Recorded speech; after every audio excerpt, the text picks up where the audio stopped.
My name is Barton. I woke up in a panic from a nightmare about a massive fantasy battle, only to realize my reality had changed. I am no longer in front of my computer in my modern room. Instead, I am in a medieval-style world, living in a small wooden house. My name is now Barton, a 16-year-old orphan and apprentice adventurer. Memories of this new life are flooding back. I live in the Kingdom of Lane, a place where humans, elves, dwarves, and monsters like orcs and goblins exist. My adoptive father, Heron Wood, has been missing for a month after going on a mission to find a goblin nest. In this world, being gone that long usually means death, but I refused to give up. I realized I needed to prepare for a dangerous journey to find him. I ate some simple porridge and bread, then gathered my savings, 27 silver coins that Heron had hidden. I left some behind in case he returned and took the rest, along with my own small savings. I packed a bag with food, water, and a dagger, hiding coins in my shoes and clothes for safety. While preparing, I discovered a strange power, a floating, mysterious book called the Demon Hunter's Codex. It shows shadows of monsters like goblins and orcs. By hunting these creatures, I can unlock their secrets, gain their abilities, and grow stronger. This cheat gave me the confidence I needed to truly start my life as an adventurer. After leaving a note for Heron, I bought some dried meat and set out for the nearby town. My plan is simple but dangerous. I will become a hunter, fill my codex with records of my kills, and find out what happened to my father. My journey as a monster hunter has officially begun. I walked from my quiet village toward Blackstone town, picking some wild thorn fruits along the way to eat and save for later. The walk was peaceful because our area is mostly safe, but my heart was heavy. I was heading to the Adventurers Guild to find news about my missing foster father, Heron. When I arrived at the town, I went straight to the guild building. Inside, it was loud and busy, just like the games I used to play. I saw hunters trading monster parts for rewards and mercenaries checking the mission board for work. It reminded me that a month ago, Heron probably stood in this same room before he disappeared. I waited in line and spoke to Sarah, the receptionist. She told me that the guild had already sent people to look for Heron's team, but they found nothing. She gently warned me to prepare for the worst, as it had been way too long for him to still be missing. A shadow of sadness passed over me, but I knew I had to be strong. Instead of giving up, I decided to take action. I asked Sarah to register me as an adventurer. I tried to pay the 5 copper coins for the fee, but she pushed my money back. She already had a clay identification tag waiting for me with my name, Barton, carved into it. It had been prepared by my father and his teammates before they left. Holding that tag, I felt a new sense of responsibility. I am no longer just a village boy. I am now an adventurer with a mission to find my family. I looked at the weapons Sarah placed on the counter, a simple spear and a sharp iron short sword. The sword was a gift from my foster father, Heron, while the spear was a spare left by another adventurer. Sarah clearly worried about my safety, so I thanked her and chose to register as a solo adventurer for now. Even though I felt the weight of my missing family, having my official ID tag made me feel like I was finally taking a real step forward. With my new weapons, I headed to Old Tor's Forge, the town's famous blacksmith shop. The air inside was thick with heat and the sound of hammers. Old Tor showed me expensive suits of armor made with local Blackstone and chainmail, but I had to be smart with my limited coins. I couldn't afford the heavy gear used by veterans, so I focused on finding a balance between protection and movement. When I stepped back out into the street, I felt much more secure. I now wore a tanned leather chest plate reinforced with metal plates, a leather hood with a neck guard, and light layers of fabric and leather protection for my arms and legs. I also bought a small wooden shield reinforced with iron. My coin pouch was much lighter, but the weight of my gear gave me a new sense of confidence. I used my knowledge from my previous life and observations of local warriors to pick the most practical equipment I could afford. As I walked back toward the guild to find a reliable team, a seasoned adventurer approached me. He noticed my new gear and asked if I wanted to join a group to hunt goblins. He looked experienced, carrying a sword and a crossbow. I told him I was interested but needed to know more about his team first. He introduced himself as a semi-professional fighter who had survived a dangerous past, and now he was looking for new members to help rebuild his group. This seemed like the perfect chance to start my first real mission. I learned that the man who approached me is Kevin Bran, the new leader of the Battle Brothers. His team recently lost their leaders to a bandit named Weasel, and now he is rebuilding the group to gain fame and reach an official professional rank. I took a moment to think and check the mission board. The task he wants to take is a white porcelain-level quest to eliminate about 20 goblin bandits. In this world, adventurers are ranked from gray clay up to legendary. Hunting goblins isn't the most profitable work, but it is a solid way for beginners like me to earn silver and experience. Each goblin ear is worth 1 silver coin. I realized that joining a team of veterans like Kevin, Horn, a strong man with a huge axe, and a seasoned shield bearer would be much safer than going alone. Plus, it gives me the perfect chance to test my special codex and fill out my monster records. Along with the 3 veterans, 3 other newcomers joined the team. Norbert, who wants to join the army, Gavin, a village boy in old bronze armor, and Granger, a failed wizard's apprentice looking for potion materials. We formed a group of 7. Kevin took the mission and received a 5 silver deposit. He decided to give 1 silver to each veteran and save the last 2 as a reward for whoever gets the first kill. Before we set out, Kevin made sure we were prepared. We each received a pack with food, water, and basic medical supplies like bandages and hemostatic powder. Since we have no healer or expensive potions, these simple tools are our only hope if things go wrong. Carrying my gear and looking at my new teammates, I felt ready to start my first real hunt. "Don't worry, these are all free," said Horn, the strong man carrying twin axes, jokingly as he patted Norbert's shoulder and helped him tighten the straps on his pack. Gringer, looking a bit uneasy, suggested, "I have a few potions. Do you want to take some with you?" Kevin raised an eyebrow with interest. "Oh, what kind of potions?" Gringer explained that he was just an apprentice wizard and his potions weren't of high quality. The murky, low-grade healing potions worked at only half the strength of standard ones and took longer to take effect. These cheap, poorly made potions had a strange taste, like a mix of mud and spoiled fruit. Their side effects included itching wounds and mild nausea. Though tolerable and not harmful, drinking them during battle could distract the user and slow their reactions. He also had 2 small resin tubes of poison, meant to coat weapons. The poison made wounds harder to heal. Victims would feel slight numbness after 3 minutes, slower reactions, muscle spasms after 10 minutes, unsteady steps, and shortness of breath, with a small chance of death. The poison, however, had almost no effect on large monsters. "This poison isn't very useful," Kevin commented. The shield bearer glanced at the 2 bottles of poison and commented on them. He then praised the unpleasant-looking healing potion, saying, "The one sold at the potion shop and the association's 2nd floor costs several gold coins.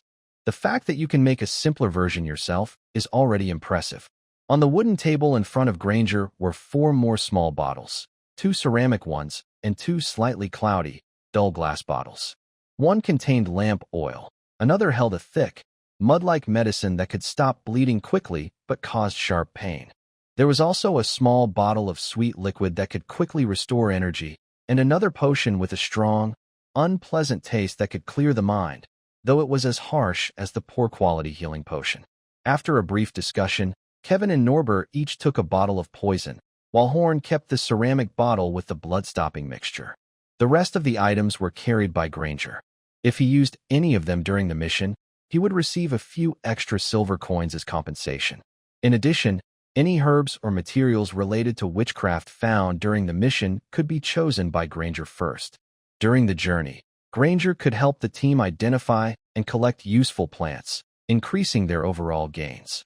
Even without a real wizard or mage, having an apprentice alchemist's potions can still improve our survival chances and fighting strength, Barton thought as he packed the insect-repelling torch Horn handed him.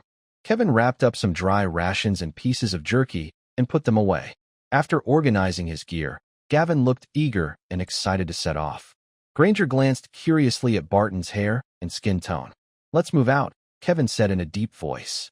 The 7-member team began their journey toward the area where goblins had been reported, walking steadily in that direction. The weather was cool, so although they sweated a little from wearing their gear early, it wasn't too bad. On the way, Kevin occasionally tried to persuade some of the newcomers to officially join his battle brotherhood. Gavin and Norbert seemed interested, but the apprentice alchemist and Barton, who hadn't yet decided whether to join the wild thornfruit team, did not agree. Barton wasn't sure if there were any members of the wild thornfruit team left. If he was the only one remaining, the team might soon be forced to disband. He hadn't joined the wild thornfruit team yet, as he was still weighing the pros and cons. At this stage, his strength was too weak for solo adventures. Forming a new team would be difficult, so starting with the wild thornfruit group might be a good choice. Although the name sounded ordinary and didn't quite match Barton's taste, the team carried the beliefs and memories of his foster father and several uncles. Barton didn't want that name to disappear. I'll decide after this mission, he thought. He wanted to hunt a goblin soon to test the function of the illustrated book in his mind. Goblins were low-level monsters often seen in novels and games. In this world, goblins were small, green-skinned creatures with pointed ears, showing both beast-like and human-like traits. They reproduced quickly, one litter every month, usually 2 to 5 offspring. The young reached adolescence in 6 months and adulthood within another half year. Although adult goblins only had the strength and agility of a human teenager and were weaker than most monsters, they were cunning and fierce. They could set simple traps and hunted in packs like wolves, making them dangerous to humans. As goblin tribes grew stronger, elite individuals sometimes appeared, ones that could rival or even surpass ordinary human fighters. Goblin warriors, unlike spear throwers or bandits who were only slightly stronger than normal goblins, could reach the height of an average adult human. Their strength, agility, and combat experience were comparable to seasoned adventurers or militia captains. When facing a goblin tribe led by such a warrior, one had to be extra cautious, as these groups became even more ruthless and clever. Great goblins looked more like ogres or orcs than regular goblins. They had green skin, thick bodies, and stood between 2 and 3 meters tall, with the strongest reaching up to 4 meters. Their combat power surpassed that of ordinary orcs and most untrained human veterans. However, experienced soldiers or skilled hunters, with enough preparation and planning, still had a chance to defeat these strong but dull-witted monsters. There were many kinds of goblins, goblin priests, wolf riders, generals, and even goblin kings. Each type had its own traits and abilities. Some of the strongest ones were bold enough to attack entire groups of armed noble soldiers. The sunlight slanted gently through the trees, casting dancing shadows. A team of 7 arrived at the village where goblin sightings had been reported. Yes, one of those creatures took the old hen from Aunt Susan's house. Look, you can still see its footprints here. Gringer was talking with a village boy about his age. Captain Kevin crouched beside the chicken coop, examined the ground, then stood up and nodded to his team. These are definitely goblin tracks. Looks like 3 of them came here to steal chickens. 2 village militiamen came over and shared some useful information. Because there were usually no monsters nearby, and the village was small and poor, it only had 2 to 4 militiamen. That evening, a few village boys saw goblins stealing chickens.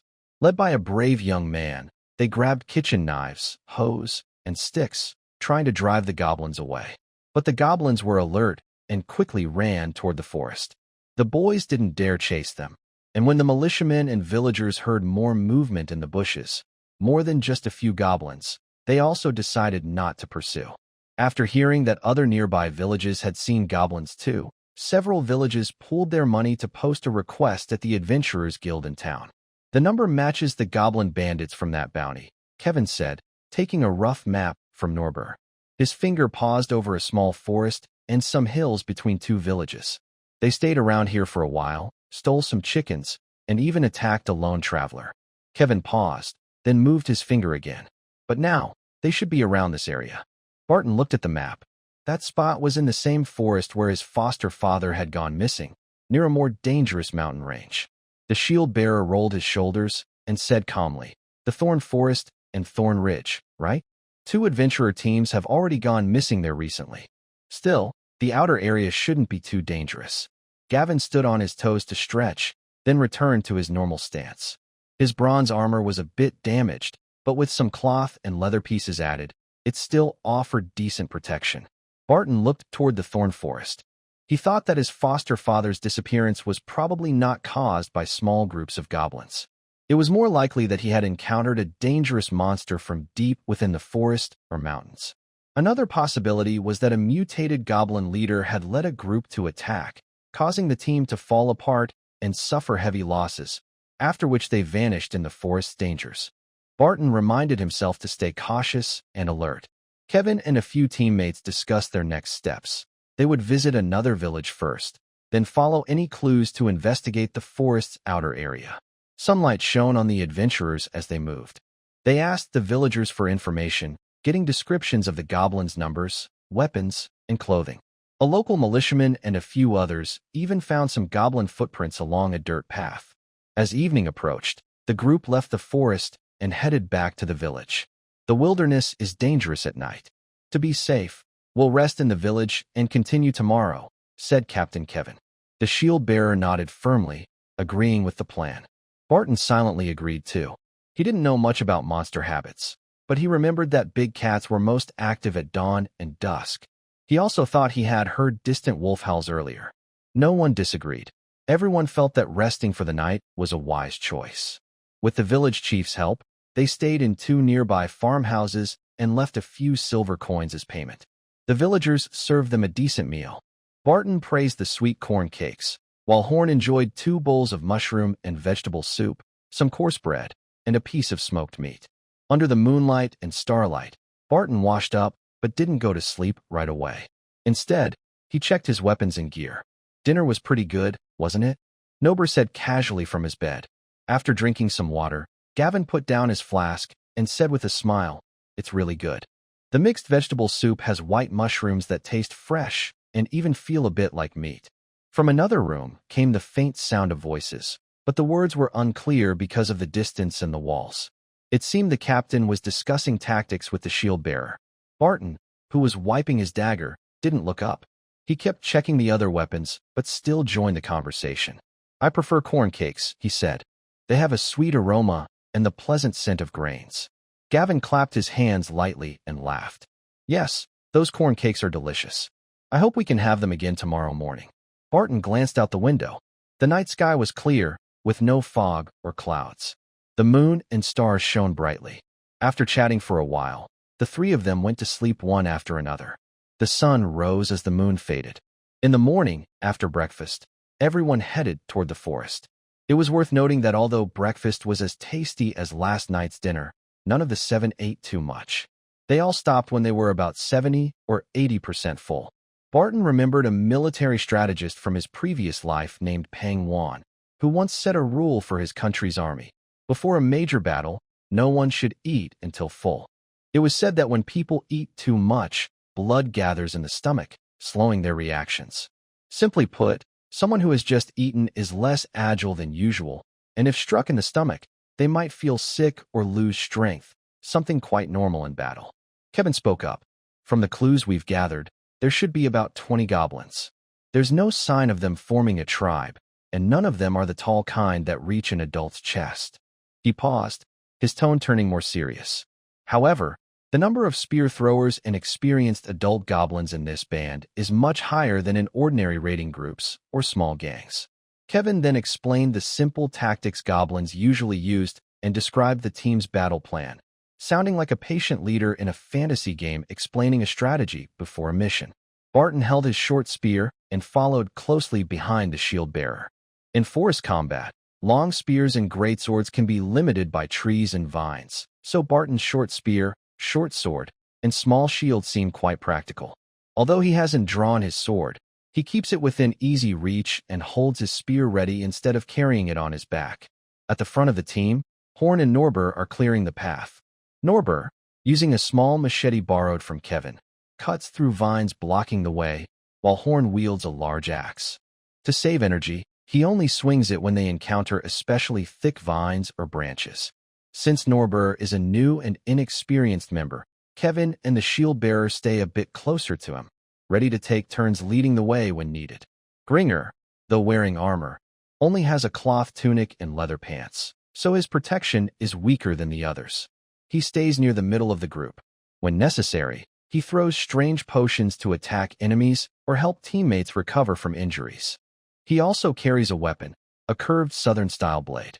It's not very good at piercing armor, but it cuts well, making it useful against lightly armored beasts. Goblin spear throwers usually carry a wooden basket of crude spears or tie several together with vines, Kevin explained casually. They're primitive but still dangerous, tougher than ordinary adult goblins, though not elite or mutated ones. Normally, a group of 20 goblin bandits would include 2 or 3 spear throwers, one slightly better equipped leader, and the rest would be regular adults or even younger goblins, he continued, his tone showing some doubt. But according to the villagers, this group has 6 or 7 spear throwers. None of them are tall, but they have more wooden shields, for armor, bone knives, and stone axes than usual. Kevin paused, then said in a low voice, if my guess is right, they might have split off from a mid-sized goblin tribe, or they could be the remnants of a troublesome goblin band that was recently defeated. Yes, I think so too. After leading the way for a while, Horn, the axe-wielding adventurer, smiled as he joined in on the captain's words.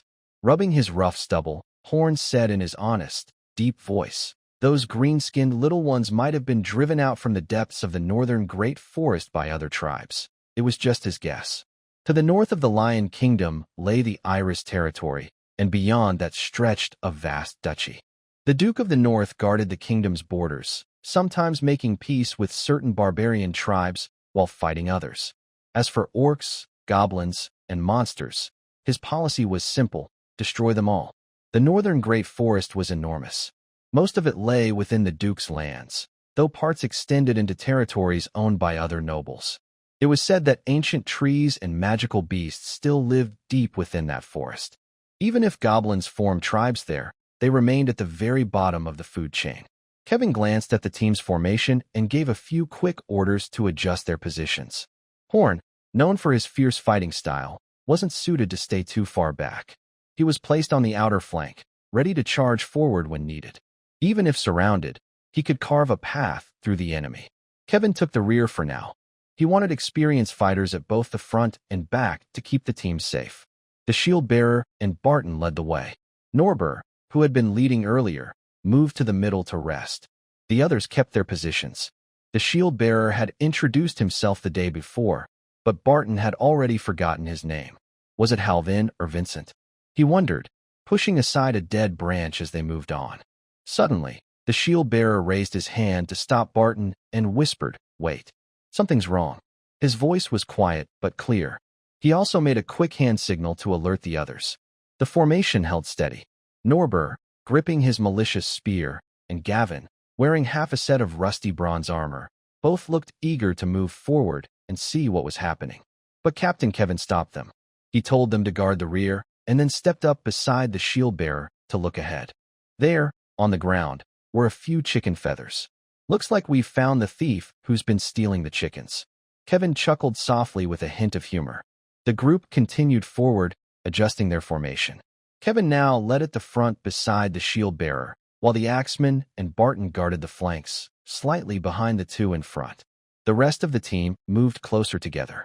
Although there was no veteran guarding the rear, the shorter and wider formation allowed the back line to stay close and watch out for each other, reducing the risk of surprise attacks. Everyone seemed to understand each other without words. After noticing a few feathers dropped by a hen, they all moved more quietly, and no one spoke again. After advancing another 100 meters or so, Kevin raised his hand to signal a stop. He stepped forward a few paces and looked carefully toward a cave ahead.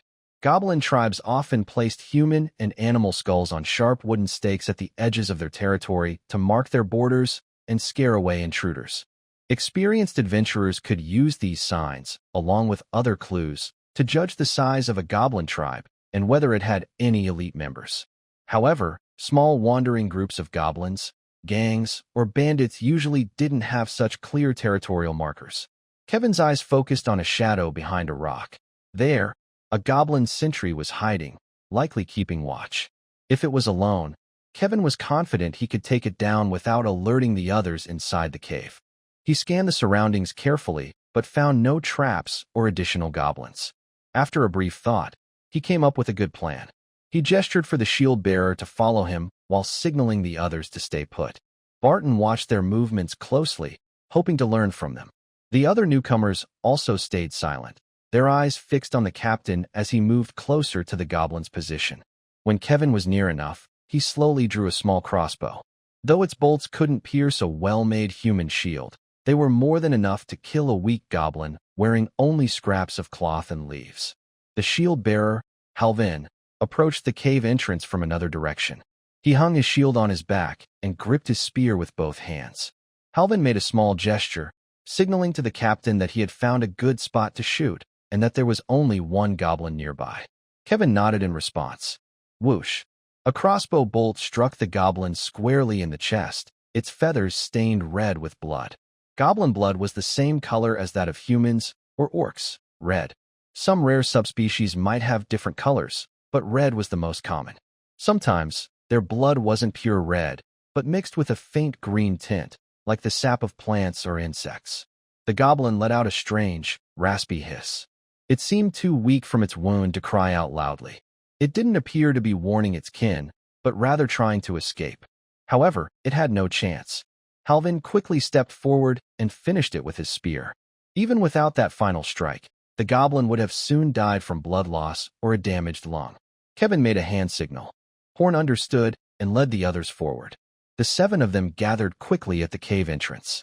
Around the cave were many goblin footprints, along with animal bones and bloodstains. Outside the cave, besides the goblin body lying near a rock, there were ashes from an old campfire. Kevin and Halvin, who stood ready with shield and spear, could already hear faint cries from the small green creatures inside. The cave looked narrow, and Kevin didn't want to fight in such a cramped place where the short goblins could easily ambush them. He lowered his voice and said, "Use fire. Burn them, smoke them out, or force them to come out." Barton's eyes lit up. Fire and water attacks were both good ideas. Except for Halvin, who stayed alert at the entrance to guard against sudden attacks. The other 6 quickly worked together to pile up wood and dry branches. The apprentice mage, Gringer, poured some oil over the pile. Kevin added a handful of damp leaves to make the smoke thicker. After Horn pushed the pile of wood and other flammable things deeper into the cave, Kevin smiled and tossed in a burning stick. Flames roared to life. By the way, some of the firewood they used came from the goblins' own supply near the cave, wood they had gathered for cooking, and some from the remains of the old campfire. Kevin watched as the flames crackled and grew fiercer than before. Thick black and white smoke, mixed with harmful fumes, filled the cave. Outside, the group could hear the goblins' painful cries echoing from within. Norber's face remained calm, but his eyes showed a hint of tension. He gripped his weapon tightly, ready to strike at any green-skinned creature that might escape. Gavin looked uneasy when he heard the screams, but after reminding himself that they were fighting goblins, he took a deep breath and steadied his expression, preparing for battle. Behind them, the apprentice mage touched the bottles and jars hanging from his belt, along with a few freshly picked herbs. The fire was already strong enough. There was no need to add more fuel or release more smoke. Poisonous fumes could easily harm allies if handled carelessly. Jaya, a goblin, its body covered in burns and its ragged clothes still smoldering, ran out of the cave in panic, screaming wildly without even holding a weapon. Halvin smiled coldly, his spear into the creature's stomach, and kicked it back into the flames. "This cave isn't deep. We can burn half of them easily, and the rest will be half dead from the smoke. Looks like there's no second exit. Blocking this entrance makes it simple to finish them off," said Gringer with satisfaction. He felt pleased. The mission would soon be over, and afterward, he planned to use his silver coins to buy materials for his magic studies. Kevin glanced at him and said calmly, "Don't relax too much, and don't underestimate goblins. If 30 or 40 of them attack together, they can still be dangerous." He imagined it, an adult surrounded by a group of children. Even with greater strength, the adult would soon be overwhelmed by sheer numbers. If those children used dirty tricks and carried rusty daggers, crude spears, stone axes, slings, and short knives, even an armored fighter with a shield could quickly fall. From within the black smoke came more shrieks and painful cries. 2 rough spears and a stone flew out of the cave entrance. Halwyn easily blocked a thrown spear with his shield, sending it clattering to the ground. Horn dodged to the side as a rock and another spear missed their mark. "Looks like they still have some fight left in them," Kevin said, narrowing his eyes. The crossbow clicked, and he fired a bolt into the smoky cave. With the thick smoke and blazing fire, even Kevin's sharp eyes couldn't aim precisely. Still, a scream echoed from inside. "Guess that one hit," he muttered. Barton noticed that Kevin's bolts were shorter than regular arrows, clearly made for a light crossbow. Beginners often learn to use a crossbow faster than a bow. However, once trained, archers could usually shoot much faster than crossbowmen. Crossbows had a slight advantage in close to mid-range armor, but skilled archers could shoot farther and more accurately.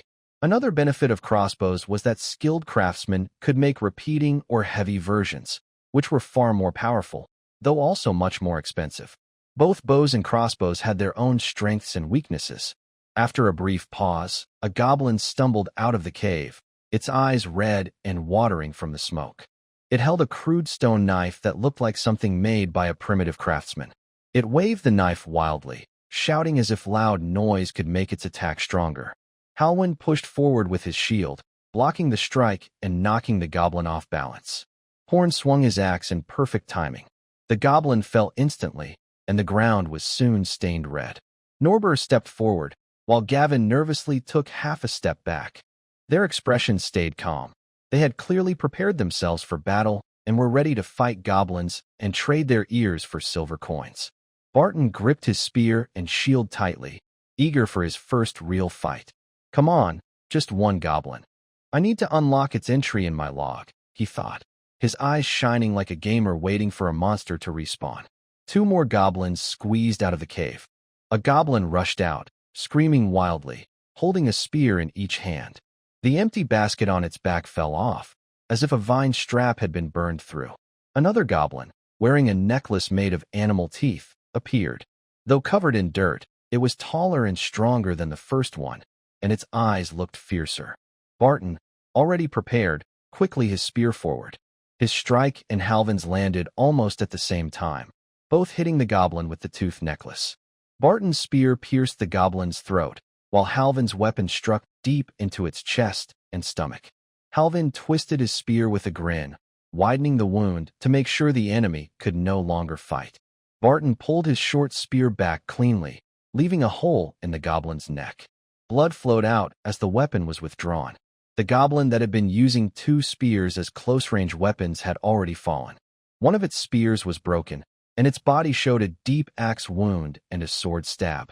Kevin calmly stepped forward and finished off the goblin with the tooth necklace, driving his sword into its heart. After finishing the strike, Kevin said evenly, "Halvin and Barton both dealt fatal blows to this one, but Barton to the throat was more decisive. The monster's ear goes to him." "No objections, my friend." Halvin chuckled. "No problem. I'm not about to fight a newcomer over a goblin ear." Though Halvin wasn't a professional fighter and was slightly weaker than Kevin, the man in his 30s was a seasoned mercenary and adventurer with plenty of battle experience. In his past adventures, he had defeated creatures stronger than this near-elite goblin. Once a young troll, once a goblin warrior, and once a snake-like beast as thick as a grown man's waist. Barton nodded gratefully and stepped back, giving his teammates who hadn't yet had a chance to fight some room to act. Gavin was already eager to swing his weapon at a goblin. Standing a bit behind, Barton focused his mind and looked at the first page of the illustrated book that slowly opened in his thoughts. The page seemed to be stained with blood, glowing faintly and casting light into the shadows. The silhouette of the monster became clearer, then its shape shifted slightly until it looked exactly like the goblin that Barton had killed. Goblin, a low-level creature found in many environments across the land.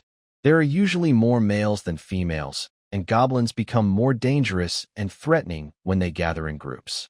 Among goblins, there is a chance for special individuals to appear, such as goblin warriors, goblin priests, great goblins, or goblin kings. These special types have talents and abilities very different from ordinary goblins, as if they were evolved or mutated versions.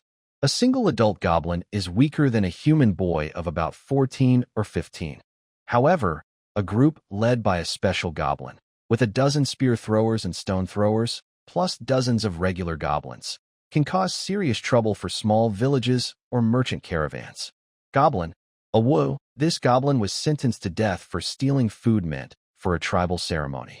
After escaping, it gathered a few wandering goblins and bandits, hoping to form a new tribe. But due to its lack of wisdom and strength, it only managed to create a small gang. Its name came from the sound of a wolf's howl. It once defeated a wild wolf and made a necklace from its teeth. Awu was a brave goblin, but not strong or clever enough. Before it could become a goblin warrior or evolve into a goblin champion, it was killed by you. Barton read the information in the bestiary with great interest, gaining both knowledge and insight. But more than knowledge and information, I can feel power. New bestiary entry unlocked. Goblin, available abilities, courage, agility, wolf howl. Once the bestiary entry is unlocked, it can be further developed. Unchosen abilities may still be obtained later. As the entry becomes more complete, more rewards, talents, and abilities will be unlocked. Courage, your bravery and determination slightly increase, but your intelligence and calmness decrease a little. When your morale, which depends on courage, determination, mood, and battle conditions, rises above a certain level, all your attributes gain a small boost. Awu's courage was shown not only when it stole the ceremonial fruit, but also in the way it fought. Agility. Goblins are small and quick, skilled at ambushing enemies in forests and caves. They are also good at escaping or dodging attacks. Agility 1. This skill does not work on targets taller than 2.5 meters or heavier than 120 kilograms. Note, the height and weight of equipment or accessories are not included. Wolf Howl lets out a loud howl that frightens enemies, lowering their morale while boosting that of allies. I don't recommend shouting while trying to ambush someone. Oh, there are active skills too? Barton looked around. There was no immediate danger. The fire in the goblin cave was still burning, and his teammates were nearby and in good condition. After scanning the area, Barton continued reading the bestiary in his mind. There were 3 options. The third one, the active skill Wolf Howl, could be ruled out. Lowering enemy morale and raising ally morale was useful, but it was better suited for group battles. Barton didn't have a proper team yet, and he wasn't sure if his future enemies would be similar groups of goblins or other creatures. He stared at the skill Courage, Recklessness, for a moment. The description gave off a sense of impulsiveness. Is Agility 1 strong or weak? Do I have a status panel? The bestiary turned a page, and an image of Barton appeared on a blank sheet. Barton, Yiwu, new adventurer, mercenary apprentice, no official class, yet age, 16. Strength, 5 agility, 5 intelligence, 6 constitution, 5 willpower, 6 mystery, 3 luck, 5. Average attributes for an adult human are around 5. Most commoners have luck between 2 to 4, and a typical mystery attribute of 1. Secondary or hidden attributes such as endurance, resistance, and perception are not shown. Stronger than an average person. Considering my age, maybe my talent isn't bad. Barton's eyes lingered on intelligence, mystery, and luck. For now, without a doubt, my choice is agility. As Barton whispered this in his mind, the page showing the goblin began to glow softly. Barton even saw some animated scenes that looked like skill descriptions. Goblins quickly crawl through the shadows of narrow caves, then attack adventurers with rusty knives smeared with a mixture of feces and fermented toxic herbs. Goblins sneakily hide some tasty-looking fruits in their arms and run to a corner to start eating secretly. A goblin spear thrower skillfully jumps from one tree to another, dodging an arrow shot by a human, then throws a roughly made spear toward the arrow's direction. Agility, 5'6". Barton felt a surge of strength in his body. His muscles under the leather armor seemed smoother, his feet lighter, and his thighs and calves stronger. His reflex speed slightly increased, and his coordination and agility improved a little. Is this what Agility 1 feels like? It seems stronger than I expected. Barton moved his wrist, feeling confident that he could now handle sneak attacks and escapes very well. Moreover, his speed in attacking, dodging, and fighting should also have improved. The change in combat ability is quite noticeable. Thinking about the fact that he had only killed 1 goblin, Barton began to imagine. If he killed 10 or 20 more goblins to complete the goblin bestiary, or even defeated some monsters to unlock new entries. If I gain a few new skills, even without a profession for now, my strength should be comparable to that of a professional. If I kill a dragon, can I learn the dragon's breath? The flames are out. The goblins should be almost dead. Harvin stood at the cave entrance and observed. The apprentice wizard nodded in agreement. Based on what he learned from his teacher, flames usually go out when the fuel is exhausted or when some substance supporting the fire in the air is used up. At this point, even if some goblins are still alive, they would definitely be unable to fight back. Captain Kevin reached out a hand and said, "Expand the entrance a bit, let the smoke disperse, then go in for the finishing and cut off their ears." Hohen nodded in agreement. He stroked his beard, then lowered his double-edged axe and took a goblin's stone axe to chip at the cave entrance. Nober also picked up a goblin's weapon to use as a tool and started helping. Kevin squatted down and cut off the ears of a few goblins. Most of the time, when buying goblin ears, people prefer to take the right ear, especially in the Kingdom of Rain and nearby countries. Kevin casually took off a wolf-tooth necklace from a goblin that looked a bit stronger than the others. The necklace still had some bloodstains from its previous owner. "Barton, this is probably the first monster you've killed, right? Want to keep it as a souvenir?" Kevin said as he handed the necklace to Barton. Barton smiled and nodded, took the necklace, and casually wiped it with a piece of cloth from the goblin's body. It wasn't perfectly clean, but better than before. Harvin moved aside a troublesome stone and casually said, "Later, don't all go into the cave. Just 2 or 3 people are enough. The rest stay at the entrance." Glinger agreed. "That's good. It prevents crowding and makes it easier to fight, plus reduces the risk of fainting inside." Horn, who had widened the cave entrance, threw away a goblin's stone axe and looked back curiously. "Oh, I know fire can make people faint, but why is it less likely to happen with fewer people?" Glinger scratched his neck, unsure how to explain. It's hard to say." Barton put away the necklace and looked up. "People need to breathe.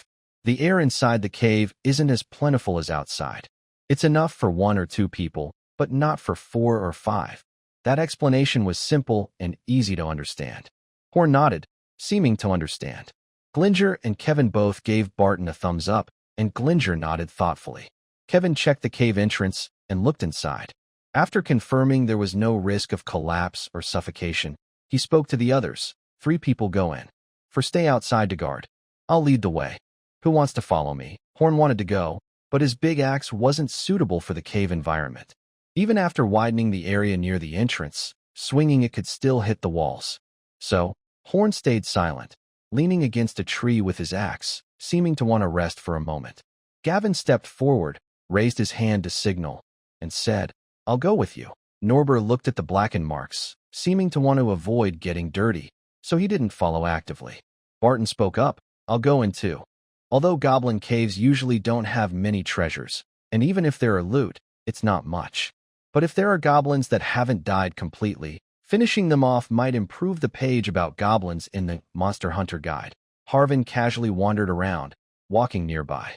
After not finding any danger, he sat on a wooden stake to rest. Kevin led Barton and Gavin into the cave. The others stayed outside. Although they relaxed a bit compared to before, they remained alert, watching out for sudden appearances of beasts or monsters. "It's okay. It's a bit stuffy, but the smoke has mostly cleared," Kevin muttered. Gavin coughed, and, mimicking Kevin, finished off the goblin corpses, prioritizing those that looked more intact, stabbing them a few more times to make them less complete. Barton also helped with the finishing blows, first killing the goblins, then cutting off their ears. Kevin leaned forward a few steps, checking inside the cave to make sure there were no hidden tunnels or separate chambers. After confirming, he examined the edges along the wall. "We found some dried meat and a jar of poison used to coat weapons with venom," Kevin said, looking a bit frustrated and not very happy. He didn't dare eat the goblin jerky. That jar of foul-smelling poison, if sold at a market, might fetch 10 copper coins? Ugh, the smell is disgusting. No way I'm bringing this back, he thought. There's no need to carry a stinky jar just for 10 copper coins. Goblin poison is usually made by mixing feces, toxic plants, rotting meat, dirt, bugs, and other debris, then sealing and fermenting it. Because the recipe isn't fixed, the strength varies. Sometimes it's much weaker than regular poison sold in human shops. Other times it can be as deadly as viper venom. Gavin casually said, "I found 2 silver coins and a few copper coins on some goblins. They were probably with the ears and other loot. We can split them later." Kevin nodded and said, "Yes, that works." The team's pre-agreed way of dividing the loot was fair and reasonable. The team's mood was still pretty good. Barton quietly counted the number of goblin bodies outside and inside the cave. 19 bodies of these low-level, small green monsters. If they were on a plane and fought head-on, with enough weapons and a well-organized team of 7, they could probably defeat these goblins without anyone getting hurt. But the result wouldn't be as clean as now, with the fire attack. Some might get minor injuries, and 1 or 2 goblins might escape. Barton looked around the cave floor and walls, using the sunlight coming through the widened entrance and the glow of a piece of fluorite Kevin held. He didn't find anything valuable. There were some goblin droppings in the corner, and another corner had animal bones and human bones piled up. There were some carvings on the walls, but Barton wasn't sure if they were primitive writing or unfinished abstract drawings. He shook his head, feeling this trip wouldn't earn much money. Although they gathered dozens of silver coins, dividing them among 7 people meant each person got only about 10 coins. That's enough for 9 or 10 big meals, roughly equal to 10 days' worth of living expenses for a small-town commoner. If saved carefully, it could last half a month or even longer. Risking death to do this job, earning so little money. Adventurers and mercenaries work on the edge every day. It's not as easy as fairy tales make it seem, nor as epic and exciting as bard stories tell. Only a few can stand out from countless adventurers and create their own legend. Although this time's fire attack made the task seem easier, Barton didn't feel arrogant.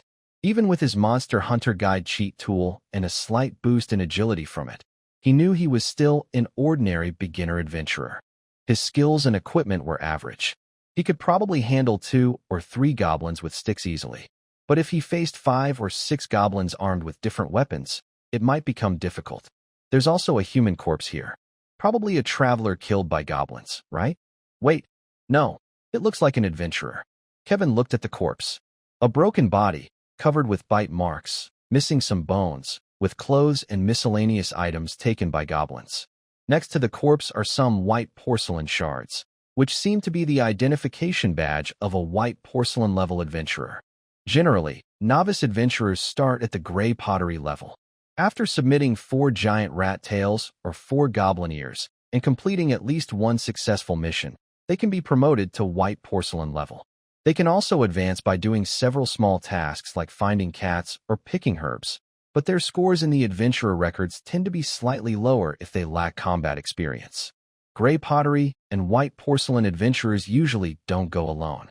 I wonder if this unlucky person's teammates died in the forest or ran away. Kevin looked at the difficult-to-reassemble shards and sighed. Gavin hesitated. Should we take or bury the body? Kevin shook his head. Carrying a corpse takes effort. Even though we're just outside the forest, our small team of 7 isn't strong enough to waste time and energy on this. He waved to signal everyone to leave. Burying it could also attract beasts or monsters from the thorny woods. He continued, speaking as they moved. Let's go. The 3 of them left the cave. The 7 members of the team cleaned up the battlefield, which still smelled of roasted meat, goblin cave stench, and blood, then headed toward the village. Gavin looked back at the goblin cave with the adventurer's body inside, his expression showing a hint of regret and sadness.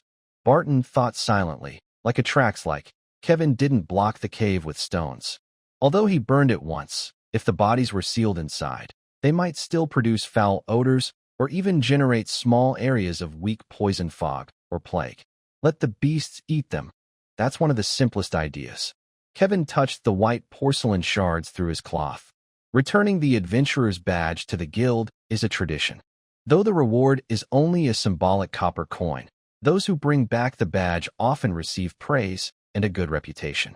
I can't read the name on the shards, but maybe someone with good eyesight and nimble hands in the guild can piece it together. Barn and Horn walked side by side past a tree. Does it smell like a beast nearby? Horn sniffed and then spoke. Really? Barn looked around nearby.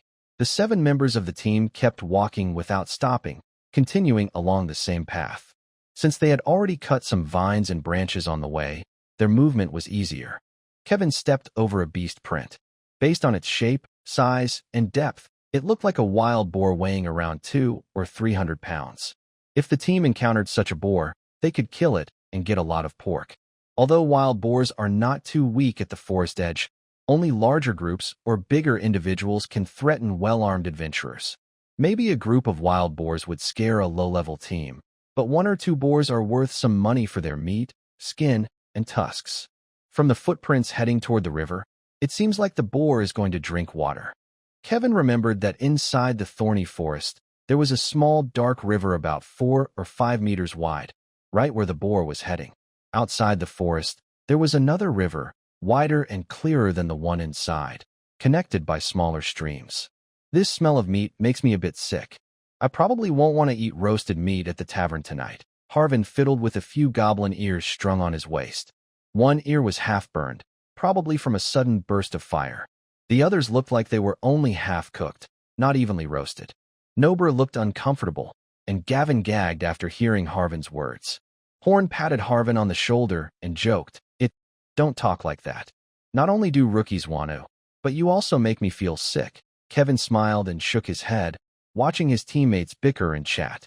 Suddenly, he looked up at the sky. He remembered that when there were more people, the team was more lively. The group rested in the countryside for a while, ate some food, and showed the villagers and the village chief the goblin ears and some rough weapons made by green-skinned dwarves. Then they set out toward the town. "Kevin, how was the harvest?" The guard at the town gate seemed familiar with Kevin and greeted him with a smile. Kevin cheerfully said, "It's okay. No one got hurt, so it's perfect." He casually added, "Next time we earn more, I'll treat you to a drink." After speaking, he led his 6 team members into the town. Not far away, a dark-skinned adventurer with messy red hair, wearing leather armor, was placing a bag filled with miscellaneous items on a general store counter. Kevin casually told his team, "The local general stores pay about the same for items. Just pack up the small stuff and sell it to them. If you find iron or other metal objects, you can also sell them to the blacksmith." Norbert asked curiously, "Captain, I saw you pack some goblin things. Can we sell those not-so-good-looking items to the store too?" Kevin nodded. "Yes, but things like stone axes and wooden spears aren't worth much, so I didn't take them or let you carry them. Carrying too much can drain your energy." Harvin agreed. The outskirts of the thorny forest also have monsters. Try not to stay too long, and don't carry too much weight.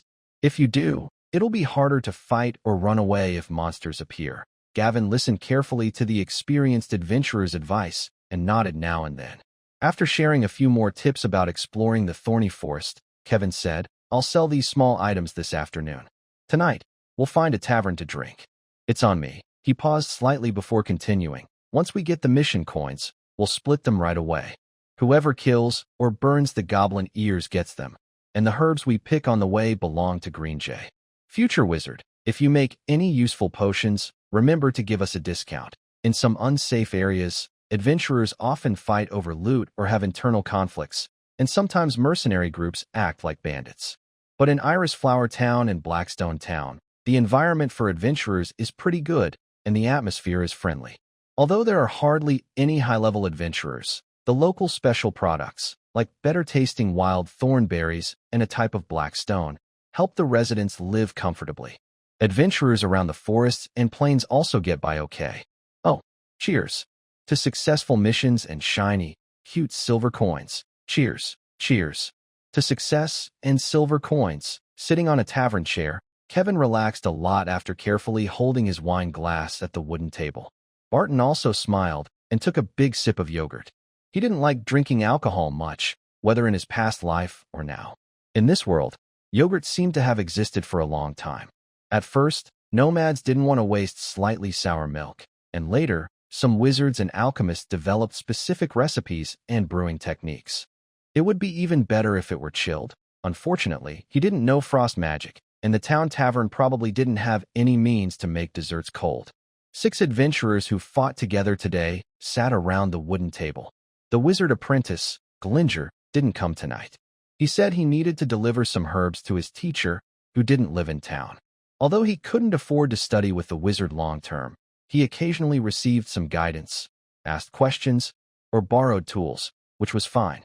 Horn took a bite of a pig's ear, which someone with a strange sense of humor had prepared, and chewed it with some sauce and garlic. Barton also tried it, and said, "It tastes pretty good." Harvin ate noodles messily, making a loud slurping sound. Some ketchup splattered onto the table accidentally. Nober drank less than half a glass of light beer and then stopped drinking, switching to mushroom soup. The food on the table was quite a feast for a group of ordinary adventurers. Captain Kevin was quite generous this time. Selling the junk and loot they found on the poor goblin probably wasn't enough to pay for this meal, so Kevin likely took out a silver coin or two from his pocket to treat everyone. Barton had a good impression of the captain. Although he didn't plan to join his fighting brotherhood, he thought it might be good to work together a few more times in the future. Gavin took a big bite of a sandwich with smoked meat, mayonnaise, and lettuce, which was torn open in the middle, and looked very satisfied. After another bite, he picked up his bowl of soup and drank, making sounds that seemed like both admiration and praise. Kevin ate a few more bites, and then talked about his plans and vision for the Fighting Brother adventuring team. As everyone finished eating and drinking, he gradually got to the main point. He invited 3 new adventurers, who had just joined the team temporarily, to become part of his group. Although we are all unknown now, that doesn't mean we will always be. Before drawing the sword, a hero was just an ordinary villager. Join me for wealth, fame, and the thrill of adventure. Gavin looked a bit excited and motivated, clenched his fist, and immediately agreed to join the adventure group. Nober hesitated slightly, but also agreed. He said, "I might not be an adventurer for long. I may quit in a few years. That's okay. Few people are adventurers for their whole lives, which is normal." Horn took a big sip of his wine, put down his cup, and said, "Harvin," and Kevin looked at Barton. When Barton heard Kevin's invitation, it was like he heard the sound of dice for a speech check. He admitted Kevin's offer was tempting, but decided to refuse. "Sorry, I need to finish dealing with my foster father and the Wild Thornberry team first. Then I will think about joining other adventure groups." Kevin opened his mouth, then said, "I've also heard about some adventure teams going missing recently. Be careful, don't go into the forest alone, and try to do quests with reliable people." Barton nodded and said, "I'll be careful. Also, if you need help with the next mission, you can call me at the Adventurers Guild. I should be there soon to get a room." Kevin nodded and casually said, "No rush. Rest for 2 or 3 days." Kevin paused slightly and added, "The mission details haven't been decided yet. We'll talk about it later." Nearby, Horn, Nober, and Gavin were chatting excitedly. Horn was bragging about a past adventure, spitting out saliva as he described fighting a strong orc, emphasizing how brave he was for chopping off the orc's head. That was really dangerous. We didn't expect there to be 2 orcs mixed in with a goblin group. They weren't as strong or well-armored as the elite orcs in the hero stories, but still, they were huge, ugly, and scary. It was pretty intimidating. To the north of the Ryan Kingdom lies a large grassland, surrounded by forests, mountains, and marshes, with complex terrain. Many orc tribes live in places rarely visited by humans. The strongest tribes may have 2,000 or 3,000 orcs, including some elite fighters comparable in strength to the savage armored servants of the Demon King in stories. It has been many years since a large-scale orc invasion occurred. Rumors say that the kingdom's counselors are debating whether to slightly cut military spending on the army and increase naval funds instead. Perhaps because they are considering the neighboring human kingdoms around the kingdom, the counselors' discussions about military budgets have not become official topics. The kingdom's land forces are unlikely to see major changes in the near future. Hearing Thorn's description, Barton gained a rough understanding of orc combat strength. Young orcs are generally taller and more muscular than human men. It seems unlocking the orc bestiary won't be easy in a short time. Barton quickly flipped through the first few pages of the bestiary.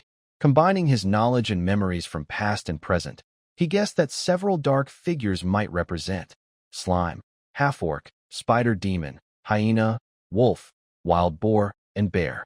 Slimes don't seem to be common monsters around Blackstone town, and he hasn't heard much about half-orcs either. As for spider demons, they are much more dangerous than goblins and slimes. Novice adventurers can't handle them. Barton plans to hunt some ordinary beasts to improve his strength. Thinking of spider demons, he recalled information about them in this world. Among dark races, there are half-human, half-spider creatures. Some say they are cursed ancient races, while others believe they are terrifying monsters created by the Demon King by merging spiders and humans. Hundreds of years ago, after the Demon King of that era was defeated, true spider demons became very rare, within human countries. Large spider monsters that appear in forests and caves can be called spider demons, but perhaps it is better to call them magic spiders or servant spiders of the spider demon. Even though these spiders are much weaker than true spider demons, they are still deadly threats and frightening nightmares for new adventurers. They hunt in groups, are highly toxic, and use webs and silk. These 8-legged creatures with tough shells that enhance their defense are very dangerous. The moon rises higher. Barton, who has booked a room for one night at the inn called Adventurer's Home, across from the Adventurers Guild, plans to check the situation there tomorrow. He will then decide whether to rest for a few more days or to book an extra room. In the simple room, Barton places most of his belongings in a small wooden chest with a not very sturdy-looking lock. His short sword is beside him, and his dagger is hidden under his pillow. After removing his leather armor and changing into cloth clothes, Barton washes briefly and then stands by the window of the inn room, looking outside. The moon is a bit bigger and brighter than in my past life. Although it shines with a silver-white glow, I know very well that this moon is different from the one I remember. Staring at the bright moon in the starry sky, Barton feels a sense of loneliness, like a stranger in a foreign land. He silently repeats his name from his previous life. Yi Wu, Yi Wu. The English word for the parasol tree is Chinese parasol or buttonwood. The former is a Chinese plant, and the latter is a North American tree called the sycamore. Buttonwood can be seen as a name derived from the English pronunciation of the parasol tree. Yi Wu's current name is Barton. His adoptive father, Herring Wood, did not require him to inherit his surname. The adventurer who adopted him seemed to think that a surname like Wood, meaning wood or tree, was too ordinary and plain.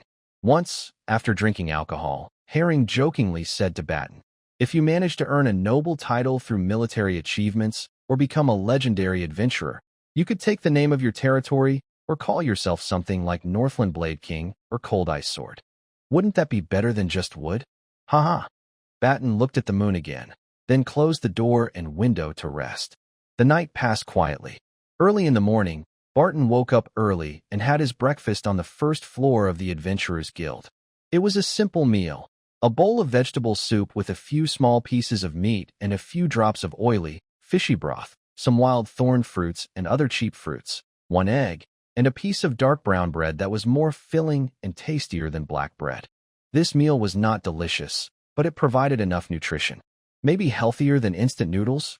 Barton thought with a smile. Not necessarily, he replied silently. Thinking about the luxurious instant noodles and strange dark dishes he had seen at the Instant Noodle Museum in his previous life, Barton chuckled softly, a faint smile appearing on his face. A few minutes later, Barton entered the Adventurers Guild. He saw no adventurers near the front desk. Miss Sarah looked like she had nothing urgent to do, so he approached the counter and casually started a conversation with her. Whether in games or real life, chatting is one of the easiest ways to gather information. Oh, really? The guild has issued a task to investigate the missing adventurers. I wonder how difficult it is, Barton asked. Miss Sarah placed a cup of juice beside her and replied, "It's a bronze-level task. Investigation of the missing persons, task level. Bronze. Recently, 2 white porcelain-level teams have gone missing near the thorny forest in Blackstone town. A black iron-level team patrolling near the forest in White Sand City has detected signs of over 70 goblin groups. Please investigate the disappearances and assess the goblin activity around the forest." The task can be accepted multiple times. Conditions: black iron level or higher team, bronze level individual. Reward: 300 silver coins, 2 bottles of healing potion, for iron swords, 5 bags of grain. Rewards are based on contribution, with extra silver coins for outstanding performance. If the difficulty varies, appropriate compensation will be provided. After reading the notice posted on the center of the bulletin board, Barton judged that this task was not easy. The information was not detailed enough. 2 white porcelain teams had gone missing, and the enemies they might face could be at least 70 goblins, stronger than ordinary goblins, with a high chance of encountering elite individuals like goblin shamans or big goblins. There was also a possibility of encountering magical beasts. Although this task is not the most difficult in the bronze level, it is quite troublesome and complex. It seems that not many people are interested in this task. According to other adventurers, a bronze team and a small black iron team from the White Sand City branch took on the job. This task was issued a few days ago by the nobles and merchants of White Sand City. The few bags of grain included in the reward were gathered from nearby villages where goblin activity was spotted to increase the reward. However, mentioning bags of grain in the reward might make the task seem less prestigious. It was announced a few days ago, but there hasn't been much progress, said an adventurer casually, while biting into an apple. Another adventurer nearby added, after we posted it at our Blackstone branch today, it seems a local team took it, I think. A middle-aged man with a black iron badge hanging around his neck and carrying a large double-edged sword on his back casually said, it's probably the Blackstone Giants team. Our town only has 2 black iron teams. The Black Wolf team is on a different mission outside town and hasn't returned yet, so the Blackstone Giants are the ones capable of taking it. In Blackstone Town, the 2 black iron teams are called the Blackstone Giants and the Black Wolf. Kevin's Battle Brothers are also black iron level, but they are not always in Blackstone Town. The Blackstone Giants have 12 fighters. The leader and deputy leader are professional adventurers, while half of the other fighters are semi-professionals. Besides the 12 fighters, some family members of the team handle logistics, accounting, and kitchen duties. The team leader of the Blackstone Giants also seems to cooperate with a wizard outside town, helping him gather materials in exchange for potions and small tools. That wizard is Glinger's teacher. The Black Wolf Adventurer Group, which hasn't been in town recently, seems to have more members than the Blackstone Giants, and both teams are roughly equally strong. It appears that the Blackstone Giants took on a task to clear spider demons. The investigation task was probably just a side job. If they found clues while doing other missions, they would earn some money. If not, they would take it as it comes. Really? Spider demons are not easy to deal with, someone said. The Blackstone team should be capable, at least with oil and antidotes prepared. As long as they don't disturb large groups of spiders, they can handle those monsters that crawl around and spit sticky white silk. Barton's gaze drifted over quests involving monsters like spider demons and ogres, which he still couldn't handle. He hesitated between several quests rated as white porcelain and gray pottery levels. He preferred to take a hunt that avoided entering or going deep into the forest, staying closer to human settlements. With the monster hunting guide, hunting would be a faster way to improve his strength. Hunting quests are much more beneficial than gathering herbs or escorting caravans. After briefly looking at the details of quests like hunting brown bears, driving away wild boar groups, and wiping out wild wolves, Barton considered the pros and cons of adventuring alone versus in a team. After a few moments of thought, he made a decision. I should put my name under the Wild Thornberry team first. It might be troublesome to join other teams later, but I still want to have control over the team's command. Although the Wild Thornberry team isn't as strong as the Blackstone Giant or Battle Brothers, it's still a white porcelain level team, one step above gray pottery. Now, Barton had the chance to join directly. Technically, since the entire Wild Thornberry team was missing, it wasn't proper for him to add his name to their list. But in a small town like Blackstone, management isn't strict. Also, Barton was the adopted son and apprentice of the team's former leader, making him a reserve member. The captain and his adoptive father had casually mentioned joining an adventurer team before, and Miss Sarah, who handled the forms, knew about it. If Barton's name appeared under the Wild Thornberry team, it wouldn't be surprising. Though the Wild Thornberry team isn't very impressive, I can change the name if needed.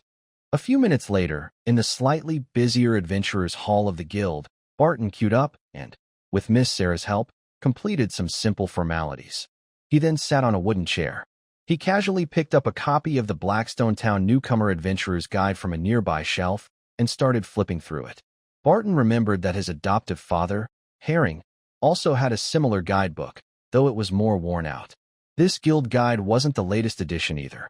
Barton had heard from Shield Spear Halvin during a dinner at the tavern yesterday.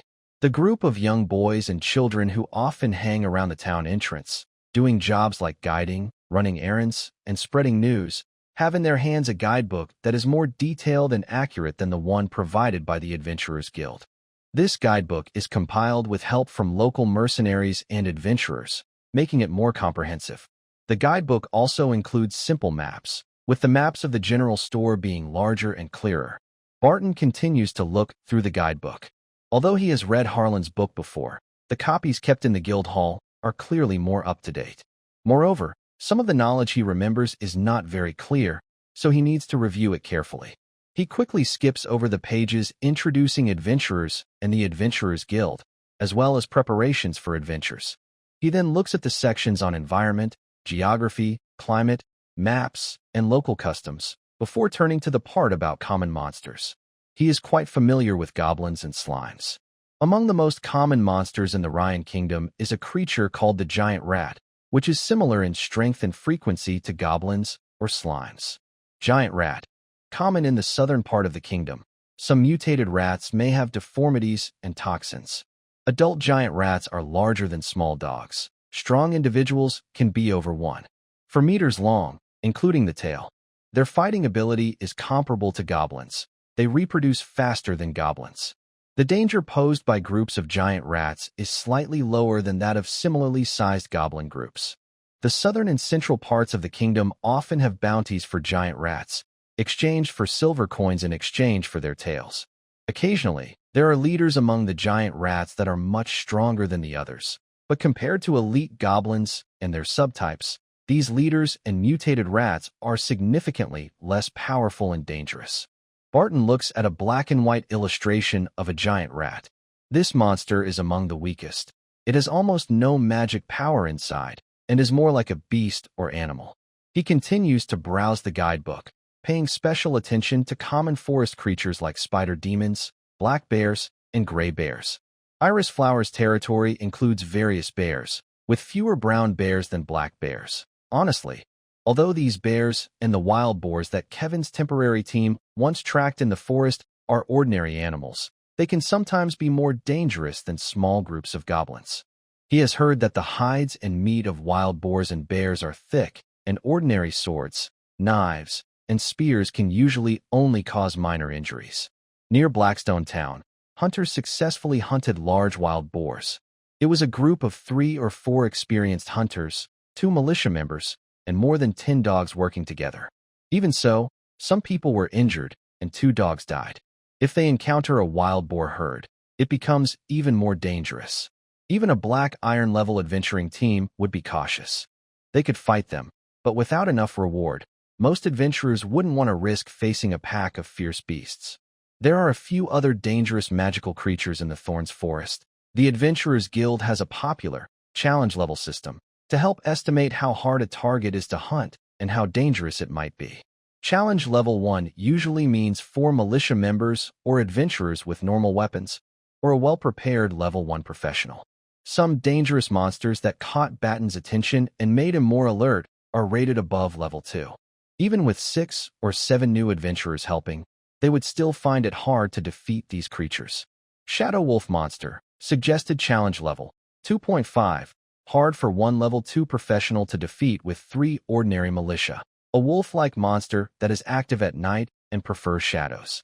Sometimes seen in the middle area between the outskirts and the core of the Thorns Forest, and traces of activity are found in the grasslands between the forest and mountains. Can use shadow magic or similar spells, such as shadow arrows and dark fog. There are records of it commanding normal wolf packs to attack adventurers. Its strength is comparable to a Level 2 warrior, with agility slightly higher than a Level 2 thief, and intelligence similar to a 10-year-old child. Nightmare Monster. Extremely dangerous. Suggested challenge level 5. Teams without strong ranged attackers or magic users should avoid challenging it. A terrifying creature often appearing in ancient legends and rural horror stories.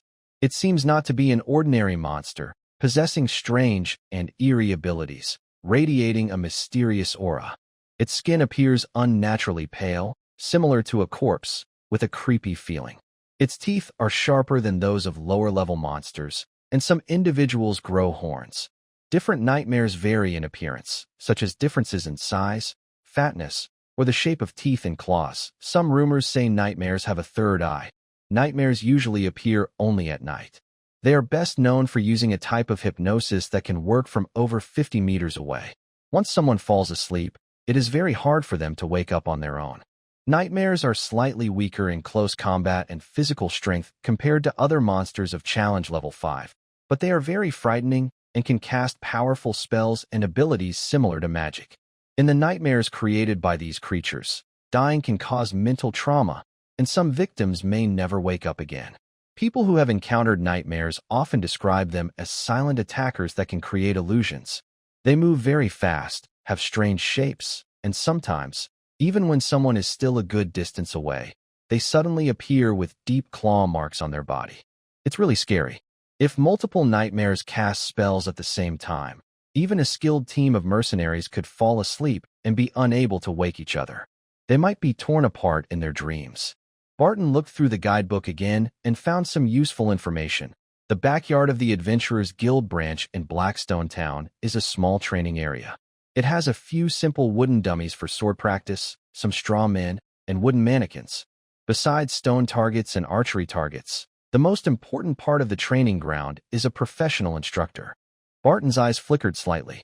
He remembered hearing about this before. The instructor is a man in his 40s, semi-retired, with red hair. He is a serious and strong man. Although he is only a low-level LV2 swordsman, he is considered a strong fighter in a small town like Blackstone. It is said that this instructor used to serve as a scout on the border villages of the Northern Duke's territory. After leaving the military, he joined an adventuring group and traveled to different places for adventures. Now, even though he might not be as physically strong as in his youth, his experience and knowledge are much greater. How much does it cost to train and learn with the instructor? Barton went to the front desk and pointed toward the training ground in the backyard. Sarah stretched lazily and accidentally knocked over a half-full glass of juice. The juice and the glass wobbled but didn't spill. She looked at the young boy, Barton, and said clearly, "You can learn from Uncle Carter for a week for just 1 silver coin. However, if you want to learn sword skills or how to become a professional swordsman, that's unlikely. Uncle Carter mainly teaches basic skills." Sarah thought for a moment and smiled. "When my sister and I were kids, we used to sneak into free lessons, but our grades weren't very good. If you want to learn, you can give it a try." Uncle Carter's training is quite good among adventurers in town. Hearing that it only costs 1 silver coin, Barton was immediately tempted. Even if the training doesn't cover real sword techniques or professional skills, training with a well-regarded, experienced level 2 professional for a week should help him improve somewhat. Should I study for a while, or spend this time hunting monsters and unlocking the bestiary to get stronger? These two options aren't mutually exclusive, but a person's time is limited, and spending too much on one thing might delay other tasks. Barton believed that becoming stronger through the bestiary was more efficient than normal training. He had just killed a goblin and gained a 1 agility boost. To get this attribute increase through normal means, he would need to eat plenty of meat and train hard for half a year, plus his body would need to develop naturally. Even then, success wasn't guaranteed. He knew this attribute boost was a reward for unlocking a new bestiary. In the future, to kill more goblins or new types of monsters to improve the goblin bestiary, he would need to reach certain kill counts or defeat new creatures to get better rewards. Otherwise, killing 1 goblin for a small boost wouldn't be enough. He would have to hide in the beginner village and kill hundreds of monsters to level up his stats before facing other monsters. Maybe I should study for a week. Although I'm worried about the missing members of the Wild Thorns team, I don't have enough strength right now to explore dangerous areas in the forest. Barton made a simple plan to grow stronger early on. First, he had to make full use of his bestiary, this valuable resource. In the short term, the fastest way to get stronger was to hunt weak monsters and wild animals. Each kill would light up an entry in the bestiary and give him initial rewards. Even if each reward was small, they would add up over time. In addition, I need to kill some goblins again to confirm how many hunts are needed to get the second reward after lighting up the bestiary point. Barton guesses that if it's a powerful dragon species, the rewards from each hunt might be satisfying when the bestiary is first opened. After killing about a dozen, the rewards may start to weaken. To get stronger rewards, more kills might be necessary. For weak monsters like goblins, perhaps after the first kill, the interval between rewards is still 5 or 10 more kills. Barton isn't very sure. He thinks that, following Captain Kevin, he probably contributed to killing goblins or finishing them off when they were unconscious. But the bestiary only reacts when killing goblins wearing wolf fang necklaces, and nothing changes afterward. Normal training should teach me something. I'll try spending 1 silver coin. If it doesn't work, I won't waste too much time or energy on it. Thinking this, Barton gives a silver coin to the receptionist, fills out a form, and heads to the back of the guild. Today, there aren't many people in the training ground, about 8 or 9. The open space in the middle of the training ground is muddy land, very flat, with no small stones or branches. The soil isn't compacted, so it feels soft and normal. Falling on it probably wouldn't hurt too much. A perfect circle, drawn with white chalk, marks the training area. A mercenary holding a wooden sword and shield gets up from the ground with a slightly shy smile. A red-haired man, holding a large wooden two-handed sword with one hand, pulls him up. That red-haired man is likely the guild instructor and swordsman, Carter. Didn't expect he's a two-handed sword user. That's less common than long swords, one-handed swords, or ing swords, Barton thinks. His gaze shifts to the chalk on the ground, and his eyes brighten a bit. If spilled into an enemy's eyes, this chalk could be very effective. Although it wouldn't work well against tough, resistant monsters, it could disturb or control human or humanoid enemies. Swordsman Carter placed his large wooden sword on the ground, gestured with his hands, and softly explained battle techniques to the young mercenary he had just knocked down. You know, after swinging the sword, its speed can be faster than most people think. When facing an attack like mine, you need to block with your shield and also learn to absorb the force. See, like this. The young mercenary seemed to understand something and nodded repeatedly. I see. It's like making the enemy's attack slide off the shield, kind of like a slippery fish in a river. Uncle Carter smiled and clapped his hands. Yes, good analogy. Elsewhere, 2 young adventurers in light clothing were moving heavy stones and other weights for training. They seemed to be in a competition, both looking flushed and sweating heavily. Are you new here? Uncle Carter looked at Barton and asked. The red-haired man, although a bit stern and old-fashioned in appearance, with few smiles, sounded like a friendly neighbor. Yes, hello, Mr. Carter. I came to learn from you. Barton spoke respectfully and looked more serious. He believed that elders, teachers, and strong people deserved respect. Of course, he wouldn't be overly polite to those who didn't deserve it. Uncle Carter patted Barton's shoulder and arm and said, Not bad. You look pretty strong. If you were in a border village, people would have high hopes for a young man like you. Eat more meat, drink more milk, and try to grow as strong as an orc. Calling someone an orc is a common insult in the northern part of the Ryan Kingdom, but wishing someone to grow tall and strong like an orc is a kind of blessing and praise. Run around here twice. Then pick a good training weapon and hit the wooden a few times. I want to see your basics. Okay, Barton nodded, keeping his shield and spear, and took a few steps in a fighting stance. Then he moved his body and started running faster, swinging his shield in rhythm with his steps, and the short spear on his back swayed slightly. During running, Barton's thigh and calf muscles fully exert their strength, contracting and relaxing repeatedly. This movement helps his bones and other parts move forward quickly. Wow, he's running so fast. I'm faster than my dad. My dad is even faster. My dad is the fastest. 3 children around 10 years old are arguing on a small patch of grass at the corner of the training ground. These children are probably the kids of the association staff, or maybe the children of some adventurers. They seem to be playing a game of hero fighting monsters with small wooden swords earlier. Hearing what the children said, Barton had a few thoughts. My agility is 6. Maybe someone faster is about to become a thief or a wanderer. The wind brushed his face and moved his hair. The training ground isn't very big, so he finished 2 laps quickly. Barton slowed down instead of stopping immediately, took a few more steps, caught his breath, and then stood next to Uncle Carter. A young mercenary holding a wooden shield and sword praised him. Friend, your running speed is much faster than most people. Also, it looks like you control your body while whether you're speeding up or slowing down. Carter, with red hair, didn't say much, but nodded with a smile. When Carter went south before, he heard about a genius who could cast a fireball at 13 or 14, and he had seen a young warrior of the same age. Barton, at such a young age, has physical abilities that seem better than adults. He might be talented, but in a small place like Blackstone Town, he's probably among the top. A few birds flew across the sky. Barton temporarily placed his shield and spear on the weapon rack, then picked a large wooden shield with a fan shape and a sturdy wooden sword that was slightly longer and wider than his short sword. Carter watched Barton with his arms crossed. The young man took his wooden armor and weapons and approached a wooden that had no complicated mechanisms. It was just a wooden stake nailed to the ground, with two arms that could move, holding a wooden axe and a wooden shield. After being attacked, the S-arms might move randomly, making defensive or attacking motions. This wooden figure is probably not the training or mechanical puppet mentioned in the guidebook. The one over there looks more refined and might be capable of some simple sword moves. Barton looked at the wooden and straw figures.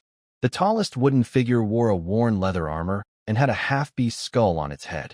Although its head and body were roughly carved, you could vaguely see it was shaped like a beast man. The wooden figure in front of Barton was about the size of a normal person. There was also a smaller wooden target, likely a goblin. Barton took a deep breath, focused on the wooden figure in front of him, and imagined it was a wandering thief challenging him. Barton raised his shield to protect his front and suddenly swung his sword, cutting at the wooden figure's neck. It seemed to touch something, and the wooden figure's arm moved, causing its shield to shift forward. Its wooden axe then swung toward the empty space where Barton wasn't standing at a much slower speed.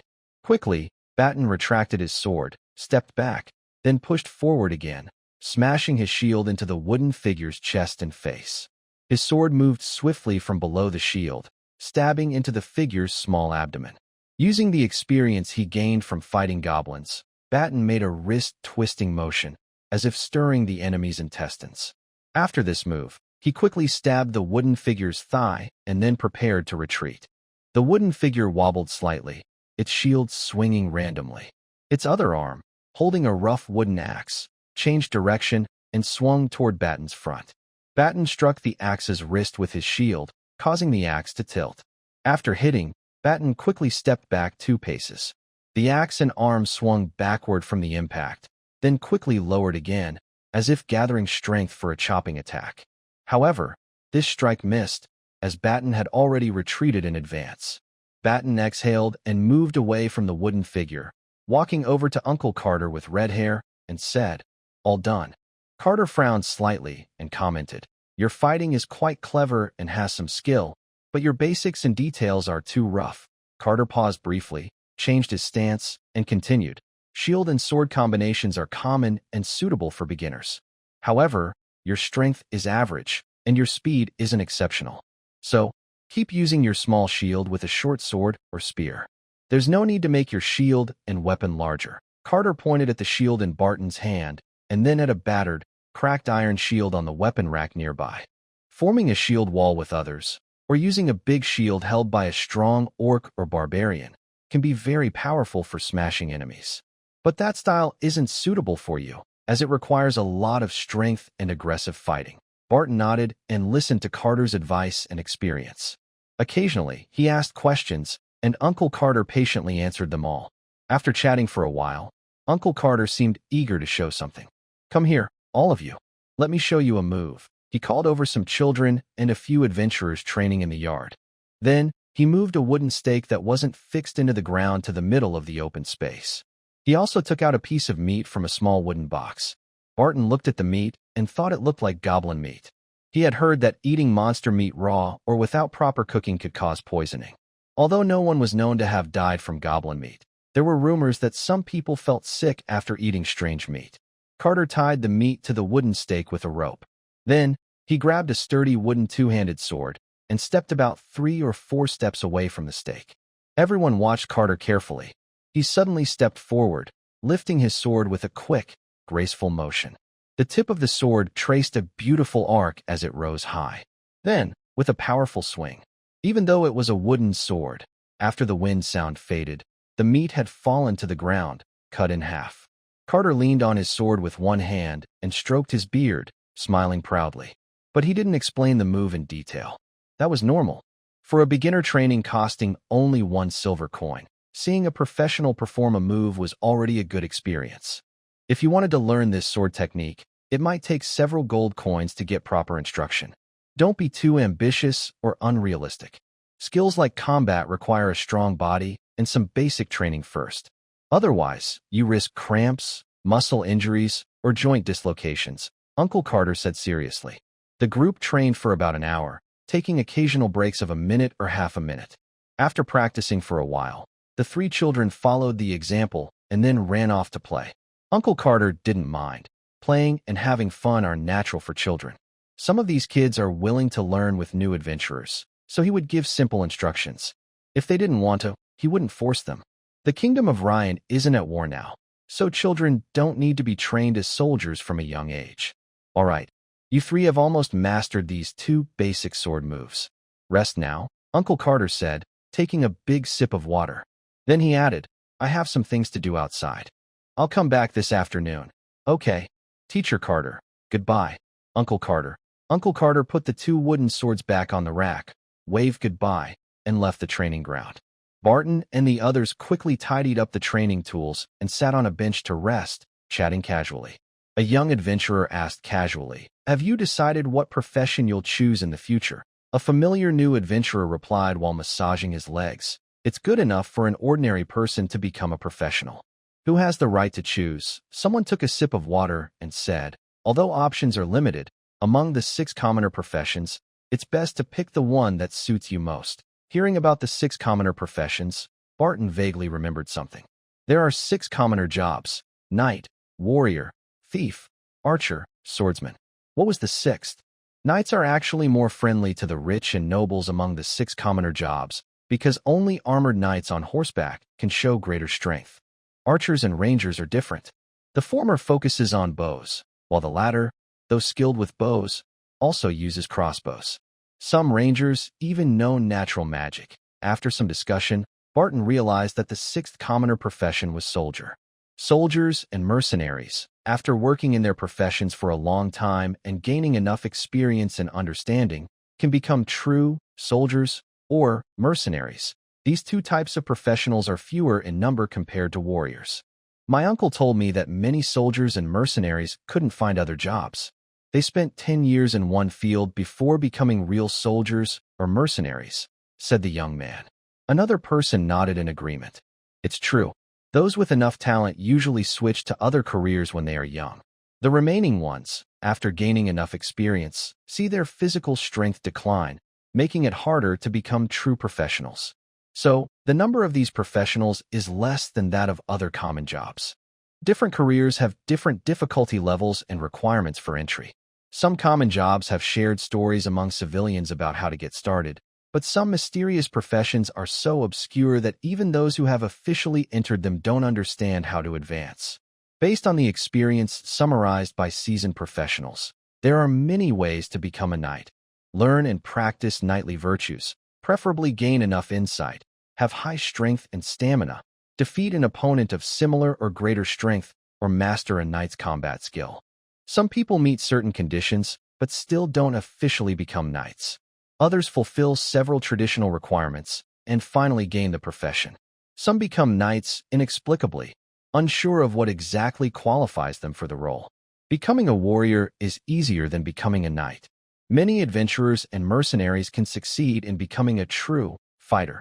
People often think of knights as wearing armor, protecting the weak, and good at defense, while fighters are seen as the embodiment of combat, symbolizing offense. Berserkers are a famous type of fighter. Barbarian berserkers and orc berserkers are especially deadly on the battlefield, growing more ferocious and bloodthirsty with each fight. Thieves excel at stealth, lockpicking, and stealing, known for agility and quickness. The most skilled and talented thieves often become true thieves. The professions, wanderer and assassin, share some skills and talents with thieves, but there are differences among these 3 roles. Assassins are more aggressive and stronger in combat than thieves and wanderers. Wanderers are skilled in both assassination and theft, falling between thieves and assassins. They may also learn abilities similar to scouts or rangers. Archers are the best choice for civilians seeking ranged attacks. Many hunters turned adventurers or soldiers who have studied archery for a long time become archers. Compared to the more versatile and difficult to qualify rangers, archers are clearly more suitable for ordinary adventurers. There are also special versions of archers, such as divine archers.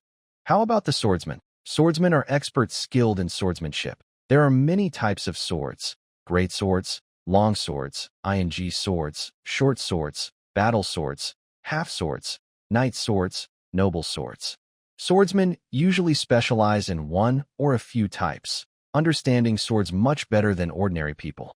Generally, swordsmen are weaker in strength and physique than warriors, but they are more agile and excel in winning fights and defeating enemies with their swords. The young man touched his shield and softly said, "I don't have much talent in swordsmanship. I think I will become a warrior in the future." His friend spoke up. "Actually, I've always dreamed of being a mage, but unfortunately, I'm not very smart." His tone was a bit helpless. Barton also sighed. Mages are indeed enviable. Their magical and mysterious aura matches the hopes and dreams of many young boys and children. But they require high talent and are quite expensive. And you, Barton? You haven't said what kind of career path you want to choose. Barton rested his chin on his hand, his eyes drifting as if looking at the past or the future. As for me, I heard some professions can use magic and also have strong close combat skills. The young man shook his head and said, "That kind of rare profession probably depends on luck. You're really greedy, wanting both magic and combat skills." Barton smiled and said, "I heard that in our Blackstone town, there are apprentice mages who can perform tricks like slipping or flashing spells while carrying swords, right?" The young adventurer replied, "People have limited energy. Even professional fighters who can use both combat skills and magic or witchcraft usually focus on one main skill and support with the other."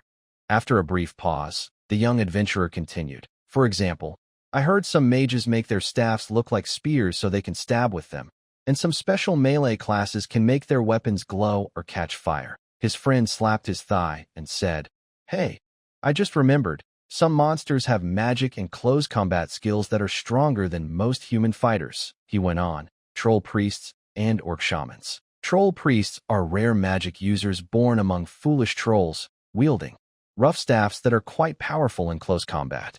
Orc shamans are good at magic and rituals, though maybe not as precise as human mages, but they also hold secret knowledge and ancient experience in their traditions. Sometimes, orc shamans might cast rage or bloodthirsty spells on themselves and then fight humans in close combat." "I disagree," said another. "You say these two types of magic users are strong in close combat, but isn't that just because they rely on their physical gifts? Like a human who is 2 meters tall, wielding a skull-decorated hammer staff. Sure, they can smash goblin brains, but fighting a normal human warrior or knight would be much harder." "Yeah, you're right," replied the friend. They continued their discussion for a while. Barton thought that in the future, he definitely needed to learn some magic or similar abilities, since fighters don't have as many diverse skills as mages or special classes. In many games or stories, fighters are strong in melee, but as the story progresses, this class often seems primitive and weak. Barton wasn't sure if his experience was correct, and he didn't fully trust the bits of hearsay he had heard. But no matter what, using the Monster Hunter Guide to gain power and improve himself was always the right path. 2 days later, in the Adventurers Guild Hall in Blackstone Town, Barton looked at the news with mixed feelings. The message was that adventurers investigating the forest had found the bodies of 2 members of the Wild Thorn Fruit team. The report described the deaths as quite brutal. One body seemed to have been poisoned, with skin turning dark purple, looking like a dehydrated corpse. Nearby, there was a goblin corpse with a similar death pose. The other body was mostly torn apart, with bite marks from wild animals, and the cause of death was likely blood loss. There were also traces of goblin weapons on the body. Although the bodies of the Wild Thornberry Squad leader and Barton's foster father, Herring Wood, have not yet been found, the association has already assumed that everyone in the squad, except the new member Barton, has died. Barton is now acting as the temporary squad leader. If, in a few days, the body of the squad leader is discovered or no new clues appear, Barton will automatically become the official leader. Barton looked over his task list but didn't find any suitable missions. He is cautious and, given his current limited strength and equipment, he prefers not to hunt bears or multiple goblins alone. He also keeps a safe distance from more dangerous monsters like spider demons and terror wolves. By the way, A day ago, Barton suddenly had an idea. Killing goblins can unlock a bestiary, which also shows shadows of animals like wolves and bears that look ordinary. So, could killing beetles and wild rabbits unlock new entries in the bestiary? Thinking of this, he stepped on a few pests. Although it didn't change the bestiary, he didn't give up. He bought a live chicken at the town market and personally slaughtered it in the Adventurers Guild kitchen. The result was exciting. The unremarkable page in the Adventurers Bestiary now displayed a picture of a chicken. Chicken, an avian species, a common animal with no special hunting value. However, some chicken-like monsters are worth hunting. Legend says that in ancient times, chickens were related to dragons and lizards. New bestiary entry unlocked. Chicken, reward. Recipe for chicken soup. The chicken soup recipe Barton received was knowledge and experience directly embedded into his mind. Although his version of chicken soup didn't have extraordinary effects like healing or increasing strength, it tasted pretty good. Improving cooking skills is also a way to enhance my abilities, even if it's not directly related to combat power. Enjoying this small success, Barton went to the market the next day and bought a rabbit and an edible bird. Unfortunately, this time, no new bestiary entries were unlocked. Roasting and eating it tastes pretty good. Recalling the flavor of roasted meat, Barton licked his lips. "Hey, Barton." Kevin, near the notice board, greeted Barton. "Hey, hello. What did you have for breakfast?" Hearing Barton's question about what he was eating, Kevin looked slightly surprised, then smiled casually and said, "I had jam bread, a couple of slices of venison, and a big bowl of mushroom soup." After finishing his breakfast, Kevin nodded toward the board covered with many task notices. "So, any good missions?" Barton shook his head calmly. "Not at the moment." Kevin, just as Kevin was examining the task notices on the board, a man with a strange necklace and a somewhat cold gaze approached and greeted him. Although he took the initiative to say hello, this man, who seemed somewhat reserved, still carried a distant, aloof feeling. "Rhodey," Kevin responded politely with a smile. Rhodey, like Kevin, was a semi-professional approaching the edge of a full profession. The difference was that Kevin sensed that the vague opportunity to become a true professional pointed toward careers like hunter or ranger, while Rhodey seemed to be connected to other types of skills. Rhodey was also skilled in using ranged attacks to hunt targets. His weapon was a bow. He might be slightly weaker than Kevin in tactics and strategy, but his precise and deadly archery made Kevin, who usually used a light crossbow, feel somewhat inferior. Kevin guessed Rhodey's future profession. Perhaps he was actively pursuing the possibility of becoming a master archer. Compared to ordinary archers, master archers didn't have obvious changes in basic attributes, but their eyesight and bow accuracy were improved. Archers usually knew techniques like rapid fire and continuous shooting. Some were also good at using bowstrings to strangle enemies or fighting with short swords in close combat. They also had good knowledge of bow maintenance, tactics, and theoretical skills. Master archers excelled at precise hunting. When using special skills like charged shot and precise shot, their effects were stronger than those of regular archers. Recently, the wilds have become more dangerous than before. "Are you interested in teaming up to build an elite squad?" Rhodey spoke simply and directly. Rhodey was the leader of the Black Arrow Squad.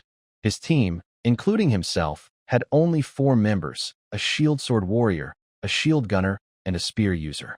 All 4 were semi-professionals, but semi-professionals were only slightly stronger than ordinary people. They had just begun to approach the path of greatness, but hadn't become full professionals yet, so their strength was limited. This 4-person team would struggle if they faced dozens of goblins attacking at once. Kevin thought for a moment and agreed. Although having more people means sharing the rewards less, it is safer. Rhodey quickly said, "Too many people can make coordination difficult and may attract stronger monsters, so it's best to keep the team under 12 members. Rhodey clearly prefers small, elite teams rather than large armies of dozens or hundreds. Kevin considered, for from Black Arrow, 5 Battle Brothers, and Barton, who is also quite capable, can join. Kevin smiled and said, "No problem. 10 to 12 people should be enough to handle tasks around the forest." Then he turned to Barton and asked, "Do you want to join?" Barton nodded and replied, "Yes, teaming up is definitely safer." Rhodey looked at Barton, seeming to evaluate whether he was a reliable teammate. Not long after, an older man, about 39 years old, dressed in chainmail and standing by a wooden plank, spoke up. "Sorry, I heard you're forming a team. Can I join? I'm new to adventuring, but I'm a retired soldier with some combat experience." Kevin, Rhodey, and Barton all looked at the man who spoke. He wore well-maintained chainmail, and his shield was heavier, wider, and larger than Barton's. His shield was a metal one similar to a buckler, shorter than a coffin-shaped shield, with a shape like an upside-down trapezoid that's wider at the top and narrower at the bottom. The edges were slightly curved, and the corners were a bit sharp. The man's weapon was a sword, a one-handed sword, but it was slightly larger and thicker than usual. The tip wasn't very sharp, and the upper half looked like a chopping blade. It seemed suitable for slashing. Barton first noticed that this man's armor looked sturdy. After inspecting the veteran's gear, Kevin judged from the details that he had military experience and probably just recently retired. Rhodey looked him over and said, "Wait a moment." Then he headed toward the front desk of the guild, seemingly to ask about the background and reliability of the old man. Kevin smiled and casually chatted with the old man, asking some questions. The old man had previously served at a patrol post in the north. He was a bit older, not a professional adventurer, and had made a small mistake. The patrol captain gently and kindly suggested he retire, and he received a normal retirement payment. His wife had a lung illness and needed money for medicine, and he also had a daughter to support. His reason for becoming an adventurer was simple: to earn money. Less than a minute later, Rhodey returned to the group, nodded as if agreeing to let the retired soldier and new adventurer join. After a while, Black Arrow and the other members of the fighting team also gathered around, and everyone discussed which tasks to take. Barton suggested, "We can take 3 tasks: drive away wild boars, pick herbs, and clear goblins. Once we accept the tasks, we'll go to the village this afternoon and rest until evening, dealing with the wild boars that are said to run from the forest into the farmland. Decide how long to rest and plan the next steps based on the fighting situation. Picking herbs and dealing with goblins don't require going deep into the forest. Although goblin activity has been more frequent and dangerous lately, we're taking the task of collecting goblin ears, which are worth a bit more than usual, and recording some intelligence on the outskirts of the thorny forest, not attacking the goblin tribe directly. So, the danger is within acceptable limits." Kevin stroked his chin and nodded approvingly. "Good suggestion. Doing these 3 tasks will earn more silver than hunting spider demons, with less danger." Rhodey nodded, though he didn't speak, but his eyes showed more appreciation for Barton. Rhodey also didn't like fighting spider demons. Although their venom glands and silk glands are valuable, their speed, shell protection, silk, and toxins make them hard to fight. Spider demons' shells are slightly stronger than some thin, poor-quality leather armor. They can defend against arrows a little, but because of their speed, able to dodge attacks and quickly approach archers, they are not suitable targets for ordinary adventuring teams. All right, let's register and take these 3 tasks. The tip of the feather pen scraped across the paper, making a scratching sound. Kevin, Horn, Haven, Norbert, Gavin. Lodi, Oliver, Tuck, Mike. Barton, Karen. The 5 battle brothers, 4 black arrows, 1 wild thorn fruit, and 1 lone adventurer. They accepted quests like drive away wild boars, gather herbs, and clear goblins. Before forming a team, adventurers usually register briefly at the guild. Keeping good records of accepted quests makes claiming rewards easier. If an adventurer goes missing, it's also easier to track down what happened. Of course, adventurers disappearing is quite common. When a new adventurer goes missing and no one is assigned to investigate, it often gets forgotten. Only after a long time, when other adventurers bring back a faintly remembered name on a worn badge, does someone say, "Oh, that's him. The one who disappeared a few years ago." Recently, the danger around the Thistle Forest and nearby areas has increased. It's been years since a group of adventurers went missing in Blackstone town. Though there have been encounters with monsters or strong enemies, some manage to escape each time. A team of 11 seems confident, but they remain cautious. Their current quests are simple and don't require deep forest exploration. "I think those 2 teams might have been ambushed and killed by goblins," one adventurer said as they headed toward the village reporting wild boar sightings. "That's quite possible," Mike replied. "Old adventurers say that once goblin tribes have a clever leader or priest, Their hunting and ambush tactics become more strategic and harder to fight. Goblin leader and priest? What kind of monsters are those? Norbert asked curiously. Horn, holding a double-headed axe, answered his question. The leader usually has 1 or 2 combat levels. Without any special skills, they're only slightly stronger than other goblins or rookie adventurers. But with a profession that boosts their attributes, plus a few low-level skills or innate abilities from goblin mutations, even experienced adventurers can struggle to defeat them in a one-on-one fight. Goblins reproduce very quickly. Some subtypes with special breeding skills can spread as fast as wild rabbits.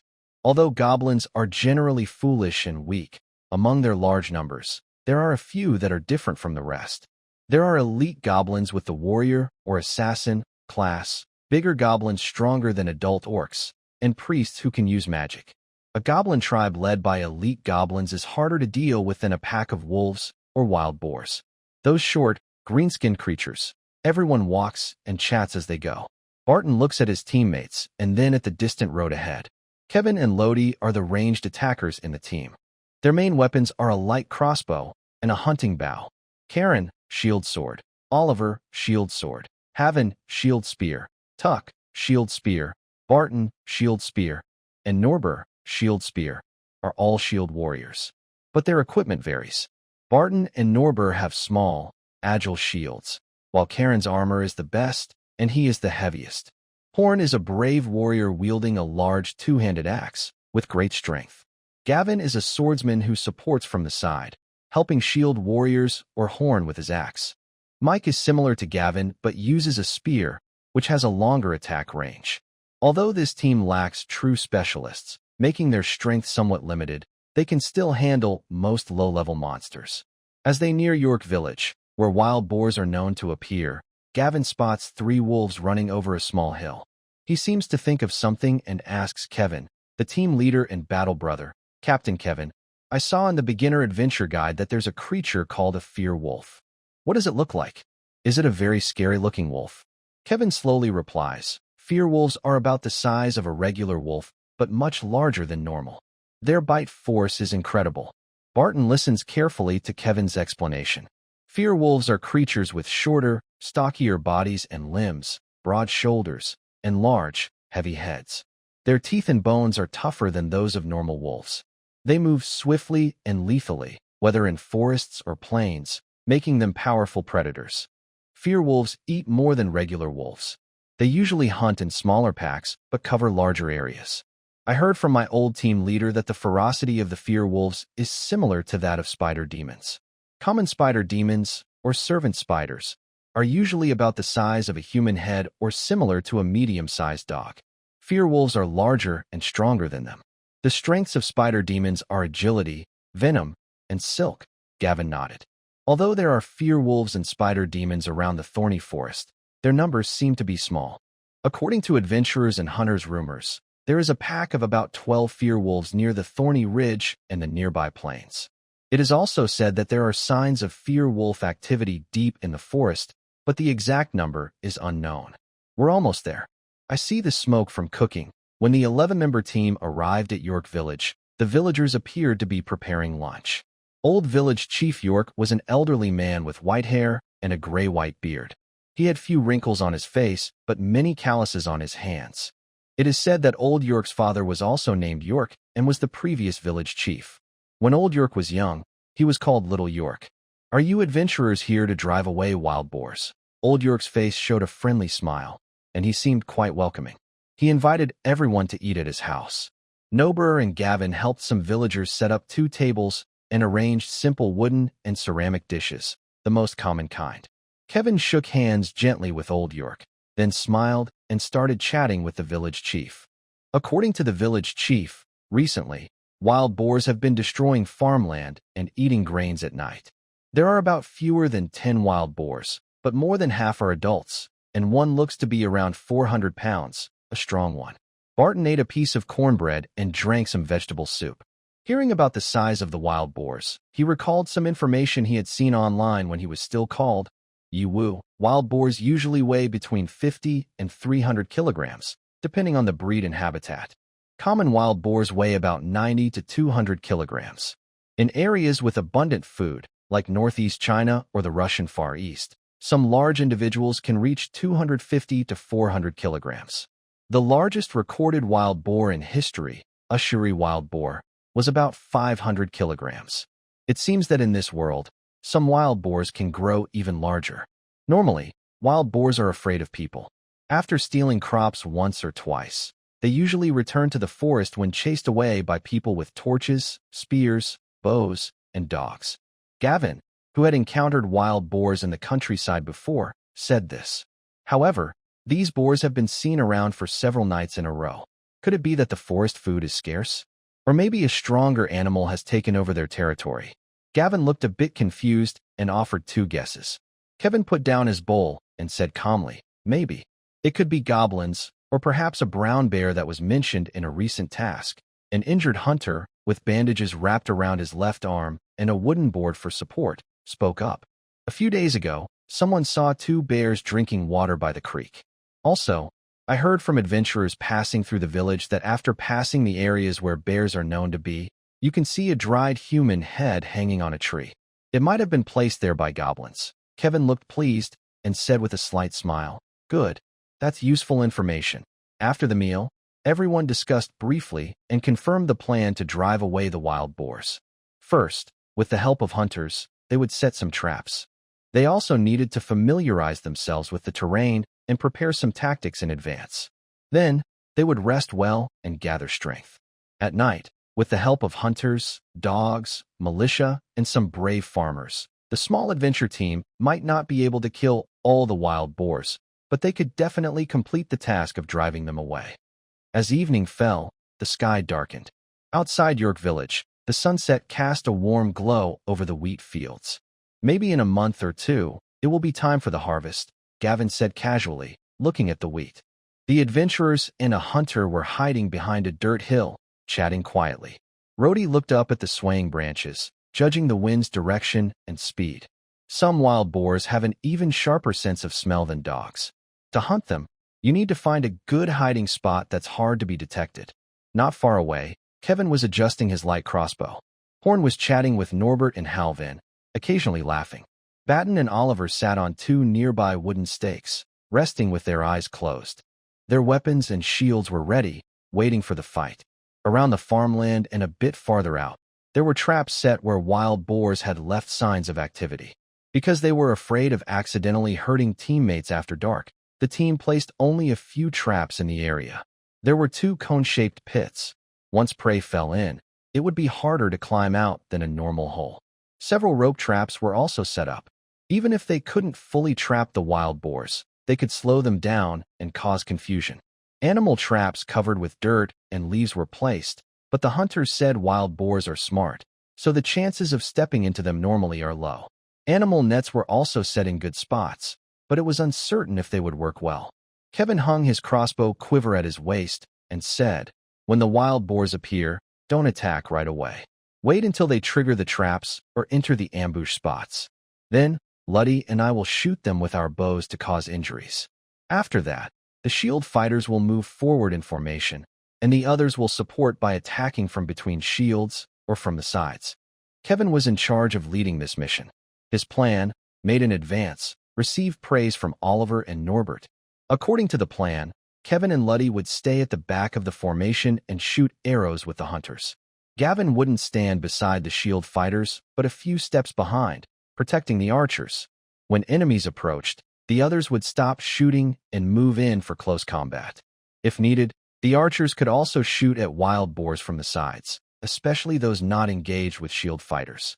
"It would be great if we had more strong bows and crossbows," Barton said, watching Kevin and Luddy. A middle-aged hunter nearby spoke up. "Our village only has 3 hunters. Last time, one of us got hurt by a wild boar. Another hunter from the 3 was currently inside a house at the village entrance. That house was about 50 meters away from the trap area. Inside were a militia captain for militiamen, a hunter, 2 strong and brave farmers, and a few dogs. They were only there to help." After Kevin's team started fighting, the militia captain would lead them from the side to look for chances to expand the attack, kill, or drive away the wild boars. Although the association's task is to drive away wild boars, Killing a few would definitely make everyone happier. Wild boar meat and skins are also worth some money, Horn said cheerfully, rubbing his big axe as he spoke, seeming to crave some pork. Mace-wielding Mike handed out some unlit torches and 2 oil lamps filled with fuel. Not everyone carried torches and lamps, since some people's shields weren't on their arms and needed one hand, leaving the other free for weapons, making it hard to carry torches. The moon slowly rose, and the sun was about to set completely. The light dimmed. Nober approached Uncle Karen, who had served in the Northern Army for many years, and started talking about soldiers and the battlefield. Karen was happy to share. You know, the Northern armies, whether under the Duke or border soldiers of the kingdom, mainly guard against orcs. Those tall green-skinned orcs are much more dangerous than short goblins. Karen shook his head, seeming to remember something, and his muscles and skin on his arm trembled slightly. Very scary monsters. We usually have to use numbers and better equipment to fight them. Young orcs are reckless and often wear only animal skins or rags, but their strong bodies are hard to fight. Sometimes you stab them, and they bleed a lot, but they still roar and hit you with a club, making you dizzy. Karen wasn't overly afraid of orcs, but he clearly kept some caution. Nober asked curiously, So, how do you usually fight? Do you have any tactics or skills? Karen made a circle with his hand to show a formation and said, a group of iron pots forming a shield wall, with archers, crossbowmen, crossbow carts, and spear throwers behind and to the sides. Orcs usually like to attack first, so we shoot arrows while slowly retreating. When close combat happens, the shield wall combines with long spears, pikes, axes, and swords, like a hedgehog or a fierce tiger's open mouth, attacking and defending at the same time, making the enemies bleed. Orc first charges are often very fierce. And when the battle gets intense, those bloodthirsty, crazy green-skinned beasts tend to gain the upper hand. So, the army prefers not to fight the orcs head-on. They tend to pull back and fight on favorable terrain or during advantageous moments. Something's moving. Kevin signaled everyone to stay quiet. Barton looked toward the trap pits and rope snares. In the shadows of the forest, a few blurry figures flickered. Rhodey stood behind a tree, squinting with sharp eyes like an owl. He quietly said, They're coming. They heard some branches breaking and the sounds of beasts moving through the bushes.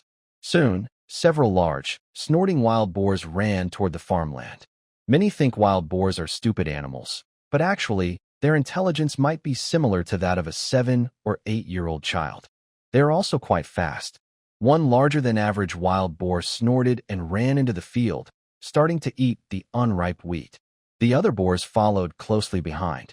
A hunter whispered, It's a pity they didn't step into the traps. Rhodey calmly said, It's okay. We can herd them into the traps. Kevin said calmly, Shield bearers, push forward. Be careful not to get hit by the boars. Dodge their attacks and stay in formation. The team began to move as instructed. If anyone thought this makeshift team had a complicated or clever battle formation, they would be mistaken. But these adventurers had some combat experience and a bit of teamwork. They could form a formation and cooperate. The moonlight shone on the fields, where the animals were destroying crops and eating the plants. The boars were mostly black, brown, gray, or tan, with mud and plant juices on their fur, giving them a muddy, stinky appearance. The largest boar looked quite fierce. Its tusks were weapons for fighting over territory.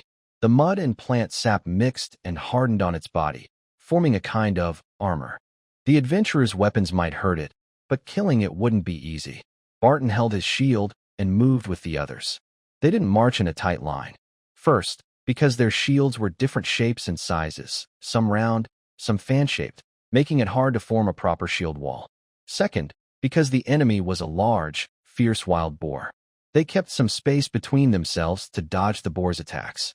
3 arrows were shot almost at the same time, each hitting its target. One wild boar weighing about 200 pounds was pierced in the rear, blood flowing nonstop. It panicked and ran toward the forest. The other 2 arrowed the largest wild boar and a medium-sized one, but unfortunately, those 2 didn't seem seriously injured. The boars loudly grunted and made noisy sounds. 2 of the boars started running and charged toward Barton and the others. Someone beside Barton held up a torch, and another had a lit lantern hanging at their waist. The firelight illuminated the area ahead. The boar's relatives behind them also seemed unwilling to run away and were moving closer. "Watch out and dodge. Don't just stand there," Hanwen and Taku shouted warnings almost at the same time. According to the plan everyone discussed, when first facing the boars, they shouldn't resist the charge directly. Instead, they should avoid first and then attack the sides and back of the boars with weapons. It seems similar to Uncle Karen's tactics for fighting orcs, Barton thought. The boars were still some distance away from the adventurers.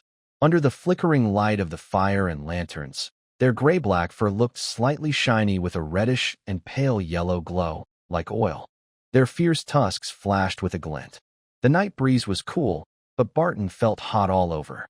Whether from nervousness or excitement, he sensed his heart beating faster and stronger. Whoosh! The experienced hunter quickly shot a second arrow. It was not perfectly accurate, grazing the back of the charging boar and leaving a nearly invisible scratch, with no blood. The crossbow bolt and another arrow shot out, but Barton no longer paid attention to whether they hit. A female boar weighing over 250 pounds charged into his view. Barton dared not use his shield, which looked like a toy in front of the boar, to block. He swiftly dodged to the side. The boar was fast, but at this moment of wild running, turning was definitely less agile. Using his agility that was better than an ordinary person's, Barton avoided the attack and casually poked the boar in the rear. The wild boar let out a painful grunt, its steps stumbling slightly and slowing down. Then it wildly lunged at the nearby adventurers to bite. Tuck used his shield to block. He didn't dare face the fast charge of the boar directly, but once the enemy slowed down, it became easier to handle. Tuck used a proper technique to reduce the impact, stepping back half a step as the boar attacked. Then he quickly stepped forward, hitting the boar's face with his shield and trying to attack its neck from the side with his weapon. "Ha! Hey! Ha!" With some shouts, swords and spears joined the attack. Soon, one boar fell to the ground. The fight continued. The militia captain led some people from the side to flank, easing the pressure on the adventurers. Horn, holding a large double-handed axe, bravely swung at a big boar's head. Horn successfully cut off half of the boar's head, but he was knocked down by the last burst of energy from the dying beast's final charge. Horn didn't seem seriously hurt, but he looked in pain and couldn't help but swear. The largest boar was surrounded by several adventurers. Barton even saw the fierce animal's small eyes reflect the firelight. It's cornered and dying, but it's still fighting to survive. Barton thought to himself. Oliver and Tuck approached from one side, while Mike, holding a long spear with both hands, moved forward. Then, Mike used the length of his weapon to attack from a relatively safe position. His spear shot through the gap between two shields, fast and accurate, causing the biggest and strongest boar to bleed. Others also attacked from different directions. Whenever the boar tried to fight back, people retreated a few steps or used their shields to block. They were like wolves, a pack hunting a large prey. Barton's eyes reflected the firelight. Maybe because of the angle, the moonlight cast a cold glow over his beautiful eyes. For a brief moment, warm flames and cold silver white appeared together in his eyes. Barton his spear with all his strength, piercing directly into the boar's eye. Blood flowed out. The beast let out a loud, painful cry, filled with rage. It charged desperately toward Barton, ignoring attacks from the sides and behind. Barton's spear was driven deeper into the wild boar with its movements, but he had no time to strike again or turn the spear for greater damage. Feeling a huge force, Barton decisively released his right hand and stepped back. If he hadn't let go, he might have broken his wrist. The wild boar's ugly face was covered in blood, with sharp tusks gleaming coldly, fierce and terrifying.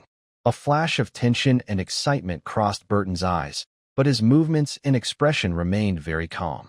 As if he had practiced this 1,000 times, when he released the spear, a sword appeared in his hand, a shield protected his vital areas, and the sword aimed at the enemy's vital points.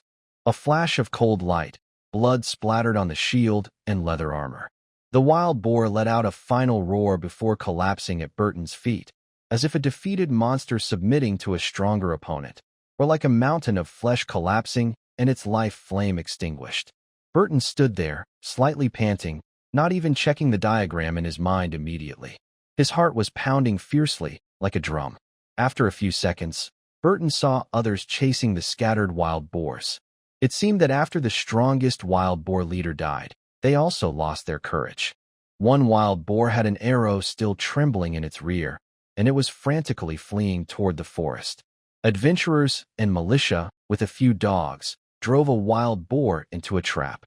Amid screams and squeals, the pig fell into the pit, ending its life with knives and spears stabbed from the edge of the hole. Barton saw the nearest wild boar run quite far away, so he didn't waste energy chasing it. Instead, he moved at a steady pace toward the others, while also glancing at the demon hunter bestiary. Wild boar reward.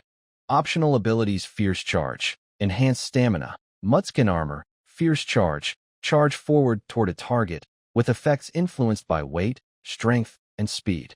If the boar has horns or tusks, the damage increases. Enhanced Stamina slightly improves stamina, strength, and resilience. It also boosts appetite and digestion. When well-nourished, it can develop into a stronger body. Mudskin Armor. Regularly roll in mud or rub against trees and plants to form a layer of mud protection. When the mud mixes with plant sap and dries, it becomes very hard.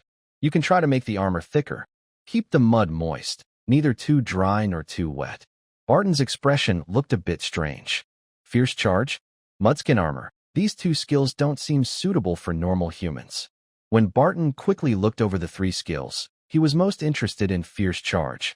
It should be a way to move quickly, and since Barton doesn't have strong active skills right now, it might be a good addition. But then he realized it might not be as powerful as it first appeared. Barton has no horns or tusks, so he wouldn't deal extra damage. Maybe he could use weapons or shields to make up for it, or wear a horned helmet. Barton isn't sure how much damage he could do with this skill. His weight and strength are much less than that wild boar.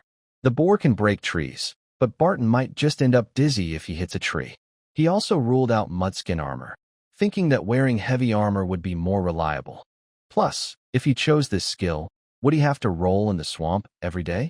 Would he have to stop bathing to keep the mud armor intact? I choose Enhanced Stamina. With a thought, a surge of power strengthened Barton's body.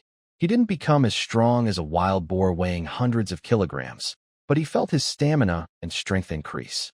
His ability to resist hits and other physical aspects also improved to some extent. I think I'm a little hungry.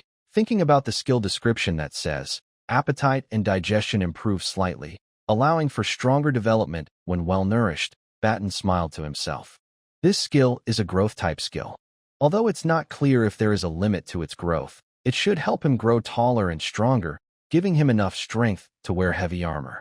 In his previous life, Barton played Dungeons and Dragons and encountered enemies wearing heavy armor, which was indeed hard to fight.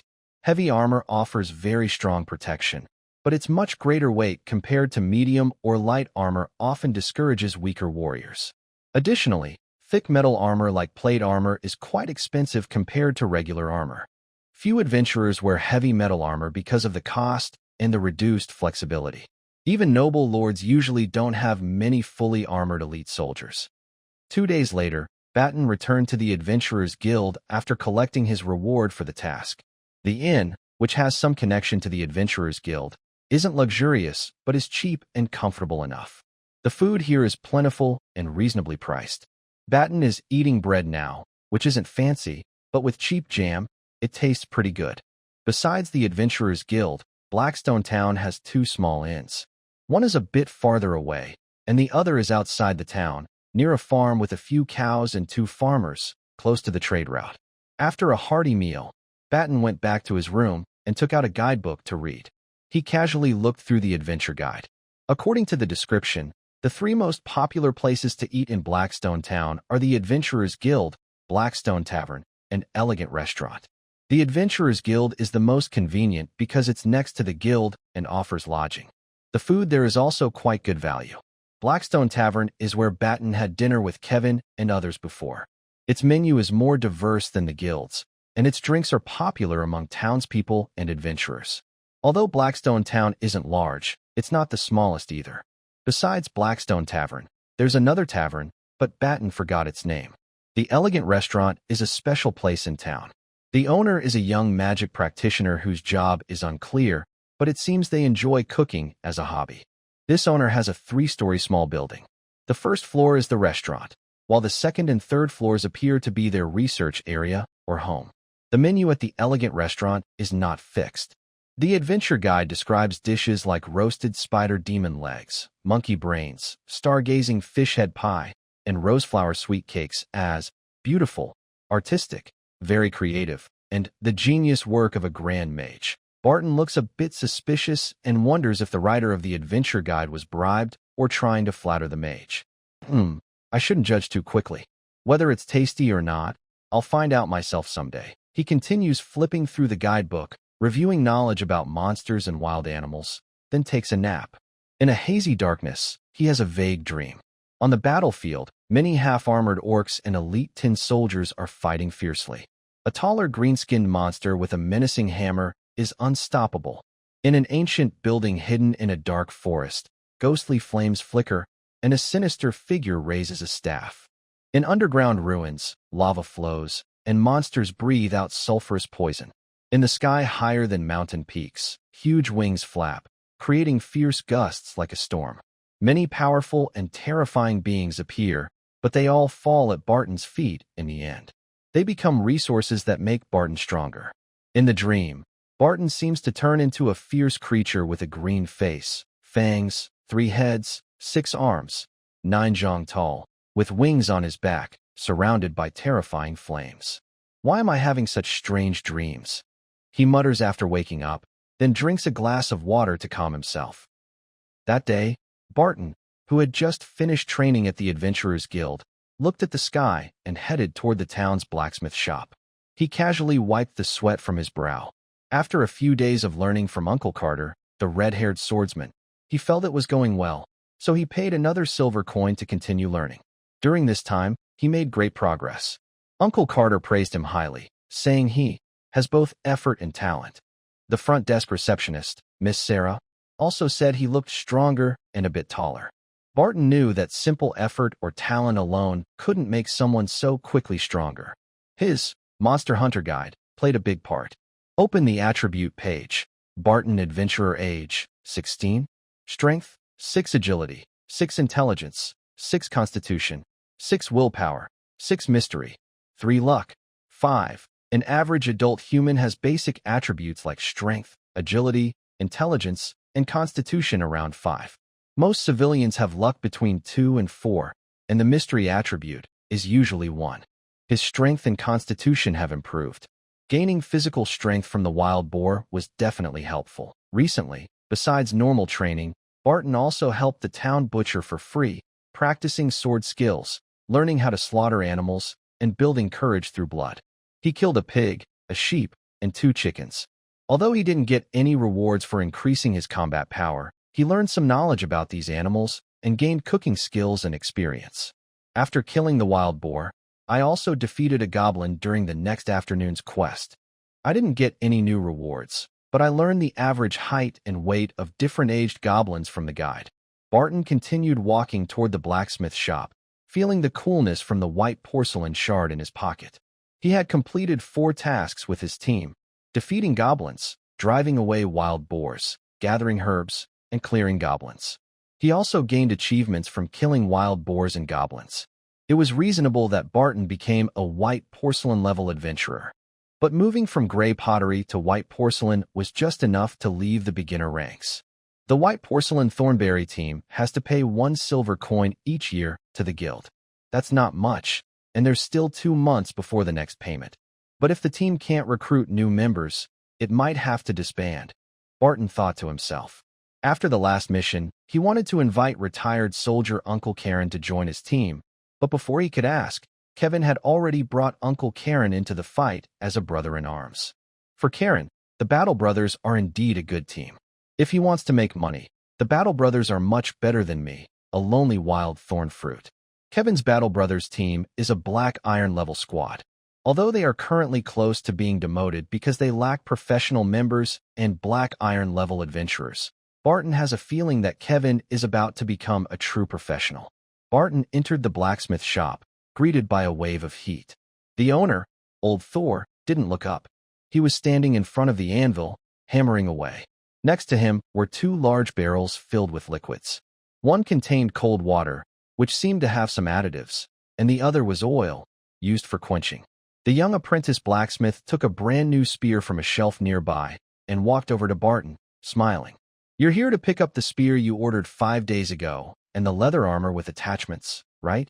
Barton nodded, handing the young apprentice the remaining payment and a rough short spear that had once killed a wild boar. "Please recycle this spear," the apprentice said, taking the money and the short spear and placing them on a table a little farther from the furnace. Barton weighed the short spear in his hand. It felt comfortable to hold. This spear was a bit longer than the one he used before, with a moderate length, but it still belonged to the short spear category. The spear shaft was made of very sturdy hardwood, treated with a special process to prevent decay and increase toughness, which gave off a faint herbal scent. The shaft wasn't painted. Its color was a mix of gray-black from the medicinal liquids soaking into the light brown wood, making it look solid. The iron spearhead was sharpened enough, shaped with 3 edges as Barton requested, somewhat similar to a trident. Below the spearhead, there were 2 protruding ears, resembling wild boar tusks or ears. However, these ears weren't very large. Another apprentice brought in a set of leather armor, Barton's own armor, which had been cleaned and reinforced this time. On the front of the thighs, 2 thin leather plates, shaped like skirts, had been added. Around the waist and abdomen, several small leather armor pieces combined with thin metal plates and 4 fine iron chains, thinner than a little finger, were used for reinforcement. On the left chest and back, a slightly protruding smooth metal round mirror was attached. It wasn't heavy, but it should provide better protection against sharp weapons than ordinary cowhide. In addition, some adjustments and improvements were made to the neck guard.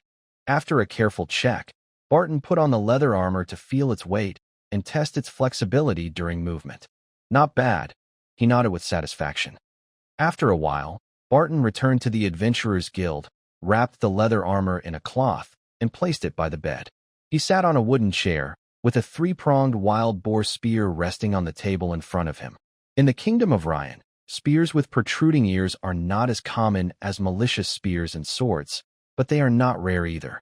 However, Barton heard from the blacksmith that he had forged similar iron spears a few times, all based on heavy short spear designs. He had never made a custom version like Barton's before. Barton examined the spearhead. It was sharp enough to bleed large beasts and could easily kill small green-skinned monsters called goblins. In Barton's previous life, different novels and games depicted goblins in various ways. In some stories, goblins and gremlins are just different translations of the same creature. In the world Barton is in now, goblins, gremlins, cave dwellers, and halflings are all short races but are different species. Goblins are common low-level monsters. If they appear in armies led by high-level demons, they are usually cannon fodder or food, not even considered servants or auxiliary troops. Gremlins look somewhat like goblins, but do not have green skin. Some anthropologists believe there might be a blood relation between gremlins and goblins. Gremlins have intelligence similar to humans and are talented in machinery and gunpowder. Cave dwellers are humanoid creatures that prefer dark caves and underground environments. They may have shells or scales, with eyes that have degenerated in darkness, resulting in poor vision. Their sense of smell is better than humans, but not as good as hunting dogs. Some dungeon lords keep cave dwellers as servants or halflings, also called hobbits, are not as strong as dwarves but are agile and quick, with a talent for wandering or thievery. Many halflings also excel in brewing and cooking. That day, Barton entered the Blackstone Town Adventurers Guild, intending to see if there were suitable quests or adventurers willing to join his team. Then he saw a boy who looked somewhat familiar. The boy was wearing an old leather armor. He wore a hunter's hat, mainly green with brown accents, decorated with a few grayish feathers. The hat wasn't particularly pretty. "Big Brother Barton, I want to become an adventurer too. Here's the letter from the village chief." The boy's eyes were clear, filled with a longing for adventure and excitement. Barton took the letter and remembered that this boy was the child of a hunter family from the same village. He looked about the same age as Barton, but was not as strong. Barton quickly read the letter. The village chief's handwriting wasn't very neat, but was tidy. "All right, I understand what's going on. You can join my wild thornberry team directly. How about that? Sounds good. The boy was a newcomer, and joining a team with experienced local adventurers was a good choice. Although, it seemed the wild thornberry team was a bit small. Barton patted the boy's shoulder and smiled. I'll take you to register as an adventurer and add our team to the list. Once we recruit a few more people, we can pick an easy task to practice. The boy nodded eagerly, touching his quiver, showing he was very interested in hunting, earning money, and adventure. A few minutes later, after a white porcelain-level adventurer finished their task reward, it was the boy's turn to register. Soon, the team list had one more name. Kuchi, a new gray pottery-level adventurer. Barton found that having two people in the team made recruiting easier than when he was alone. Without much trouble, he successfully invited a gray pottery-level adventurer to join. This was a young man around 20 years old. He used to work for a trading caravan, but when the caravan failed, it disbanded. He sold the miscellaneous goods he received as wages, bought a knife, and became an adventurer. The young adventurer had experience fighting wild wolves with others, though not very seasoned. He had at least seen blood. Another name was added to the team list, Galen. Barton evaluated the strength of the three-person team internally and felt it was still not quite secure enough. Kuchi's short bow has limited power and average range, but it is lightweight and has a decent firing speed. It should perform well against small to medium-sized beasts and goblins. The waistcoat Galen wears looks sturdy and durable, but it offers less protection than carefully crafted leather or cloth armor made by skilled artisans. The knife he uses appears to be of good quality, sharp and durable. It is of moderate length, suitable for both one-handed and two-handed use. Barton's armor is much stronger than the old leather armor worn by Kuchi or the unarmored Galen. He carries a small shield, a short sword, and a newly made three-pronged wild boar spear. Such equipment is considered decent among low-level adventurers, and he is the strongest of the three. However, if this team encounters a large group of goblins, wolves, or wild boars, they would struggle to handle them if the numbers are too high. Barton thinks the team should also include a warrior with a long-handled weapon and a shield fighter. As for a mage or priest, a small-town team like the Wild Thorn Fruit Squad probably wouldn't be able to recruit such specialists. Once I become stronger, I should be able to hunt monsters or beasts with magic or similar abilities and gain their powers. Just as Barton was thinking about whether gaining the ability of dragon breath might cause him to grow dragon-like organs, a blood-stained adventurer hurriedly rushed into the guild hall. His footsteps were faster than his voice, and he shouted, "Goblins!" Over 300 goblins appearing near the forest edge. A militia member and a hunter entered the Blackstone Town Adventurers Guild almost simultaneously. The militia's voice trembled slightly, and he looked anxious as he loudly said, "Those green-skinned creatures are very close to York Village. The village chief asked us to seek help in town." Some adventurers and townspeople gathered around the guild. It seemed that the news spread by these three had attracted people. Some looked curious, as if they came to see the excitement, while others looked confused and blank. Tap tap. A slow but steady footsteps descended from the second floor. No need to panic. Just goblins. The newcomer wore a black robe, underneath which was lightweight leather armor. On his chest was a badge decorated with symbols representing different elements: blue water waves, red flames, green and white symbols of sky and wind, and leaf-like patterns. This 30-year-old blonde man looks confident. He holds a short staff with a red gemstone embedded in the top in his right hand, and in his left hand, he carries some grains. A bird sitting on his shoulder is happily eating. The soldiers in town can't be moved easily, but 2 groups of militia and 3 teams of adventurers have already gone ahead to support Yorktown, he says. After speaking, he looks at an ordinary-looking man in his 40s standing nearby. This middle-aged man has short gray-black hair and a plain face. He is a bit shorter and slightly chubby compared to the blonde man. He is the leader of the Blackstone Town Adventurers Guild, a level 3 warrior. His face is calm and steady. He says, "Now, I am issuing a large, urgent mission. Defend York Village, led by bronze-level adventurer Kate. Prioritize protecting the village and, if possible, kill as many goblins as you can. The guild leader doesn't plan to fight himself. Blackstone Town also needs guards, so he can't send all the troops away." Kate, a beautiful mage with a badge, smiles, and briefly explains the mission. Then she walks outside. This emergency is quite urgent, so details about registering the mission will be provided later. But the guild won't forget their promise. To make things easier and boost morale, the leader sends 2 trusted aides with a small bag of gold coins and some silver coins to follow the team. Barton joins the team with his 2 members. The team is led by a mage and includes many adventurers. He looks around and sees that the front of the team heading toward Yorktown is led by Kate and a warrior friend, both riding horses. Kate is confident. As a bronze-level adventurer, he has enough experience. His magic skills are also very useful. Kate came from White Sand City, not a local of Blackstone town. He originally came to trade with wizards outside the town.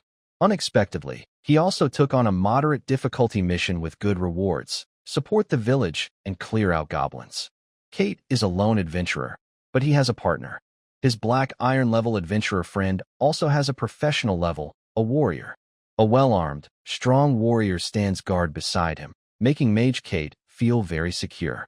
The chain reflected the sunlight, and the tall horse snorted loudly. The soldier wore heavy armor and a helmet with a nose guard. He was not wearing ordinary chainmail. Over his chain armor, he had a leather coat with metal plates. The coat's hem could protect his thighs. The metal helmet with a nose guard, padded cap, and chainmail lining looked very sturdy and reliable. As the team moved forward, Barton looked around. It seems there are about 130 or 40 people. Although the number was less than the high school military drills or parade formations in his previous life, and not as neat, these adventurers all carried weapons. Some had horses, 7 or 8, and a mule cart. They couldn't all wear armor, but most wore armor of some kind. About a dozen wore cloth armor, while most others wore leather armor. Occasionally, chainmail or light scale armor could be seen. Long-handled swords and spears pointed toward the sky, their blades shining coldly. The mighty greatsword was awe-inspiring, and the delicate rapier seemed eager to drink blood. Some carried shields. Small round shields were most common, but others bore fan-shaped or triangular shields.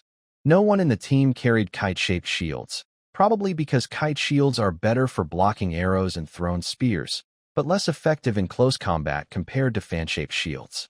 Kate held the reins and looked at the team. Though not elite, he still felt a sense of pride and confidence. With such a strong team, defeating the goblin tribe should be very easy. A spark of excitement shone in Kate's eyes. But we must stay cautious. He sent a message via a bird to the village and ordered 2 lightly armored adventurers on horseback to scout ahead at a slightly faster pace. Under the sunlight, the team gradually approached the village. Good eyesight archers already saw a patch of small woods in the distance, where many green figures were moving. It wasn't the wind rustling the bushes, but goblins with small green skins. "It looks like we're just in time," Kate said, waving to signal the team to advance. Near the farmland, some goblins were stealing grain. Most of the wheat was still immature and not fully ripe. These confused goblins are more like randomly cutting or pulling crops with small knives and hands, rather than harvesting or stealing properly. They then casually stuff the edible parts into their pockets. Some young villagers, militia members, and adventurers gather at the village entrance, using wooden fences, trees, and earthen walls to form a rough defensive line. There are about 70 or 80 people, some of whom are somewhat capable in battle, but they are weaker than the group led by Kate. They dare not run out of the village to attack the goblins directly, so they can only watch helplessly as their farmland is damaged. At this moment, after Kate and her team arrive, the villagers' morale improves. They form a tight formation and slowly move forward, seemingly planning to attack the goblins from 2 sides at the same time, working with Kate and the adventurers. Kate, on horseback, has a better view. He estimates there are about 50 goblins in the farmland, with more hiding in the small woods nearby, though the exact number is unknown. First, kill the goblins in the farmland, Kate orders decisively. Goblins are small and quick, and they have an advantage fighting in forests or caves. It makes sense to first clear out the scattered goblins around the farmland. Focusing on killing some enemies now will reduce their numbers. Even if some goblins run out of the forest to surround them later, the adventurers' advantage of attacking first will weaken their strength. The villagers and the team from the village work together to trap the goblins around the farmland, then regroup. This tactic may not be very clever, but fighting goblins doesn't require complicated strategies.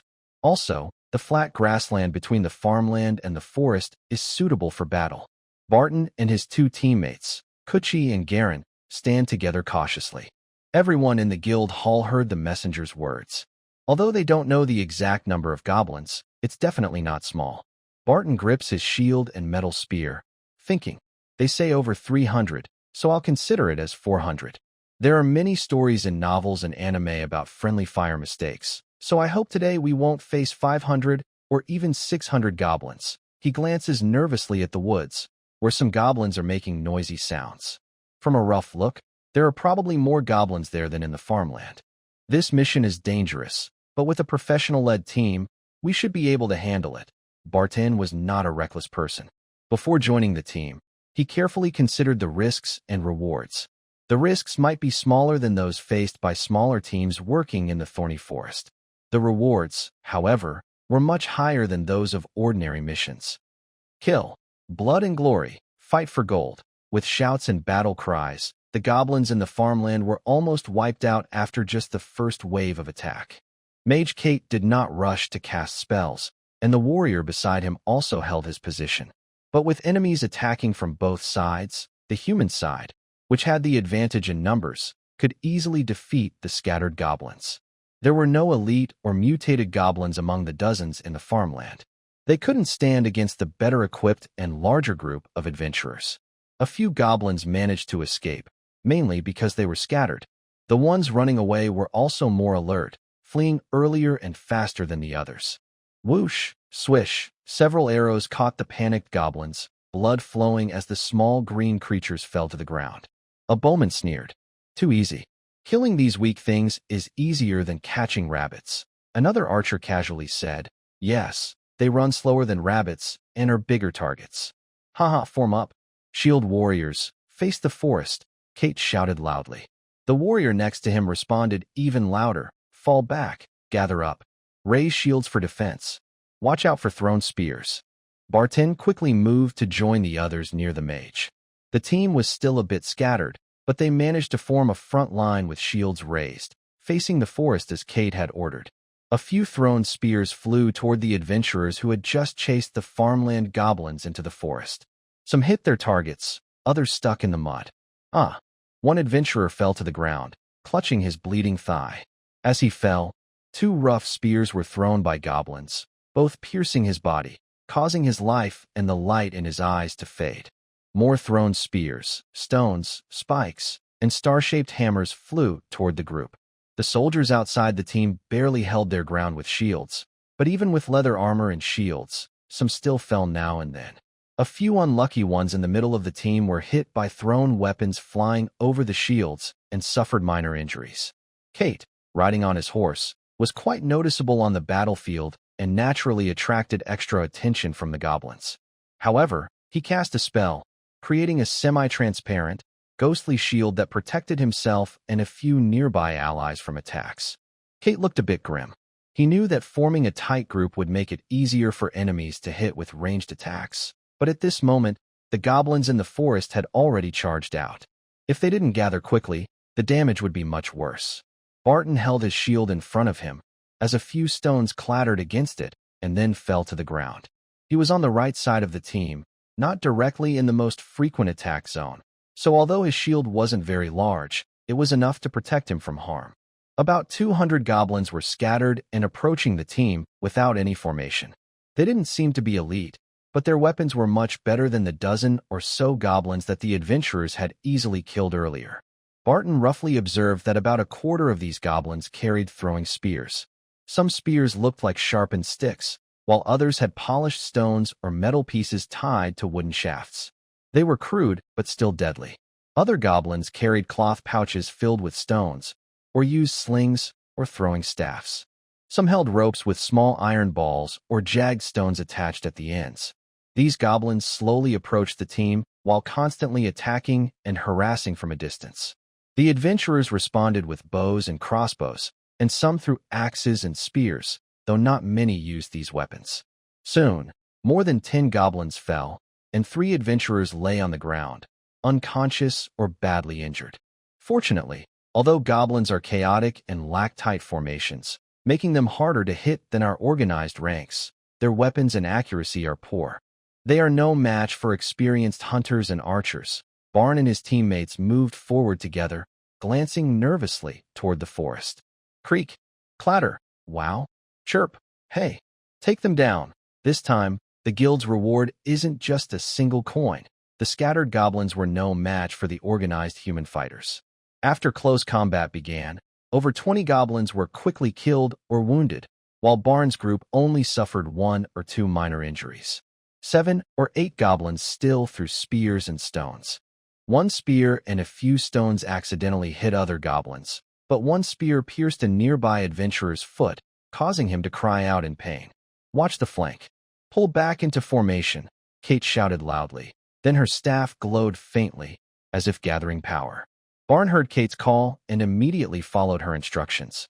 He stepped back half a step, slightly turned his body, raised his shield to guard his side, and moved closer to the center of the team. At that moment, a few wolf howls made Barton feel tense. 3 goblins riding wolves charged toward the adventurer's right flank, shouting loudly. These goblins wore dirty black leather armor and carried long spears, which looked large for their small size. A few wolves without goblins on their backs also rushed forward. Though weaker than human or orc wolf riders, goblin wolf riders were still fast cavalry. When they attacked, the wolves beneath them would bite and tear at enemies. Usually, only large goblin tribes domesticated wolves and formed special units like wolf riders. Near Barton, a burly man wielding a 2-handed sword faced one of the wolf riders directly. The goblin snarled fiercely, its sharp teeth emitting a foul smell. It wore a rough cloth hat tied with rope, which looked silly, and its torn leather armor seemed to be taken from a fallen adventurer and made smaller. I've seen orc wolf riders charge before. The burly man swung his sword suddenly. The goblin's spear, which had a dagger at the tip, was cut down before it could strike. The strong man's great sword was incredibly powerful. Perhaps the charge of the goblin wolf riders increased the sword's strength. The goblin's body was not split in half, but the wound was bloody and torn, with some parts appearing crushed. The wolf was also struck down by the sword. Although it did not die at the same time as the goblin, it was lying on the ground, bleeding heavily and whimpering, clearly losing its fighting ability. Barton did not have the same strength as the strong man with the 2-handed sword. Facing another goblin wolf rider, he raised his shield over the wolf's head and fiercely attacked with a 3-pronged wild boar spear, which was longer than the enemy's weapon. Almost instantly, their weapons clashed. Barton's right-hand spear was the first to feel the force and resistance, a dull sensation from the flesh and blood. Barton felt as if his leather armor was scratched by the wolf's claws. His shield probably collided with the wolf's head, causing a wolf fang and some blood to spray out. His arm also slightly ached, and his wrist felt a little weak. The goblin fell to the ground, and the wolf, with its bloody mouth wide open, lunged at Barton. Under the sunlight, Barton sidestepped to avoid the fierce wolf's attack. He suddenly gathered his strength with his right arm and used his sharp iron spear to kill the goblin. Just as Barton was about to kill the wolf, an arrow and a knife flew over, completing his plan. They were Barton's teammates, new members of the Wild Thorn Fruit team, and Garen. Goblin Bestiary updated. Goblin Wolf Rider Special Unit of the Goblin Tribe, much stronger than ordinary goblins. Skilled in quick, small-scale ambushes and flanking attacks, some goblins with the Goblin Wolf Rider profession level can tame low-level wolf monsters. Reward: riding skill or weapon mastery, spear, riding skill. Basic riding skills suitable for most mounts, slight improvement in controlling wolves or similar creatures, and a small boost in controlling horses or similar mounts. Weapon mastery, spear, mastery in using spears, such as long and short spears, skilled in stabbing attacks, and weapon advantages. Slightly improves related talents and learning speed. On the battlefield, Barton had no time to check the panel. He quickly chose to learn weapon mastery, spear. Swords clashed, blood splattered everywhere. Human blood is always red. Arterial blood is bright red, while venous blood is dark red. Most goblin blood is also red, sometimes with a special color, like red mixed with a hint of green. Kill. /ga. Hiss. With a few shouts in goblin language and some unclear growls, the goblins hurriedly retreat toward the forest. It seems they were defeated after their flank attack by the wolf riders failed. The human team's leader, a bronze-level adventurer named Kate, quickly ordered a pursuit to expand their victory. Thinking of something, he warned, "Don't chase too far, don't go into the woods. Attack. Hurry, cut off their ears." Normally, a goblin's right ear can be exchanged for 1 silver coin at the local lord or adventurer's guild. 1 silver coin can buy a good meal or a bottle of better quality wine than tavern-cheap beer, so brave farmers and hunters sometimes hunt goblins to improve their lives. Today, with a reward higher than just 1 silver coin per ear, everyone involved in guarding York Village was more eager. Barton even saw some mercenaries fighting fiercely. Too bad there are no other special goblins. Thinking this, Barton casually stabbed a frightened goblin holding a short knife, then saw something strange at the edge of the woods a few dozen meters away. A goblin adventurer screamed, and then a mutilated corpse with a crushed chest and abdomen fell near the trees, blood staining the soil covered with weeds and moss. A mercenary, who was bending down to cut off a goblin's right ear, suddenly felt shadowed. As he slowly looked up and tried to retreat, a tall green monster grinned at him. A huge wooden club, attached to a piece of iron, smashed down hard. Several sounds rang out: the crisp cracking of bones, the muffled tearing of flesh, and the splashing of liquids. Blood and flesh splattered, and next to the flattened head of the corpse, there were some white fluids. Big Goblin. One adventurer's hand, holding a spear, trembled slightly. The big goblin did not stop moving.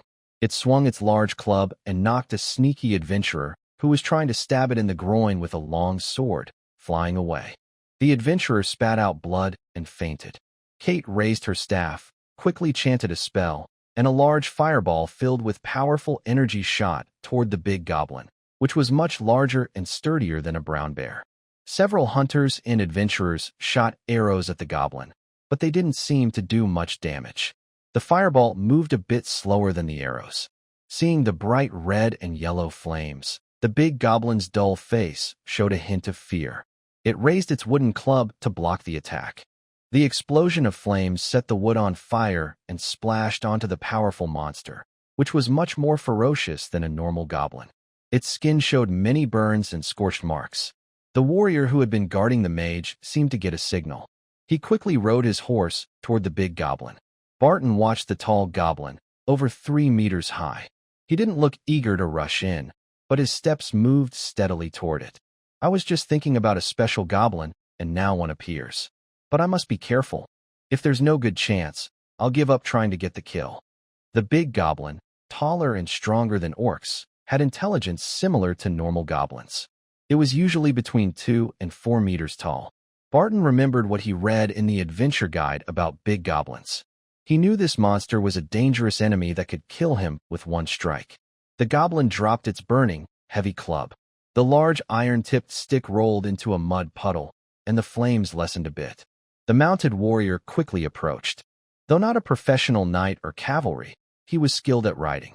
Now, only a short distance remained between him and the tall, green-skinned monster with some black ash on its face. He was ready to attack. Suddenly, a corrosive arrow shot out from the woods and hit the warrior. The armor on the warrior's body emitted smoke and made a sizzling sound as it was corroded. A few drops of acid touched his skin, causing him to cry out in pain. His fighting movements slightly faltered. The versatile sword, which can be used for both mounted and foot combat, struck the big goblin. However, it did not deliver the expected heavy or kill the creature with the impact of the horse's charge. Instead, it only left a shallow wound below its chest and abdomen, not reaching the bones. The big goblin was slightly slower than the horse and the warrior. It roared in anger and pain, swinging its fists, but only managed to scratch the horse's hind leg. The horse staggered, and the warrior's body wobbled, but he did not fall off. Such terrible strength. It just barely missed killing my horse, the warrior thought. His gaze stayed on the big goblin for a moment, then shifted toward the forest. He moved his horse slightly away from the trees to a safer distance. Kate frowned slightly. He had expected some goblins to be smart enough, but fighting a goblin priest with magic and a strong big goblin at the same time was quite tricky. He looked toward the forest and gave a firm order. Send a few people to take out that goblin priest, or at least hold it back. I'll handle this big goblin first. Low-level spellcasters have limited power and speed. It's not hard for a melee fighter and 4 or 5 supporting adventurers to trap the goblin priest, and there's a good chance to kill it. After giving the order, Kate squeezed his legs on the horse and rode closer to the big goblin to improve his chances of hitting with magic. Of course, he wouldn't get too close. The big goblin casually grabbed a corpse and threw it at Kate's warrior friend. The warrior awkwardly jumped off his horse to dodge the thrown object. Since he jumped from a moving horse, he stumbled upon landing but managed to absorb the impact. Despite the weight of his gear making him look a bit clumsy, his strong body was reliable, and he was not hurt. The big goblin looked at the ground, as if searching for something useful. This creature was strong but not very smart. Its foolishness would lead it to face death and its own fate. Kate muttered to himself, "Ice knife." As soon as he finished speaking, a stream of water spun out, and with a flash of light from his staff, the swirling water in midair condensed into a sharp ice blade. It shot toward the big goblin, which was over 3 meters tall. This fast-flying ice blade shimmered with magical light and carried a cold aura. The large body of the big goblin made it an easy target at this moment. The ice blade pierced its chest, and although it did not reach the heart, the shattered ice fragments and the freezing cold that could stiffen enemies caused enough damage to kill the creature. This creature, stronger than a bear, let out a terrifying roar filled with anger and pain. It staggered and reached out to grab a sword dropped by a fallen adventurer. The sword in its hand looked more like a dagger or short sword. At this moment, Barton seized the opportunity and charged forward. He loosened his shield with his left hand and held a 3-pronged spear with 2 wild boar tusks in his right hand. He stabbed the spear into the wound created by the ice blade. The wound on the big goblin's chest was high, and if it hadn't bent down to pick up the sword, Barton might have had difficulty applying force to that spot. The sound of the shield dropping and the spear tearing through flesh echoed simultaneously. It seemed that the big goblin's strength was also draining with the blood flowing from its wound. It roared, trying to attack Barton, who was closest, but its movements were slow and weak. Barton skillfully dodged the attack, retreated, and pulled out the 3-pronged short spear, widening the wound. The big goblin was nearly dead and too weak to attack. Barton stabbed the spear into the creature's throat for the second time, killing this resilient monster completely. A faint prompt from the bestiary and a flash of light appeared in his mind. New bestiary entry.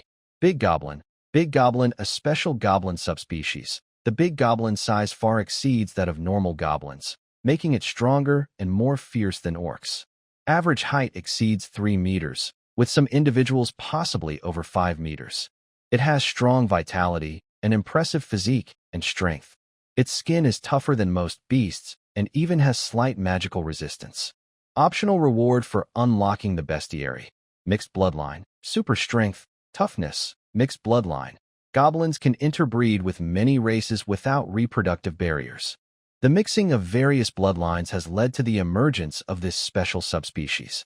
It enhances growth potential in strength, physique, and size, with some attribute values tending toward those of the big goblin. This bloodline will gradually give you some features of a big goblin and improve your blood compatibility. Super strength active. Unleash a burst of incredible strength, especially powerful when used with blunt weapons. Passive. 1 strength, and when making certain strength checks, you have a chance to gain an extra die due to emotional influence. Toughness. Your body becomes stronger, less prone to injury, gains slight magic resistance, and your resilience slightly increases. I choose super strength. With a thought, it feels as if a beast's roar of power is born inside Barton. His muscles haven't changed visibly, but inside, they are stronger and more solid. The energy in his blood and bones has increased. A big goblin can pull up small trees or crush adventurers with a punch. For now, Barton finds it difficult to do such things, but his strength is definitely far beyond that of an ordinary person. Mage Kate and the professional warrior didn't linger long beside the goblin's body and quickly moved toward the forest. The fight isn't over yet. Kate guessed correctly. The goblin leader is indeed a priest.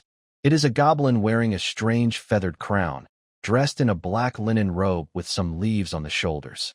The goblin holds a short staff, topped with a small skull carved from murky crystal, about 1/3 the size of a human skull. Barton, who killed the big goblin, ran toward Kate. When he reached the edge of the battlefield where they were fighting the goblin priest, the battle had already ended. Amid the screams of goblins, a sword and a spear simultaneously pierced its body. Blood flowed. The goblin priest's corpse bore magical wounds, likely inflicted by Kate. Not far away, an adventurer was taking a dose of antidote, apparently bitten earlier by a poison snake controlled by the goblin priest. After the death of the big goblin and the goblin priest, the remaining goblins began to panic and flee. Whether they were goblins with sticks and knives, wearing torn cloth, or those wearing gear stolen from the adventurers' bodies, they all hurriedly escaped, their fighting spirit gone. One by one, their ears were cut off. Barton also cut off the right ear of the goblin he had killed, but did not touch the head of the larger goblin. The mage Kate paid Barton a small bag of silver coins to buy the 3-meter-long goblin corpse. A regular goblin corpse has little value, but the large goblin of this special type is useful for some magic or spell experiments. Part of the reward has already been paid on the spot by the town branch leader's assistant. When I return to town and collect the remaining silver coins, I will have enough money to upgrade my equipment or learn combat skills. After the fight, Barton found about 10 copper coins among the goblin bodies, cleaned them, and stored them away. Some adventurers and militia members were handling the bodies. Their fallen comrades were buried, with simple wooden plaques inscribed or carved with names serving as tombstones. The goblin bodies were thrown into a large pit and burned together. The smell of blood and other strange odors still lingered. Some adventurers sat on the roadside, resting, still looking exhausted. Some looked at the tombstones with red eyes, while others helped their injured teammates bandage wounds. Barton carefully cleaned his weapons and armor, then sat on a tree stump, appearing to be lost in thought.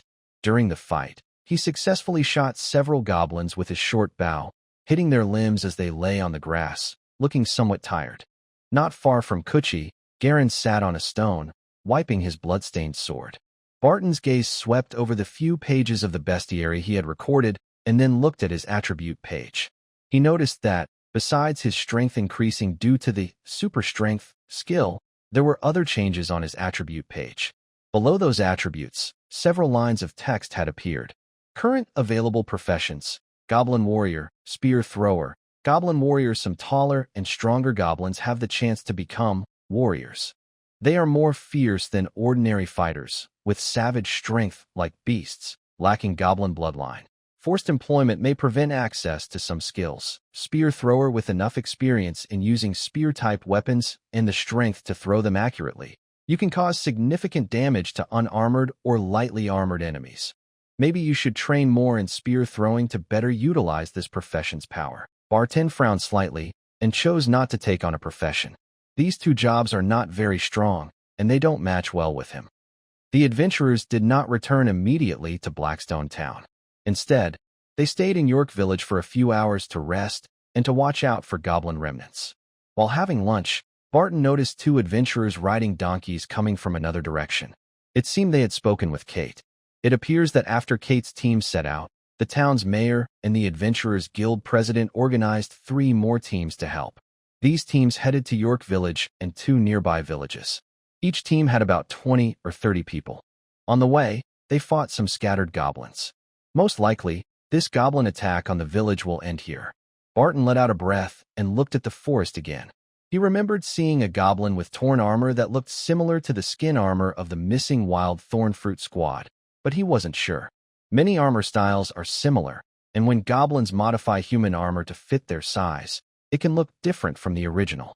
There was some chaos on the battlefield, so Barton didn't notice whether that goblin ran away or was buried under other bodies. Later in the evening, the adventurers returned to Blackstone town at sunset. There were some injuries and losses, but the victory and the loot made everyone excited. It seems the town's tavern will have a busy night. Let's go to the guild first to settle the remaining payment, and maybe give a quick report on how we finished the job, Barton said casually, rubbing his shoulders. Kuchi and Garen, who followed him, nodded happily. They looked pleased, probably because they earned some silver coins by trading goblin ears. Barton also had a good amount of small coins in his purse, more than 30 silver coins and 2 gold coins. When they reached the guild, he could get about 20 silver coins more as the final payment. He had a very good day, but it was earned through dangerous battles. Whether killing wolf riders or the big goblin, Barton could feel that his enemies also wanted to kill him. Usually, a regular goblin's right ear is worth 1 silver coin. This time, the price was a bit higher. The wolf riders killed by Barton and the big goblin were the main sources of profit. The wolf riders cost several times more than ordinary goblins, and the big goblin was even more expensive than the wolf riders. Additionally, the wizard gave Barton some money to take the big goblin's body away. Although the big goblin's body was not worth as much as terrifying creatures like nightmares or trolls, it still earned Barton a small profit. Not bad, the reward for the task is fair. Barton delivered the final to end the big goblin's life, but others also contributed to killing the tall monster. The wizard generously paid Barton a sum that matched the normal price for a goblin's body, and did not take a share of the reward for the goblin's head. Today, Barton earned more gold and silver coins than he expected. When they set out, the vice president of the Adventurers Guild branch in Blackstone town gave each adventurer a deposit of 2 to over 10 silver coins based on their level. After the fight, they split the remaining money among the killers. When they arrived at the guild, Barton didn't know how much money he would get later, but he thought it wouldn't be too little. After about 10 minutes, Barton and his 2 teammates left the guild and headed to the tavern. On the way, Barton overheard some adventurers talking about finding women. He slightly raised an eyebrow. The adventure guidebook didn't mention any places in town for entertainment. Tonight, should we try roasted goose? The 3 of us can order a big fat goose, some side dishes, and soup. That should be enough. Garen rubbed his hands together. Barton smiled and agreed with Garen's idea. Inside the tavern, as expected, there were already quite a few patrons and adventurers gathered. The crowd was growing, and in half an hour, it might be even more crowded. 1 goose, with good sauce, to be roasted by the fireplace. 1 small wheat beer, and 2 large glasses of juice. 1 plate of greens, 3 pancakes, a loaf of white bread, and 2 apples, plus a few potatoes. The 3 of them ordered their food one after another: meat, vegetables, and some staple foods. Barton skewered the plump, well-fed goose with an iron skewer and placed it near the fire to slowly roast. The goose was brushed with a carefully prepared sauce and filled with a few fruits inside. Coochie couldn't help but imagine how delicious the roasted goose would smell. Although he was the hunter's child and could sometimes eat meat, most of the meat his father hunted was sold for money. So, Coochie didn't get to eat much meat himself. Galen took a small piece of bread with jam and put it on a tray to catch the drippings from the roasting goose. While cooking the bread, he muttered, "We can't waste the fat from this big, fat goose. I tell you, when the bread soaks up the oil, it will smell really good." Barton slowly turned the wooden handle attached to the skewer, making the goose rotate evenly so it would cook well. The delicious smell started to fill the air. At the next table, 7 young adventurers told a few jokes and laughed loudly. They raised their glasses to celebrate their day's success. The wine was swaying, and their faces were a little red, creating a lively and happy atmosphere. A waiter carried a large tray past the aisle. He placed a plate of pork pies and 2 bowls of mushroom soup next to a young soldier with a bandage on his forehead. Nearby, another of his team members sat. Their table seemed to be a temporary setup. Opposite the soldier, 2 sturdy people sat, who looked like they might have some dwarf blood. Usually, dwarves are about the same height as halflings, but are stockier and stronger. Mixed-blood dwarves, often with humans, are between dwarves and humans in height. Their exact height varies. Their weight, beards, and other features depend on how much human or dwarf blood they have and which traits are dominant. The warm light, the crackling fire by the wall, the smell of food, and the noise of the drinkers made the tavern lively and cheerful. Barton happily ate the fatty goose meat. He loved the kind of meat that had crispy skin, fat, and lean parts all together. Galen took a piece of bread and meat into his mouth, smiling as he chewed. Then he took a big sip of beer and let out a satisfied sigh.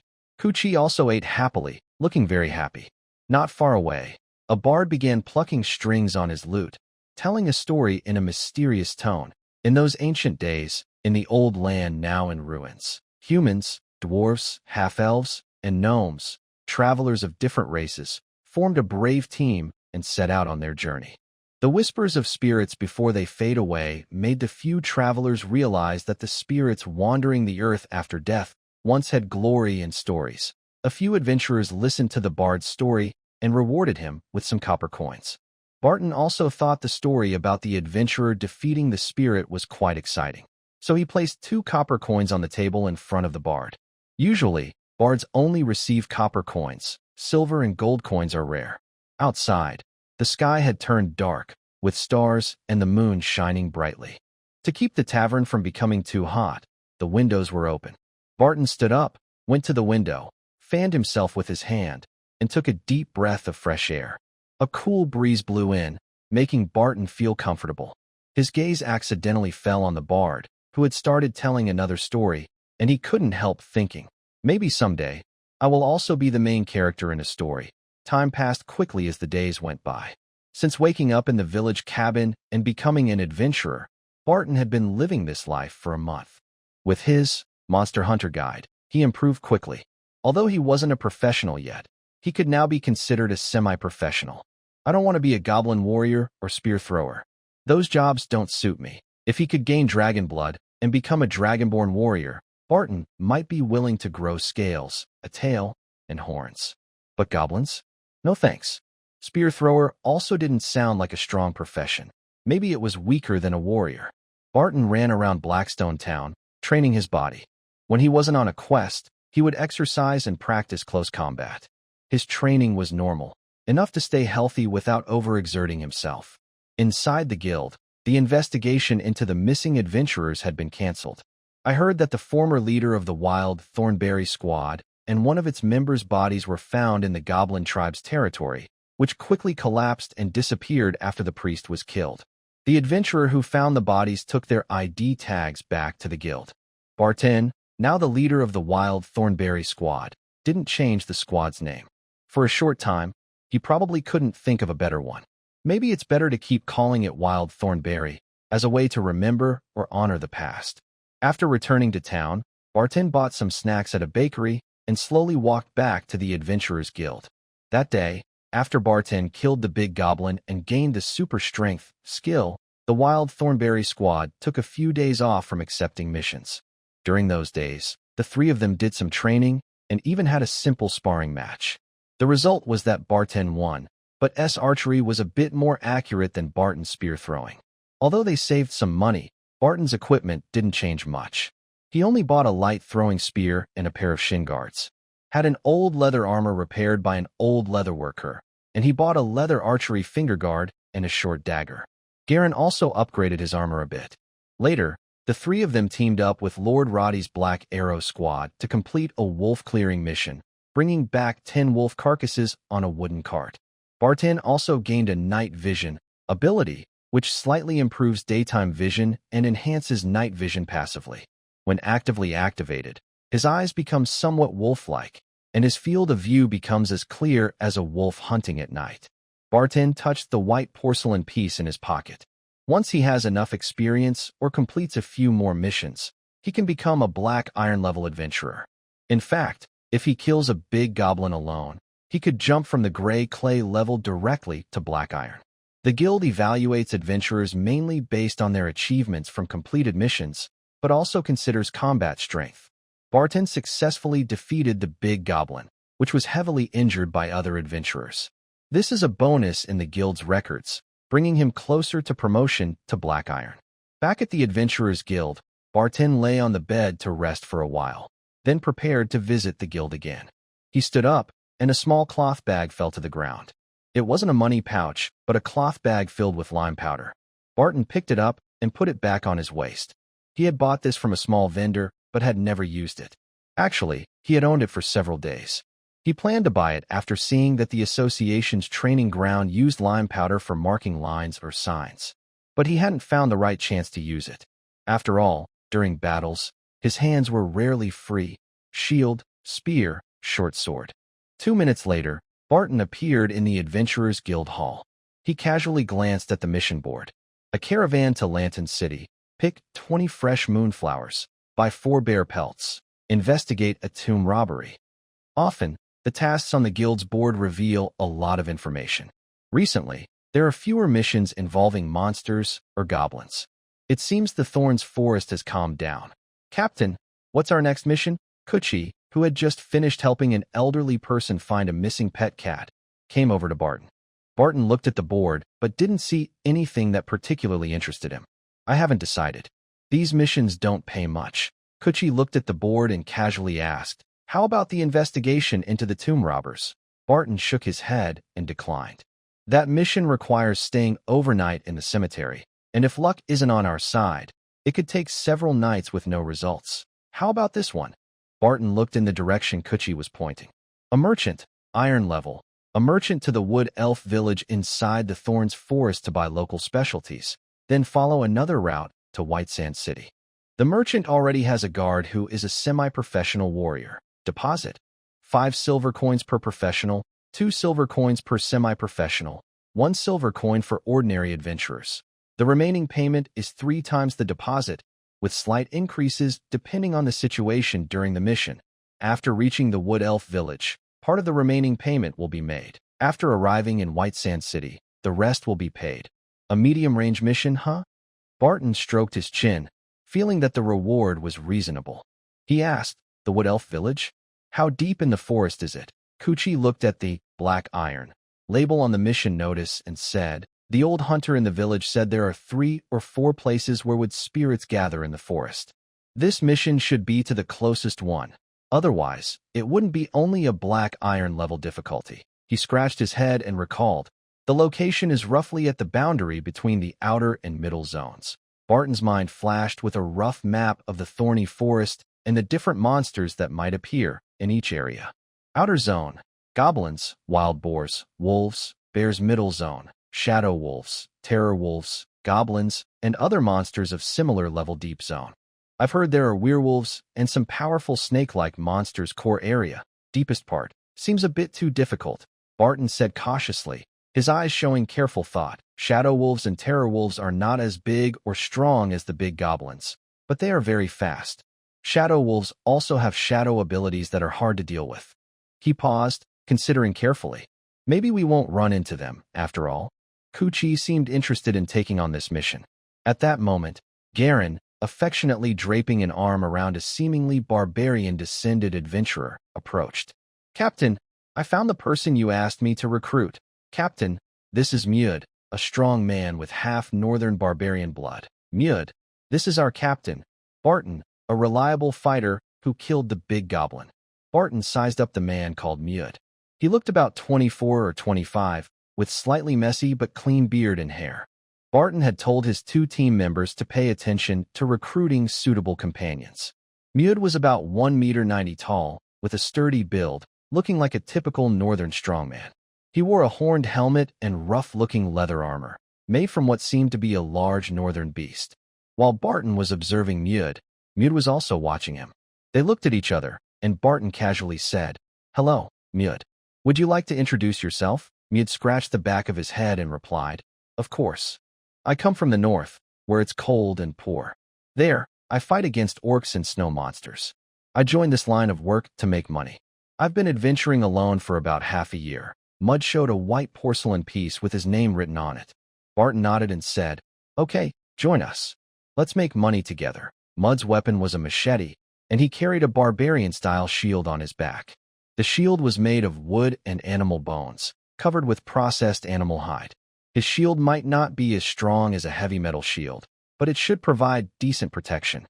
Adventurers usually fight in small groups. Their common enemies are goblins, bandits, and wild animals. Few people carry heavy metal shields. Barton and 3 teammates went to the front desk to register as new members. Barton didn't take the mission right away. Instead, he asked Sarah at the front desk for more information about the task, planning to gather details before deciding. The mission to the Wood Elf Village? The merchant who posted it is in the second room inside. You can go talk to him directly. Barton smiled, thanked her, and went inside. He passed the front desk in the main hall. There were several rooms on each side of the corridor. The first 2 rooms on the right were a storage room and an archive. The first two rooms on the left looked similar, serving as a lounge and reception area for discussions. Knock, knock. Barton knocked on the door. Come in. A clear male voice responded from inside, sounding like a man around 30. Barton pushed the door open and entered, followed by his three teammates. Mutt at the back of the group casually closed the door. The merchant inside stood up from his chair and smiled. Are you here to take the mission I posted? Barton also smiled, speaking calmly and carefully. We want to discuss and assess the risks. The merchant smiled and said, of course. Risk and reward must be balanced. We always weigh options to make the best choice. He sat back down and gestured for everyone to sit. On the table, there was a pot of water and several cups. Barton poured himself a glass, but didn't drink right away. He said, first, we need to know how far into the Thorns forest we will go. Second, about supplies and other members. I don't want to ask for detailed plans, but a rough idea would help us feel more confident about the safety of the journey. The merchant nodded, seeming to approve of Barton's cautious attitude. He said seriously, the wood elf village we need to go to is the closest to Blackstone town. There are some small paths in the forest that wood elves often use. I know part of them, which can help us go faster and stay safer. For supplies, if you plan to take on a task, I can give each of you 2 days' worth of dried food. We'll leave in the morning, arrive at the wood elf village by noon, sell some human goods to them, buy some local specialties, and then head to White Sand City. It's that simple. To stay safe, we'll stay overnight at the elf village, then leave early the next morning for White Sand City, avoiding traveling at night as much as possible. Barton nodded. Seeing Barton interested in taking the task, the merchant asked, are there only 4 of you in your team? I think it would be safer if my guards, making 6 in total, protected me. But if you have semi-professionals, I can accept that too. Barton replied, I am the leader of the Wild Thornberry team, a semi-professional, skilled with a spear, and I have killed a big goblin. There are 4 of us in the team, and my 3 teammates are also trustworthy. The merchant nodded, looking a bit happier, and said, oh, you're the adventurers from the Wild Thornberry team who killed the big goblin. So, are we agreed on the deal? He extended his hand in a friendly manner. Barton shook hands with him. Pleasure working with you. Pleasure working with you. Barton asked to go outside and accept the task and register at the front desk, while he stayed to talk more with the merchant. They had a good conversation. From it, Barton learned that the merchant's name was Caven. He often traded goods in nearby towns and villages, and had once traveled with a large merchant caravan to the capital. Those wood elves are quite conservative and wary of humans, but they're not as hostile as some elves in the south. Caven took a sip of water and continued.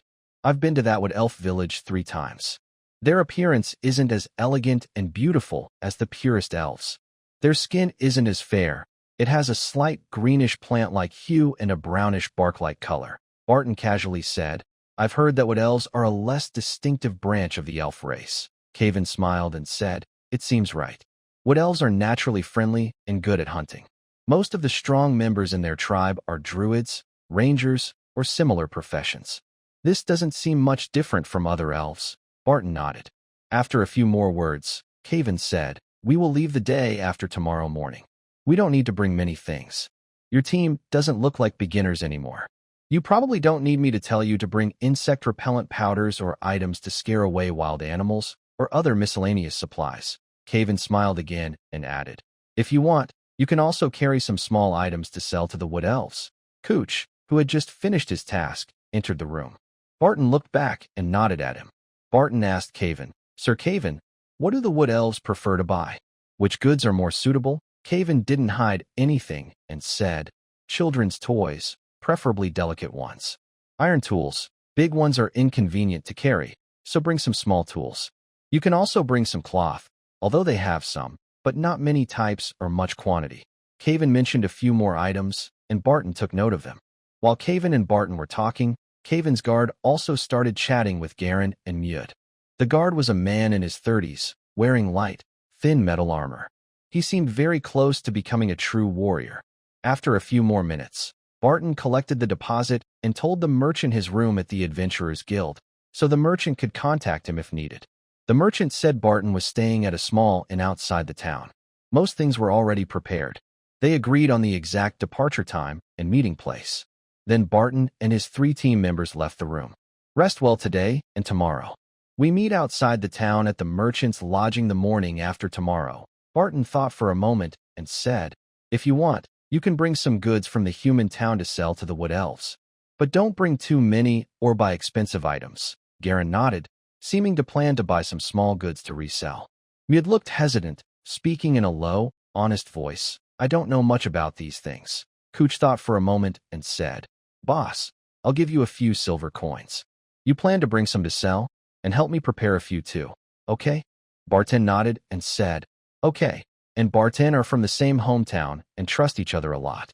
Mud's eyes lit up when he heard this and thought the idea was good. He also said, Boss, I'll give you 2 silver coins. Please help me prepare something too. Everyone has more money than just these silver coins. Since the business might not be very reliable, it's normal to invest only a little for safety.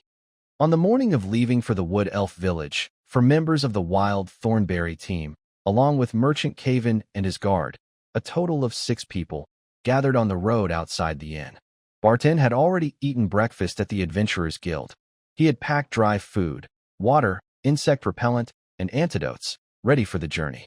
Garen and Mud checked their weapons and gear again. Even though they had checked before leaving, doing it once more was a good idea for safety. Looked lively and excited, seeming very interested in visiting the Wood Elf Village. Although Wood Elves are not exactly like the elves from stories, he was still looking forward to it. The merchant and his guard carried large backpacks, but they weren't too big, so they wouldn't slow down much. The merchant looked at Barton, as if asking with his eyes if everything was ready. Let's go. Barton gave the order to depart. Although the route was planned by the merchant, according to their earlier agreement, Barton would have the main command, especially in battles. The team moved at a steady pace and soon reached a village called Machow Village. They sat on stones and wooden stakes for a short 5-minute rest, drinking water and eating a few bites of food. Barton and the merchant exchanged recent information about nearby beast activity at the village entrance, using a few copper coins and a piece of bread from a hunter. From here, go straight. Then turn here to enter the area where the wood elves are active. The merchant pointed to a map. Barton nodded. After entering the forest, the air became fresher and the natural scent grew stronger. Barton could smell the damp moss and the light, fresh fragrance of plants and trees.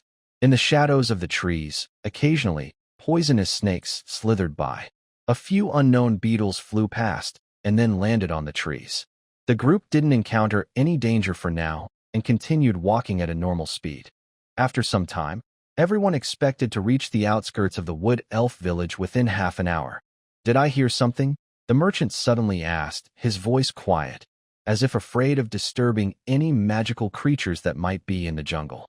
Barton listened carefully, raising his 3-pronged wild boar spear slightly. The merchant's guard also tightened his grip on his sword. Kuchi raised his bow, knocking an arrow but not drawing it yet. He moved his short bow toward the sound and said, in that direction. A few members of the team became more alert. Barton whispered, I hear some animal moving, and someone is running. He made a gesture to stay silent and wait. A few seconds later, the sound became clearer. Something or someone was moving through the bushes. Something was moving quickly. Is it some kind of beast hunting its target? Barton wondered. He also heard a faint, possibly mistaken, sound of a bowstring being released. Getting closer. Closer. Kuchi and Galuan looked very alert, while Mud's face showed a mix of caution and excitement. The merchant stood in the middle of the team, slightly nervous. His guard held his sword in a ready stance, prepared for attack or defense. 2 frightened-looking wood elves quickly darted between trees, followed closely by a sleek beast with black fur. Perhaps because of nervousness, Kuchi shot an arrow at the black beast before Barton gave the command. Barton said firmly, stay on guard. Don't act rashly. Archers keep shooting and stop only when close combat begins. A few leaves and some dust were kicked up as the black beast suddenly changed direction. Barton saw clearly that it was a leopard, about the size of a common panther, with smooth muscles that seemed capable of great bursts of speed. Although the illustrations in the guidebook were simple and blurry, Barton managed to connect the creature before him with a page in the book. A shadow leopard, skilled in stealth and with some magic tricks, similar in ability to a first-level assassin or warrior. The shadow leopard dodged the arrow shot by Kuchi. Surprisingly, its speed didn't seem to decrease much. It launched an attack from behind the two wood elves. Although this beast is a low-level creature, its attack and hunting skills have a kind of beautiful grace that is impressive. One of the wood elves holding a hunting knife fell and rolled awkwardly, barely escaping from the Shadow Panther's claws. The other wood elf, armed with a bow, seemed more capable. Without turning around, he sensed a gust of wind, quickly dodged to the side, and shot an arrow. Unfortunately, it was too hurried and missed. A dark mist seemed to drift by, making the shadows even thicker. Barton suddenly felt a flash before his eyes, and the Shadow Panther appeared right in front of him. Without time to think, he moved his shield and suddenly stabbed out with a wild boar spear. This strike used not only his arm strength, but also a surge of power from muscles in his waist, thighs, and back, making his arm muscles seem to swell for a moment, unleashing a strange force. Although Barton couldn't perfectly focus all his strength into one point, this attack was still much stronger than usual. The Shadow Panther had just used some mysterious shadow ability and was in an attacking stance. Even though it was slightly more agile than Barton, it was hard to dodge. The spear tip pierced the Shadow Panther's neck. The panther's claws reaching for Barton were blocked by the strong and reliable Mud. Although Mud, with some barbarian blood, might not be as strong as an orc, he was still quite brave among ordinary adventurers. Garen also swung his knife at the Shadow Panther, but the beast let out a loud roar of pain when the spear pierced its neck and quickly retreated. Garen's knife missed its target. Attack! Barton wanted to turn this injured hunter, who was trying to hunt him, into a dead prey. As he gave the command, he took the lead and moved forward quickly. The wood elf, who had just rolled to avoid the Shadow Panther's attack and was covered in dirt, got up and held his hunting knife to block the panther's movement for a moment. Though he suffered deep scratches and a slight fracture in his arm, the Shadow Panther's action was hindered, and others quickly surrounded it. The guard of the merchant suddenly his sword. Although the Shadow Panther was injured, it still managed to dodge, and the sword accidentally stabbed into a tree. But with several people surrounding it, the Shadow Panther's ability to dodge attacks was limited. Barton's spear was also ready. Using super strength repeatedly in a short time can cause fatigue and possible injury, so Barton did not use his super strength this time. The Shadow Leopard growled softly, then extended two claws. One claw knocked aside Barton's wild boar spear, while the other struck fiercely. Barton's shield tilted slightly, and then he felt something hit him. The Shadow Leopard's head seemed to want to bite Barton's throat, but was blocked by his shield. Barton felt his left hand lighten as the shield was knocked away. After losing his shield, Barton's quick action surprised Garen, who was nearby trying to help. Barton reached out and grabbed the bleeding wound on the Shadow Leopard's neck. His hand reached into the torn wound of the three-pronged wild boar spear, and he roughly grabbed and pulled out a bloody piece that looked like a blood vessel or windpipe. The Shadow Leopard's body seemed to weaken and shrink, and its shadow also appeared to fade a little. The beast made strange sounds from its throat and lungs, then blood burst out from the wound and mouth, and it collapsed completely. It was dead, killed by Barton. New bestiary. Shadow Leopard, Shadow Leopard. Low-level magical beast, not very strong among magical beasts, but still a tough opponent for ordinary adventurers. Its fur is black or dark gray-black, more ferocious than a cheetah or black panther. It combines speed and strength, making it an excellent hunter. It can use some shadow magic tricks. Although limited in variety and function, these make its attacks more unpredictable and deadly. Optional abilities: Stealth, Shadow Mist, Swift, Stealth move using blind spots and shadows, making it hard for enemies to detect your sneak attack. Slightly increase movement speed and success rate of stealth when sneaking on all fours with feline grace. When you sneak, your next attack will be faster, and you gain the ability to climb trees, with slightly improved jumping ability. Shadow Mist create a gray fog infused with shadow energy, reducing the vision of units other than you. It is less effective against units with shadow powers, while in the Shadow Mist, your agility and strength are slightly increased. Swift, your agility increases your strength by 2%, and your strength increases your agility by 1%. First, let's exclude Stealth. Both Shadow Mist and Swift are good skills.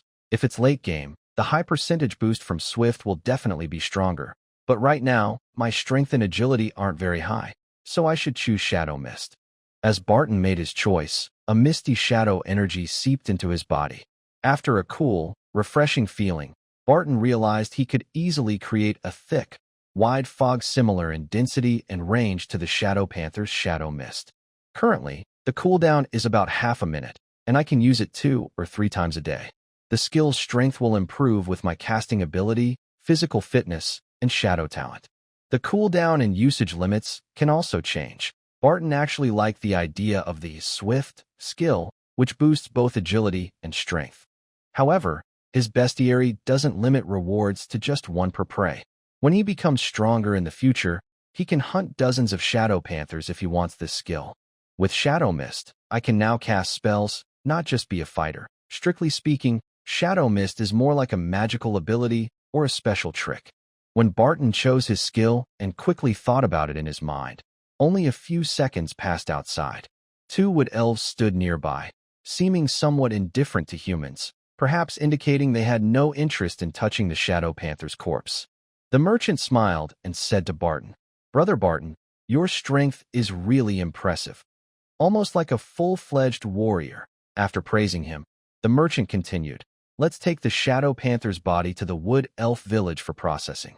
They have hunters skilled at skinning. Once it's done, you can sell some materials to me or the villagers, and keep some to craft your own gear." Galen widened his eyes and said, "This hide only has a tear on the neck. With such good quality monster material, it should be worth at least 10 gold coins, right? Barton's reinforced leather armor is worth about 15 to 20 silver coins. A regular iron armor, which isn't heavy, might sell for 1 or 2 gold coins or more. A complete set of steel armor costs at least 8 or 9 gold coins. The Shadow Panther is a low-level magical beast. Its fur, if average in quality, can probably sell for 5 or 6 gold coins in White Sand City. On the corpse of the Shadow Panther in front of everyone, there is only a small wound. Once treated, it could yield a very high-quality magical beast pelt, worth 2 or 3 times the price of an average beast pelt. If a master blacksmith or noble is interested, it could be even more expensive. Everyone is working well together. I will definitely take the main part of this panther, but since I have meat, I will also treat everyone to some soup. First, let's collect the panther's blood. It's a magical material, so don't waste it." Barton's voice is calm, but you can hear a hint of happiness. The merchant takes out a small bottle and places it near the wound of the Shadow Panther. His guard and Barton's teammate, Goblin, work together to move the panther so that its wound faces up, making sure the blood doesn't flow too fast. Mud rummages through his bag, seeming to look for something to cover the panther's wound. Kuchi, the archer of the wild thorn fruit team, looks at the Black Panther's corpse with admiration and amazement. Although it's a low-level beast, for most low-level adventurers, such a creature is a deadly threat when alive. Even in death, the power, beauty, and the strong predator aura of the beast haven't completely faded. 2 wood elves nearby have already put away their weapons and are watching the others work. The wood elf with a hunting knife applies a special herbal ointment with a strong smell to a wound on his arm, then speaks in the wood elf language with his companion, seemingly discussing what these humans are doing near the wood elf territory. Their language mostly resembles normal Elvish, which can be considered a dialect of Elvish. Their tone has a natural feel, and they occasionally use words from trance, druids, and humans. After about 10 seconds, a female elf with gentle features, carrying a hunting bow and with her hair tied in a ponytail, steps closer and speaks in somewhat awkward common language. "Thank you all. If it weren't for you, Rando and I would have been killed by the Shadow Panther." Barton smiled kindly and nodded. "You're welcome. Without Rando's help, it wouldn't have been so easy to kill this beautiful, dark-furred beast." As he spoke, Barton glanced at Rando, the lightly injured female elf standing beside the young man. The female elf, with pretty features and gentle eyes, looked about 18 years old, though her real age was unknown. The male elf named Rando appeared to be around 20. Barton remembered that dwarves lived for 200 or 300 years. Halflings might live even longer, and elves' lifespans were 2 or 3 times that of dwarves.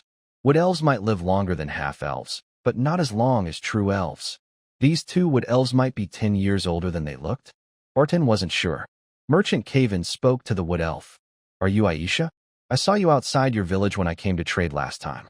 We traded some herbs with faint magic for a piece of salt and a skirt.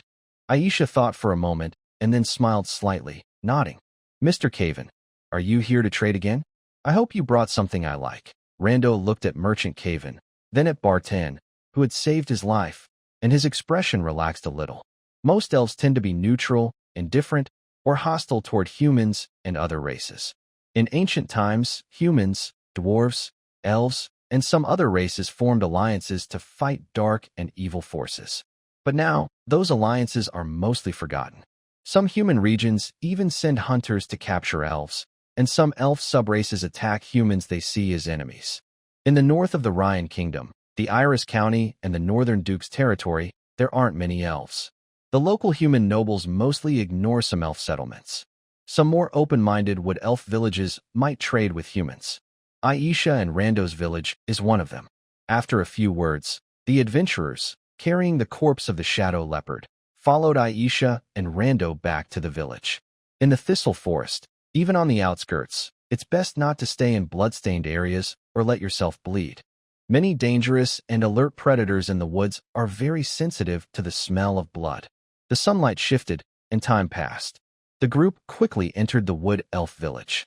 Barton noticed a wood elf archer hiding in a tree, camouflaged with leaves and vines on his clothing. His disguise was very good.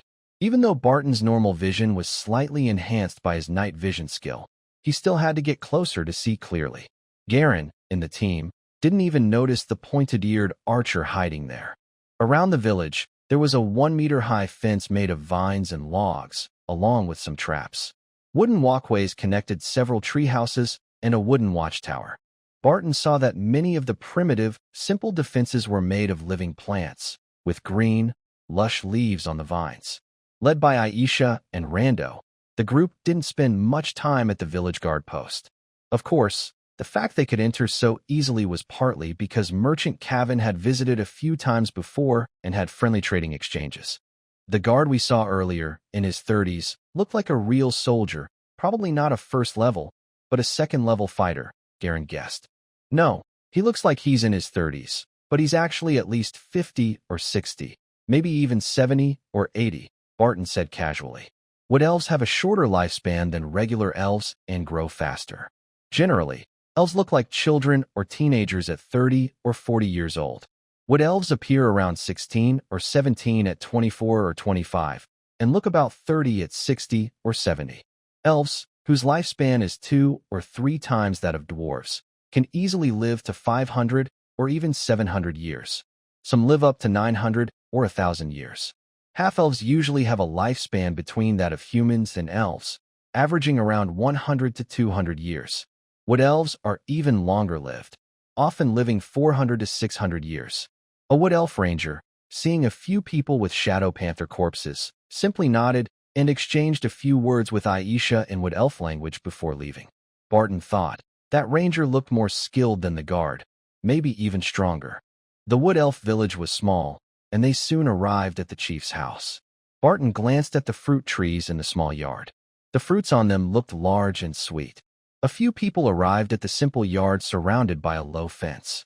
Before they could speak or knock, an old wood elf with long hair and a long beard, who might be around 200 or 300 years old, stepped out. "Oh, little Elsa has returned from hunting. Did she bring back some guests?" The old wood elf's hair was once a bright, pure green in his youth, but now it looked dull with hints of dark green and gray-white. "Grandpa Village Chief, I didn't catch any prey today. These guests killed the shadow panther and saved Lando." The village chief nodded and looked at Barton and Caven with a friendlier expression. He smiled and said, "We'll leave the shadow panther to our old hunter. He's not a master, but he's better than an ordinary tanner." Barton nodded in thanks. The village chief gestured in one direction. 2 young wood elves ran over. The chief gave a few instructions in their language, and the boys ran off.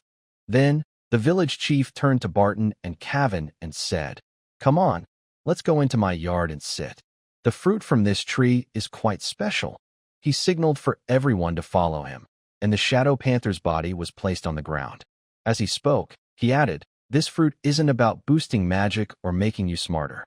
But for a fruit tree, it quenches thirst, tastes good, is sweet, and can make the body healthier or help heal minor illnesses.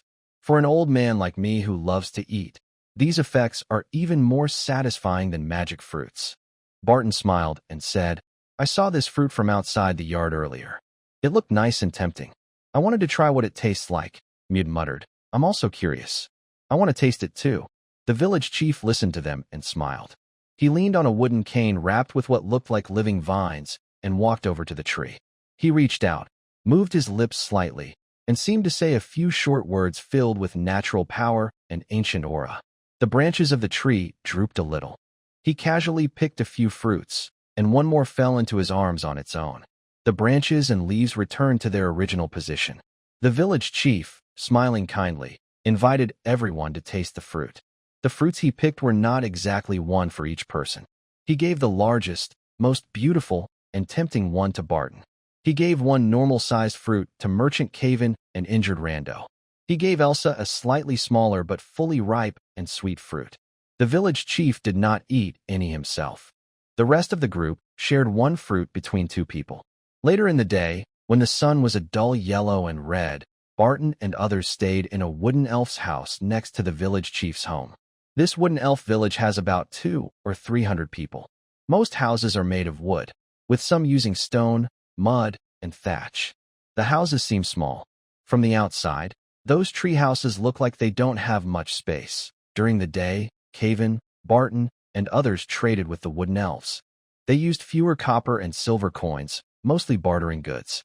The humans brought things like a few fists of salt, some bags of grain, good quality clothes, 2 nice and comfortable fabrics, several boxes of bread from Blackstone Town Bakery, and small iron tools like knives, scissors, needles, hammers, and awls.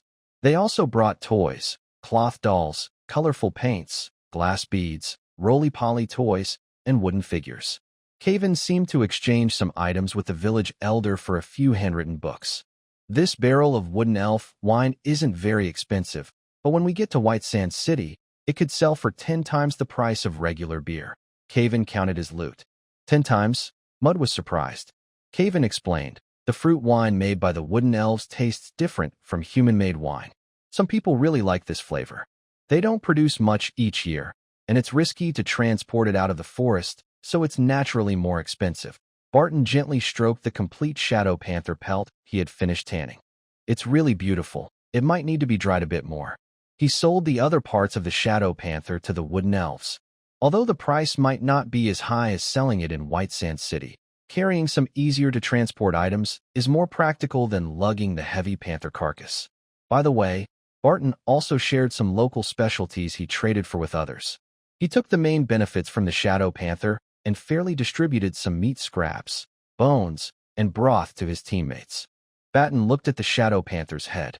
The old village chief, who seemed quite capable, also helped with the handling of the shadow panther's body. The panther's head was kept intact. After removing some easily spoiled internal parts, it was preserved as naturally and vividly as possible. The head was connected to the fur, making a beautiful hide that could sell for a high price. Although the shadow panther is a low-level magical beast, its skin, infused with magic power and shadow energy, can be made into magical gear. Assassins would like stealth-enhancing leather armor, and mages who study shadow spells might buy a robe that boosts shadow affinity.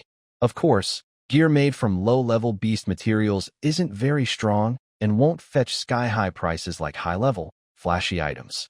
I think I have the Shadow Mist skill. If I use this hide to make gear, I could get a bonus when I wear it. But maybe I should skip it. It's just a support skill, so there's no need to craft magical gear. If I were an assassin and had Shadow Arrow, then it might be worth paying someone to make a leather armor for me. The next morning, everyone set out again, heading toward White Sand City. The distance between the Wood Elf Village and White Sand City is a bit farther than from this village to Blackstone Town. Barton had previously borrowed a more detailed and accurate map than the Adventurer's Guide with a map attached, which was carried by a merchant. The Thistle Forest is a large woodland.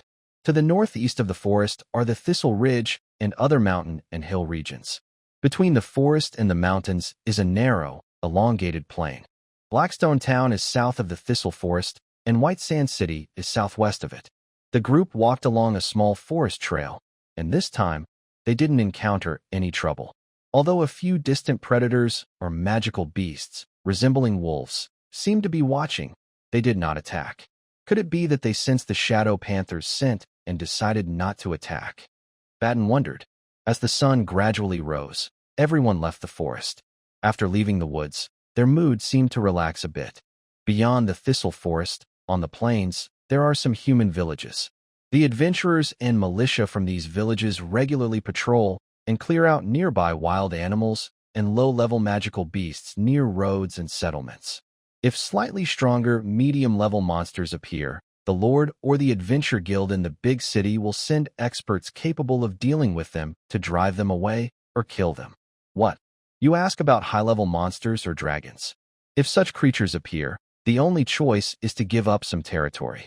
The kingdom's top fighters cannot afford to waste their strength on pointless battles. Not bad. I think I can earn more than I expected this time. Merchant Cavan stroked his beard. Barton looked toward White Sand City. He couldn't see the city yet, but he could see some farmhouses and hunters' temporary huts along the road. Hunters' temporary homes usually store some cheap items and tools, as well as firewood and durable food. The hunters share these houses and supplies. However, such houses are not everywhere. In some places, even if built, they might be stolen, leaving only a few walls. The team kept moving forward. Kuchi and Garen talked about the archery skills of the wood elves. They both admired the accuracy and skill of those pointed-eared archers. Kuchi said, "Yesterday afternoon, I was talking with some wood elves, and I found out that Sister Aisha, who was chased by the Shadow Panther, is actually a ranger. It made me doubt the strength of archers and other bow users." Garen shook his head and said, "Professionals have strengths and weaknesses, but they are definitely much stronger than ordinary people. You only saw her being chased by the Shadow Panther, but you didn't notice she wasn't hurt at all," Kuchi was reminded by Garen. Indeed, Aisha seemed to be a level 1 ranger. Being chased by a monster like the Shadow Panther that counters her, just escaping alive shows her strength. If it were a less agile warrior, they might not be able to fight back, and escaping would be even harder, making the situation more awkward. Although the Shadow Panther in Barton's hands looked like a small cat that could be taken down in a few moves, battles often hide hidden dangers. Barton, with team cooperation, suddenly used his strength to catch the Shadow Panther, which had been exhausted from chasing the wood elf ranger Aisha. Several factors combined allowed him to quickly kill the Shadow Panther, which had real strength comparable to a level 1 assassin and warrior combined, and knew some shadow tricks. I think I need to strengthen my strength training and get a more powerful bow. The current shortbow is okay against goblins or wild wolves, but if I encounter wild boars, bears, or low-level monsters, my damage is too low, Kiki said as he touched his quiver. White Sand City is a small to medium-sized city in the northern part of Countess Iris's territory. It is a bit larger than a small town, but still considered small among medium-sized cities. Barton and his group gradually approached White Sand City along the road, nearing a city with many trading caravans passing through. "The roads here are much better than the dirt roads in the countryside," Cavan said, rubbing his calf. Barton smiled when he heard this. Indeed, the roads around White Sand City are very smooth and wide enough. Barton looked at a caravan moving toward the city and thought about modern transportation in his past life. Cars, trains, planes, ships. Those were truly fast and convenient. However, in this magical world, spells like teleportation probably exist too, right? Teleportation and instant movement might be even more convenient and powerful than modern vehicles. Barton gazed at the road ahead and kept walking. Cavan adjusted his backpack straps and said to the caravan in front, "Once I save enough money, I want my own trading caravan. Then I can run larger trades, earn more, and hire some professional guards and a small team of bronze-level adventurers." Cavan was dreaming of the future. Although Barton also wanted to save money, he was more eager to become strong. In this world of magic, where extraordinary powers and individual strength can influence the tide of history, having strength means most things like money, status, and fame can be easily obtained. Outside White Sand City, there are some shanty towns and villages that rely on the city for survival, and the city also needs the grain produced outside. Many people who can't make it in the city live here. Cavan's guard casually pointed to a row of simple shacks a little further away. Caven sighed and said, "There are also poor areas in the city where some people live worse than old farmers in the wild thorn fruit countryside." A few people casually chatted as they approached the city gate. The north gate of White Sand City was smaller than the others, probably because it was thought that monsters or barbarians might come from that direction. There weren't many people in line, but it was still quite a few. Barton casually looked over the people waiting in line. A warrior wearing reinforced chainmail, with sturdy iron shoulder guards and a leather suit with metal plates, was clearly well equipped. Around his neck hung a black iron plate on a thin string, indicating he was a black iron-level adventurer. A ranger dressed in matte dark metal light armor, wearing a hood and a deep gray cloak, exuded a mysterious aura. The dust on his boots and his faint tiredness suggested he had just finished a long journey. A noble carriage, pulled by two tall white horses, was not from a very high noble, but still had some privilege. It moved faster into the city than the commoners in line. A donkey cart driven by a group of villagers, with a donkey producing manure that made nearby people wrinkle their noses and cover their faces. Two mercenaries in leather armor strolled forward lazily, chatting casually. They occasionally told a funny joke, burst into laughter, or argued and swore. A few merchants were talking about recent changes in the prices of goods and some intelligence related to traders. The line moved quickly, and soon it was Barton, Caven, and others' turn. At the city gate, 7 or 8 soldiers stood guard. They wore armor that was not entirely metal but combined leather, chain mail, and metal plates. Their armor was probably between light and medium weight. These soldiers, slightly more skilled than rural militia, looked somewhat lax, as if they were just doing their duty to get by. In the shadow of the gate, a man who seemed to be a squad leader was half sleeping at a table, his light metal helmet tilted slightly. Next to the entrance, there was a wooden table where 2 small officials were writing down simple records with pens and paper. Nearby, a clay jar held many copper coins, some gold and silver coins, likely collected as city tolls and fines. Under the table, an old wooden box was filled with random items, a few skulls, a strange-colored pelt, some ore, and other miscellaneous objects, possibly contraband. A soldier casually took an apple from a farmer's basket and bit into it without washing. "Why are you doing that?" A young official looked up at Barton. The clerk, who had been working at the city gate for years, looked like an adventurer or mercenary based on his appearance. "Adventurer," Barton answered briefly. "Where are you from?" "Blackstone town, my hometown in Wild Thornberry. 3 copper coins for entry. No trouble inside the city. Hurry up and toss the coins into the jar, then go in. Don't block the way."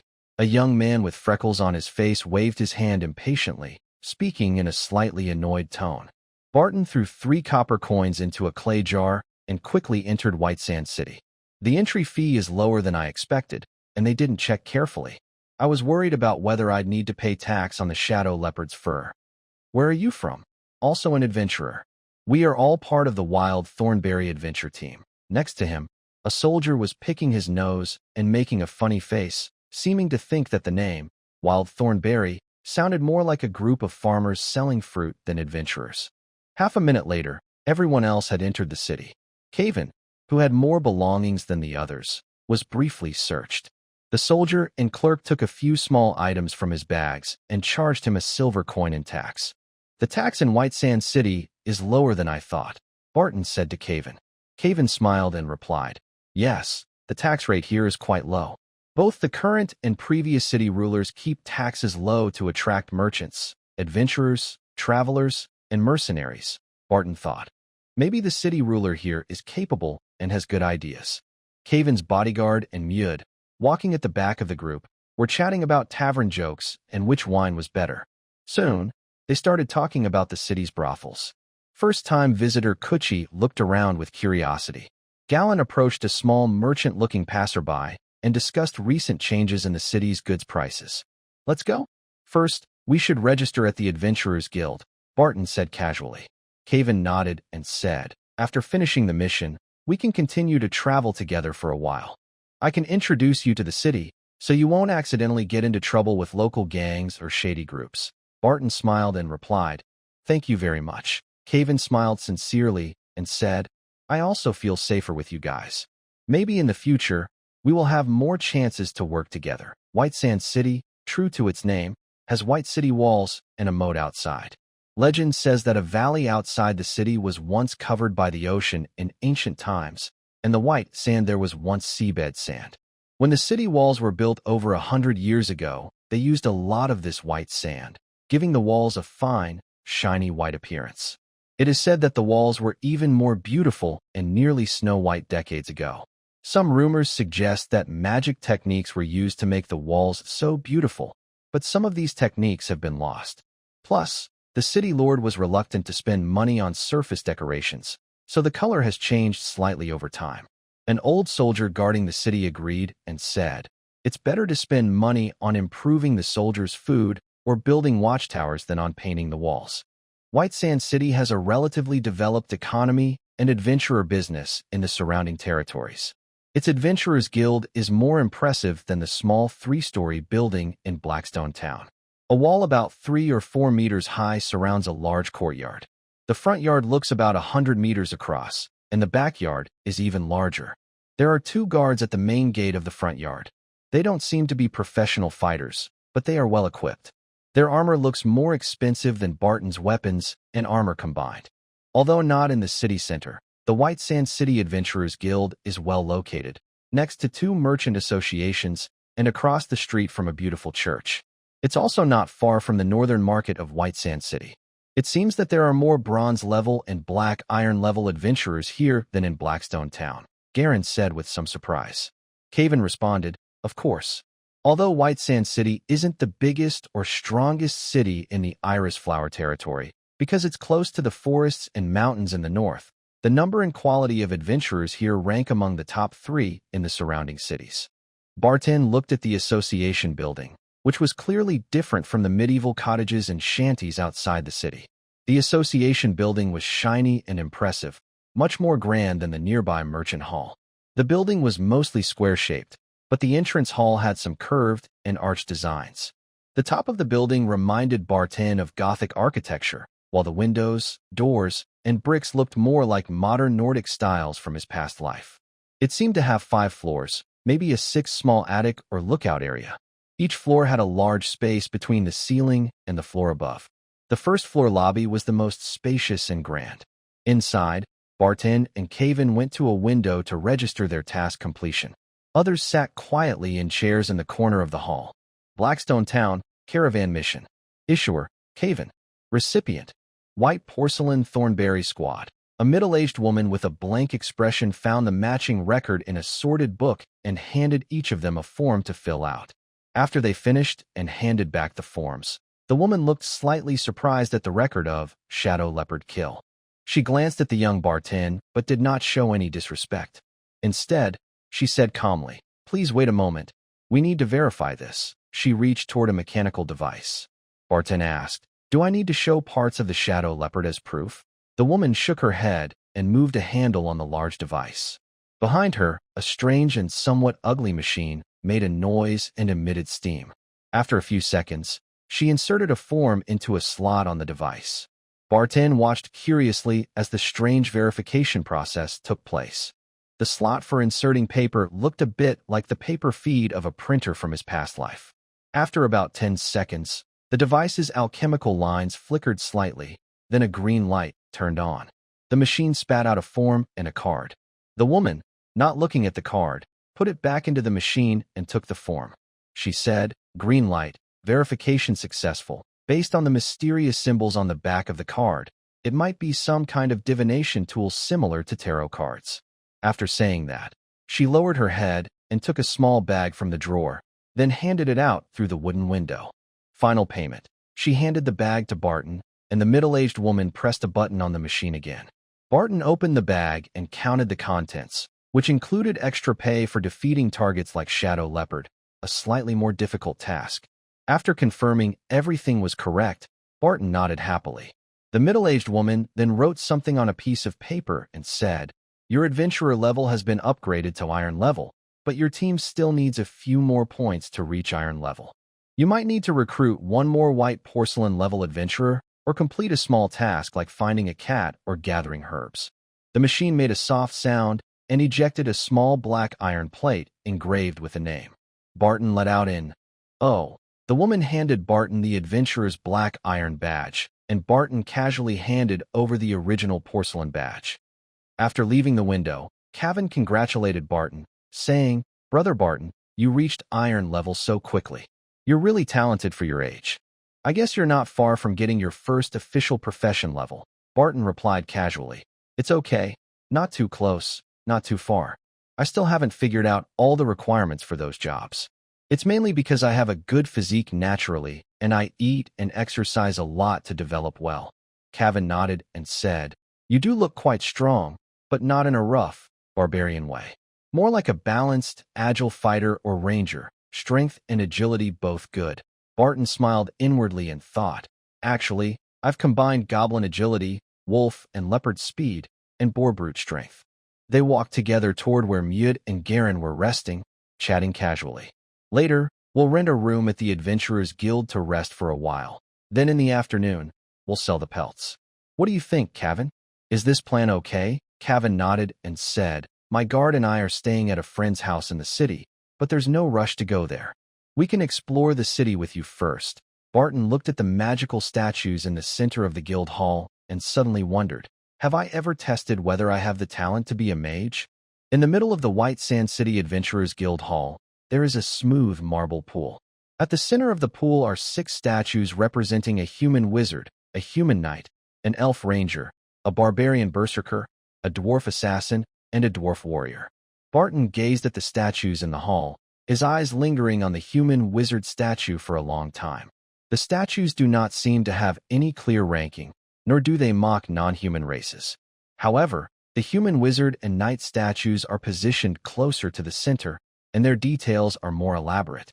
For example, the wizard's short staff appears to be made from special materials and paints, creating a shimmering and color-changing effect when viewed from different angles. Similarly, the knight's armor is carved with great care. Although it has no elaborate decorations, it looks strong and resolute. Noticing Barton slowing down, Cavan looked at the statues and casually explained, "These statues are older than this city. I heard that when this was just a small village, a noble who was exiled here had a stonemason carve these statues based on ancient multi-race alliance legends. They are not very large or grand, and the noble's attempt to attract more people from other races didn't succeed, but they do carry a lot of history." Barton sighed. "Humans from different countries still fight each other. It's hard to imagine how that ancient alliance was formed. Would dwarves and elves coexist peacefully? Would nobles and barbarians be willing to sit at the same table and discuss? Maybe they were fighting against some enemies? Orcs? Demons?" Cavan shrugged and added, "That's how ancient legends tell it." Barton looked at the wizard's staff and softly asked, "By the way, does the guild have a place to test magical talent?" Cavan nodded. "Yes, though Blackstone Town doesn't. Larger guilds like this in White Sand City definitely do." Barton and Cavan moved to stand beside others.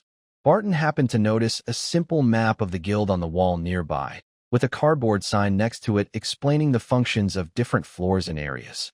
There are several offices, service counters, a lounge, reception room, storage room, and washroom on the first floor. The backyard has a warehouse, training ground, and a small 2-story building where people can live. The second floor of the association has a training room, a magic talent testing room, an appraisal room, a medical room, and a slightly more advanced reception area for Black Iron level or higher adventurers or those with official professional ranks. Some rooms on the 3rd and 4th floors are more important than those on the 1st and 2nd floors, and some areas are used as offices for association staff. When an adventurer team reaches a higher level, they can have a room on the 3rd or 4th floor. However, these rooms are more like rest areas and offices rather than main bases. Most advanced adventurer teams prefer to buy a large yard inside the city. If someone is very strong individually, they can also request a room on the 3rd or 4th floor by informing the association, even without a team. The details of the 5th floor are unclear. Besides the president's and vice president's rooms, a conference room, and a seldom used room reserved for top adventurers, there seem to be a few other rooms. "How much does the association charge for magic talent testing services?" Barton asked Kiki, who was flipping through the White Sand City Adventure Guide. Kiki turned a few pages and replied, It costs 1 silver coin. Once 30 people sign up, testing begins. If you're willing to pay 10 silver coins, you can skip waiting for the group to fill up. Just as Barton was about to speak, Kiki added, "There's also a rule that children under 10 can get a refund if they pass the test. Additionally, some top performers can receive a mage apprentice subsidy." Barton touched his right hand with his left and casually said, "I'll try it later. Do any of you want to try as well?" Mid looked surprised and asked, "Captain, you look about 17 or 18. Have you never taken this test before?" Barton's expression darkened slightly and said, "I think I'm 15 or 16. I just look taller and stronger, but I still have a young, spirited face." "Can't you tell?" Caven teased. "Young people often emphasize how mature they are, and older people like to say they're not old. You're still young but care so much about your age. That's rare." Barton waved his hand and repeated, "I'm going to test my talent. Do any of you want to come along?" Galen looked a bit disappointed and said, "When I was a kid, an old wizard came to our village to find apprentices. I took the test, but I didn't have the talent to become a magic user." Touched his head and hesitated, saying, "I think I'll pass. If you're 16 and your talent is good enough, it's a bit late to start as an apprentice." Mood chuckled and said, "Boss, I tested myself further north. The test there might be different from here, but there's no need to spend coins on it again. The tribe elders say I have some affinity for the mysteries of blood and fire, but my brain is too slow. I'm better suited to wielding weapons with mysterious powers and fighting, not studying rituals or magic." Barton patted Mood on the shoulder and smiled. "All right, kid. You have this talent. Save up some money to buy a powerful weapon. You'll be even better at fighting." Then Barton turned to and said, "Come on, you come with me. I paid for your test coins. If you don't have talent, or only average talent, you can keep practicing to become a ranger. If you have good talent, you can think about magic later." Stood up helplessly and said, "Okay, but I'll pay for the test myself. I'm curious if I have this talent too." Barton smiled and said, "No need to worry. It's just 1 coin. I paid for it. If you can't learn magic later, you don't have to pay me back. When you learn your first spell, just give me back 1 coin." A few minutes later, Barton took upstairs and handed him 2 silver coins. Outside the room, in an open space, Barton and stood with many young children waiting for their tests. There were also 2 young adventurers like Barton, and Barton looked around casually. Not far away, there were some common folk and merchants, and a man who looked like a fallen noble. They were probably parents of some children. Maybe the other children's parents were somewhere on the 1st or 2nd floor. In the corridor, 2 adventurers in leather armor, around 30 years old, passed by. One of them carried a long sword and a small round metal shield. The other also had a sword, but it was a short sword, and he carried a staff along with it. Barton looked at the adventurer with a short sword and a staff. Such clothing seemed common among lower and middle-level adventurers. While some spellcasters wear fancy robes, many prefer leather armor with a backup melee weapon. Whether they are apprentice wizards or low-level mages, most adventurers are either rough spellcasters or poor fighters. In the early stages, without powerful skills or high-quality gear, this combination helps them handle tough situations outside. At least, the mage's fragile body is protected by leather armor, so they probably won't die shamefully from a goblin ambush. Barton wasn't entirely sure why this style was so popular. He had heard that some veteran adventurers recommend new recruits, who only know a few tricks, to wear leather armor and carry melee weapons. He also thought of a legendary mage, Gandalf, who wields a staff and a sword. That young mage, who only became a bronze-level adventurer at 30, probably wouldn't know that Barton was thinking of a legendary figure from another world. If he knew, he might feel honored. The low-level warrior companion of the bronze adventurer seemed cheerful and carefree. He greeted Barton and the children nearby, saying, "Hey kids, keep it up. Maybe one of you will become a legendary mage someday." Haha. Barton smiled. Although he rarely thought of himself as the main character of the world, sometimes he would say, everyone is the hero of their own life. Maybe he wouldn't become a legendary mage, but perhaps he could be a legendary monster hunter or a legendary sword mage. Next to Barton, a handsome 7- or 8-year-old child with platinum hair looked surprised at the rude stranger who approached so casually. He glanced toward the warrior and then took a step back, moving away from him. Though the child looked young, he might grow up to be handsome someday. A few other children whispered to themselves, seeming to believe they had the potential to become legendary mages. A few minutes later, a staff member from the association led a child over and said, "There are enough 30 people now. You can go in." Barton was the first to walk through the door, confident in his steps. Even without magical talent, he could become strong with the Demon Hunter Guide. Of course, if he had magical talent and learned some powerful spells, his future would be even brighter. The room for testing talent was quite large.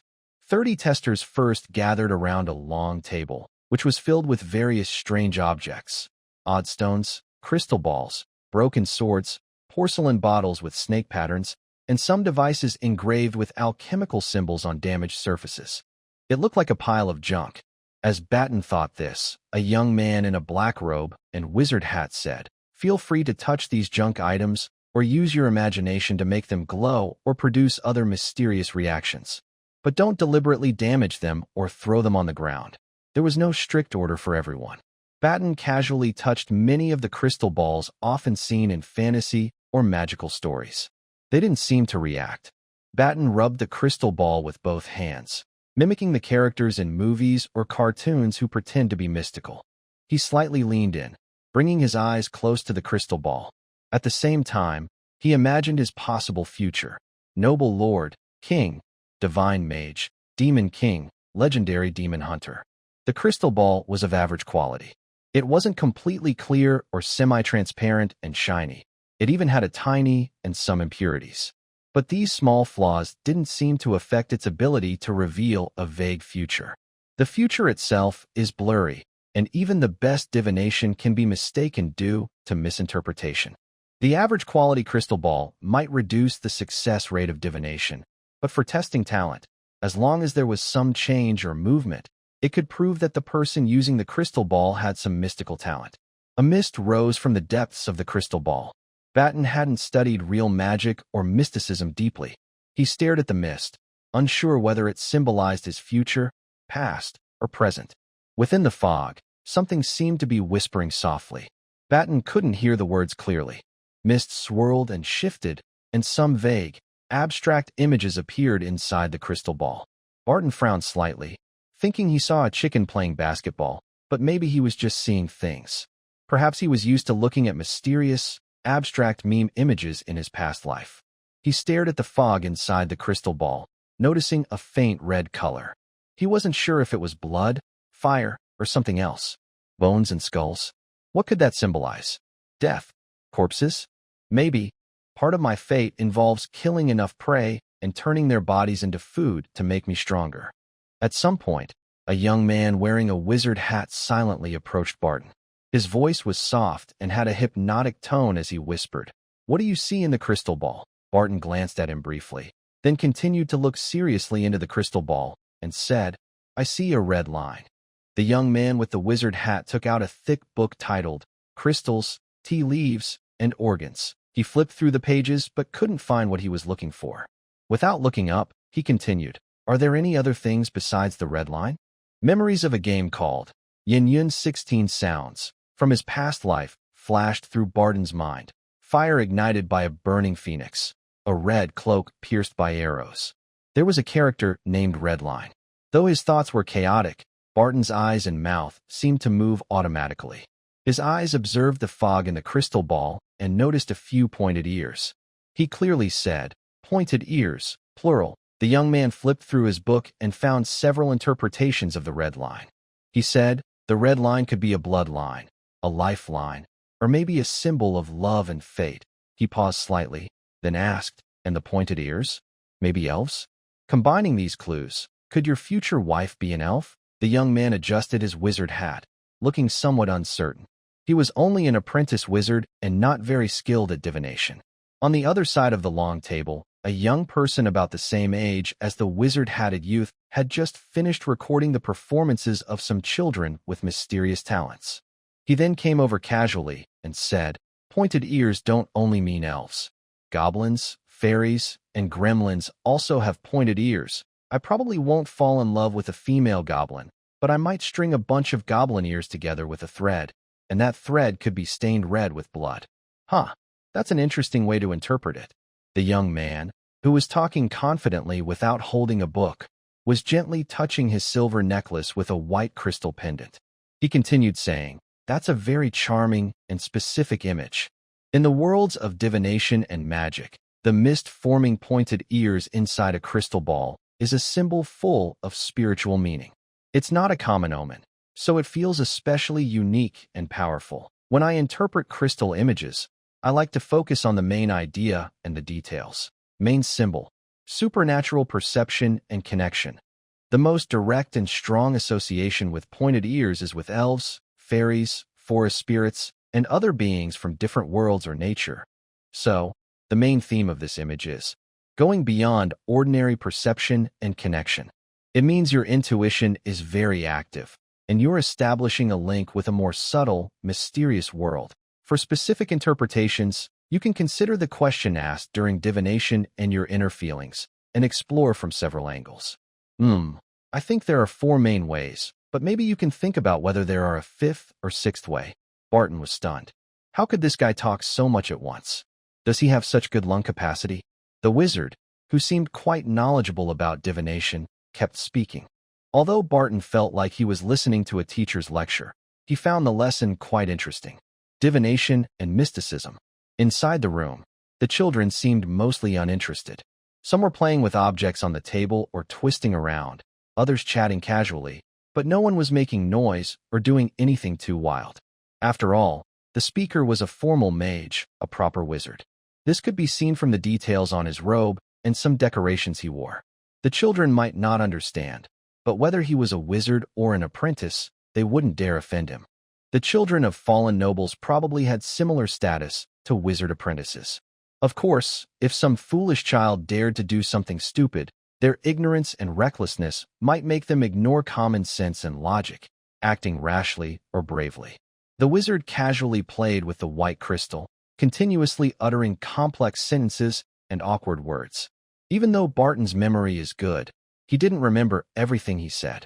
Instead, he created a summary in his mind based on his understanding. The first interpretation is that the information and warnings are the most common. Having people listening or communicating. Pointed ears symbolize listening. This might mean that a spirit, ancestor, or guiding presence is hearing your prayers or requests and is ready to respond. Or, you could be secretly watched or monitored. This isn't necessarily harmful. It could be your guardian spirit paying attention. It also reminds you to be aware of your surroundings and relationships in real life. Another possibility is that an important message from your subconscious or spiritual world is being sent to you. You need to listen carefully, trust your intuition, to receive it. The second interpretation is about awakening intuition and potential. Your inner, spirit, talent is awakening. Pointed ears are often seen as a sign of heightened sensitivity. This suggests your intuition, insight, or extrasensory perception will develop quickly. It encourages you to trust your inner voice and first impressions more. Your intuition might be more accurate than you think. You may have the ability to communicate with nature, animals, or the dream world. This symbol encourages you to explore and develop that talent. The third interpretation involves connecting with specific beings or realms. Connecting with the fairy realm or nature. This is a strong sign that you have a deep bond with mythical creatures like fairies, dwarfs, unicorns, or with natural spirits of forests and mountains. If you work in art, music, or writing, it indicates a burst of inspiration, as if muses or spirits are whispering to you. It may also suggest that you should spend more time in nature, walk in the forest, tend to a garden, to realign your energy. Resonating with a certain archetype, unconsciously, you are connecting with archetypes like fairy, wise one, or shaman. Your actions or thoughts may reflect these qualities: cleverness, wisdom, and interconnectedness. The fourth interpretation is about opportunities and hidden paths. A secret opportunity is about to appear. Fairies are known for their mystery and elusiveness. The appearance of pointed ears might indicate that a subtle but important opportunity or path will soon show up in your life. You need to stay alert and attentive to notice it. It may not appear in a grand way, but rather as a small whisper or a coincidence. This could also mean that the solution to the current problem lies in unconventional or non-traditional paths. Divination really is a vast field. A single image can have so many different interpretations. Barton sighed with admiration. The young wizard smiled silently for a few seconds, then spoke. The first part of the test is complete. Next, for the second part, line up at the crystal pillar over there. Take turns touching the pillar, and keep your hand on it for the duration of 2 breaths. Barton took one last look at the crystal ball before leaving the long table. The fog had disappeared at some point, and the crystal ball reflected bright light. He approached a crystal pillar about 3 meters tall, with some jagged edges. This crystal was not pure in color. It was mainly white and transparent, semi-translucent, with some colored parts. Following the wizard's instructions, Barton reached out and pressed his hand against the crystal pillar. After one breath, a faint mist rose inside the crystal. After another breath, the mist rose to the same height as Barton. Most of the fog was grayish-white and colorless, with small amounts of red and black. The hazy light and swirling mist were not dense, but also not faint, like murky water or a vegetable soup with a splash of cream. The light intensity was about the same as 2 oil lamps. After a second, Barton stepped away from the crystal pillar. He looked at the wizard and the apprentice wearing a pointed wizard hat. The wizard smiled and said, "Not bad talent, but it's a pity you're a bit old." The apprentice asked, "Master, the brightness just now seemed to indicate talent in multiple areas? Maybe your magic affinity is also quite good." The wizard nodded with a smile. Although this wizard looked young, he was not a senior or a mentor to the apprentice. He was just an ordinary teacher who had given him a few lessons. The actual ages of practitioners might differ from their appearances, which is quite normal. The third and final part of the test involved each participant holding a piece of paper. They could spit saliva or drip blood onto it, or choose to take a leaf that looked like a normal tree leaf from an apprentice wizard, crush it to extract juice, and then drip it onto the paper. After a while, the paper would change color. The apprentice wizard would then collect the color-changed papers. Barton guessed that the colors might symbolize connections to different fields or elements. He also thought that the abstract patterns and symbols formed when the paper changed color might have some meaning. Barton remembered his own paper was mostly black, white, and gray, with gray being the most, white second, and black close to white. The edges of the paper seemed blurry, with some colorful parts. The patterns and symbols were quite abstract, and Barton found it hard to describe them. After leaving the room and waiting in the corridor for a few minutes, a slightly chubby female apprentice handed out the test results to everyone. Barton couldn't help but think to himself, "It feels like waiting for a hospital checkup or exam results." He looked at his own paper. Barton, age, 16, mental power, 2.5, average is 0.8 to 1.5. Intelligence, above average, element affinity/talent area. Moderate to high affinity with most elements. Good potential in shadow and fire elements. Excellent talent in divination and mysticism. Overall, excellent. Evaluation. Slightly older, but with good talent and potential. Still has a chance to become a magic professional specializing in shadow or fire, and has a good chance to pursue a path related to fate and mystery. Barton nodded. Although his experience in magic and mysticism was not as extensive as those who had been apprentices since childhood, he was still willing to try. He aimed to become a special practitioner skilled in both magic and martial arts, such as a battle mage or magic swordsman. He looked at Kuchi beside him and asked, "How about you?"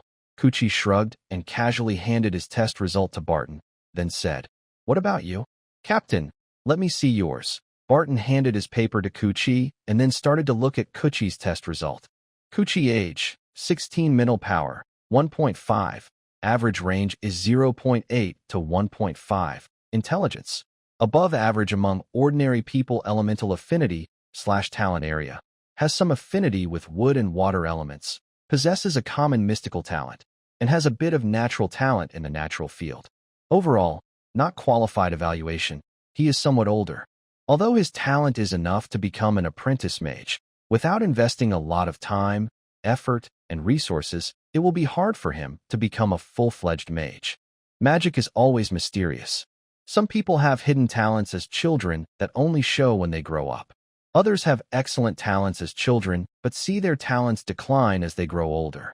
If Kuchi had been tested for magical talent as a child, He might have qualified or might still have been unqualified. Barton swapped the two test results back and kept his own in his pocket. He casually said, "Rangers can also learn natural magic. You happen to have some natural affinity." Kuchi nodded. After a few more words, they left the second floor and went back to the first floor. The Wild Thorn Fruit Squad successfully completed their guard mission and gained a lot. Afterwards, they sold some specialty products they exchanged and bought in the Wood Elf Village at White Sand City, earning some silver coins. After staying at a chain and called Adventurer's Home in many places, Barton sat on the bed in his room, massaging his calves and thighs. After about an hour and a half of good rest, Barton got up and followed the plan he had previously discussed. He went out with his teammates, merchants, and merchant guards to sell all the goods they carried. They didn't go to the tavern, but ate at a restaurant, and then returned to their accommodation to rest. Many of the past day's tasks involved traveling through forests, so everyone needed a good rest. The pelt of the shadow leopard was sold for 15 gold coins. Barton, now, among low-level adventurers, is considered quite wealthy. The money I've saved now could buy a good set of armor and a basic enchanted sword, but given my current progress, it's better to invest in myself and learn combat skills. Barton used his money to strengthen his weapons and equipment when he was at the porcelain and gray pottery levels because that was the fastest way to improve his combat power. Furthermore, Instructor Carter from Blackstone Town specializes in two-handed swords. It is unlikely that Barton would spend a silver coin to learn sword techniques that he currently doesn't need. At the Adventurers Guild branch in White Sand City, you can spend money to learn combat skills and spells. Before leaving the guild, Barton bought a copy of the Adventurer's Guide, White Sand City edition. This guide is much thicker than the one in Blackstone Town and includes relevant information. There are enough professionals in White Sand City's Adventurers Guild to serve as instructors and teachers. Although they can't guide people to take rare or unpopular professions, it is quite easy to learn common skills. Barton looked at the price list attached to the guide and thought about how to combine skills.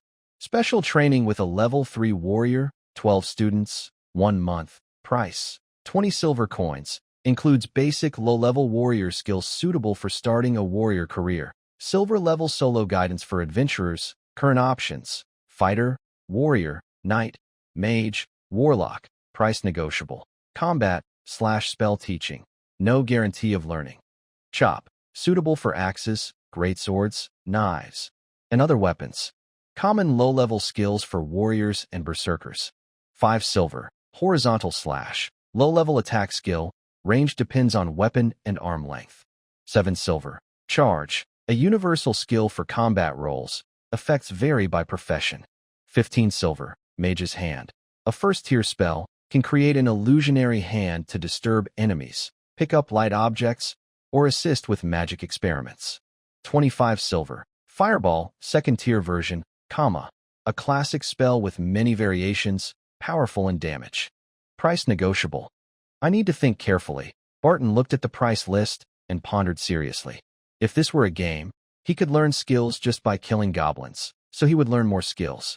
But in a real magical world with a somewhat imperfect but not chaotic financial system, Barton must make good use of the gold and silver coins he earns to improve his strength efficiently and live the life he desires.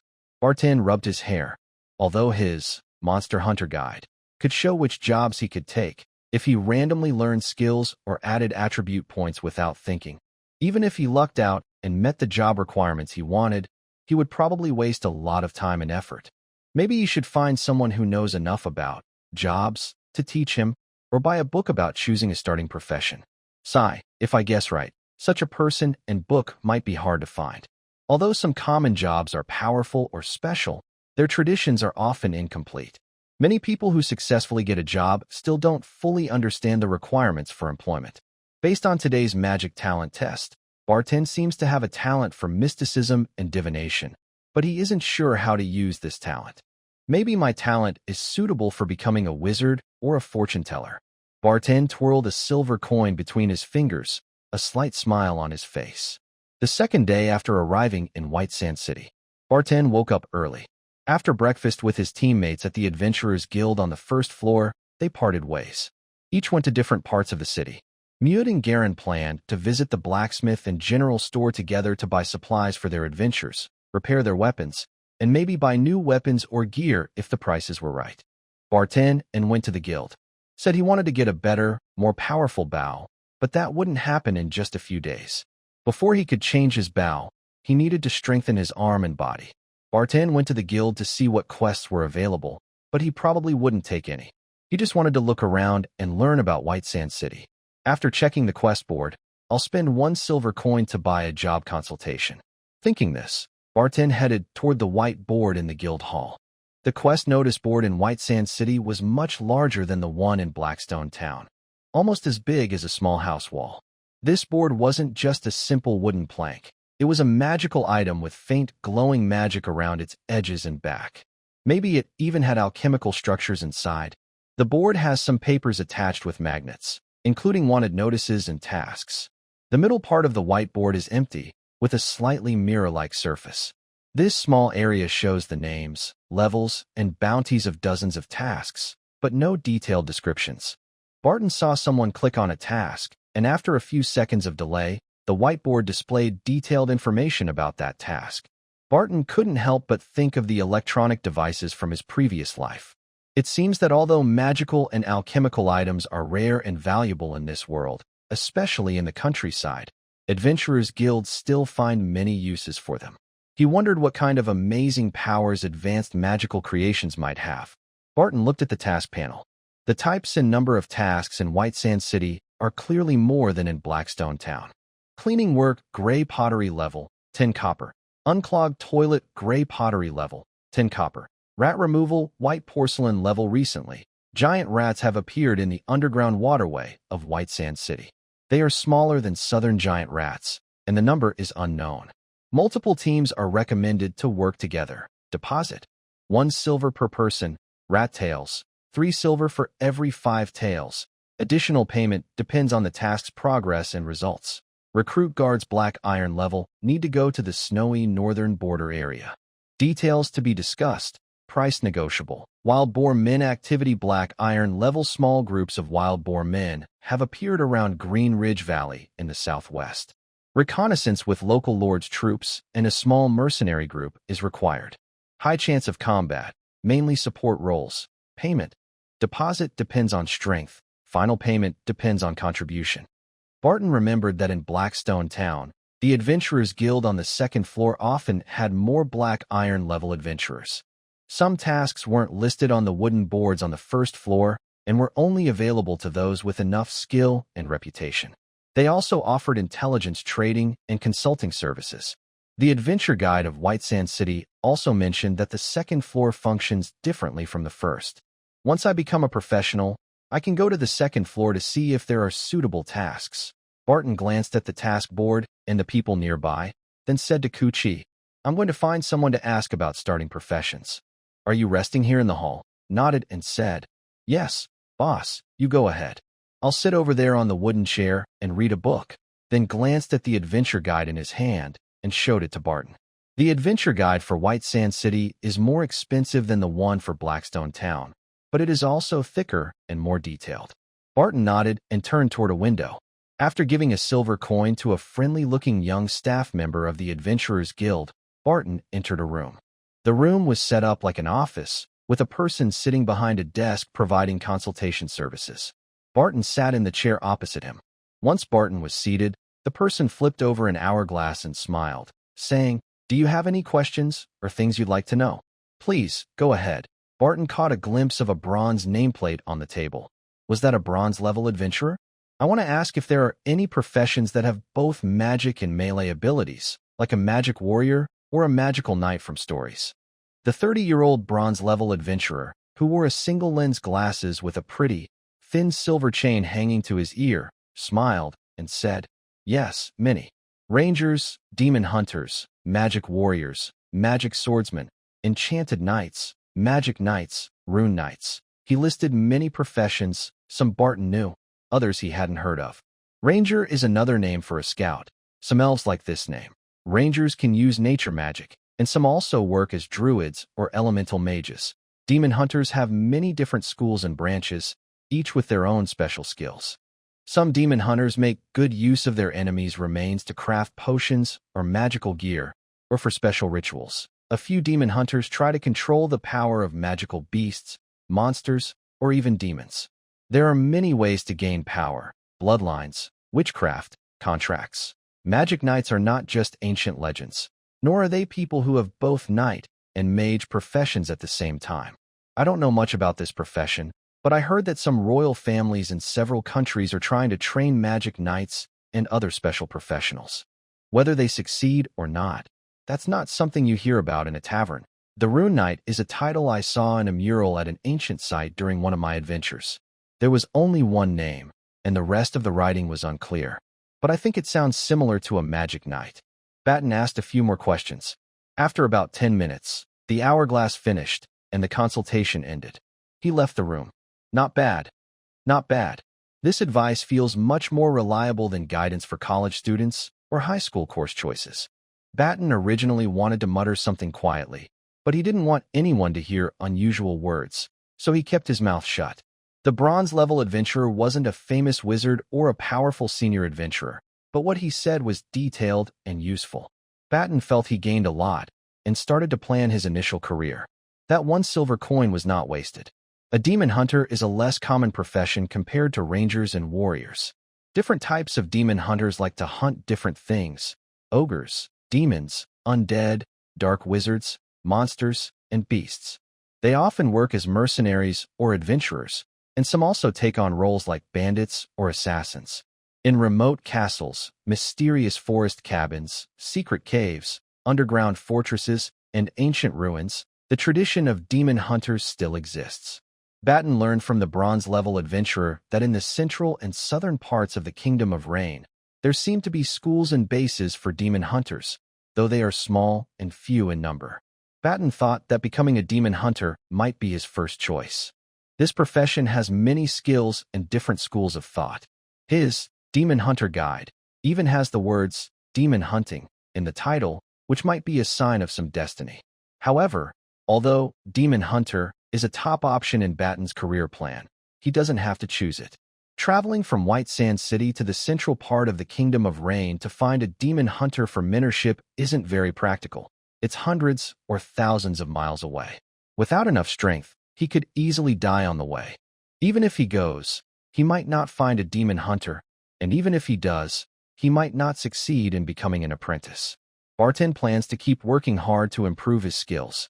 He wants to find ways to unlock more professions in the Monster Hunter Guide panel and choose the one that suits him best. He recalls that some professions are said to be connected to a person's character and thoughts, like the knight's 8 virtues, the oath of the guardian, or the mage's pursuit of truth.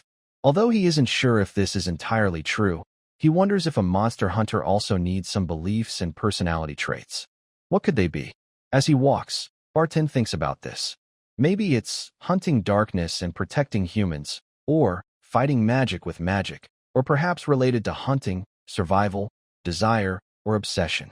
Using folk legends, stories from the countryside, tavern rumors, and information he just learned, along with his own ideas and guesses, Barton makes a plan to get his first profession.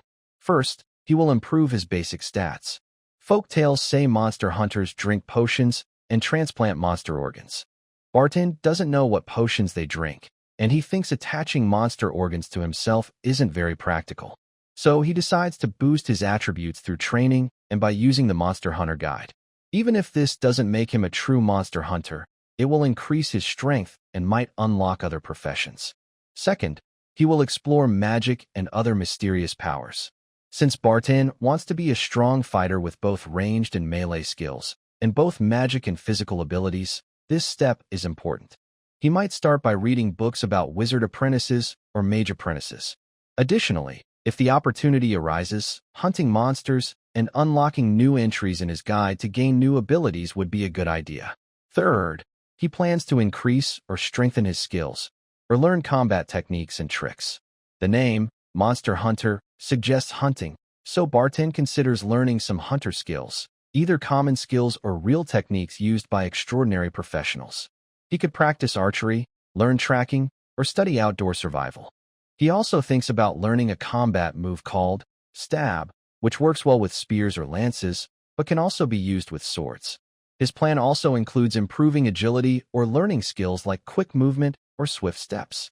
However, he isn't very interested in rushing forward aggressively. He prefers abilities that help him move faster or stay agile. I don't know how difficult it is to learn magic tricks. I should first review some basic knowledge before considering learning slipping tricks or other illusions. Many thoughts flashed through Barton's mind. Soon, he walked to a place about 10 meters away from Coochie. Just then, he realized that Coochie wasn't reading alone. He was chatting and laughing with two young adventurers around his age. The two adventurers, a boy and a girl, were about an inch taller than Coochie. The boy looked a little young, with neat features, short black hair that was slightly yellowish and reddish, not pure black. The girl was 1 centimeter taller, with a delicate face, pretty appearance, and a neat ponytail. Her hair was a yellowish color with a hint of orange, leaning more toward yellow. They seemed to be talking about something funny. The boy laughed loudly, and the girl giggled while covering her mouth and slightly bending forward. When Coochie, smiling, saw Barton approaching, his eyes lit up. Coochie stood up and smiled at Barton, saying, "Captain, I've made 2 new friends again." Barton nodded with a smile. When Coochie first became an adventurer, he might have been shy, but now he seemed to be getting used to this different kind of work in life. Barton asked, "Would you like to introduce your friends to me?" The girl looked at Barton with a gentle smile and confidently said, "I am Alicia Rofe, dreaming of becoming an alchemist or potion scholar. But right now, I am just a new adventurer." The boy gave a shy smile and said clearly, "Hello, Barton, I am Link Famel. I heard from Coochie that you defeated a big goblin and a shadow panther. That's really impressive." There was admiration in Link's eyes, and his words sounded sincere. Coochie said, "Captain, Link is a white porcelain-level adventurer, and Alicia is a gray ceramic-level adventurer. They both want to join a reliable team. Are we still recruiting members?" Barton looked at Link Famer and Alicia Softbreeze. The name Famer sounds like a farmer.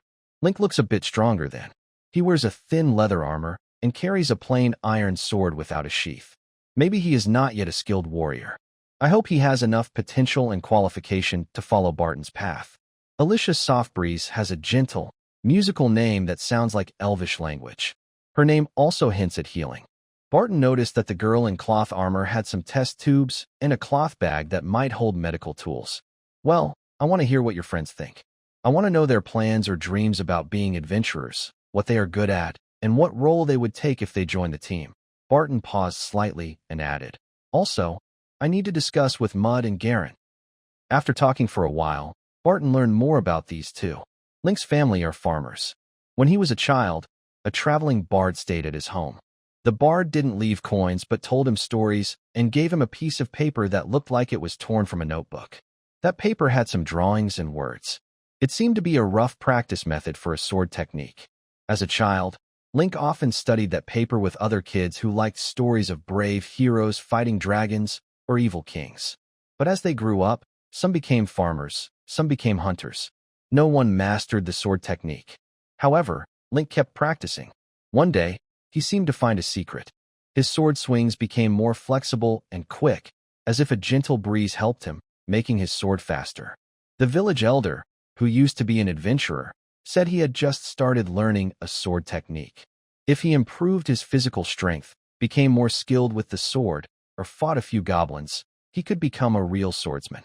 With dreams of becoming a swordsman, a brave adventurer, and earning money to improve his family's life, Link set out on his adventure. He started as an adventurer in a small town called Flarn, which was about the same size as Blackstone town. He had killed 3 goblins, a wild wolf, and a giant rat. He also helped with small chores like visiting lonely elders, delivering messages, and buying things for others. People said that adventurers in White Sand City earned more money. So he joined a small team of adventurers and some solo adventurers to a merchant caravan and traveled to White Sand City. Alicia's mother and some relatives are farmers. Her father is a small trader. When she was young, she and Link were from the same village. Later, her family moved to White Sand City after her father earned some money. Her mother helped run a small shop, making and selling cloth dolls or clothes. Her father often traveled to trade. Alicia studied with a healer for 2 years and also learned some potion making and herbal medicine on her own. She read a few books about wizard apprentices. She and Link might be childhood friends or just good friends. Alicia became an adventurer for many reasons. To earn money, see new places, collect wild herbs and magical plants, satisfy her curiosity about adventure stories, and travel with Link. Later, at the Adventurers Guild, the Wild Thornberry team celebrated new members with a hearty meal. This meal wasn't paid for by one person, but was bought by each experienced team member, choosing a few dishes. Barton spent money on a pork knuckle, a fried egg, and a mushroom vegetable soup with cream and tomato sauce. The pork knuckle was cooked in a German style, smelling delicious, with fatty meat and shiny skin that looked tempting. Mud ordered a white fish, a few glasses of beer, and 2 loaves of black bread without sand or with chips. He had eaten fish occasionally in the north, sometimes catching fish through a hole in the ice during winter, but not often. He didn't really like fish, just wanted a change of taste sometimes. Ordered pumpkin toast, 2 vegetable pies, a large sausage, 2 bowls of oatmeal, and some fruit juice. Gallon chose a fruit and vegetable salad, a few pieces of jam bread, 2 bowls of pasta with meat and tomato sauce, and some small sausages. Welcome, Link and Alicia, to our adventure team. Thanks. Welcome. After Barton raised his juice-filled cup, everyone else also lifted their glasses. They talked about their dreams, hopes for future adventures, their professions, special abilities, and shared stories about ancient legends, orcs, spirits, and elves. Mud seemed to want to tell a crude joke about men and women, but he thought that now was not the right time, neither by the campfire of northern raiders nor in a noisy tavern. Plus, there was a young girl among the newcomers, so he held back. As the plates and cups emptied, the mood remained cheerful. Seeing that everyone was almost finished eating, Barton decided it was time to discuss serious matters. He asked, "By the way, is it better to talk about serious topics before the meal, after, or during?" He gently steered the conversation toward each person's role in the team. Currently, the team has 6 members: Barton, Garen, Mud, Link, and Alicia.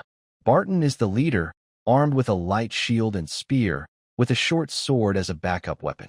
He is a close combat fighter and a semi-tank. Having defeated a goblin chief and a shadow panther, he is a reliable warrior and a strong adventurer, trusted by both employers and teammates. Is an archer and hunter, a ranged attacker, though not very powerful. He has some knowledge of wilderness survival, tracking, and traps.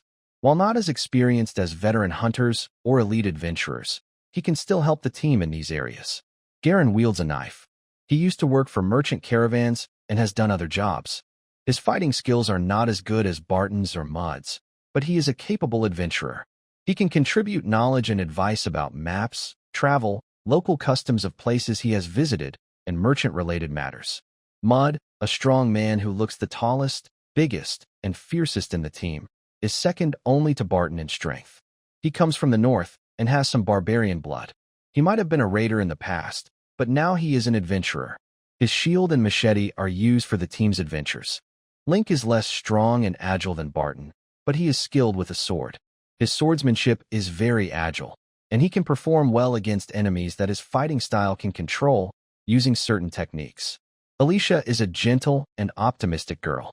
She knows about herbs and medicine, preferring to prepare potions and treat wounds rather than crude bloodletting or the recent popular theory of 4 liquids. She has also read some books about mysticism and witchcraft, but she is definitely not as skilled as a wizard or a mystic. Alicia's role in the team is mainly supportive. As they continued talking, they discussed careers. After Barton mentioned wanting to become a monster hunter, the others shared their own hopes and goals. After testing for magical talent, Kuji favored the archer, hunter, or ranger, leaning toward ranger because he has some natural talent in nature. Garen thinks the warrior is the easiest to join, so he aims for that, but he's open to other careers too. Mud wants to become either a warrior or a mercenary. He doesn't seem like a typical barbarian berserker, which is good. He has mixed northern barbarian blood and normal human blood. The northern barbarians have many clans.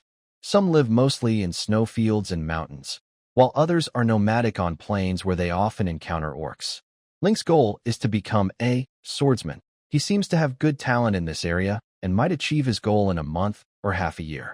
Alicia wants to be a herbalist, alchemist, or a similar profession. She has talent and interest in herbs, nature, and healing. Among the 6 members of the Wild Thornberry Squad, Barton is a Black Iron level adventurer. Kuji and Garen participated with Barton in missions involving goblins, goblin priests, and shadow panthers. These missions are harder for low-level adventurers. Their scores in the guild are quite good within the white porcelain level, but since they haven't personally defeated stronger enemies and lack enough adventure experience, they still need some time to reach Black Iron level. Mud has more adventure experience than Kuji and Garen. After completing a few more missions or becoming professionals, he should be able to advance to Black Iron. After joining the squad, Link, at the white porcelain level, and Alicia, at the gray pottery level, helped the team successfully advance to Black Iron level. The first 3 levels for adventurers, gray pottery, white porcelain, and Black Iron, are relatively easy to progress through.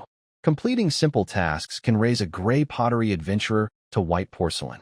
Gaining experience from defeating monsters and beasts, participating in higher-level team missions, and making contributions can speed up the promotion process. In addition to achievements and experience, advancing from white porcelain to Black Iron usually requires defeating near-professional or professional-level monsters, or becoming a true professional. Relying only on simple tasks may be slower. For the adventurer team, only 2 or 3 people are needed for the gray ceramic level. To reach the white porcelain level, the team must include at least 1 white porcelain adventurer and have some task experience. For the Black Iron level, besides having at least 1 Black Iron adventurer and some task experience, the overall strength of the team will also be evaluated. When Barton went to the association to handle the procedures for his team's promotion to Black Iron, he also talked briefly with another adventurer doing the same. During their chat, he learned some information about higher levels. Black Iron adventurers aiming to reach the bronze level usually need to have the status of a professional, unless they have outstanding achievements, such as defeating a giant or nightmare alone, or helping a team kill a band of orc wolf riders and making significant contributions, or show extraordinary strength, like a dragonborn with exceptional attributes who can use magic-like abilities, or someone without a professional level but with combat power comparable to a professional. Black Iron adventurers are often made up of non-professionals and low-level professionals, from level 1 to 3, with most being level 1. Most bronze-level adventurers have a professional level, but their levels are usually not very high. Silver and gold levels are considered mid-level and high-level adventurers. For small towns, these levels are already very impressive. Platinum-level adventurers are highly respected in both civilian and noble circles, and are true high-level, high-status individuals. Compared to epic and legendary levels, Platinum is probably the peak of worldly achievement. There is no strict difference between epic and legendary levels in some aspects. Generally, top adventurers with great achievements and legendary status are considered epic. Many adventurers die during missions like slaying dragons or attacking Demon King castles, and are posthumously awarded epic status. Legendary adventurers are also called legendary explorers. It is said that the Demon Lord's level is LV99. LV99 is called the Demon Lord or Hero level. Those with job levels from LV90 to LV98 are called legends or mythical. Some powerful individuals with lower levels are also called legendary figures, or like legends, because of their deeds or reputation. Legendary adventurers include some who are still alive and others who are long gone. Barton is curious about how the Demon Lord is described and introduced in the bestiary. He also wonders what rewards he can get by unlocking the entries for him or her. In the stories of this world, thousands of years ago, humans and other races united to fight against demons and dark forces. In older times, the kingdoms of elves and dwarves once shined brightly. The age of dragons and giants is even more ancient. However, as these old races declined, humans, who tend to live shorter lives, rose to power on the continent. The Demon Lord was born long before humans rose to prominence.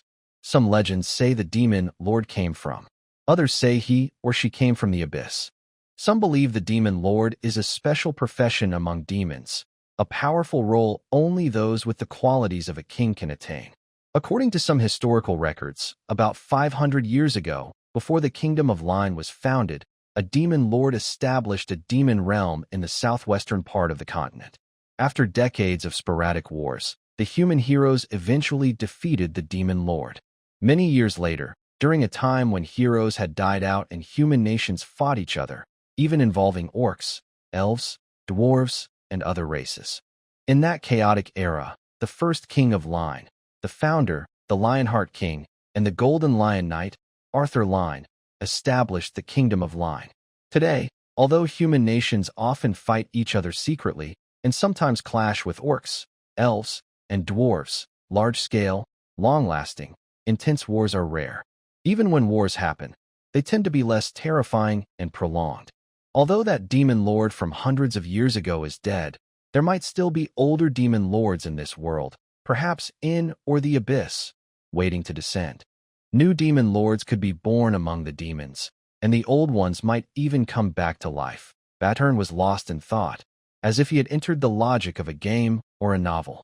If that's the case, I need to reach level 100 to feel truly safe. Barton chuckled to himself, amused by his own thoughts. Although cautious, he wasn't paranoid or afraid of being too weak. Level 99, or surpassing the Demon King, is still far away. First, I should focus on gaining my first professional level. The Thorny Wild Fruit Squad didn't take on any missions immediately after their numbers grew to 6. Instead, they spent a week training, sparring, building trust, and getting to know each other. Barton learned some hunting tips from Kiki and practiced archery at the association's training grounds for a few days. His talent with a bow seemed weaker than his close combat skills. He managed to learn how to use a bow, but wasn't very skilled yet. Kiki's strength and stamina training probably wouldn't show quick results. It would take at least 2 weeks, a month, or even several months. Barton shared some tips with him about balancing work and rest, moderate training, and diet, hoping to help. Mewd and Garen also did some practice or exercise. Link, as a child and teenager, learned swordsmanship on his own and also gained some adventure experience from the old village chief.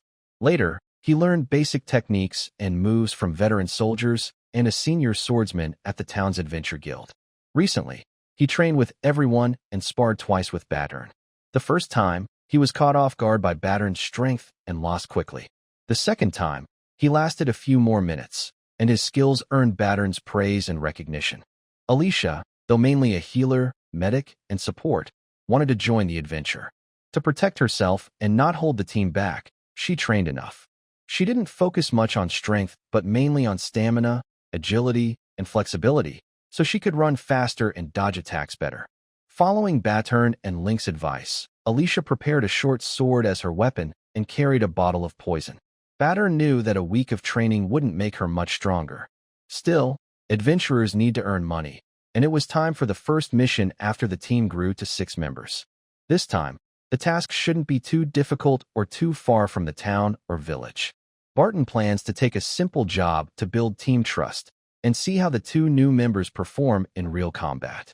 Collect spider carcasses. White porcelain level. There are signs of large spider activity in the forest outside the city.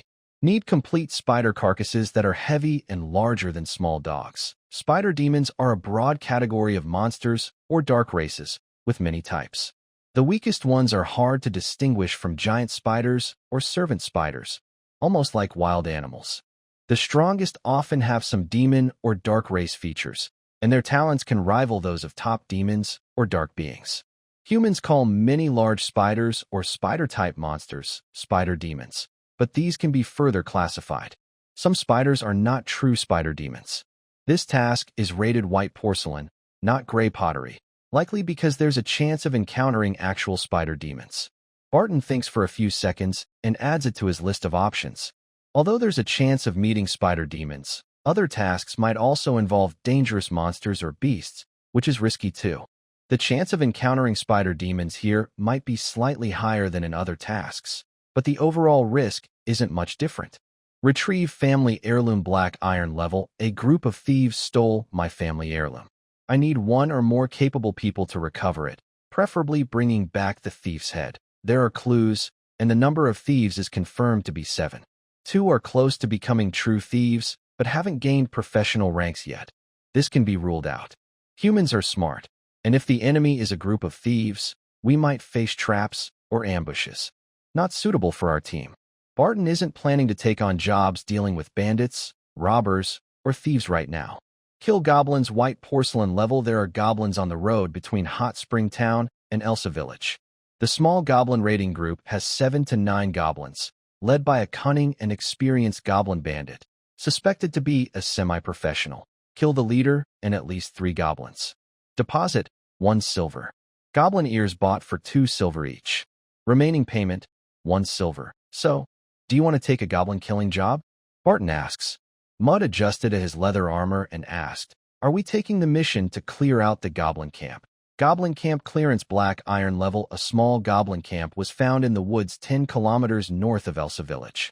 About 30 goblins have been confirmed, including 1 goblin warrior with strength comparable to a semi-professional or first-level fighter. Reward: 50 silver coins for the goblin warrior, 1 silver per goblin, and an extra 10 silver for bringing back 20 right ears. The goblin warrior's strength is definitely less than that of Shadow Panther or Big Goblin. Barton doesn't doubt his team can complete this task, but he can't guarantee they will do it without injuries. Let's start with a simple task, killing goblins at the white porcelain level. Once someone in our team becomes a full professional, we can consider tougher missions. Kuchi and Garen both agreed with Barton's idea.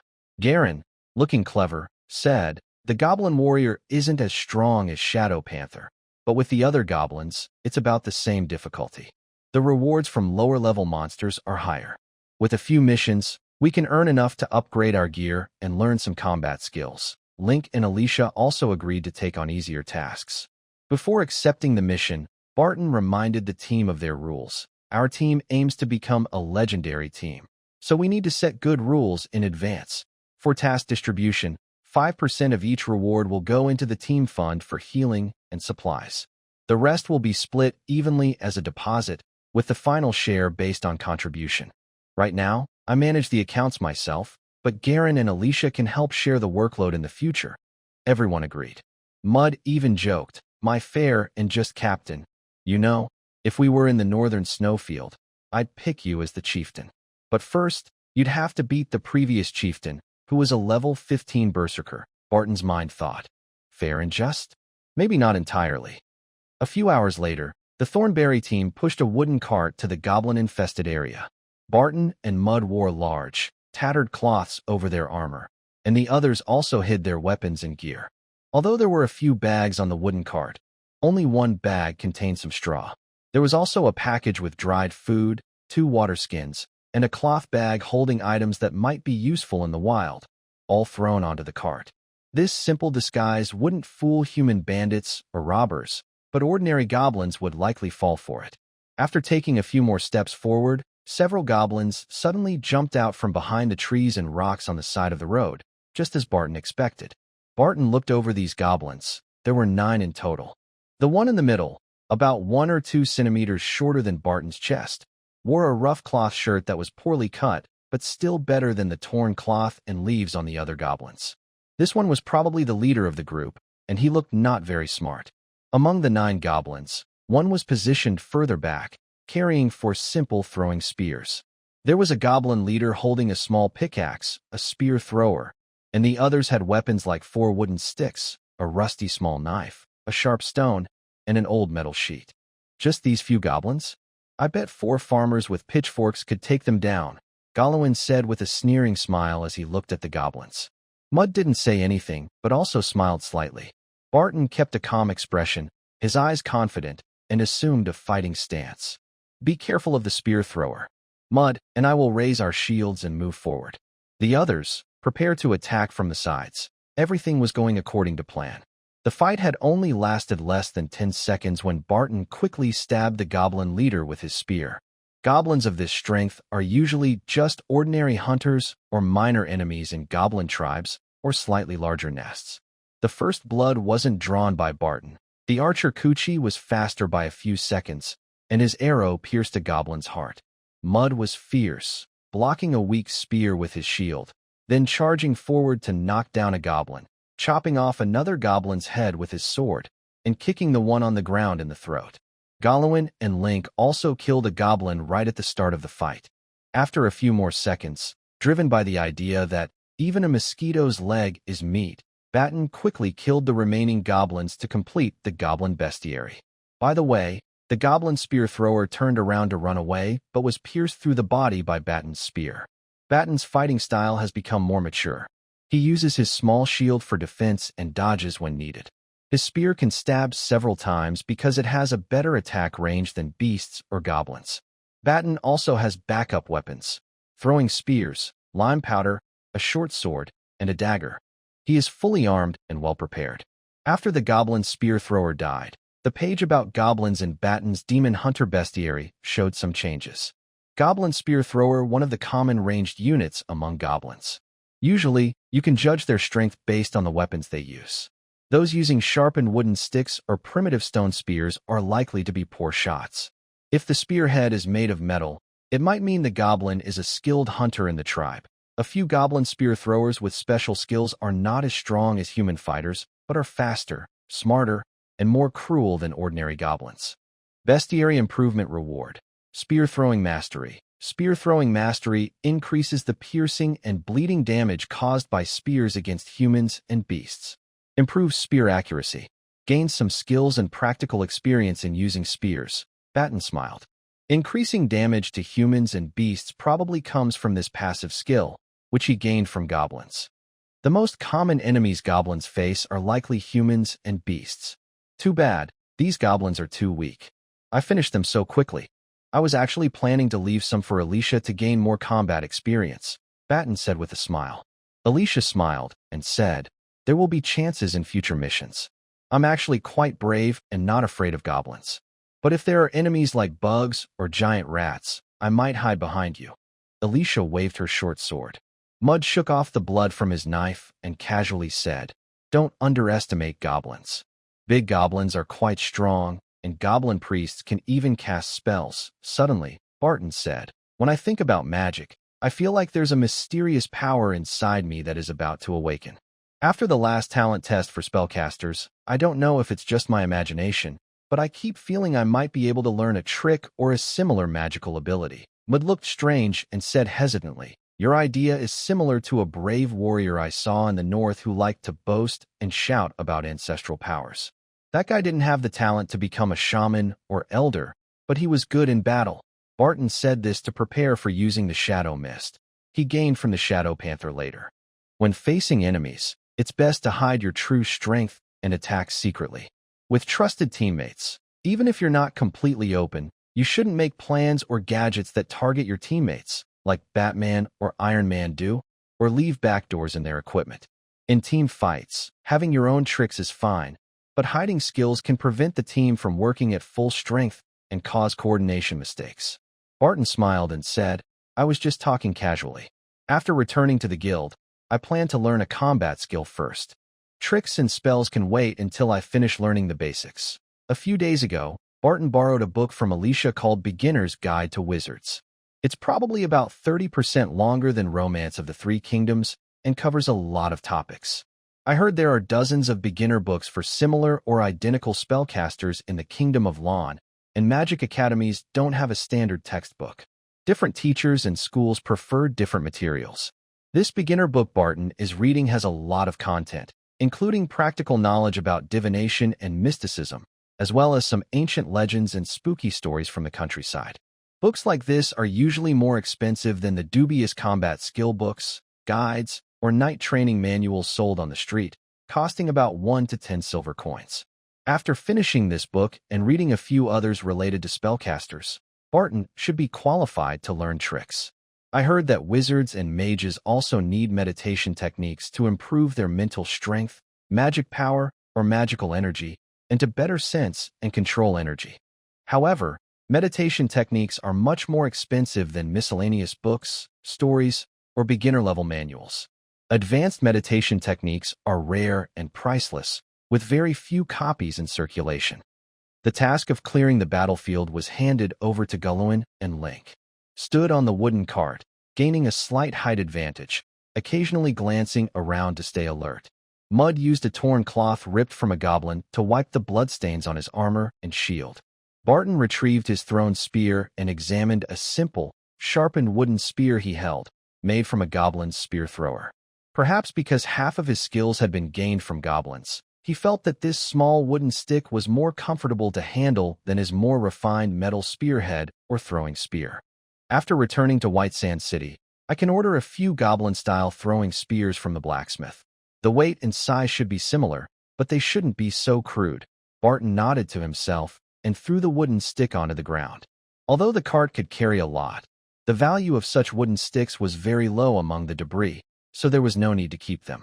Some cloth pieces, half a damaged old silver coin, a piece of iron, a small bag of corn kernels, a pair of shoes stolen or robbed by goblins from some unlucky person, and a few ropes. Goblin counted his loot, slightly disgusted, and said with a sneer, "If one ear could be exchanged for a silver coin, maybe no adventurer would be willing to kill these things." Barton, who was temporarily well off financially, decided to learn combat skills. He chose a skill called Agile Steps, a movement technique described by the Adventurers Guild as a common skill among rangers and swordsmen, but other professions could also try to learn it. Rangers can use agile steps to dodge attacks or try to create distance when enemies get close. Swordsmen prefer to use this skill for quick, small steps during close combat, which can enhance their offensive ability and improve their evasion rate. After paying 12 silver coins, Barton studied with a swordsman for several hours each day. 2 other aspiring professionals also joined the lessons. One was dressed like a ranger, wearing a cloak, carrying a bow and arrow, a hood, and a leather neck guard with a few leaves that seemed to serve as camouflage, and a dagger at his waist. The other looked like a swordsman, wielding a nimble, fine sword, wearing leather armor, with metal bracers, and a pair of lightweight leather gloves that left the fingertips and part of the palms exposed. By the 5th day of training, the swordsman teaching the agile footwork skill had explained the basics and theory very clearly. However, the 3 students still hadn't learned it. The swordsman demonstrated and guided them, correcting small mistakes in their movements. Learning skills as a non-professional is definitely harder than for professionals. Skills that require good physical fitness are even more difficult to learn. Even if you manage to learn them, using them effectively in real fights is tough, and improper use might even cause injury.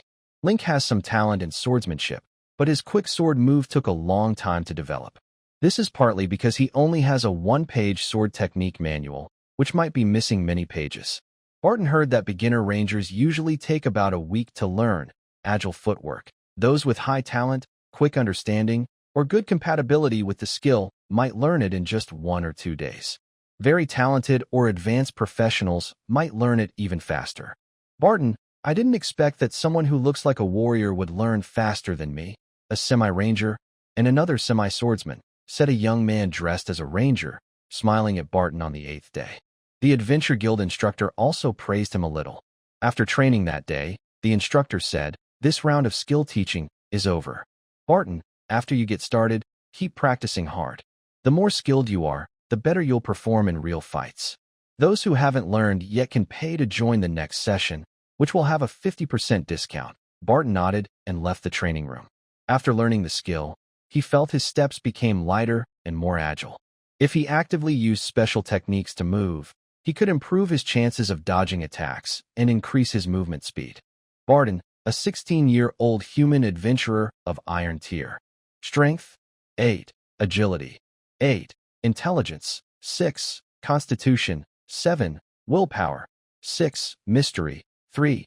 Luck, 5 skills, abilities, or talents: Shadow Mist, Super Strength, Agile Footwork, Quickness, Enhanced Physique, Weapon Mastery, Spear, Spear Throwing Mastery, Night Vision.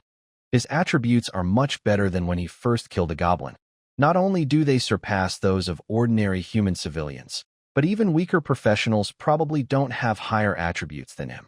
Barton was right. If the race is goblin and the character is a warrior, their attributes at level 1 are indeed not very strong, and at levels 2 or 3, they are probably about the same. Even most human level 1 warriors do not have better attribute panels than his. Ordinary people, through effort and training, can increase their strength, agility, and stamina by about 1.5 to 3 points. When they officially become warriors, these attributes can increase by another 1.5 to 3 points. An average adult has a total of 15 points in these 3 attributes. After becoming a warrior, The total becomes 15 1.5 to 3 1.5 to 3 equals 18 to 21. However, Barton, thanks to various skill bonuses, training, growth in battles, and his naturally stronger talent, has strength 8, agility 8, and stamina 7, totaling 23 points. His current combat power among level 1 human warriors is very good. It's not top tier because even level 1 warriors improve their attributes through training and learning skills. The 18 to 21 points are typical for newly promoted, average talented level 1 human warriors.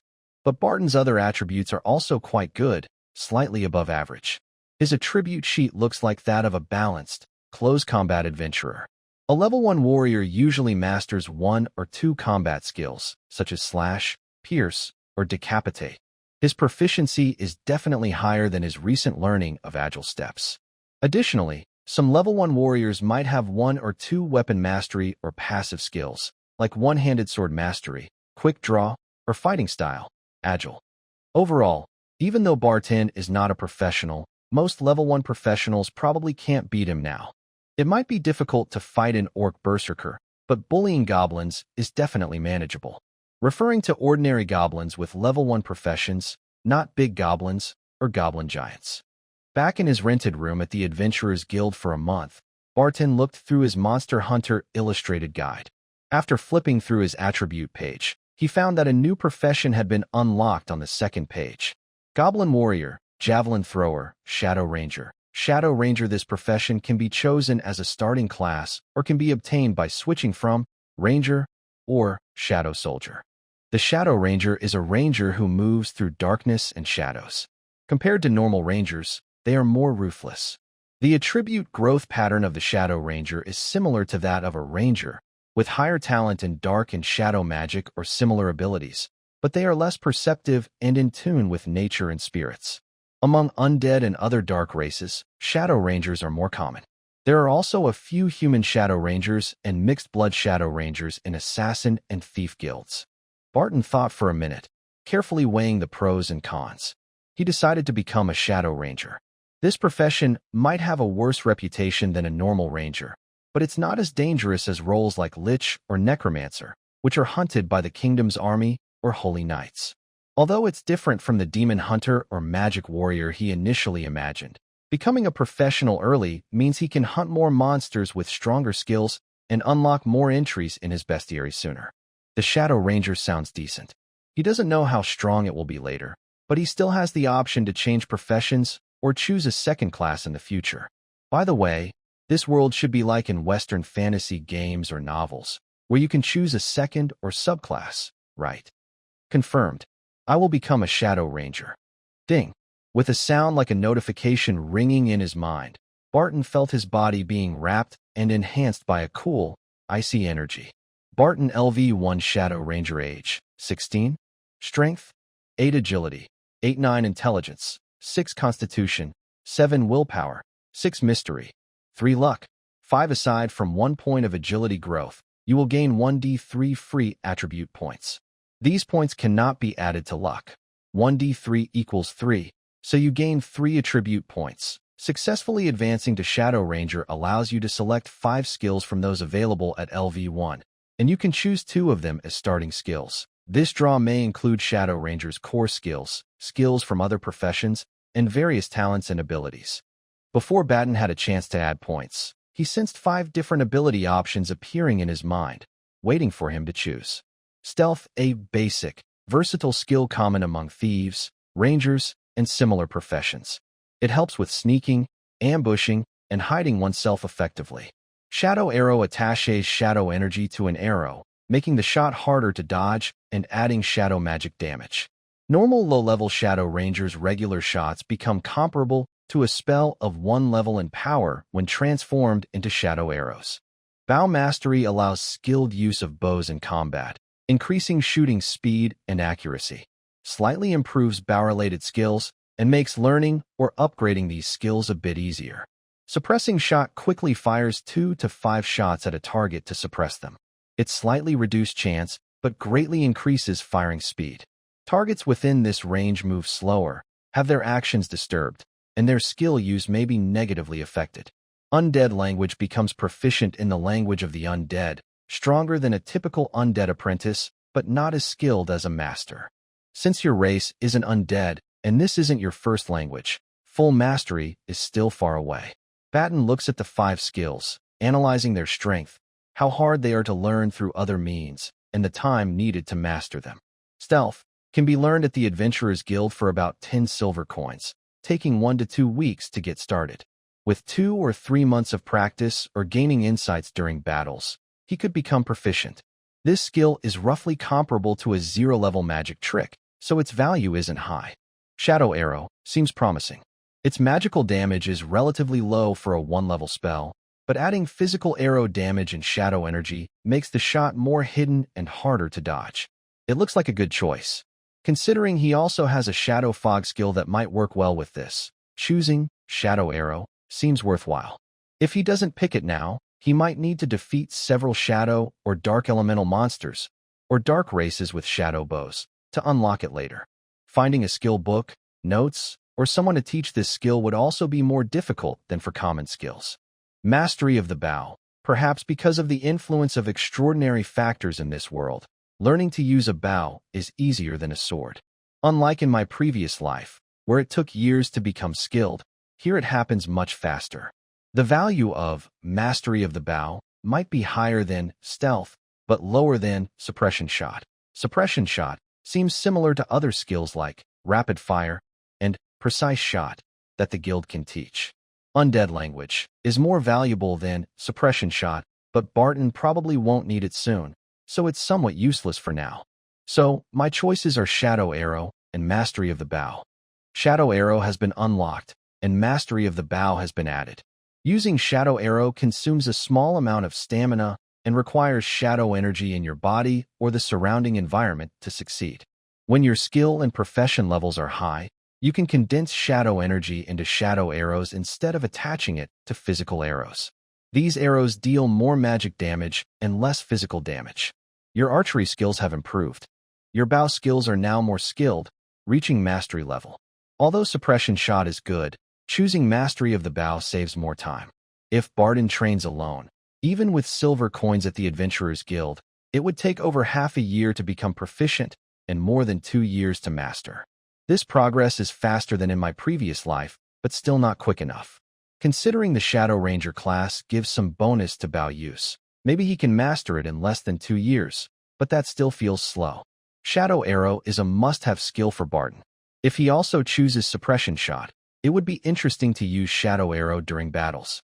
Gathering shadow energy makes the arrow wrapped in shadows, creating a sense of danger. Then, whoosh, a shot is fired. Wouldn't that be too funny? Releasing Suppression Shot is even harder. Even aiming carefully, it's hard to hit targets. Rapid firing lowers accuracy and precision.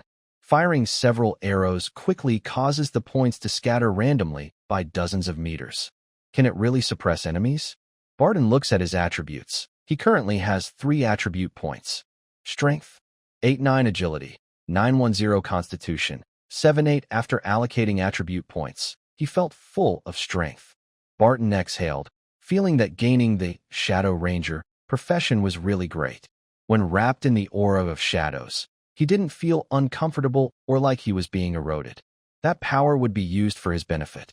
A soft gray veil drifted past his eyes, with faint mist swirling with each breath. There was also a sensation as if someone poured a handful of snow or a glass of cold water over his head and neck. Only gentler, not icy or sharp, more like the refreshing feeling of eating ice cream, bringing happiness. The power of shadows seems to have cooled my head a bit, not just boosting agility and constitution. That makes sense. This profession seems to involve magic more early on and more extensively than a ranger. After becoming a Shadow Ranger, Barton gained additional knowledge and experience in his mind. Some of it was about human weaknesses, some about shadow magic fragments and snippets, and some small tips on how to shoot arrows faster, avoid dangerous wild beasts, and the methods used by assassins and killers. Right now, my strength isn't a huge leap, but it's definitely a significant improvement. Barton smiled as he casually flipped through the monster section of the White Sand City Adventure Guide. Although his current personal profession level was only LV1, He was already capable of defeating most enemies with challenge levels of 1 or 2 alone. The Adventure Association's challenge level system is a set of reference difficulty ratings for monsters. While it may seem similar to profession levels, they don't strictly match. Generally, monsters with a challenge level of 1 might require 3 or 4 soldiers to handle, or a well-prepared LV1 professional could manage them. For challenge level 2 monsters, a LV2 professional has about a 40 to 50% chance of winning in a fair one-on-one fight. However, these challenge levels are only for reference. Many factors affect the outcome of a real fight, such as tactics, abilities, luck, and equipment. The next day, Barton went to the association to update his records. After checking a device that seemed to measure life energy and an unknown magic tool, his profile gained a new entry, Level 1 Adventurer. The association does not require detailed information about an adventurer's specific profession. Although many detection and reconnaissance magic spells can identify a profession and gather intelligence, they are often used for that purpose. To protect the privacy of adventurers, and because most spellcasters prefer not to do such small tasks, the association's records usually only include detailed profession information if the adventurer chooses to provide it. Some paranoid adventurers even deliberately fill in false information, such as claiming to be a warrior when they are actually a mage, or vice versa. Since the association's data is sometimes outdated, an adventurer's level may be incorrect or only described vaguely as newbie, low level, or mid-level, professional. After updating his profile, Barton didn't immediately gather his team for a low-level monster hunt. Instead, he spent some silver coins to rent a private training room on the second floor of the association to practice his skills. Whoosh! An arrow, seemingly wrapped in a thin layer of gray-black fabric, hit the center of the target. The alchemical device that measures power fluctuations displayed the data for this shot. Although the device isn't high-end and the data may not be perfectly accurate, it still provides a useful reference. The accuracy and strength are comparable to a normal ranger's shot, with added shadow magic damage, Barton whispered, analyzing his shot. His strength is enough to use a more powerful war bow to increase damage, but using this training bout doesn't show his true ability. He stayed in the training room for a full hour, testing many skills, practicing, and exercising. My current skills are enough to form a solid tactical plan. Previously, Barton often played games and read novels. He was unsure if his past knowledge and experience could be applied to this world, but he combined an adventure guide, his actual experiences during missions, and advice from trainers and instructors at the Adventurers Guild. He had already drafted a tentative battle plan in his mind. Weapons: spear, short sword, throwing spear, lime powder. Skills: shadow arrow, shadow mist, super strength, agile steps. Armor: reinforced leather armor, small shield. First, I need to buy a strong enough bow and customize a batch of arrows. Other weapons and equipment also need updating. Currently, my best strategy is to first cast Shadow Mist, then use Shadow Arrow. In the training room, Barton felt that the power and accuracy of the Shadow Arrow were no different from normal shots, but it would be very hard for enemies to dodge if it was a surprise attack. In environments covered by Shadow Mist or dim lighting, Shadow Arrows get a slight boost. Barton also wanted to try a combo move of Super Strength, Shadow Arrow, but since the training room he rented wasn't very advanced, and the bow might not withstand the strain, he didn't use it. The guild's training rooms are not all the same. The one Barton chose has a very ordinary bow, but the main value lies in the alchemical device used during strength fluctuation detection training, which provides data references. If I encounter a goblin on the plains outside, I can now use my bow to kite from a distance. At medium range, I can also use throwing spears. If enemies try to get close, I won't fight the goblin head-on. Instead, I will move swiftly, using lime powder or shadow mist to create a visual advantage. In the wild, if I encounter ordinary beasts or monsters, with night vision and shadow arrows, I won't be at a disadvantage. After leaving the Adventurers Guild, Barton found a large blacksmith shop on a street not far from the guild. It was highly rated in adventure guides and by Merchant Cavan. This blacksmith shop was 10 times larger than the ones in Blackstone town that mainly sold farming tools. The signboard was written in Dwarvish as Furnace of Molten Iron, with a translation in common human language below. This is a medium to large blacksmith shop. Outside and inside, there are quite a few adventurers and mercenaries. Barton also saw several soldiers carrying bags with old or damaged equipment and a few pieces of chainmail that seemed to be for repairs. The forge and smithy have a 3-story main building, a backyard, 2 simple earthen huts, and a low wall. Of course, the low wall is considered short by human standards, but is of moderate height for dwarves. The main building covers a large area, and the first floor is very spacious. Most of the first floor is the forging area, while the part near the door is used for displaying goods and conducting business. Barton noticed a prominent iron rack holding a stabbing sword, an iron hammer, and a spear axe. Although there are many empty spots on the rack, no other items are displayed.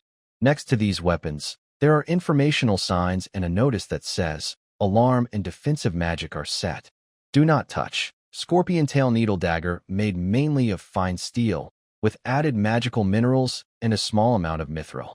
It also uses some monster materials, the rarest being the venomous needle from a giant desert scorpion in the south. Perfectly fused with various materials, this magical weapon is sharp and agile. Users will feel their swordsmanship become more precise and deadly. When a level 6 swordsman uses normal sword techniques, they can pierce 5 centimeters of iron or layered low-level monster scales of the same thickness. The dagger is coated with poison. A pig weighing 400 pounds that is stabbed will die within a minute. The weapon has enchantments, sharpness 1, piercing damage 1%, and basic durability increase. Price, negotiable. Lava steel hammer made entirely of a special magical alloy. The hammer is 1.5 meters long and weighs 150 kilograms. It has excellent armor breaking and blunt damage effects. The enchanter identified that this hammer can activate magical fire damage, but it will be hot and may burn the user. Wearing fire-resistant gloves is recommended. The hammer also has a faint anti-magic effect. Price, 70 gold coins. Shadow axe and spear crafted from an unknown metal from the underground world, mixed with several materials infused with shadow and dark energy. This is a combination of an axe and a spear, with an axe head and a spear tip. The spear tail is sharp but not sharpened. The axe part has a blunt enchantment that increases damage, and the spear tip has a stabbing enchantment that boosts damage. When in the shadows, it increases attack speed, and the person hurt by it suffers from shadow energy that erodes and weakens them. The shadow energy is as strong as 2 level 3 spells cast by a mage. Price, 70 gold coins.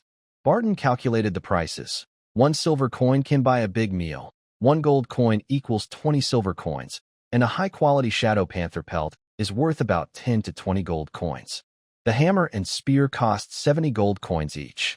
An adventurer with a low-level profession might need to complete about 5 difficult quests, earning enough each time to afford one of these, not counting potion and equipment repair costs. Would this equipment be considered low-level blue quality or low-level purple gear? Barton guessed. He didn't look at items he couldn't afford and walked toward the counter offering custom services.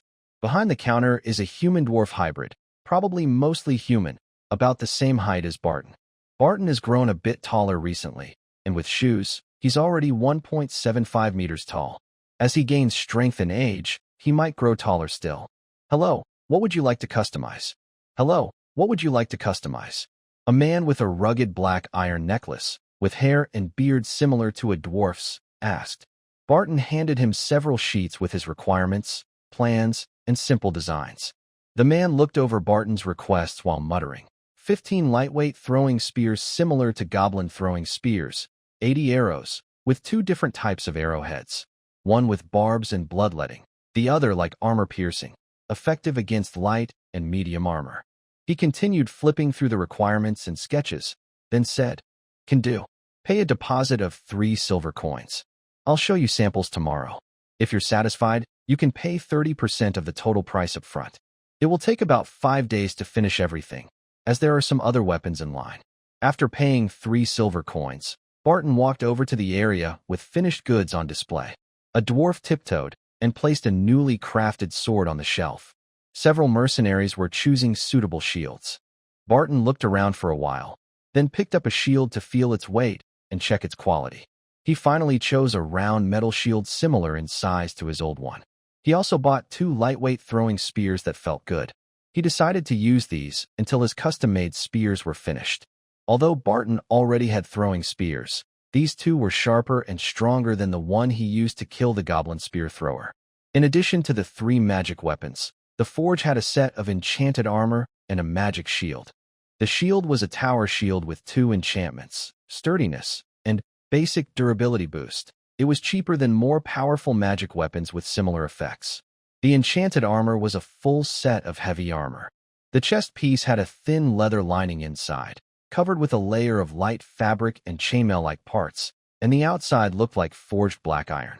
This heavy armor was quite heavy, but it had enchantments to reduce its weight by 7 kilograms and slightly increase its hardness. These enchantments weren't very strong, but they weren't the weakest either. The armor cost 80 gold coins. A leather armor set reinforced with some metal parts cost only a few silver coins or dozens of silver coins. A typical chest piece of heavy armor costs several gold coins. Although the enchanted heavy armor was a bit expensive at 80 gold coins, it didn't seem too costly. The shop didn't have enchanted bows, and even if it did, Barton couldn't afford one. After browsing the wall of longbows, Barton chose a black longbow. It was a simple, unadorned design, typical of a combat bow. This bow was not too difficult to draw with Barton's current strength, but shooting many arrows might tire him out. It was a fairly heavy bow. For an ordinary level 1 ranger with less strength than Barton, this bow would be considered a heavy combat bow. Barton's current stats were 9 in strength, 10 in agility, and 8 in constitution. The average adult strength was 5. His 9 points of strength were a bit more than twice what he had in his previous life. It might be that his power in a past life was around 4. 8 or 4.9, just under 5, and his current power, which is just after 9, could have some hidden decimal points. It's also possible that the average strength of adults in this world is slightly higher than that of normal people in the past. Another possibility is that the way strength and agility are calculated is not simply a straight-line increase. Additionally, Barton has heard a theory that even if the numbers from identification and investigation magic are the same, different people can perform differently and show varying combat abilities. The same amount of strength, when used with leverage, can move heavier objects. Some people are closer to their physical limits, while others can break through those limits. I wonder how agility is calculated. My current agility is 10. After using flexible steps, I can reach speeds over 15 meters per second in a short time. Running 100 meters in 10 seconds is easy, but finishing in 5 seconds is probably impossible. A bag of 15 standard long arrows, made of ordinary cowhide, is slightly larger than the usual 10-arrow quiver. This was a gift when Barton bought that bow. This shop is doing very well.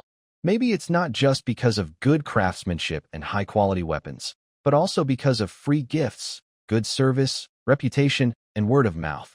Later, in the evening, Barton sat at a table in an inn called the Adventurer's Tavern. 6 members of the Thorny Wilds team gathered around. "Captain, why are you treating us to a meal today? Is it your birthday?" asked curiously. Barton smiled without answering, shaking his head to let them keep guessing. Mud stared at a roasted pig's leg, licking his lips. Garen stroked his chin thoughtfully, but couldn't come up with an answer. Alicia suddenly spoke up, saying, "It seems today is a festival celebrating the harvest somewhere in the south. But in the north, wheat and corn probably won't be ready for another half-month." Alicia smiled and then dismissed her guess. "It's probably not that festival. Since you're from the north, Captain, and not considering the festivals of the barbarian tribes or some minority groups, today in history is the anniversary of a legendary elf mage inventing a famous spell. It's also the day a human dessert called puff was invented." Barton was slightly surprised. He truly didn't know so much. Although this world's calendar also has 365 days a year, the invention of puff pastries in his previous life probably didn't match this world's timeline. Also, while he liked puff pastries, macarons, egg yolk pastries, and chocolate pies, he didn't know exactly who invented these treats or on which day. Barton said, "Let me give you a hint. My strength has improved, and I am very happy about it."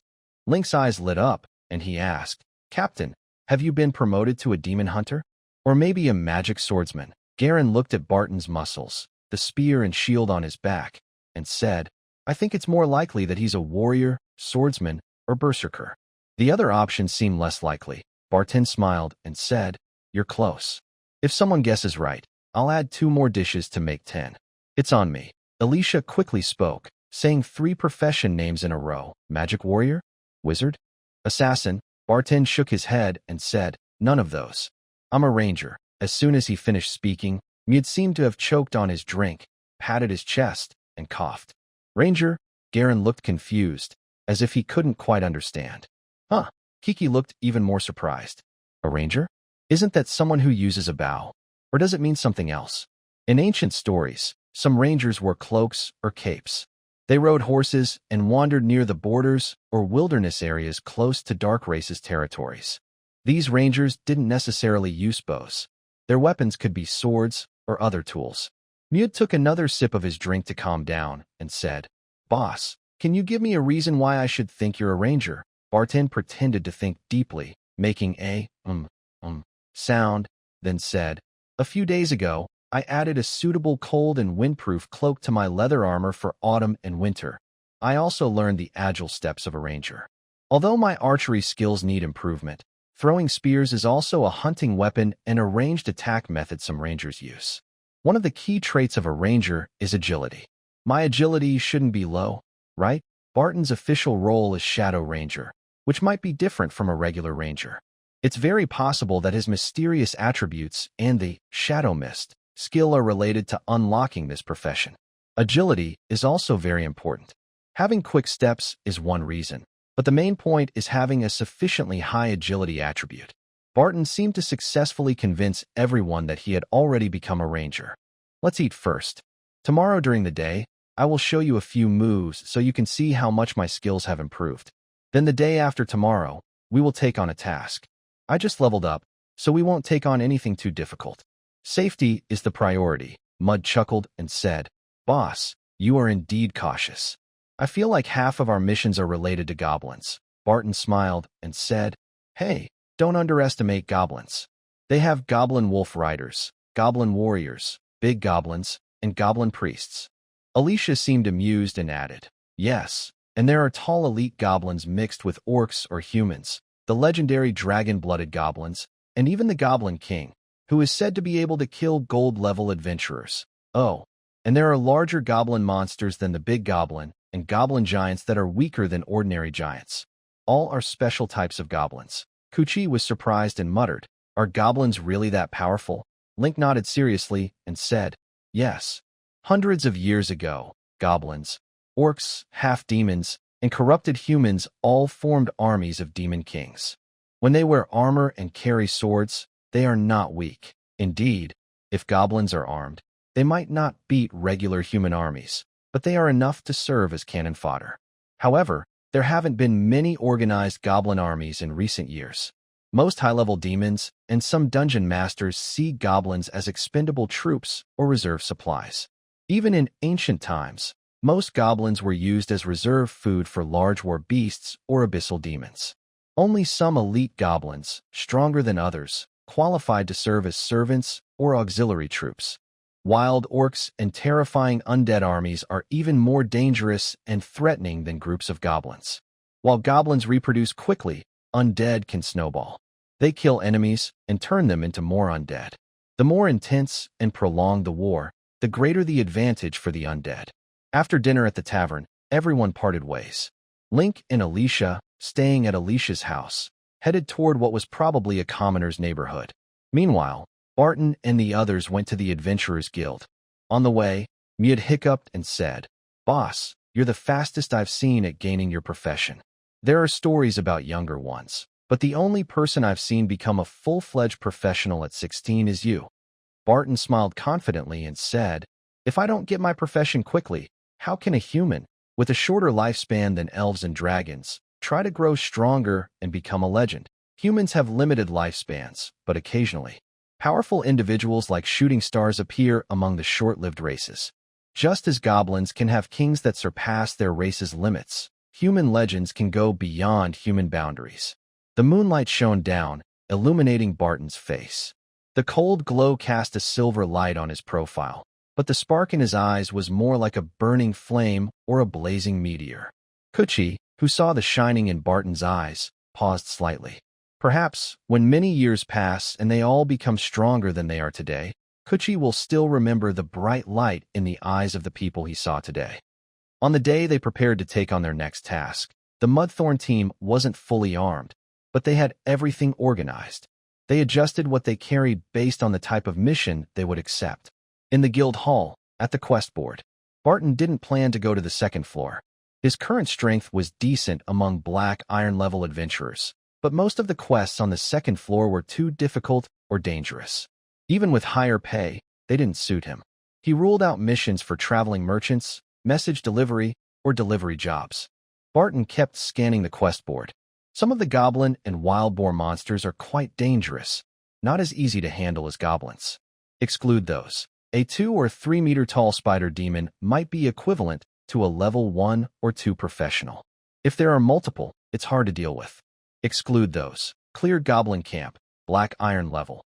It has been confirmed that the camp has 20 to 23 regular adult goblins, 3 unskilled goblin spear throwers, 1 elite goblin equipped with leather armor and a broken sword, and a 1.6 meter hybrid greenskin creature suspected to have orc or goblin bloodlines. The hybrid greenskin creature is a level 1 warrior. Reward: 20 silver as a deposit, 1 silver for each goblin's right ear, and 55 silver for the hybrid goblin warrior's right ear.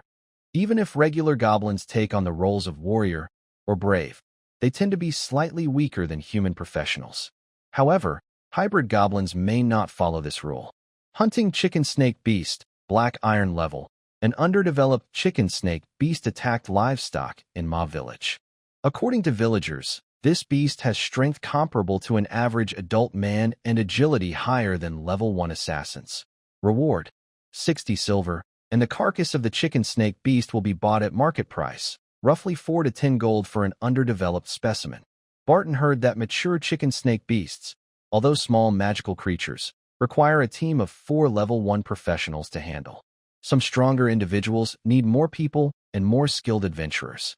However, for an underdeveloped chicken snake beast, the challenge level is about 0.5 to 1.5, which Barton can handle. The petrification magic of the chicken snake beast is quite difficult to counter. Should I take this quest? Barton adds this task to his list of options and continues to look further. Venomous giant snakes, shadow monsters, half-ogres, half-beast ogres, and more. Names of various monsters flash through Barton's eyes. Are there so many kinds of monsters near White Sand City? Are the villagers in the countryside always facing disasters? Barton couldn't help but complain. It's not too bad. Although there are many types of monsters, most of them stay in the wilderness and rarely invade human territory, Alicia replied. She added, the variety of monsters also attracts adventurers, hunters, mercenaries, as well as militia and Lord's private soldiers. Dealing with low-level monsters isn't a problem. Garen and Link, holding a copy of the Monster Guide, looked at the quest panel to decide which tasks to take, helping Barton plan his next move. Chimera, large monster, chaotic evil. Chicken snake beast, small, low-level monster. Shadow beast, small monster.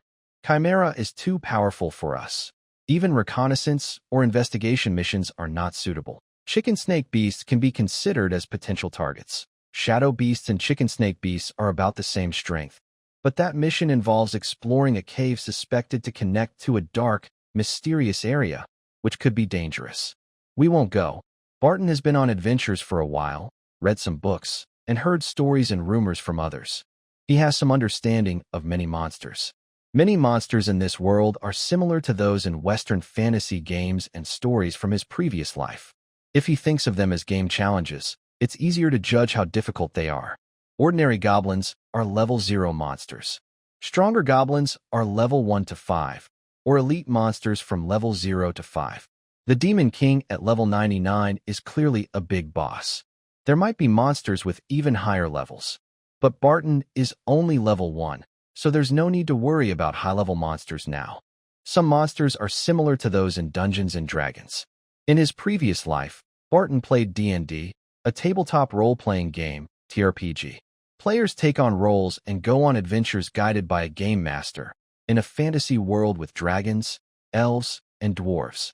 Traditional D&D uses dice, paper, and pens. It's like storytelling, where players describe what their characters do, sometimes drawing maps or character images. The Game Master, GM, guides the story, and many characters participate in adventures. Rolling dice adds randomness. A roll of 1 might mean encountering a goblin. 100 could mean meeting a dragon. A 1 on attack might hit a vital spot. A 100 might accidentally hurt an ally. Barton looked at the names of different monsters and compared their strength to those in D&D. In D&D, monster challenge levels are not as many as in this world's 100 levels. A monster's challenge rating, CR, is roughly equal to 4 well-equipped, prepared adventurers of the same level. Barton guesses that the challenge rating 19 Baylor Demon from Dungeons & Dragons might correspond to levels 70 to 90 in this world, but he's not sure if his guess is correct. The Chicken Snake Beast, with a challenge rating of 0.5 in D&D, looks similar to the monster of the same name in this world. Petrification magic might be tricky for level 1 adventurers. The Chimera in D&D has a challenge rating of 6.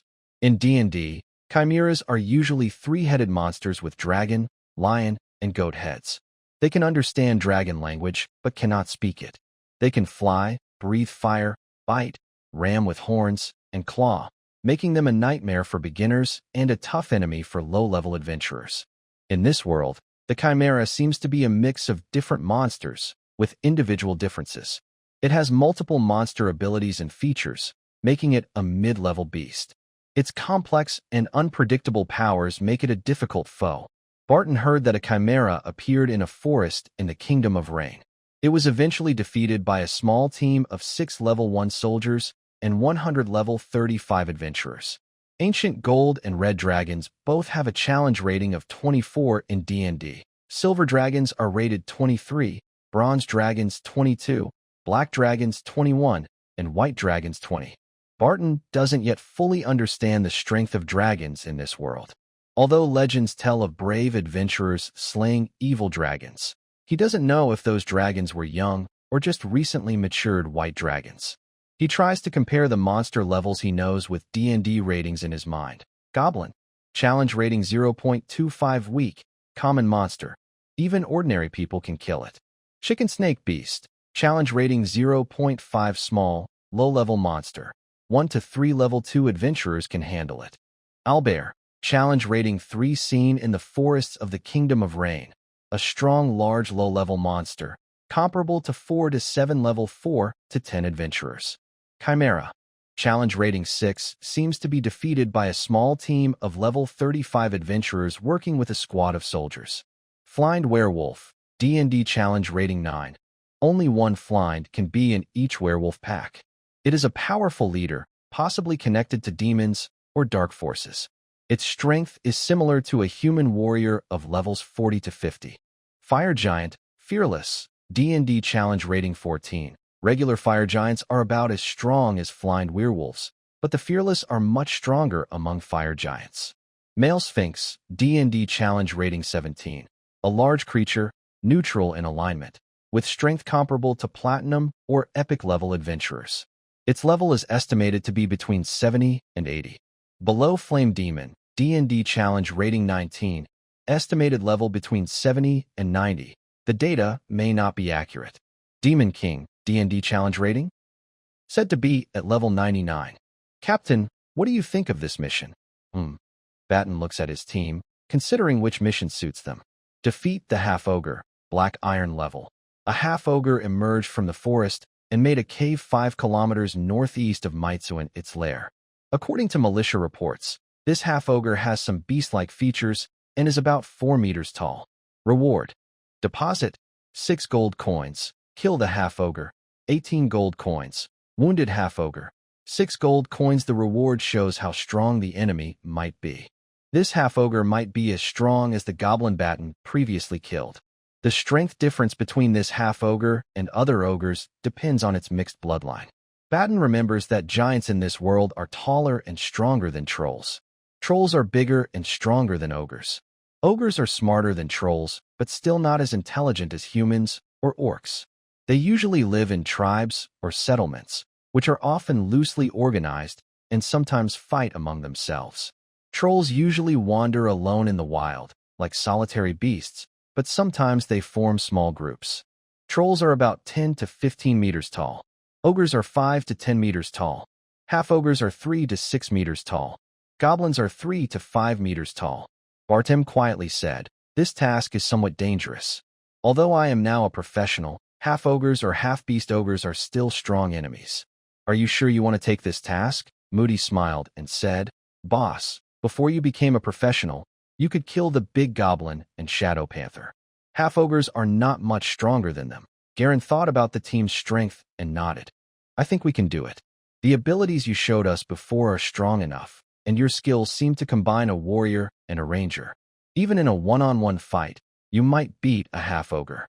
With our support and human wisdom, we can hunt it." Kuchi also said, "Boss, we've killed many goblins already. It's time to try fighting other enemies." Link and Alikia nodded in agreement, ready to take on the task. Barton clenched his fist, feeling his strength, then said, "All right. Our next hunting target for the Wild Thornberry team is the half-ogre."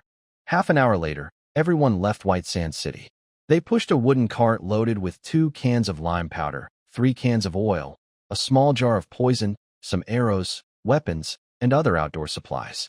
Barton smiled and said, "One difference between humans and animals is that humans use tools. Another is that humans understand how to use fire." They traveled to Meitzwan. After talking with the village chief, militia, and hunters about the half-ogre's activity in its den, Barton felt more confident about his plan. They spent 2 silver coins to buy 2 plump hens from the village.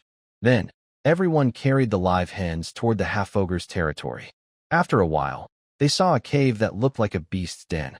It was a small hill with some grass, and there were a few trees nearby. This is a flat plain, with the hill being the only elevation. The nearest forest and hills are 2 or 3 kilometers away. The entrance to the half-ogre's cave was about 4 meters wide and 2 meters high. It seemed to have been a large animal's den before, now expanded by the half-ogre. "Captain, look at those footprints," Kuchi whispered, as if afraid the half-ogre might hear, even though they were some distance from the entrance. After being promoted to Shadow Ranger, Barton's eyesight and perception improved. He guessed that the half-ogre was probably inside the cave based on some signs outside the entrance. "Let's follow the plan." Following Barton's orders, Garen and Mud injected poison into 2 fat hens. Mud licked his lips and said, "These chickens are so fat. It's a shame to feed them to the half-ogre." Barton smiled and said, "Once we kill that monster, the bounty will be enough for you to buy dozens of chickens to eat." Mud grinned widely. Alicia spoke up. "We poured this small jar of poison into the 2 chickens' stomachs. We chose a slow-acting poison to keep the chickens alive longer, but the dose is quite large. They should die in about 10 minutes. Barton asked, "Is this amount of poison enough to kill the half-ogre?" Alicia shook her head and said, "Not sure. The half-ogre is very big and a monster, so it resists poisons more than normal animals. Maybe this poison can kill it within half a day? Even if it doesn't die, it will weaken." Barton looked up at the sun and said in a serious voice, "Give me the chickens. The half-ogre with mixed blood will eat one. We wait for 2 hours before attacking. We shouldn't stay out in the wild too long. We should get back to the village or White Sand City before dark." Barton grabbed 1 chicken and walked to the entrance of the half-ogre's cave. He could already smell a foul stench. He even saw some broken bones on the ground, like remains from a beast the half-ogre had chewed. "This mixed-blood beast seems to have strong teeth," Barton thought with a cold smile. He cut small holes in each chicken with his short sword and then threw them into the cave. 1 chicken ran frantically into the cave, while the other flapped at the entrance. Barton quickly backed away from the cave, taking out a piece of torn cloth from his pocket to wipe the blood off his short sword, then casually tossed the cloth on the ground. When Barton reached the nearby cart, partially hidden behind a tree and a large stone, he heard some noises from the cave. It sounded like a beast waking up, groaning softly, or a monster growling in a low voice. After about half a minute, a head that looked somewhat like an orc's but more rough and savage reached out and grabbed the edge of the hole. It pressed 1 hand against the ground. This creature's teeth resembled those of a beast, with blood on its mouth, and it had a few broken chicken feathers on its hand. Its eyes were a dull blue, with some red veins and a little cloudiness that made it look foolish. Its gray-green skin was uneven and spotted, and its large hand looked like a claw. Its movements also had a beast-like quality. The creature sniffed the air, then looked toward a chicken that had already run about 20 meters away. It roared loudly, a cruel smile on its foolish face, like a beast that had found food. The second chicken was quickly eaten by this half-human, mixed-breed monster. Mud chewed his lip, unsure if he was craving chicken or just surprised that such a fat chicken could be eaten in a few bites. Alicia covered her mouth, afraid to make a sound. Link gently held Alicia's hand, as if encouraging her. Barton squinted slightly, holding his bow but not drawing it, ready to fight if the bloodline inferior monster discovered them. The monster sniffed again, looked around, but didn't find any food. After a few snorts, it returned to its cave.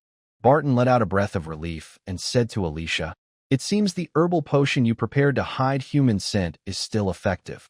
Alicia nodded and whispered, "Captain, you're really clever and wise. I usually prepare some potions, but if you hadn't made this plan, I might not have thought of using it." Barton was cautious and thoughtful, with a bit of above-average intelligence and experience from his past life. He came up with a plan that he thought was rough but enough to deal with the monster. He smiled, thinking that his plan might not be the smartest, but it should be enough to handle the beast. Barton felt that compared to strategists like Jiasu or Chungyu, he might be less sharp. If they had planned, they might have used a live person as bait because the monster liked to eat humans. Kuchi whispered, "Captain, I really admire you now. I thought of using poison or traps, but I didn't think of using plant juice to hide the scent." An hour quickly passed. Mud, Garen, and Barton were playing a card game called Fight the Landlord. Had been watching the cave entrance for a while, then walked over to the wooden cart, and Link took over his watch, staying alert. Alicia laid a cloth bag on the grass and placed an old cloth on top of it. She sat down, closing her eyes to rest. Barton, while playing cards, casually said, "An hour has gone by, and there's no sign of anything. The poison should be working by now." Mud played a card and said, "The poison was supposed to make the monster sluggish and weak, and eventually die. Maybe it's sleeping now." Garen thought about the game and said casually, "Maybe it's working, but killing such a big creature might take some time." A few minutes later, after finishing a round, Barton handed his turn to and stood up to stretch. Barton walked over to Link and asked casually, "How are you feeling? Are you nervous?" Link shook his head, hesitated, then nodded slightly, saying, "I think I am a little nervous." Barton smiled and said, "A little nervousness or excitement can be good for preparation. But during a fight, you need to stay calm and not lose your composure." Link touched the hilt of his sword and looked at the broken bones and blood at the ogre's cave entrance. He softly said, "That monster will fall under our weapons." Barton stroked his chin, seeming to think, then said with a slight tilt of his head, "I hope it dies from the poison. That would save us some effort. I wonder if killing it with poison counts for unlocking the bestiary." It should, since the bestiary emphasizes hunting, fighting, and killing, and poisons and traps are also ways of hunting and fighting. A few more minutes passed, but there was still no movement from the cave. Barton sat on a stone, checking his weapons and gear.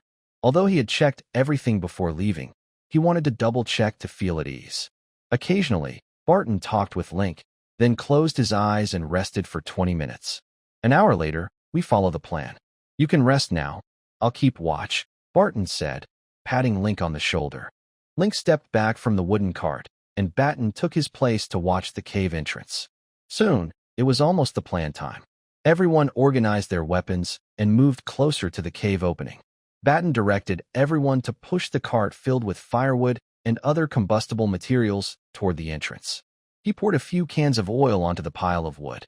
"Bring some straw and dry branches too." "Yes, pile them there." Link and Garen quickly arranged the materials, while helped carry some supplies before heading to a good shooting spot on the hillside. Alicia had previously helped a few others apply poison to their weapons. Although it might not be very effective against half-ogres, it was still a way to boost their chances.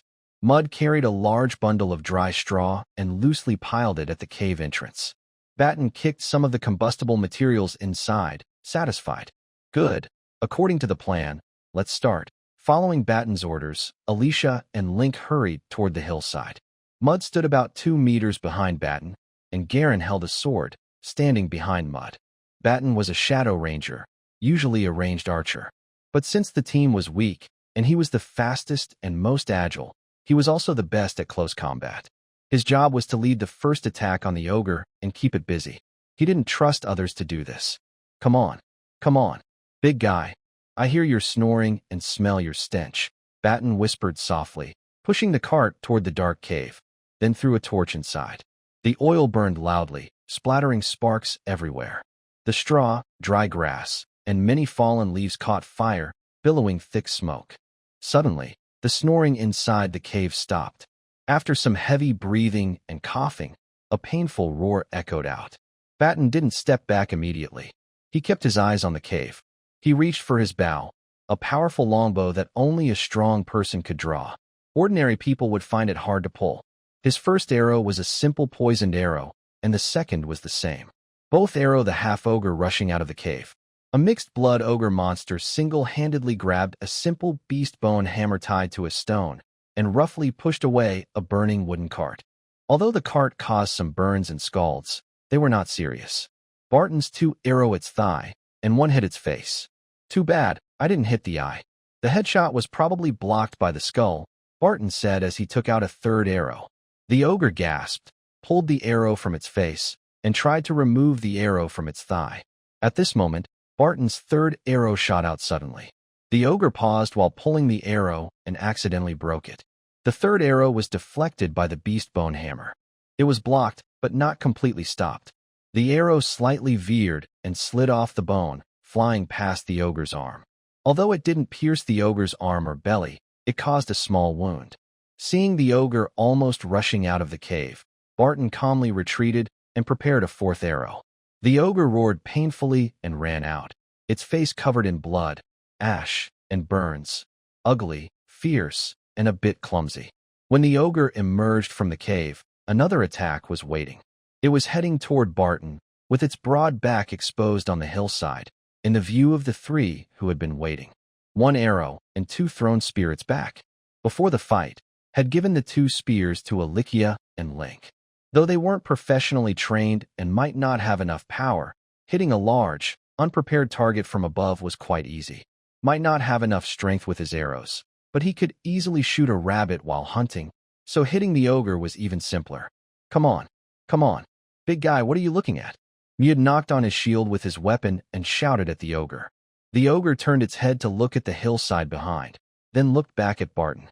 Though stupid, it remembered injuries inflicted by Barton, especially the worst.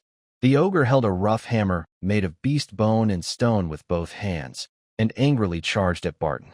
Barton calmly stepped back, his eyes showing not only determination but also a faint, almost unnoticeable smile, as if everything was going according to plan. Barton looked composed. As he retreated, he calmly shot an arrow at the ogre. Although he didn't have any special skills to increase his shooting speed, some hidden bonuses from the Shadow Ranger class and his proficiency with the bow made his shots faster than normal. After Barton's arrow hit, Kuchi on the hill also shot an arrow that struck the ogre's backside. The monster seemed to go crazy, ignoring everything and rushing straight at Barton. Barton warned his teammates, Fog. As soon as he spoke, his outstretched hand shimmered with magical light, like a wizard's staff, with a faint dark shadow. The shadow spread quickly. If Barton wanted, he could create a circular area of shadowy fog with a radius of 10 feet or a similar-shaped sector. Maybe a few days ago, without his class levels, this ability wouldn't have been so powerful. But now, both the duration and the density of the fog were comparable to a Shadow Panther. Perhaps because of his class level and intelligence, his skill was even better than the Shadow Panther in some ways. For example, his shadow fog was more controllable. He didn't create a large area of shadow and fog. Instead, he let the power extend from his position toward the ogre, mainly surrounding its head and especially its eyes. The ogre's body stiffened. Its dull eyes looked a little confused, as if it was disoriented. It waved its hands and hammer randomly, not sure if it was attacking or trying to dispel the fog. Barton's gaze sharpened, showing a fierce, wolf-like expression. His arm muscles seemed to grow stronger, his heart pounding, and the strength in his legs, waist, and back all contributed to his shot. His battle bow was pulled to full draw, gathering power. Not only physical strength, but also the aura of shadow magic surrounded the arrow. Under the fog, this mysterious energy was even more intense. The arrow sliced through the air with a sharp sound, but it was lighter than expected, like a shadowy mist slipping past, both like wind and like a veil. The arrow was faster and more powerful than the previous ones. When it hit the ogre's eye, it went in almost without resistance. The ogre's big hammer fell to the ground.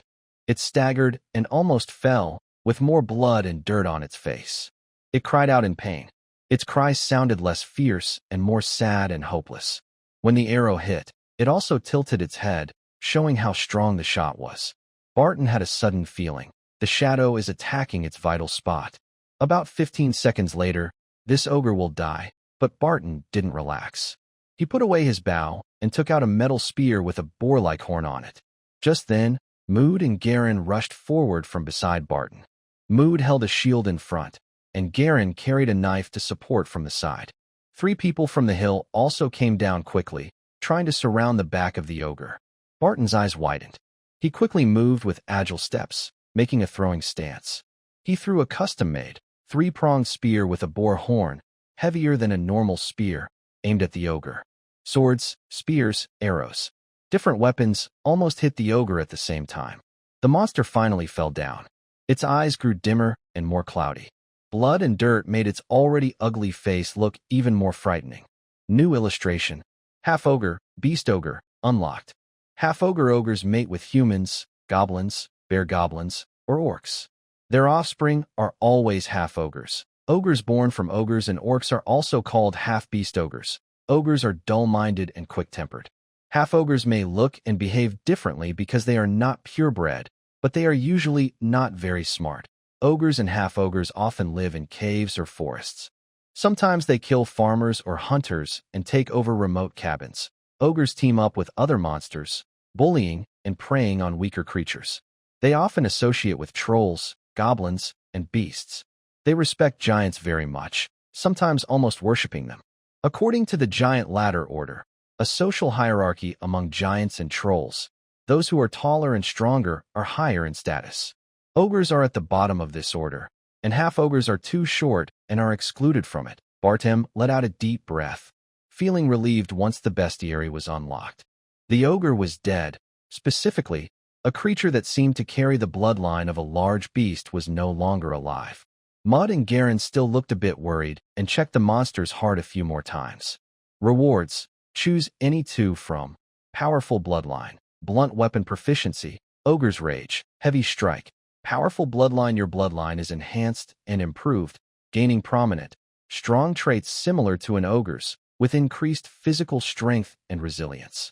This enhancement mainly improves your existing bloodline and does not change your appearance to look like an ogre. Your descendants can inherit a growth-oriented attribute template based on you, effective at low to mid levels. When you fuse other bloodlines, your appearance will not change much. If you acquire bloodlines from dragons, gods, or other high-level beings, this bloodline may be overwritten, fused, or suppressed. Blunt weapon proficiency. You are skilled in using most blunt weapons, with experience and techniques close to mastery when wielding axes and hammers. You can control heavier weapons effectively. Ogre's Rage active effect. When activated, for 30 seconds, your strength increases by 2, agility by 1, constitution by 1, but intelligence decreases by 1. You gain some resistance to control and interference effects. Your first attack while angry will be more fierce and powerful, more likely to cause fractures and other injuries. This skill can be strengthened by anger and weakened by rationality. If someone causes you to feel new anger while this skill is active, its duration may be extended, and its effects might be slightly amplified. Passive effect. When you feel annoyed or angry, all your attributes are slightly increased. Ogres are known for their irritable temper. Any minor insult can ignite their fury. Insults, taunts, theft, attacks, making faces, laughing strangely, or even just eye contact can set them off instantly. When their rage burns hot, ogres will rampage destructively until there's nothing left to smash or attack. Heavy strike use a weapon or heavy object to deliver a powerful to a target. The strength of this attack depends on your physical power and the weight of the weapon. According to Barton, in D&D, half-orcs are usually about 8 feet tall, around 2.4 meters, weighing 450 pounds. Adult orcs are 9 to 10 feet tall, 2.7 to 3 meters, and can weigh nearly 1,000 pounds. However, the creature Barton just killed was clearly larger than typical D&D monsters and stronger than the goblin that once fell at his feet. It seems that in this world, orcs are a bit stronger than their D&D counterparts. From Barton's feelings just now, that half-orc's true fighting strength was roughly equal to 4 or 5 normal first-level adventurers in this world. If he had not used poison first, then set it on fire, and finally attacked with smart tactics, fighting it head-on might not have killed Barton, but it could have easily killed half of his team. Barton stepped on the orc's belly, feeling the fat and muscle beneath. The orc's skin was thick and tough, still covered with fat, and its physique and strength were probably a bit higher than Barton's. Its agility and intelligence weren't high, and it lacked armor and good weapons. Barton's tactics maximized their advantages and exploited the enemy's weaknesses. Smiling, Barton chose his reward. Select the Strong Bloodline and Orc Rage. Strong Bloodline, Blunt Weapon Proficiency, Orc Rage, Power Strike. The description of Orc Rage is the longest. Based on common game rules, longer descriptions don't always mean the most powerful, but they are definitely not weak. After carefully reading the text, Barton thought this skill was quite good. It can burst for 30 seconds, with no weakness, and even makes you fight better and better. Even with the negative effect of intelligence -1, this skill is definitely strong. Barton felt that this skill would be powerful not only early on, but also in the middle and late stages. In the early game, everyone has few attribute points, but you can suddenly boost your stats: 2 strength, 1 constitution, 1 dexterity. That kind of increase is significant and can be a heavy advantage in the fight for victory.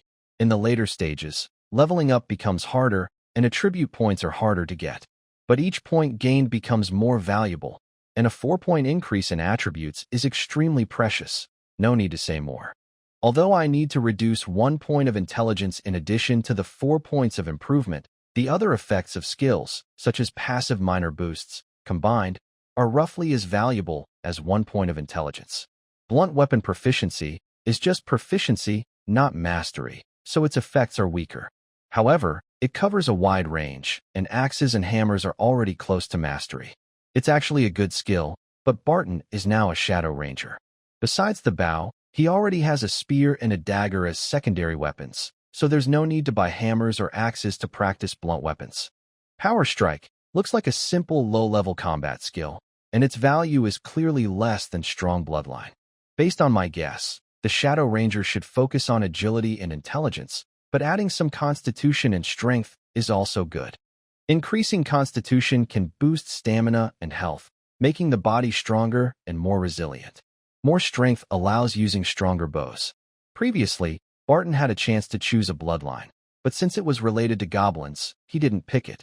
This time, the ogre's reward said it wouldn't make him as ugly as an ogre, so Barton happily chose it. Galen, go to the village and call some people. Bring the body of this monster away. Mud, Link, the fire is almost out. Wait a bit and check the cave later. Alicia, stay alert here for now, but don't be too tense.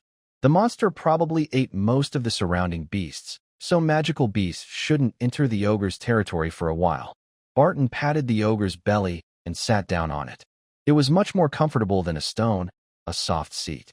Compared to when he killed goblins before, Barton seems more relaxed now, less tense, but there's a faint aura of experience and sharpness. Before dusk, Galen arrived with 7 or 8 militia members, a dozen villagers, a cattle cart, a donkey cart, a wooden cart, and a small hand cart. 2 hunters also brought 4 dogs. Outside the ogre's cave, some people had already roughly divided the ogre's body. Even so, the thick arms, ugly head, and other body parts still looked a bit intimidating. It feels like cutting it into a few big pieces made it less intimidating than before, Mud casually said, helping a villager lift an arm onto the cart. Indeed, A fully alive cannibal monster feels more intimidating than just a few broken limbs. Barton stretched and said, "Before the fight, I poisoned this monster. Its meat can't be eaten. Let's cut it up and throw it into the compost for fermentation. Pick a few important parts to bring back to the city and see if anyone wants to buy them. The skin can be stripped to make armor, which should be stronger than animal hides." The hunter's dog sniffed the monster's blood but showed no interest. Most monsters and beasts have meat that is either poisonous or hard to eat. There are rumors that spider monsters' leg meat can be eaten, but since there are many types of spider monsters, only experts can tell which are safe and which are toxic. This monster probably just moved here recently. Its nest only had a few silver and copper coins. Barton casually shared the coins with the villagers, thanking them for helping carry the monster's body. Many villagers refused politely, saying that the adventurers had helped kill the monster, and they were just helping to move things, so they didn't want to take money. Barton didn't insist. After giving out a few copper coins, he handed a silver coin to his teammate. The monster hunting mission issued by the guild probably didn't raise much gold from the villagers. It was likely funded partly by the local lord, partly by the adventurers guild, and maybe a few silver and copper coins from the villagers. Next time, if we need serious help cleaning the battlefield, we can ask the villagers to wait about 500 meters away. That way, we won't have to go back to the village to call people. On the way back to the village, Barton looked at the blood-red sunset and the forest and shadows died by dusk. He felt a strange sense of insight. Shadow Ranger, more ruthless than a regular ranger. Recalling the process of killing the half-monster earlier in the day, Barton seemed to better understand the true meaning of shadow and hunt. As he reflected on his experience in the mission and battle, he told himself silently, "Killing itself isn't the most important thing. What's important is the purpose behind it and the meaning of the effort. Not only did you defeat a strong enemy, but you also followed the path of the Shadow Ranger and gained valuable experience and insights. You are making great progress on the road of the Shadow Ranger. Your professional level has been upgraded. Shadow Ranger Level 2. Your Shadow Ranger's attributes have increased, Agility 1, and Intelligence slightly improved. Your race is human, with some special enhancements similar to ogres. You gained 1 point of Constitution from this level up. For the Shadow Ranger class, you can randomly draw 3 rewards from the reward pool, then randomly select 2 of those 3. Possible rewards include attributes, talents, knowledge, experience, or skills. Barton was slightly surprised, and his smile became more noticeable. Drawing in progress. First draw results. Mystery 1, Follow Shot, Precise Shot. You will randomly select 2 of these as your final rewards. Your mystery attribute increased by 1. You gain the skill Follow Shot. Follow Shot active effect. After hitting a target with a shot, quickly launch a second shot. This shot has increased action and attack speed and carries some effects from the previous shot. Passive effect. When your shot hits a target, your next shot chance increases by 5%. If your shot misses, your next shot chance increases by 10%. The active effect of this skill cannot be used repeatedly in a short time when your character and skill levels are low. Barton's eyes lit up. This, Follow Shot, seems to be a universal skill for bows, crossbows, guns, and similar weapons. Its effect is simple, firing faster and increasing hit chance. It seems pretty useful. This skill could be very practical. Barton can activate it after shooting a shadow arrow, making the attack carry some effects of the last shot, effectively adding a faster, more accurate attack that weakens the shadow arrow. In the later stages, it might be possible to activate it repeatedly, possibly combining with other skills to shoot dozens of arrows within seconds. The Thornberry team arrived at the village as dusk fell. Although Mia Village is a small village like Ma Chao Village or York Village, there are a few empty houses. The adventurers moved in. Alicia stayed in a small room. Link and stayed next to Alicia, and Mud, Barton, and Garen stayed in an empty house across the farmyard, not far from Barton and the others. The next morning, the weather was cool with a hint of chill. The Wild Thornberry squad ate some simple coarse food, then took a few clay jars, a head, and some strange-looking leather rolls and headed back to Baisha City. I heard that trolls' hearts have magical power. I wonder if ogres' hearts do too? Barton looked at a clay jar containing a large heart. Alicia, carrying a backpack filled with miscellaneous items, said, I remember a book explaining common monster materials. It said that ogre hearts are also considered low-level valuable materials, probably because they have magic. But the book didn't go into detail about half-ogres, only mentioning that they are a mix of ogres and other creatures. It looked strange. In his hometown, some powerful tribes' chiefs and priests believed that soaking a troll's heart in alcohol, then fermenting it with a few mysterious herbs, could produce a potion with strong vitality effects, called fermented troll heart. Mute had never tasted that strange-looking thing, so he didn't know if it was real or not. Only a few strong tribes could produce a small amount of it, since trolls are much tougher than ogres. When they returned to Baisha City, the team handed over the parts from the half-ogre. The guild paid a fair price, and it was more convenient to deliver it here directly rather than going to the market. Setting up a stall or finding a merchant might earn a few more copper coins, but it wasn't worth wasting their rest time for just a few coins. Besides leaving some leather for armor and a small bone as a keepsake, they sold all other materials. Barton was fair in dividing the reward. Part of it was kept as team funds, and the rest was distributed based on effort, though he also considered other factors to be as fair as possible. Although Barton wasn't a pure-hearted hero or a righteous knight, he believed in the saying, "The greater the ability, the greater the responsibility." As the team leader, he aimed to be a good leader. He earned the biggest share of the rewards for planning and executing the mission, which was fair, but he would never take what belonged to others. Barton reached out, tapped the coins, then held them close to his ear, enjoying the wonderful sound. His eyes seemed to want to taste or test what gold tasted like, or maybe to see if gold was really soft, but perhaps he was worried about getting dirty and didn't try. The materials obtained from the half-ogre were less valuable than the Shadow Panther's fur. This time, most of the reward came from the association's payment. Barton's purse grew a little fuller. Although it's not enough to buy magic equipment, it's still a good amount. Barton's smile was faint but genuine, showing real happiness. Lying on the bed at the adventurer's house, Barton was thinking about whether to save this money to buy a magic item later or to buy a set of metal armor now. After a moment of thought, he decided against the latter. Normal metal armor might keep up with his current strength, but in a little while, as he levels up and faces stronger enemies, ordinary armor won't be enough. But magic equipment, Barton felt that he shouldn't just keep the gold in his hand. In games like Darkworm Breakout and 8 Treasure Porridge, some players don't spend money and just hoard, because cheap gear can help them win big and make the warehouse grow, bringing joy to the hoarder. But in real life, there are no resurrection coins. It's better to spend money on improving oneself. Suddenly, Barton thought, besides equipment and learning combat skills, I can also buy some consumables. Magic potions are cheaper than magic gear. He made a plan. In a few days, he would pick up the custom-made throwing spears and arrows, and before going on a mission, he would buy magic potions. He could choose the type based on the mission. The red healing potion is a bit expensive, but it's a life-saving item, so it's best to carry at least one as a backup. Barton remembered that some magic potions were sold on the second and third floors of the Adventurers Guild. He moved his body and reached out to take the Adventurer's Guide, flipping through the price list. Healing potion, qualified, small 10 milliliters, 1 gold coin small bottle 52 milliliters, 5 gold coins medium bottle 105 milliliters, 10 gold coins. Includes external hemostatic powder and bandages large bottle 250 milliliters, 22 gold coins. Includes a medical kit. The healing effect of a 50 milliliters healing potion is roughly equal to the low-level healing spell or divine spell cast by a beginner adventurer.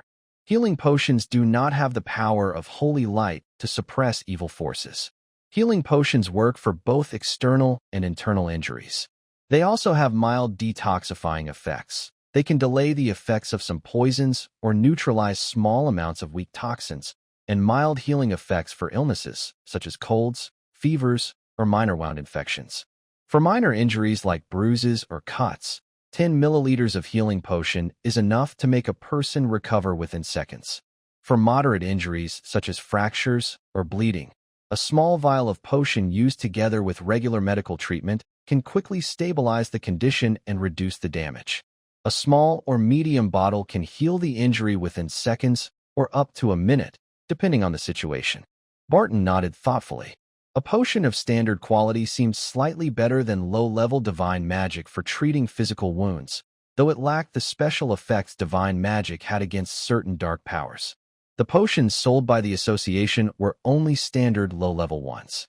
A 50 milliliters bottle could heal a mild or moderate fracture at best. Barton remembered hearing from the apprentice wizard Gringer back in Blackstone town that healing potions could close sword wounds faster than low-level divine magic, but for more serious injuries, potions might work a bit slower than spells or divine healing. Potions aren't perfect, but if a few gold coins can buy a chance to survive, it's worth it. For severe injuries like heavy bleeding or failure, a low-level healing potion would need to be used in large amounts, worth several gold coins, to keep someone alive. The condition would then gradually stabilize and improve over 10 minutes, with the help of divine magic, spells, and regular treatment. In an age with limited medical knowledge, this was practically a miracle drug. Even in a world of science, before technology reached a certain level, healing potions would still be considered miraculous. Barton continued flipping through the guidebook. His eyes passed over names like Universal Antidote, Serpent Venom Serum, Night Owl Elixir, and Rage Mixture. These potions varied in price from a few silver coins to dozens of gold coins, each with its own unique effects. If I have to face spider demons or snakes, I'll definitely need an antidote. And if the enemy is strong, the Rage Mixture, with its temporary strength boost despite the side effect of anger, would work perfectly with my ogre's fury skill. Together, they'd be even more powerful. After completing the mission to hunt down the half-ogre, the wild thornfruit team had been resting for several days. Today, in the dining hall on the first floor of the Adventurers Guild, they gathered for a meal and started discussing their next mission. This is common for most adventurers. Take a short break, then quickly move on to the next task. If they don't take on more missions, earn more money, and fight while they are young, they might not have enough savings for old age. Also, most professions can become stronger through fighting and training, and there's a chance to level up. Mud took a big bite of his chicken leg and said, "Let's take a mission to hunt monsters. Our team is better at fighting monsters than escorting caravans or investigating events." Garen put down his wooden cup and nodded, agreeing. "Yes, I think so too." Others shared their opinions. Some suggested trying to hunt simple enemies like half-ogres, while others thought monsters like cave spiders, which have valuable silk and poison glands, are worth hunting. Barton nodded, saying everyone had a point. They would look at what missions are available and choose carefully later. If the enemy is a half-ogre, we can use tactics to stay in control, which would be good. Barton seemed to have learned something from hunting half-ogres and was thinking about whether there are other stupid monsters like them. Ogres are a bit less smart than half-ogres, but they are much stronger. Barton didn't want to provoke them, especially since ogres sometimes attack in groups, which increases the danger. Rust monsters, which are similar in intelligence to wild animals, live in dark areas. They are slightly weaker than half-ogres in strength and health, but are more agile. They have metal-like scales or shells and can spit acid. If there are 4 rust monsters, Barton's team might not be able to handle them. Fighting rust monsters can be costly. If their acid damages swords or armor, adventurers would be very upset. Barton clearly knows his team's strength. The monsters near White Sand City that they can handle include goblins, fear wolves, giant spiders, thorn beasts, tigers, brown bears, and treants. They also need to consider that the number of enemies shouldn't be too many and their levels not too high. Let's eat first. They enjoyed their meal, the aroma of meat filling the air. The next day, the wild thornfruit team gathered in the Adventurers Guild Hall. Barton told everyone to choose suitable quests on the first floor while he went upstairs to look around. There was also a quest board upstairs with more options, but most of the tasks there were more difficult than those on the first floor.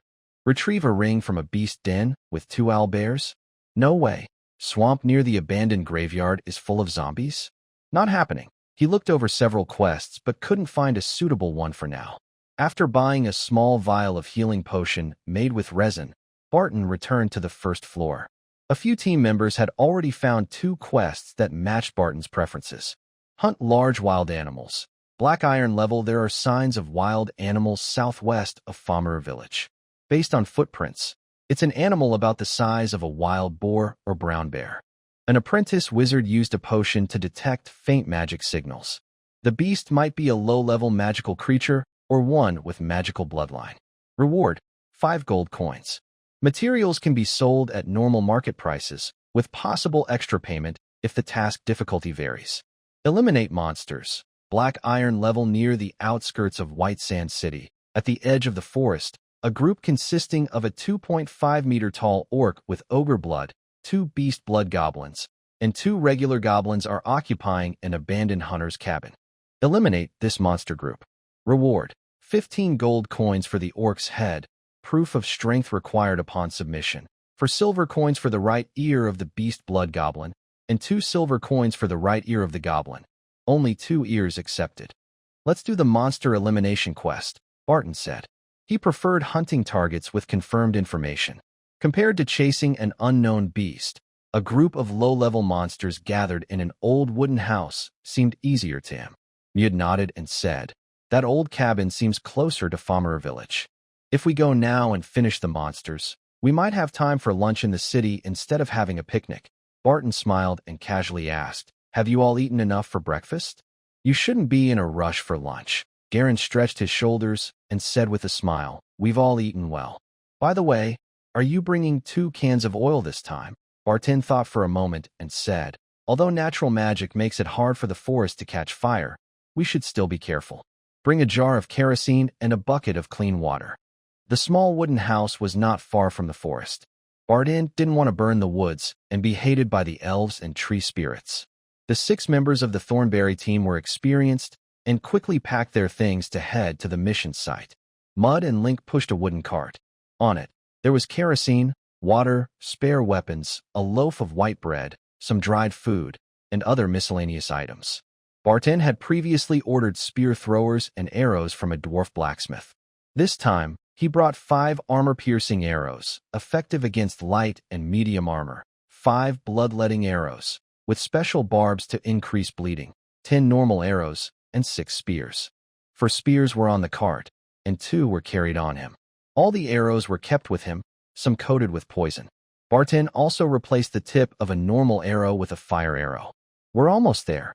Garen looked at the map, then raised his hand and pointed in a direction. The team moved a little further and then saw an old wooden house about 200 meters off the path, near the woods. The house was small, simple in structure, with a hole in the roof. It was built mostly with straw and wood, which were very flammable. Outside the house, a goblin was leaning against a tree, sleeping soundly, not paying attention to guard. Barton smiled softly and whispered, "I'll sneak over and take out that goblin. Then throw the kerosene jar and shoot an arrow. You all focus on the door of the house. Cooch, watch out for arrows. The others, throw spears first. No need to rush into close combat." Barton spoke quickly but clearly. The plan was simple, but if everything went as expected, it should give the Thornberry team the advantage in the fight. Barton moved swiftly, quietly approaching the sleeping goblin. He then cut its throat with a short sword. The severed arteries and trachea made it impossible for the goblin to scream, and it quickly collapsed into darkness, dying.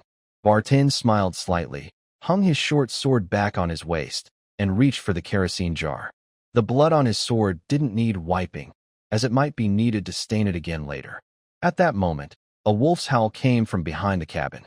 Barton secretly thought it was bad, but he still threw the oil can and, while it was still flying, grabbed his bow. Barton held the bow in his left hand and knocked an arrow with his right, then shot a burning rocket. Notably, he also had an arrow clenched between his fingers in his left hand. This is a simple trick, known not only by rangers or shadow rangers, but also by some experienced hunters and adventurers who are not professionals. Drawing an arrow from the front is faster than from the back.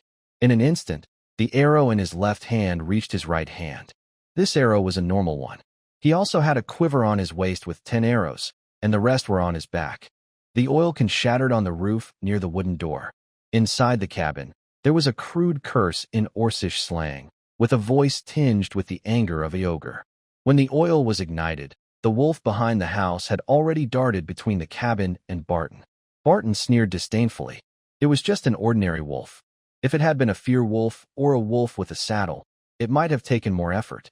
An arrow flew out, and the gray-black wolf, with some white fur on its jaw and tail, collapsed to the ground, whimpering before dying.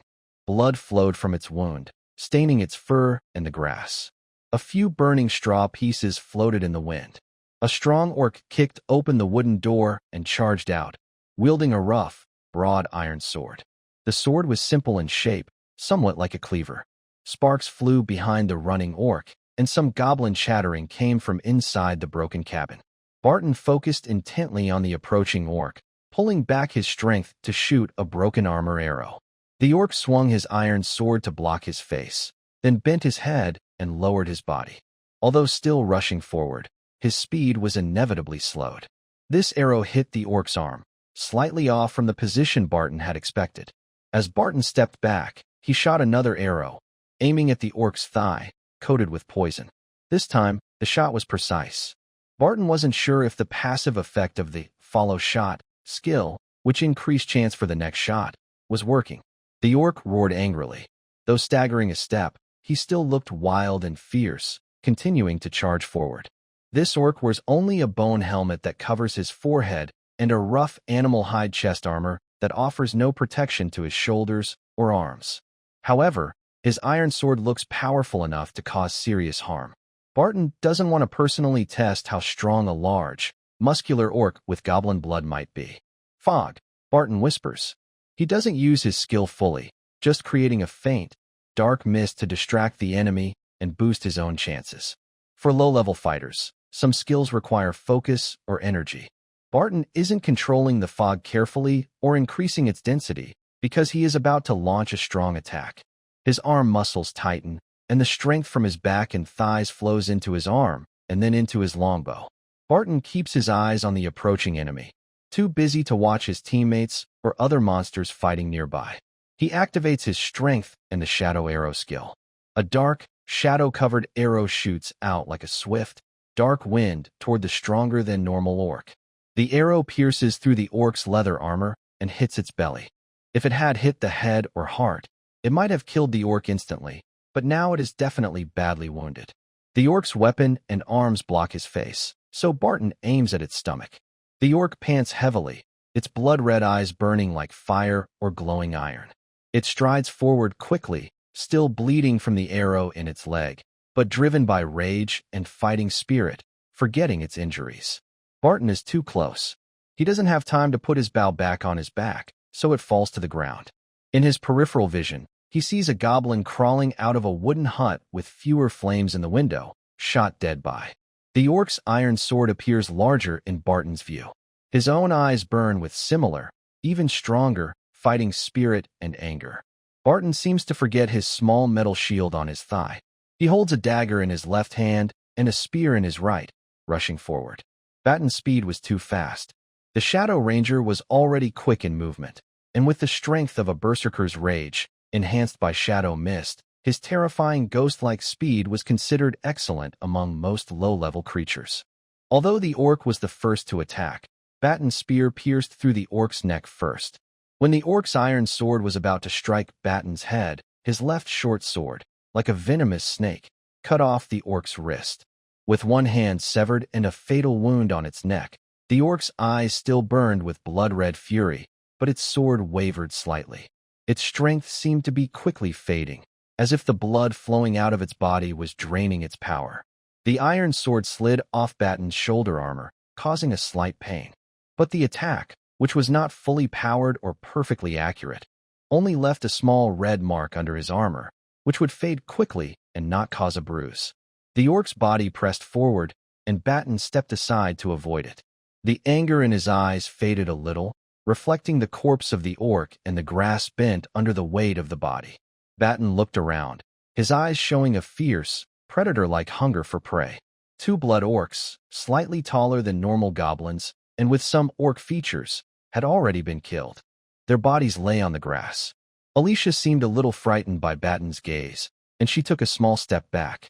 Barton closed his eyes, took a deep breath, then opened them again, his gaze clear and sharp.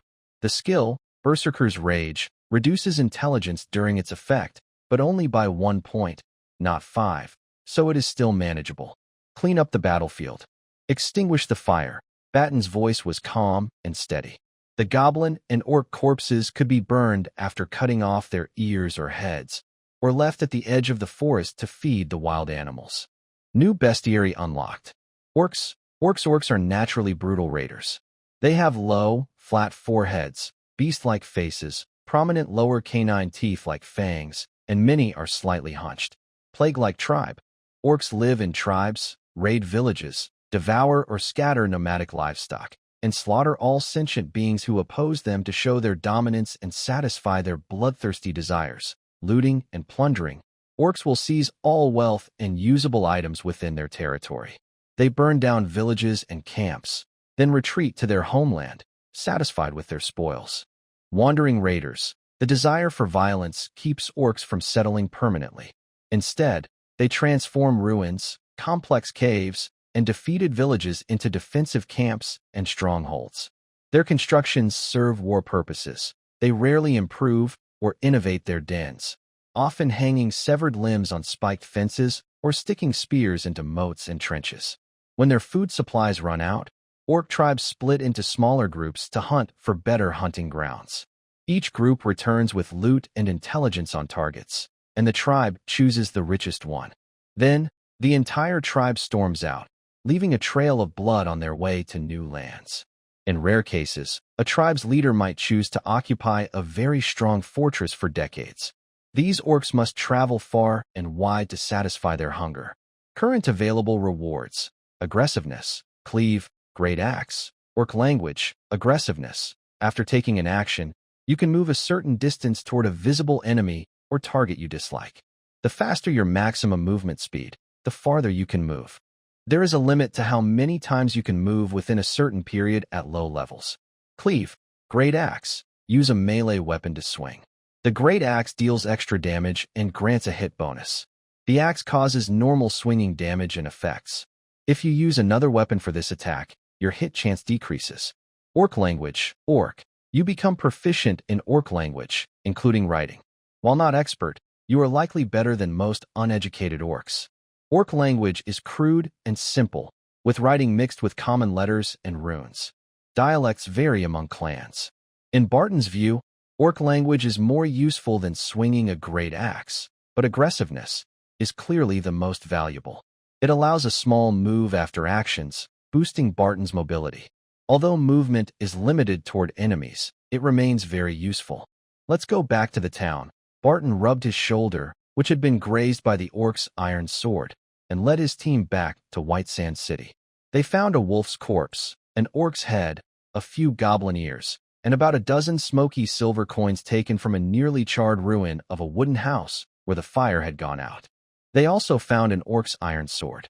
The loot from this mission was pretty average. That orc was somewhat strong. It was probably a level 1 warrior, but its equipment was poor. Even though it was strong, after taking so many arrows, its first and last attack in front of me couldn't show its true power. While talking to Mud, Barton picked up the orc's head. He placed the orc's head on a ceramic tray, and the guild members took it away for inspection. A few minutes later, after claiming his reward, Barton and his team had lunch at the Adventurers' Hall.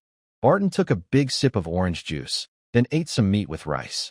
In the south of the Kingdom of Rain, there are many types of rice, including brown rice, but in the north, few people seem to grow rice. The rice in White Sand City might be a bit more expensive than in the south. Barton remembered that in his previous world's history class, he heard that during the Middle Ages, some people in southern Europe liked eating brown rice. He took a few bites of his meal and didn't think much more about it. This world is different from D&D or medieval times, and you can't find an exact match in Western fantasy games or stories. You shouldn't assume other things are similar just because some parts are, or you'll risk making mistakes based on your own guesses. Barton focused on enjoying his food without overthinking. Mud and Garen were talking about their professions. Mud said he already felt a certain warrior spirit and strength, and he was close to becoming a true warrior. Alicia was drinking juice. Link was eating a chicken leg. Sitting near Barton, sliced some ham and put it between 2 slices of bread, then added a leaf of lettuce and squeezed some white sweet sauce on top. People are truly amazing. I seem to adapt quickly and well to this kind of life, the life of an adventurer. Time sometimes feels very slow, like waiting for a date or watching food in the oven from raw to cooked. Time often passes quickly, like a dragon taking a nap or a deity blinking an eye. Barton had spent a few months in this world. When the first snow fell on the North Iris flower territory, he felt the urge to head south, like migrating birds. But my strength might not be enough to face the dangers of a long journey. As the weather grew colder, monsters became less active, and there were fewer tasks in the north. However, the frost wolves and snow monsters still remained numerous and active. But the wild thorn fruit team didn't have enough strength to compete with tribes or orcs over the dangerous snowy plains. By the fire in the tavern, Mud was eating a freshly baked pork pie, occasionally telling stories of myths, legends, and epics from the snowy or grassy lands. Great Chief Ergo fought alone against the undead army on Broken Spear Hill, holding out for 3 days and nights just to let his tribe escape safely.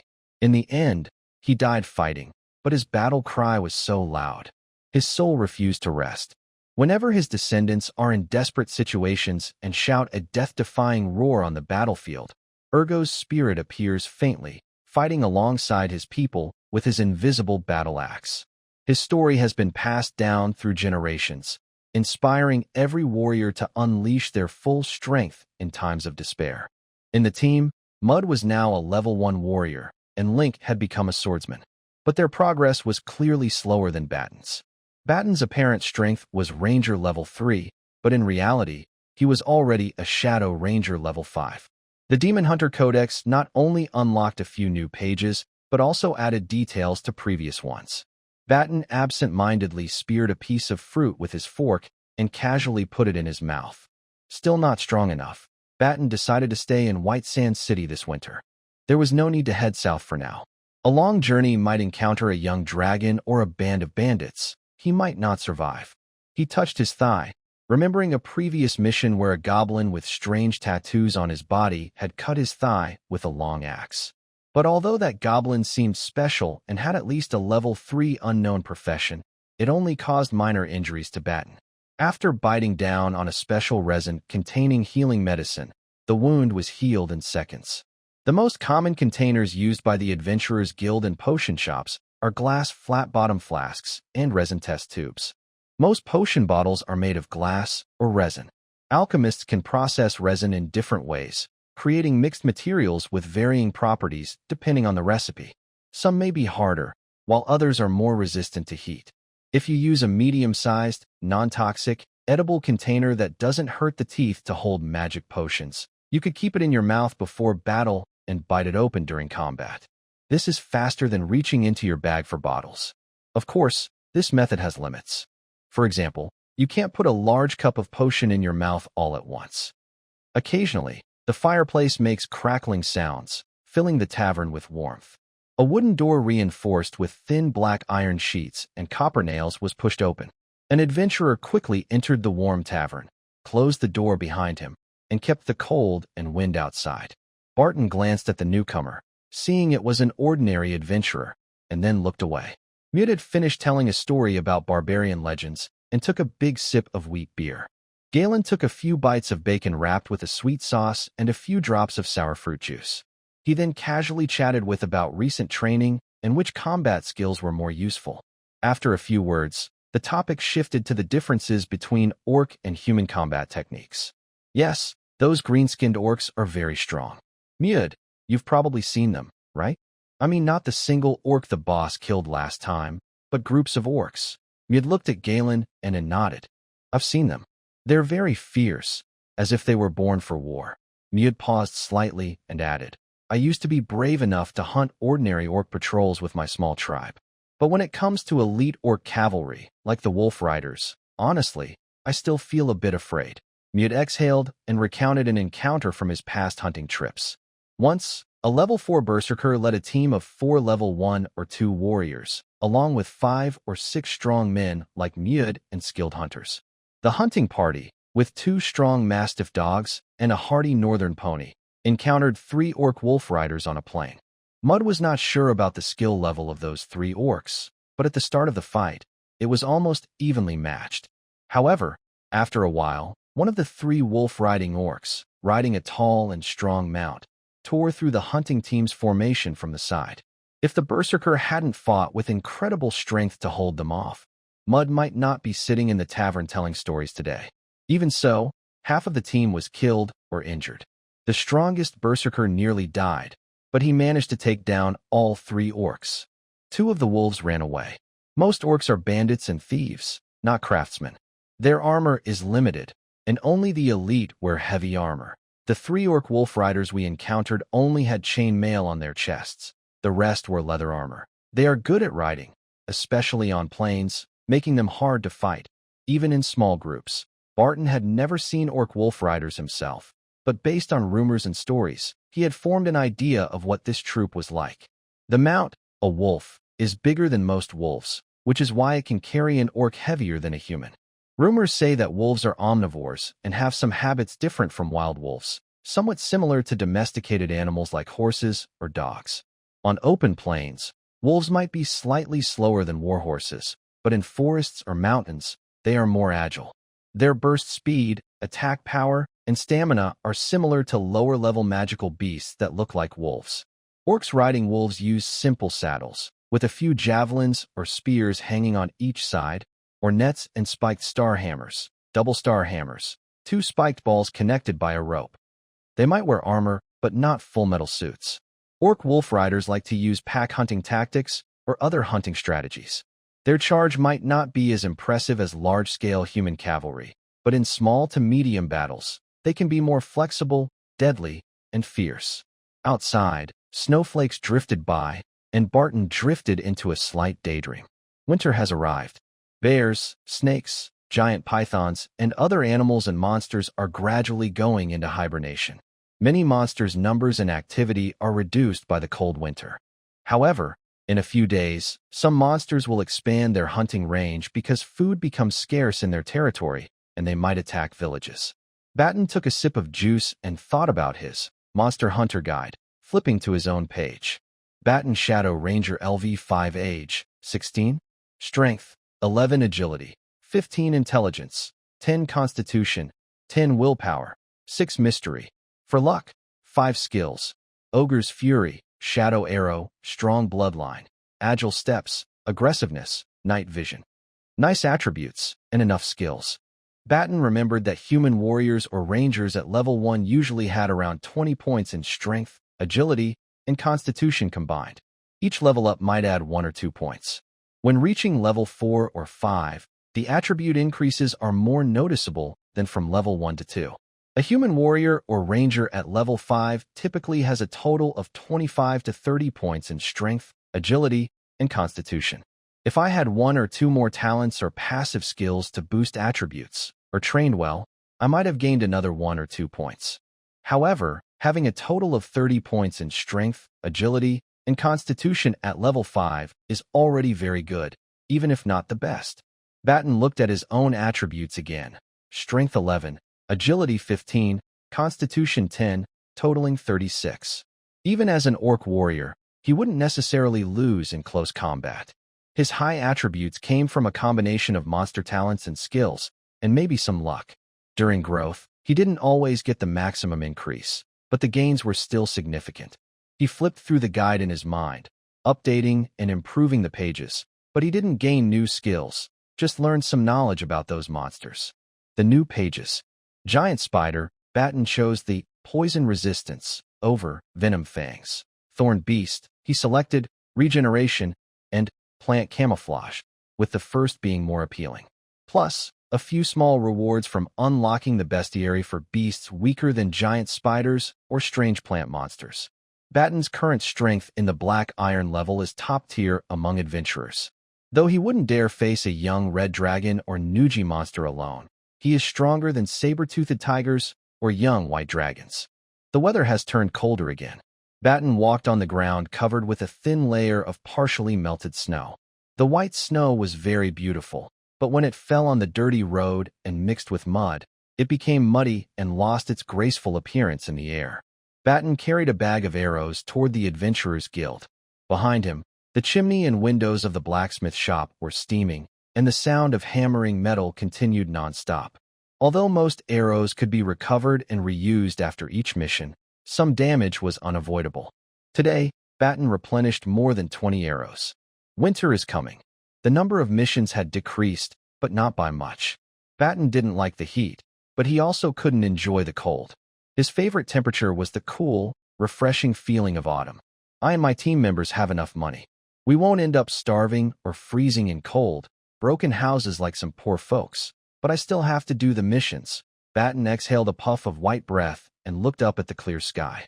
Today, the sky was a light blue and white, giving off a cool, distant feeling just like the temperature. He didn't need to take on many missions now, but since it wasn't the coldest time yet and heavy snow hadn't fallen, taking 1 or 2 suitable missions fit his plan. As he climbed the stairs to the Adventurers Guild, Barton thought, when the weather gets colder and I don't need to go on missions, I might consider training at the guild for a while longer. Barton believed his skills were now well balanced. There was no rush to learn new skills. Instead, he should focus on mastering what he already had. Moreover, combining skills was very important. Some skill combinations produced very good effects. One of Barton's favorite combo techniques was using Shadow Arrow with Strong Fist to deal a mix of physical and magical damage. When needed, he could also activate skills like Shadow Mist and Night Vision to increase power and accuracy. As Barton's attributes grew, he no longer needed to rely on brute strength to maximize the power of his powerful bow, which was difficult for ordinary people to handle. However, using brute strength together with skills like Ogre's Rage and others for close combat could also be very effective. However, Barton has not yet fully used his ultimate close combat combo after developing it. He is cautious by nature. When doing missions, even if he occasionally encounters monsters that are 1 or 2 levels higher than the information suggests, they rarely cause him trouble. After all, his true strength is not fully reflected in the guild's records, and even the level 5 classification cannot fully describe his actual combat power. Some monsters that are challenging for other adventurers, even if they manage to break through the whistling arrows and reach him, are already injured. He can finish them off easily with either spear or sword. Theoretically, he could combine skills to perform a perfect, powerful attack, an ultimate strike. The strongest close combat attack Barton could perform has never been used in reality. He has tested several combinations in the Adventurers Guild training room, but these tests, done in less intense situations, did not maximize the power of his Ogre's Rage. While agile steps can be combined with aggressive moves to create a very offensive fighting style, or to chase enemies more quickly, if he wants to deliver a stronger attack, Barton thinks Ogre's Rage Super Strength XY equals X should be a more impactful, savage charge or a wild rush attack, while Y might be a heavy weapon strike that is fierce enough. Of course, Barton is a ranger, specifically a shadow ranger, a profession whose name suggests an association with assassins, shadow walking, and avoiding direct combat. The kind of wild, overpowering attack he envisions is beyond his current experience, skills, attributes, and energy to develop fully. For now, he has no intention of spending too much time on creating complex close combat combos. He prefers to experiment with existing skills, arranging and combining them. He is not a fighter by profession, so he doesn't focus solely on close combat. Barton prefers to rely on his high attributes to gain an advantage in battle. His super strength and Ogre's Rage allow him to tussle with monsters or beasts of similar level, but he rarely does so. Instead, he mostly uses his bow to fight, avoiding unnecessary risks. A few snowflakes drifted down, sparkling white in the sunlight. Barton entered the Adventurers Guild, smiled casually at 2 fellow adventurers who greeted him, and then stepped onto a wooden ladder before returning to his room. Back in his room, Barton organized his arrows and throwing spears, then sat on a wooden chair to look through a guidebook. Common wolf types in the north. Winter wolf, a beast capable of hunting white dragons, considered quite strong among mid to low-level monsters. It specializes in ice magic and certain related abilities, often found in snow and ice plains. Frost wolf, similar in appearance and abilities to the winter wolf, it lives in cold grasslands and near snowfields. Slightly weaker than the winter wolf and sometimes domesticated by orcs as elite riding wolves. Riding wolf, a large wolf that has long lived alongside orcs, stronger than ordinary beasts. Most riding wolves are tamed and have evolved into omnivorous mounts. In ancient times, The Wolf King of the Riding Wolves was comparable in status to minor orc warlords or tribal chiefs. Other riding wolves without a true Wolf King are likely just regular mounts, but they and their packs seem to cooperate more closely with orcs. Barton looked at several black and white illustrations. His bestiary had not yet recorded these three types of wolves. Dealing with one or two wolves isn't hard, but a wolf pack. Barton shook his head slightly. Until his strength improved enough, he wouldn't recklessly hunt such fierce prey. When hunting dangerous beasts, the roles of hunter and prey can easily switch at any moment. After reading for a while longer, Barton ate lunch in the guild's dining hall, then returned to his room to rest.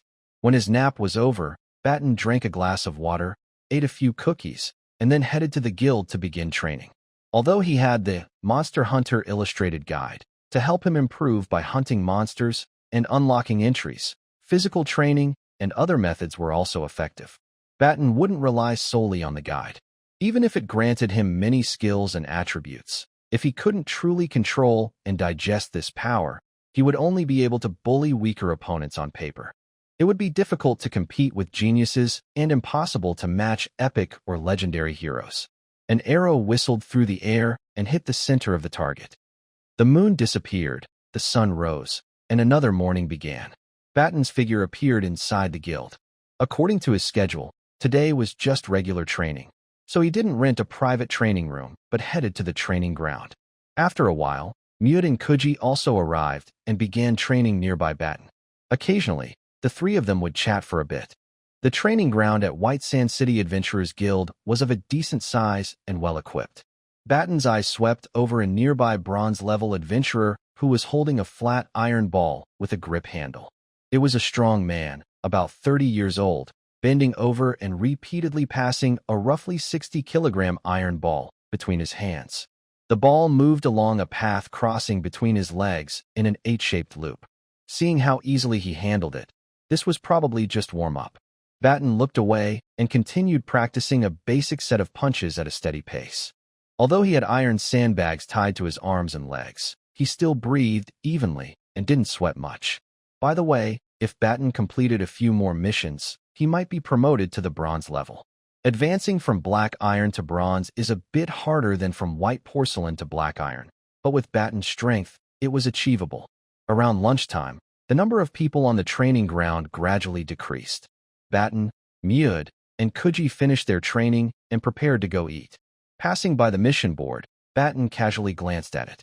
Acquire 10 spider-type monsters or creatures' venom glands. Swamp forest, terror wolves. Strange sounds in the cemetery. Suspected 2 to 3 ghouls. It seemed that the mission board didn't have any tasks that interested Barton enough. He didn't slow down and walked with Mute toward the dining area. After lunch was rest time, and after resting, Barton spent the afternoon practicing swordsmanship. The sun gradually shifted, casting a yellow and red glow over the clouds as the sun set. Barton left the guild, returning to the adventurer's house with a little sweat. He took a quick shower, carefully dried himself, changed clothes, and had dinner. Recently, the members of the Wild Thornberry Squad have been mainly focused on training, exercising, and improving themselves. Occasionally, some members take on small jobs like shopping or transporting goods. Barton allows team members to do simple tasks to earn some extra money, but he emphasizes that these should not interfere with training or team missions. Yesterday, there was a mission to hunt a wild ox, but unfortunately, I was too slow and someone else took it first. Barton has a strong impression of wild beasts like the wild ox. These monsters have owl-like heads and bodies stronger than brown bears. They have sharp claws and muscular bodies. Although some people find their appearance cute, you should never underestimate them. Their challenge level is higher than that of wolves or jackals. If there are multiple wild oxen, even Barton would find it difficult. Once, he saw a mission to kill 2 wild oxen. The reward was good, but he didn't take it. A month ago, Barton set some rules for the Wild Thornberry Squad when accepting missions. Avoid complicated tasks that take too long. Avoid missions with low pay compared to the difficulty and risk, and avoid tasks that the team isn't good at. According to Barton's instructions, if a good mission appears and 3 team members agree, they can quickly accept it before discussing with the team leader and others. They can cancel the mission later, but it will hurt their reputation and score, and sometimes they have to pay a few silver coins. As the team leader, Barton can accept missions directly, but he always discusses plans with his team before starting a mission. He is not completely autocratic. Time passes, another day goes by. The morning sun was still decent. While avoiding a mechanical device that shot stone projectiles for agility training, Barton suddenly heard a teammate call him. "Captain, there's a mission that matches your criteria." "Huh?" Barton moved quickly, dodging 3 fast-moving stones, then casually turned off the machine. He then followed Kuchi, who was calling him, to the hall. Garen and Mud were also there, still discussing and waiting to see if Barton would accept the mission. Barton looked in the direction Kuchi pointed. Original cow, iron grade, a farmer from Riverside Village reports finding an original cow. Hunt it. Reward, 7 gold and 10 silver coins. You can sell the original cow materials at the guild or handle them yourself. The original cow is a large beast, clearly different from ordinary cattle. It looks more wild and stronger, like an ancient, more savage cow. In strength and stamina, the original cow is not weaker than a half-ogre. Its fighting ability surpasses that of a brown bear, and its size and weight are similar to a polar bear. 7 gold coins is a bit low, but considering that the original cow doesn't threaten the village as much as orcs or winter wolves, it's reasonable. Accepted. Barton patted the handle of his short sword and used his other hand to point at the quest board to accept the task. In the central region of the Ryan Kingdom, it is easier to find original cows. These animals often appear in grasslands, hills, and high mountains. Barton casually said, "Go inform Link and Alicia to prepare for the mission. We leave tomorrow. Today, get ready with equipment to deal with beast hides." Although the Wild Thorn Fruit Squad's name sounds ordinary, their strength is much better than those with loud but weak names like Dragon Claw or Winter Ice. At least, their team level isn't just porcelain or gray pottery. Of course, black iron is only 1 level higher than porcelain, and in the eyes of some top experts, there might be little difference. With Barton, a strong leader, and the 2 professionals Mud and Link, plus 3 other team members, they can't defeat a 2-headed giant or a 4-armed ape, but hunting original cows or saber-toothed tigers is still possible. If they prepare well and use tactics to gain an advantage, even slightly stronger monsters like Minotaur, a bull-headed creature often found in underground mazes, or owlbears can be fought. Barton flipped through the demon hunter's bestiary in his mind. Although he had lit up some pages, the illuminated parts and the shadowed parts were only a tiny fraction, like the tip of an iceberg, a drop in the ocean. There's no rush. With time and effort, one day, I will unlock 99% of this bestiary. Barton didn't say 100%, only 99%. But even if he only unlocks 99%, by then, he should be able to compete with demons or heroes, maybe even try to become a new god. The bestiary quietly closed, and before the gap sealed completely, a shadow on one page vaguely resembled the illustration of a native cow from the monster guide. The cold wind howled as Barton walked past some old trees with no leaves. "We're close to finding it," he said, looking in the direction where hoofprints extended. "Sir Hunter, the big ox should be just behind that small hill a few hundred meters ahead. Should I wait here for you?" Barton spent 10 copper coins to hire a hunter with a dog to help track the wild ox. If he paid a bit more silver, the hunter might join the fight, but a few copper coins weren't enough to hire him for a risky hunt. Barton nodded, told his team to prepare for battle, and gave some last instructions.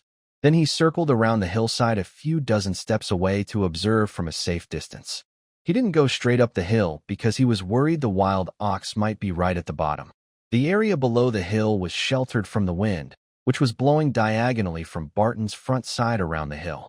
Climbing the hill might not necessarily alert the beast below, but if the wild ox was right there, the gentle, sloping hill could be charged at once by the beast, possibly leading to a sudden attack. Barton squinted at the spot between some old trees and rocks. The ox seemed to be resting, about 100 meters from the hill.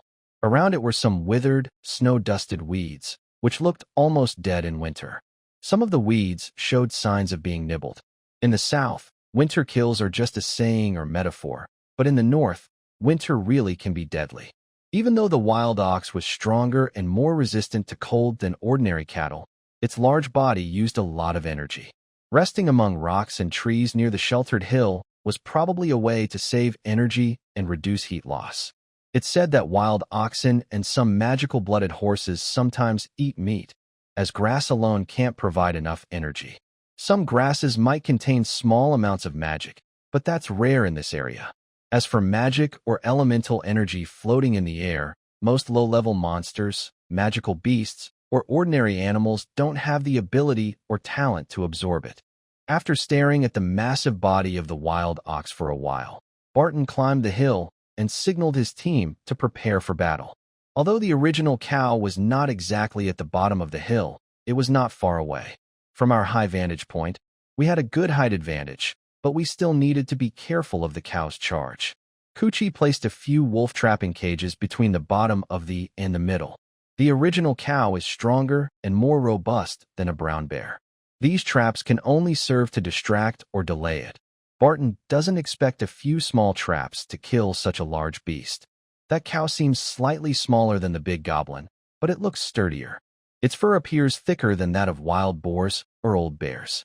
Garen looked down the hill at the cow resting in a small hollow between trees and rocks. It looked very different from normal cattle, more ancient and wild, with a fierce, untamed look. "Prepare to attack," Barton ordered. Then he drew his bow and nocked an arrow. He wasn't sure he could hit the target perfectly, but at this distance, he was confident he could shoot the big wild cow. The bowstring tightened, and the bow arm bent slightly. Then, physical strength and shadow magic gathered into the arrow, which was specially made with a sharp tip to pierce armor or beast hide. Whoosh! The arrow whistled through the air. Coochie also shot an arrow. Although his arrow was slower than Barton's, it was still quite accurate. Both arrows arrived one after the other. Barton's arrow pierced the cow's eyelid but didn't reach the brain. Even so, the large beast roared in pain, woke up suddenly, and shook its big horns angrily. Coochie's arrow hit, but it didn't seem very effective. Barton knocked another arrow on his bow. "Coochie, switch to limestone arrows," he ordered. As soon as he finished speaking, his second arrow shot out quickly. He has a skill called follow shot, which makes the second arrow very fast. It also improves accuracy and can carry some effects of the first arrow. Another arrow hit the cow's face. Blood covered its head. Barton wasn't sure how effective this shot was. The angry cow charged up the hill. Garen threw a throwing axe. For enemies with thick skin or armor, axes like this might work better than spears or javelins. Mudd and Barton stood side by side at the front of the line, their shields and weapons ready like horns or barriers. Alicia softly said, "This cow didn't step on any traps. That's normal. Some tigers, wild boars, and bears also avoid human traps." Link held his sword calmly. Although he looked at the charging, powerful aurochs with a hint of nervousness, that feeling quickly disappeared when he saw Captain Barton's strong and determined figure. The aurochs stomped the ground, causing grass, dirt, and snow to shake. Barton squinted slightly, took a deep breath, and held it as he shot his third arrow. Different archers have different habits. Some match their breathing with their shooting rhythm, while others, like Barton, hold their breath at the moment the arrow leaves the bowstring. As the arrow left, Barton exhaled a warm breath. The aurochs fell to the ground but was not yet dead, letting out a mournful cry. The sound of this large, strong beast did not evoke pity from Mudd and Barton, but it did inspire some respect for such powerful creatures. This huge bovine, full of wild vitality and fierce beauty, with its horns, eyes, muscular body, strong bones, and rough fur, made people feel a bit of admiration. Barton quickly stepped forward, ending the beast's suffering faster than Mudd. He enjoyed the hunt and respected his strong prey. New bestiary entry. Aurochs. Aurochs large, aggressive bovine beast, usually with black fur. The northern aurochs may have slightly thicker fur and some yak-like features. Challenge level LV2, LV4. This large animal has broad, sharp horns and tough fur. Known for its fighting spirit, it will charge fiercely at enemies when provoked. In some cultures, this animal symbolizes wildness, strength, and nature, making it a favorite among some druids. Current selectable abilities: charge, horn strike. Charge when you move quickly in a straight line over a sufficient distance. Your attack can deliver a strong impact. Slightly increases straight line movement speed. Horn attack. Use your horns to push or charge at enemies, especially effective when combined with a charge attack. Barton was a bit speechless. He chose charge because he's not a minotaur. After finishing the task, Barton didn't say much. That afternoon, he entered a market. This market is of medium size within White Sand City. It's fairly normal in order and has both farmers selling vegetables and mercenaries selling various monster materials, some good, some bad. There aren't many vendors along the roads, but it's not empty either. Barton stepped over some rotten leaves and animal droppings, ignoring the circus at the edge of the market, and looked toward the busier, cleaner shops. There was the Clover Herb shop and the Owl Witchcraft Materials shop. Barton headed to the Owl Witchcraft Materials shop, which was smaller but had a more mysterious style. Today, he planned to buy some cheap mystical materials to try making small items related to the Shadow Ranger profession. Although Barton isn't a professional mystic, he has read some books on witchcraft and mysticism. He's a pretty good hobbyist with some knowledge and understanding. Plus, as a Shadow Ranger, he has certain talents and abilities. He's not as powerful as a real wizard or mage, but he's confident in his knowledge of mysticism. At least, making simple protective charms, oils for sword maintenance, and energizing medicines similar to aromatic oils is no problem. Welcome to the Owl Witchcraft Materials shop. The shop's lighting isn't very good. Maybe it's to create a mysterious atmosphere or to hide flaws in the materials, like some shady shops do. Inside, there's a woman in her 30s wearing a hood, who seems to be the shop owner. When she said welcome, she stretched out the words a bit and spoke in a strange tone. Barton looked expressionless, glancing at her face, which was made up with strange, old-looking mystical makeup. He said softly, 10 shriveled black grass fruits, a handful of human bone powder, a piece of low-level monster meat. Goblin meat works too, a viper's blood vial, and a candle. Wait. Slow down a bit. I'll find these first, then you can keep listing. The woman wearing a thin, old black hood walked to a wooden cabinet, bending down to search through scattered items while speaking. Barton wanted to buy these things, which were not rare but somewhat obscure, so he wasn't sure if the shop had everything. A few minutes later, Barton left the shop holding a cloth bag, having bought snake blood, goblin meat, and a type of herb he hadn't purchased there before from a small stall. He didn't follow the common story of splitting purchases across 4 or 5 shops or deliberately adding a few extra items. These miscellaneous items weren't needed for just one recipe, and they were low-level objects, things even apprentice wizards could make. Mixing the order of purchase was already cautious enough. There was no need to waste more time. Buying human bone powder seems to have restrictions, which makes sense. The enemies of the Kingdom of Ryan are not only orcs, but also some dark creatures and undead. It's normal for some strange or special materials to be controlled. As Barton headed toward the Adventurers Guild, he thought about things related to the undead. In the eastern part of the Kingdom of Ryan, there are areas controlled by undead lords. It is said that in some ancient fortresses, remnants of the demon army and powerful undead creatures transformed from great human warriors during past wars still linger. Those monsters wandering in the world of the living for hundreds of years, even the once weak and simple skeleton soldiers, have gradually become more sinister and dark, at least elite skeletons or even skeleton leaders. Some powerful undead that awakened with enough strength early on, even if they learn and grow more slowly than humans, have had hundreds of years to develop into beings comparable to gold-level or platinum-level adventurers. Barton paid a silver coin at a guild window and entered a simple room separated by wooden boards. On the table were some instruments resembling those used in chemistry experiments and a few tools common for apprentice wizards. Though simple, studying magic here was safer than doing so in a hotel room. Before starting, Barton took out a notebook and carefully reviewed it. The notebook contained some magical theories, mystical knowledge, as well as his doubts, thoughts, and creative ideas. He planned to review the process of making sword oil one last time before beginning. The process didn't need many words. This simple little device, Barton easily made one, and it was of good quality.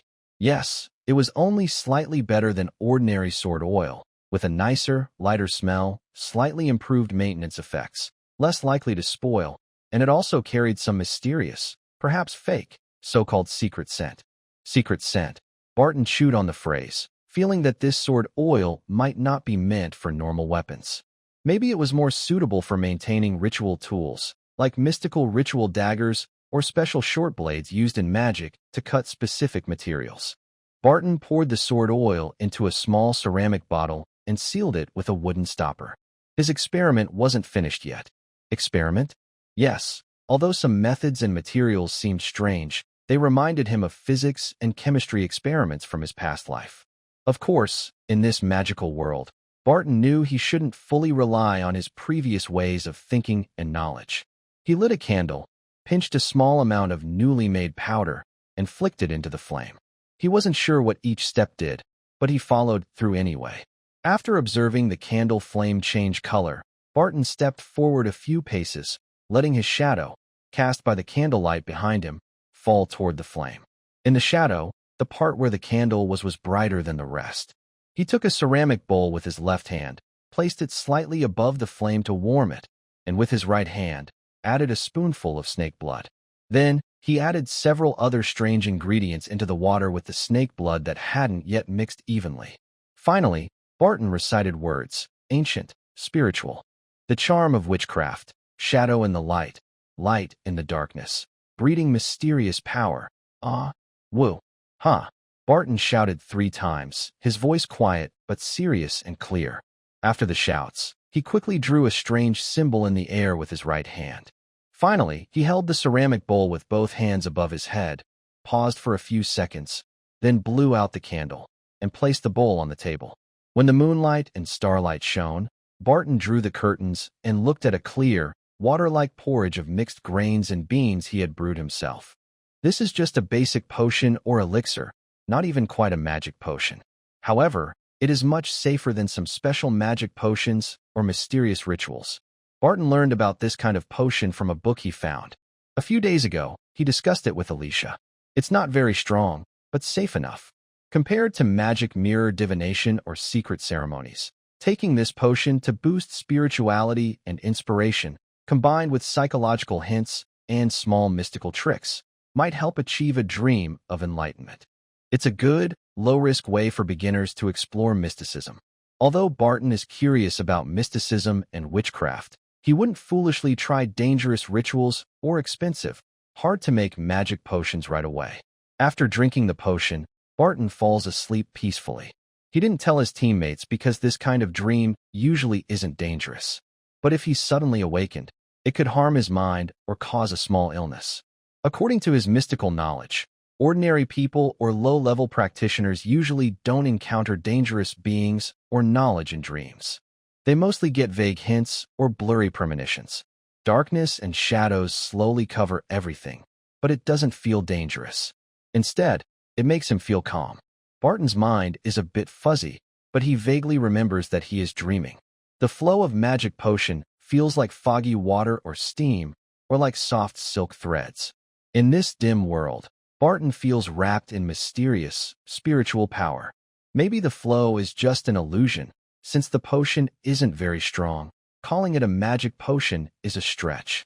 But Barton truly feels his spirit becoming more sensitive and active, helped by the potion, psychology, and mystical techniques. The dream is filled with a mysterious atmosphere. His consciousness floats above a dark lake's fog. When he steps onto the cold water's surface, the lake reflects a silver moon wrapped in blood-red mist. The air smells like a mix of withered violet, decayed tomb soil, and dark red rust. What does this mean? He still remembers it's his dream and that he's trying mysticism. Misty clouds swirl around as I lean over the lake's surface, observing some change within. The water no longer appears dark and deep. It looks like a shiny mirror or a mysterious treasure that records illusions. It glows faintly, revealing huge bones, migrating herds across the plains, and in the distance, a person dressed in fine clothes walking forward. I see a dark fog quietly spreading behind that person. A blurry shadow flashes by, and the figure seems to become cold and stiff. Is this someone like a noble or a high-ranking creature, turning into a stiff skeleton or corpse in a strange and dark environment? I wonder. I frown slightly. The black fog blurs my view. I can't tell if that figure has turned into a skeleton, a mummified body, or something else. I have a feeling that the lake in this dream can show even more. I could see more. But the black fog blurs everything, and my awareness becomes hazy. The lake's surface ripples gently. I take a deep breath, making my body, or spirit, lighter, and drift away from the black fog and the lake. The dream is about to break. I am about to wake up, I think. The sun hasn't fully risen yet. Barton, standing calmly by the window of the adventurer's room, gazes at the distant sky. He feels a slight chill. There is some light in the distance, but the not yet risen sun isn't enough to chase away the cold. Barton tosses a piece of candy into his mouth. White Sand City has sugar for sale, but the varieties are limited, prices are high, and the sweetness is just average. What does that dream mean, he wonders. The dream's details are becoming fuzzy. Some images and shadows appear in his mind, but their order is confusing. Barton can't clearly interpret the strange smell, bones, migrating beasts, or changing figures. But if he relies on instinct or reasoning, it might be related to undead or orcs. Such a strange dream. Maybe I shouldn't rely too much on logic. I should trust my intuition and inspiration. If he thinks bigger, an orc or undead invasion wouldn't be something an ordinary adventurer could stop. If he thinks smaller, the migrating herds might be a sign that heading south is right, and the strange noble figure could be warning him that even when becoming a noble or a strong person, he must keep his humanity. Barton shook his head and stopped overthinking. Knock, knock. The servant brought the breakfast that Barton had ordered. Thank you, you're welcome. The servant slightly bowed, with a simple and friendly smile, showing respect for Barton, who was said to be a capable adventurer. The door was gently closed. Barton sat at a small wooden table in his room, eating breakfast. Although he was better with chopsticks, he didn't use them here to avoid drawing attention, since this kind of utensil made of 2 sticks was rarely seen in the Kingdom of Lane. Instead, he skillfully used a knife and fork to cut a juicy, well-cooked steak. His breakfast included the steak, a large piece of bread, 2 boiled eggs, a bowl of oatmeal, and a bowl of vegetable soup, nutritious and tasty. Barton finished his meal with a smile. Vegetables are definitely more expensive this season. They might go up in price again in a few days. Barton remembered hearing that near hot springs or other heat sources, some farmers could grow vegetables in winter, but the harvest was small. He also heard that some people used magic or special tricks to grow fresh green vegetables even in the cold snow. Most likely, some of the vegetables sold in the market are stored in advance. The warmth from the soup and other food, along with the feeling of fullness, made him feel safe and chased away the cold, like a thin fog. Barton wasn't worried about a strange, confusing dream. He kept training, chatting with his teammates, and watching for suitable missions. Everything was normal. Days passed. 1, 2, 3. Captain, what do you think about this mission? Barton looked up. Underground spider kill the underground spider that lives in a certain cave. According to intelligence, this spider is about the size of a bull, lighter in weight, weaker in health and strength than a bull, but more agile than a shadow panther. Considering its venom and silk, the spider's combat power is higher than most level 5 adventurers. Reward: 40 gold coins, with a 10% bonus for purchasing the spider's materials. Poison antidote, torches, and tools for dealing with spider silk. Are you all prepared?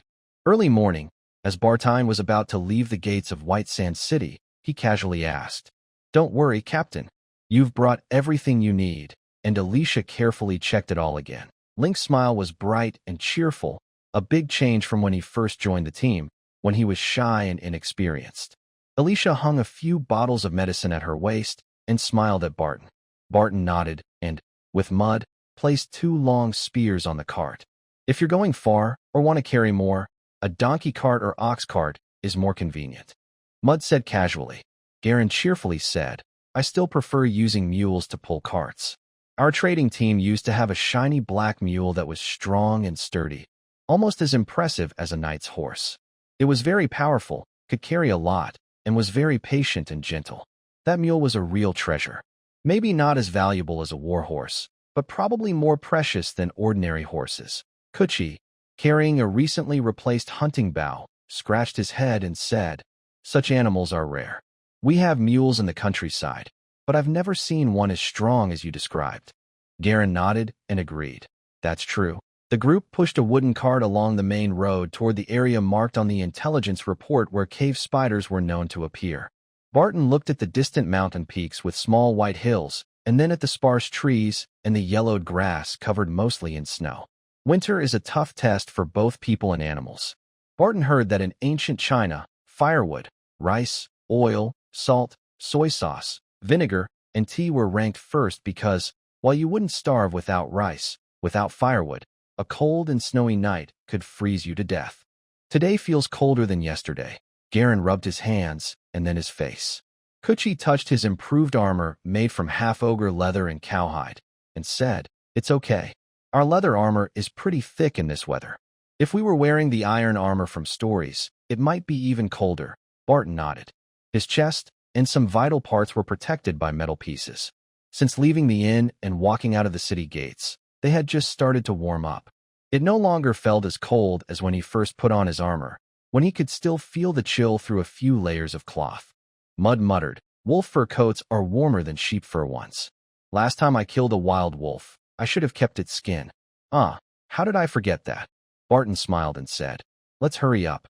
We need to kill that spider quickly and then go back to the city for lunch." Link, with a gentle and sunny smile, said, "Considering the distance and battle time, we should just arrive at the Adventurers Guild by noon." Alicia blinked, seeming very confident about the success of the mission. She trusted the team and their careful, efficient leader completely. Several old trees and 2 large rocks were scattered around the clearing in front of the cave. Barton noticed some thick spider silk, much thicker than normal, stretching from the dark cave and connecting to some distant spider webs. On those webs, there were small animal bones and some objects wrapped in spider silk hanging. According to what I know about monsters, hanging cocoons are storage food, he thought. But these webs don't look very clean or well-maintained, which is unusual, he thought further. Barton remembered that spiders often repair and tidy their webs to make them less visible and more neat. "Be careful, don't touch the spider silk," Barton whispered. He moved closer to the cave entrance, holding a small metal shield and a lightweight spear that looked somewhat like goblin weapons. The spider silk nearby wasn't very dense, so with caution, it could be avoided. Mud whispered, "Fortunately, these spider silks are much thicker than usual." Barton nodded and signaled the others to follow. Kuchi looked at the spider silk and bones nearby. He could almost imagine a beast touching the silk gets stuck, and some ugly, terrifying creature quickly crawls out of the cave to haunt. Garen exchanged looks with Barton, then nodded slightly. Garen took a wooden cage from the cart, inside which was a half-meter-long gray-black mouse. The mouse seemed to sense something, frantically biting the cage bars and struggling in fear. Garen quickly made a small cut on the mouse's leg and then threw it onto the spider web. The Thornfruit squad was on high alert, with both melee and ranged weapons aimed at the cave entrance. The mouse struggled several times but couldn't free itself from the sticky spider silk.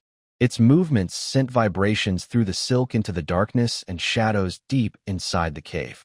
Unexpectedly, a thicker strand of silk, seemingly made of several smaller threads tangled together, was pulled by a black leg. Immediately after, the silk web, smaller than what the guild described for the cave spider, wrapped around the mouse, holding it tightly and entangling it. Then, the mouse's body and head, covered more than 3/4, were dragged deeper into the cave. Barton frowned slightly, but his hand moved quickly. He shot an arrow at the shadow near the entrance that hadn't come out yet.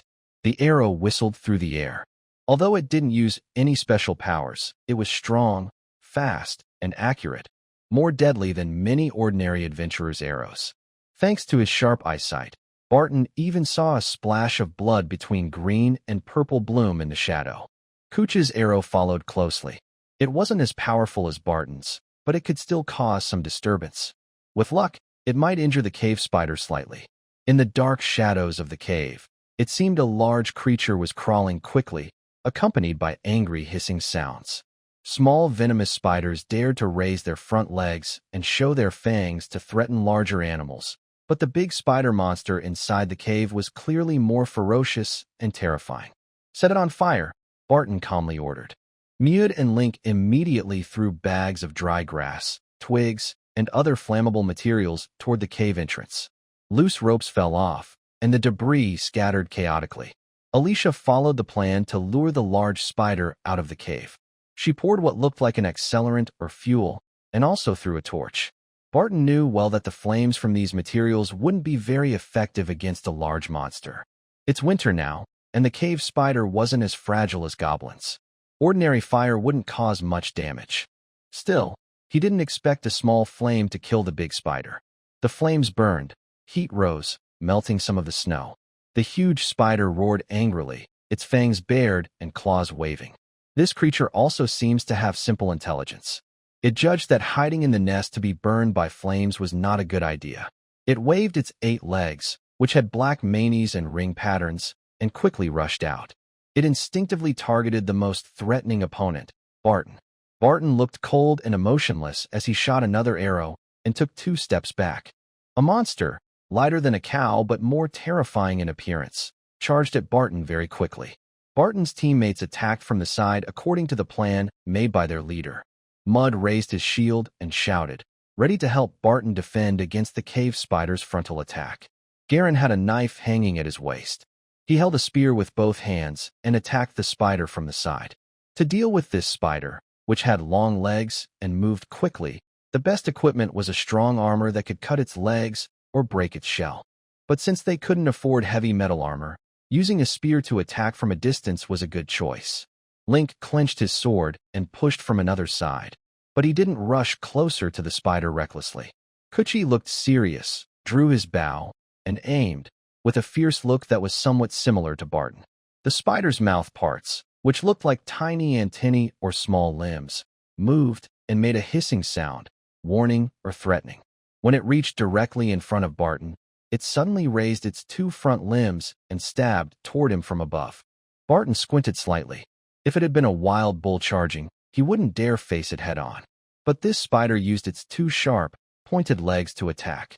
Although it looked impactful, it didn't have the same strength as a wild bull. Considering the spider had 6 other legs, Barton didn't put himself in danger. When he stepped on the ground and some snow and mud splashed, he gracefully and quickly stepped back. Mud stayed close to his leader and also retreated 2 steps, giving the spider no chance to attack. Garen's spear hit the side of the cave spider, making a sound like piercing leather or metal scraping. Some strange-colored blood splattered out. The wound was small, but it at least injured the big spider. Almost at the same time, Alicia threw a small ceramic jar onto the head of the cave spider, causing it to shatter. A mist of potion and poison spread out, which could disturb and harm insects, arthropods, or similar monsters. Kuchi also shot an arrow, hitting the spider's abdomen. The cave spider may not look as strong as the big goblin, but it is actually more powerful. After multiple attacks, it still fights fiercely, becoming angrier and more aggressive. Barton stepped forward quickly, dodging another attack from the spider. Then, at a very close distance, he shot a shadow arrow into the spider's eye. The 8 terrifying eyes rolled, and everything seemed to slow down for a moment. The arrow moved slowly through the air. Suddenly, everything sped up again. The shadow-covered arrow burst 2 of the spider's eyes and sent its force into its head. Strange-colored liquid splashed out. The huge spider roared in anger and pain. Barton quickly retreated and shot another arrow, piercing through the wound from the previous shot and hitting the spider's brain. The other members of the wild thorn fruit team also attacked one after another. Liquid splattered on the snow, and their armor and weapons were stained with a strange blood that was different in color from goblin blood. New bestiary entry. Cave spider. The notification made Barton breathe a sigh of relief. The prey was dead. Clean up the battlefield. Clear your weapons and armor. Don't let the monster's blood and poison affect your durability. Barton gave a quick command and closed his eyes to look at his loot. Cave spider, large spider monster, about the size of a medium wooden dining table. It has 8 long, swift, and powerful legs, like 8 spears. Its blood contains poison similar in strength to that of common venomous insects, and its acidity is higher than that of high-concentration soda. Its venomous fangs and the spikes on its armor are highly toxic, more potent than a king cobra's venom, and harder to cure because of magical energy. They are skilled at weaving webs and using toxins. Besides typical spider habits, they sometimes show traits of burrowing predators. Cave spiders can be tamed by some dark races as mounts or guards. Optional rewards: keen perception, sharp claws, venomous fangs. Keen perception enhances awareness and observation skills, slightly increases inspiration, slightly boosts spiritual sense, grants 60 feet of dark vision, and allows sensing vibrations similar to those of subterranean spiders. Sharp claws changes in finger bones, nails, and teeth structure with material modifications, granting biting and clawing abilities comparable to low-level monsters. When combined with certain combat techniques, these can produce more power than steel weapons. Venomous fangs grows 2 venom glands connected to the upper canine teeth, increasing their length and sharpness. When biting prey, you can inject deadly venom similar to that of subterranean spiders. Barton silently thought.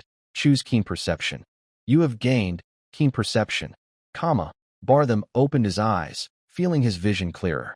He could distinguish nearby moving creatures by their vibrations. He could even estimate Alikia's weight. Now, in night or cave battles, I probably won't be at a disadvantage against dark creatures. Many dark races have talents and abilities suited for operating and fighting in darkness. Barton can't say he surpasses them, but at least in perception and sight, he won't be bullied. He remembered the night vision ability from the wolf illustration he previously unlocked. Although not as valuable as keen perception, it was still helpful. After blinking for just a second or two, Barton decided not to think further. He walked forward to help his teammates deal with the spider's corpse. Alikia's eyes slightly shone as she said, "The shells and manies on the subterranean spider are valuable materials. The most valuable are probably the venom sacs and silk sacs." She seemed afraid of the living spider, but not of its corpse. Kuchi helped Barton pick up the arrows and wipe them clean with snow and a cloth. Garen, after collecting some spider blood, placed the clean spear on a wooden cart and said to Barton, "Captain, I'll check out the spider nest." Barton reached out to stop him. "Wait a moment. I'll take out the venom sac first, then go with you." A minute later, the others carefully handled the spider's silk glands outside. Barton and Garen entered the subterranean spider's nest. "Be careful. Don't get caught in the spider's silk," Barton warned softly, then stood in the darkness, observing his surroundings. His eyes flickered with a faint light, like a spider or a wolf. In his unique view, he could see the spider webs, the rocky walls of the cave, and some jagged stones on the ceiling. Gently, Barton stepped on a strand of silk, which he knew from experience was meant for sensing, not trapping. His awareness expanded quickly to include other silk strands connected to it. In the darkness, it seemed like something was whispering. Barton was a little surprised. 2 blurry shadows. Their weight seemed more like assassins than warriors. They were speaking, but not in a language humans use. A vibration from the silk reached Barton's body. Elvish? No, it sounds darker and colder. A few words like spider or kill. Barton looked serious. Although he wasn't sure what creature was whispering in the dark, he knew that intelligent dark races were usually more dangerous than most monsters. He decided not to go deeper into the cave. From sensing the silk, he detected a passage and a narrow, rocky tunnel leading to more complex underground dark areas. In those shadows, there could be orcs, giant spiders, or even vampire bats and ghostly creatures.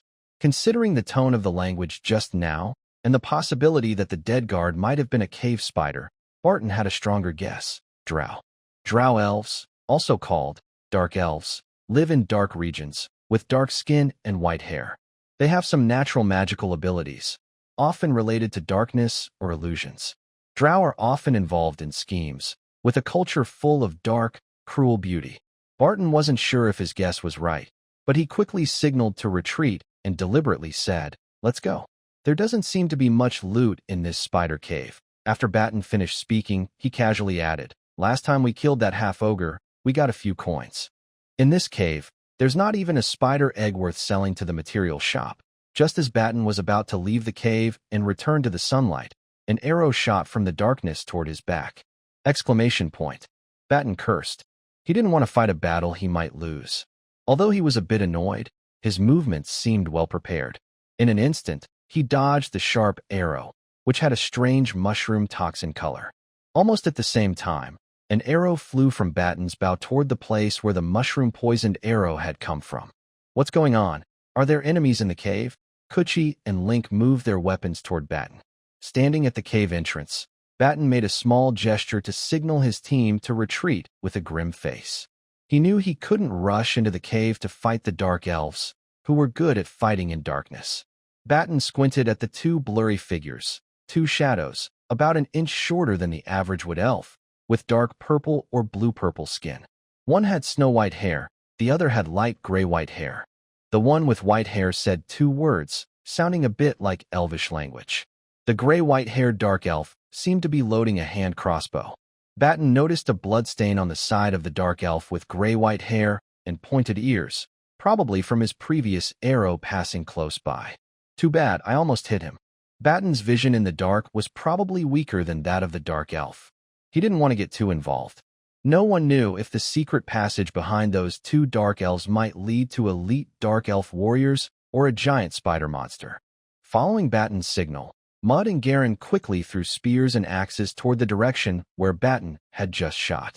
Barton's second arrow was faster and more deadly than the enemy's loading crossbow bolt. Just as the arrow flew out, the attack from the enemy with the white hair and strange patterned robes also arrived. Qualis Balaran Boyle, a female elf's angry shout.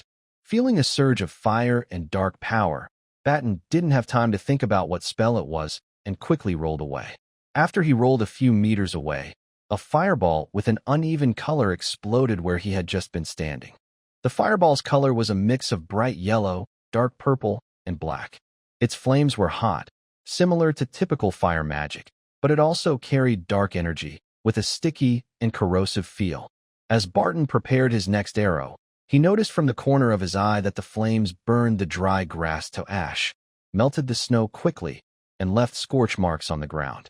Barton, who was not very skilled in magic, couldn't tell if it was a variant of a colorful orb or fireball spell.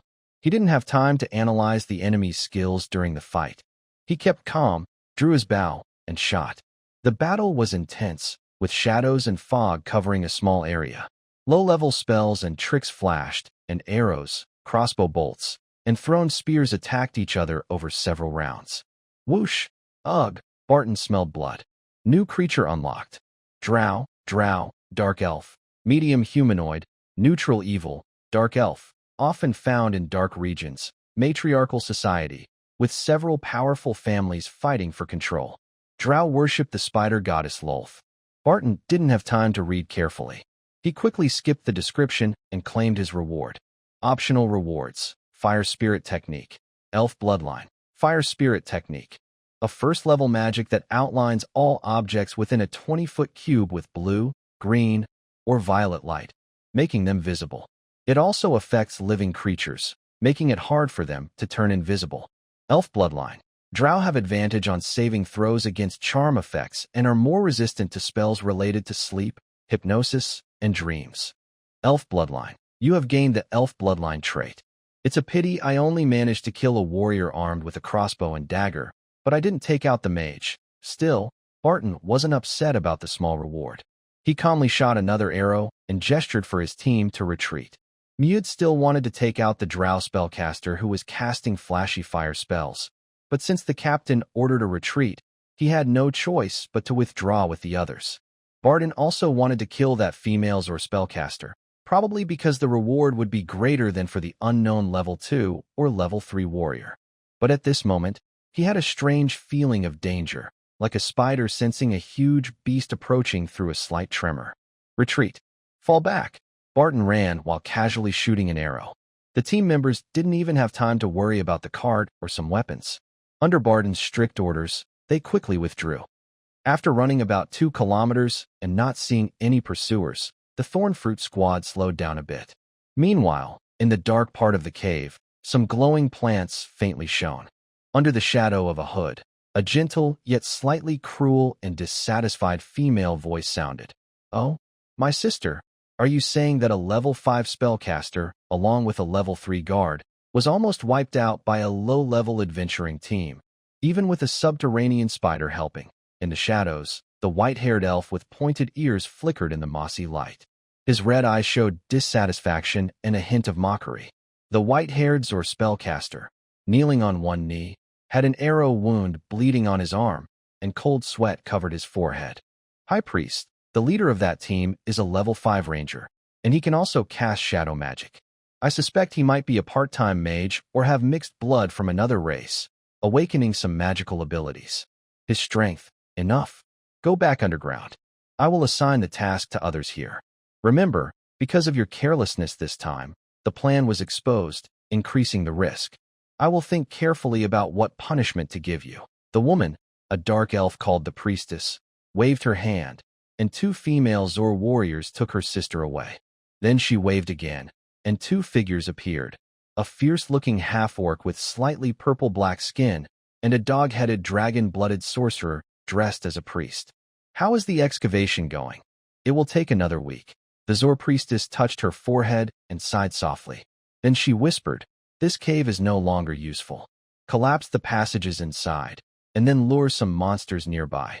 The half-orc looked hesitant, as if holding back some rude words. Finally, he whispered, understood. Yes, I am requesting extra compensation for the increased difficulty of the task, Barton said, then described the mission process. Finally, he added, although only a mage below level 10 and a warrior below level 5 participated, I suspect the person who threatened me might be above level 15. No, maybe even in the 20s. But probably not over 50. The girl quickly jotted down notes with her feather pen and couldn't help but smile, though she held back her laughter.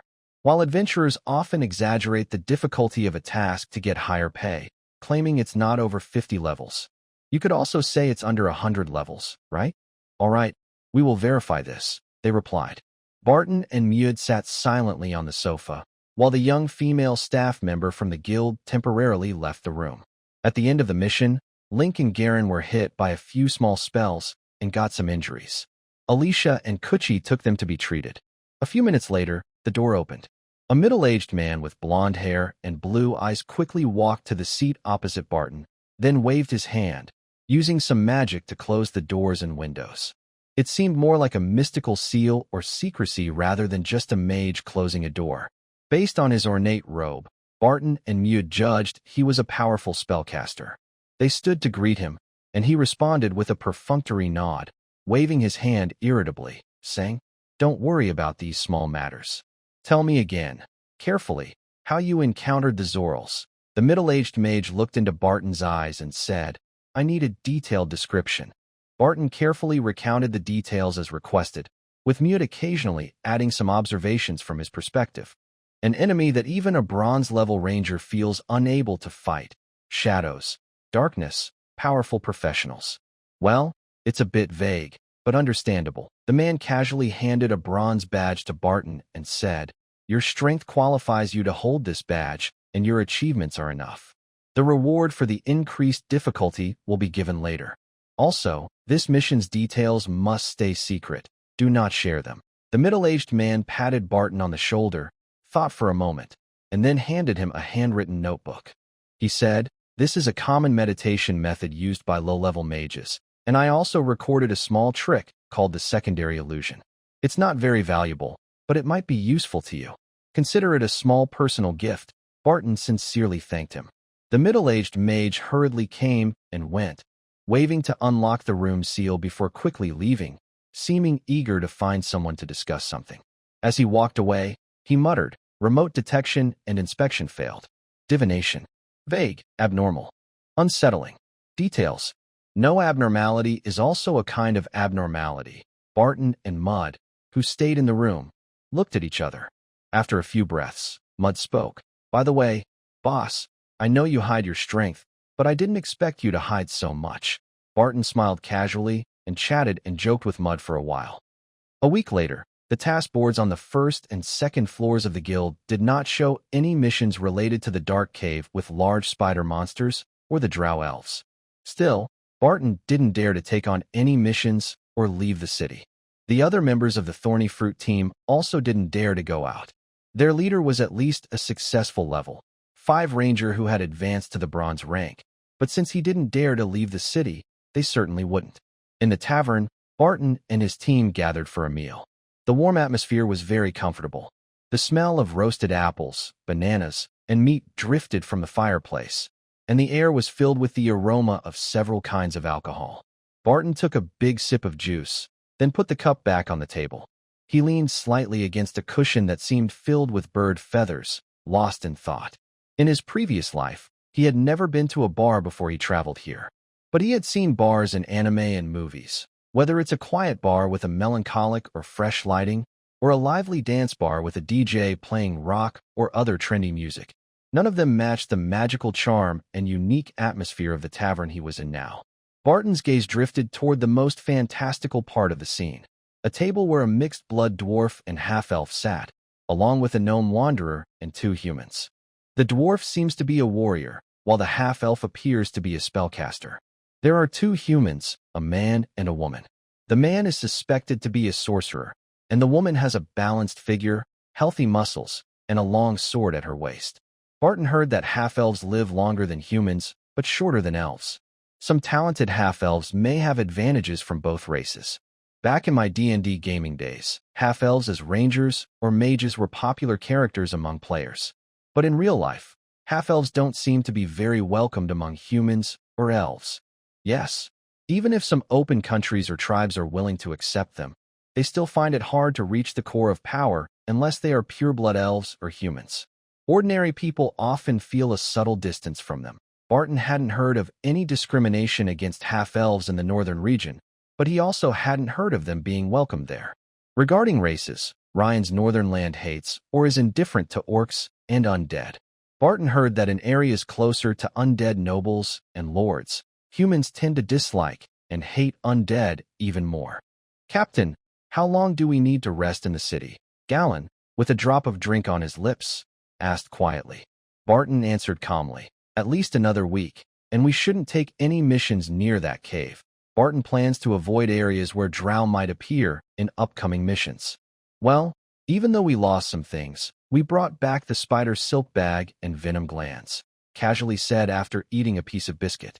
The Thornfruit squad actually earned quite a lot from this mission. Besides the extra gold for the difficult task, they also received about 10 gold coins for intelligence. If the intelligence had been more complete, they could have earned even more. Barton, who killed the underground spider and the drow warrior, received the most gold.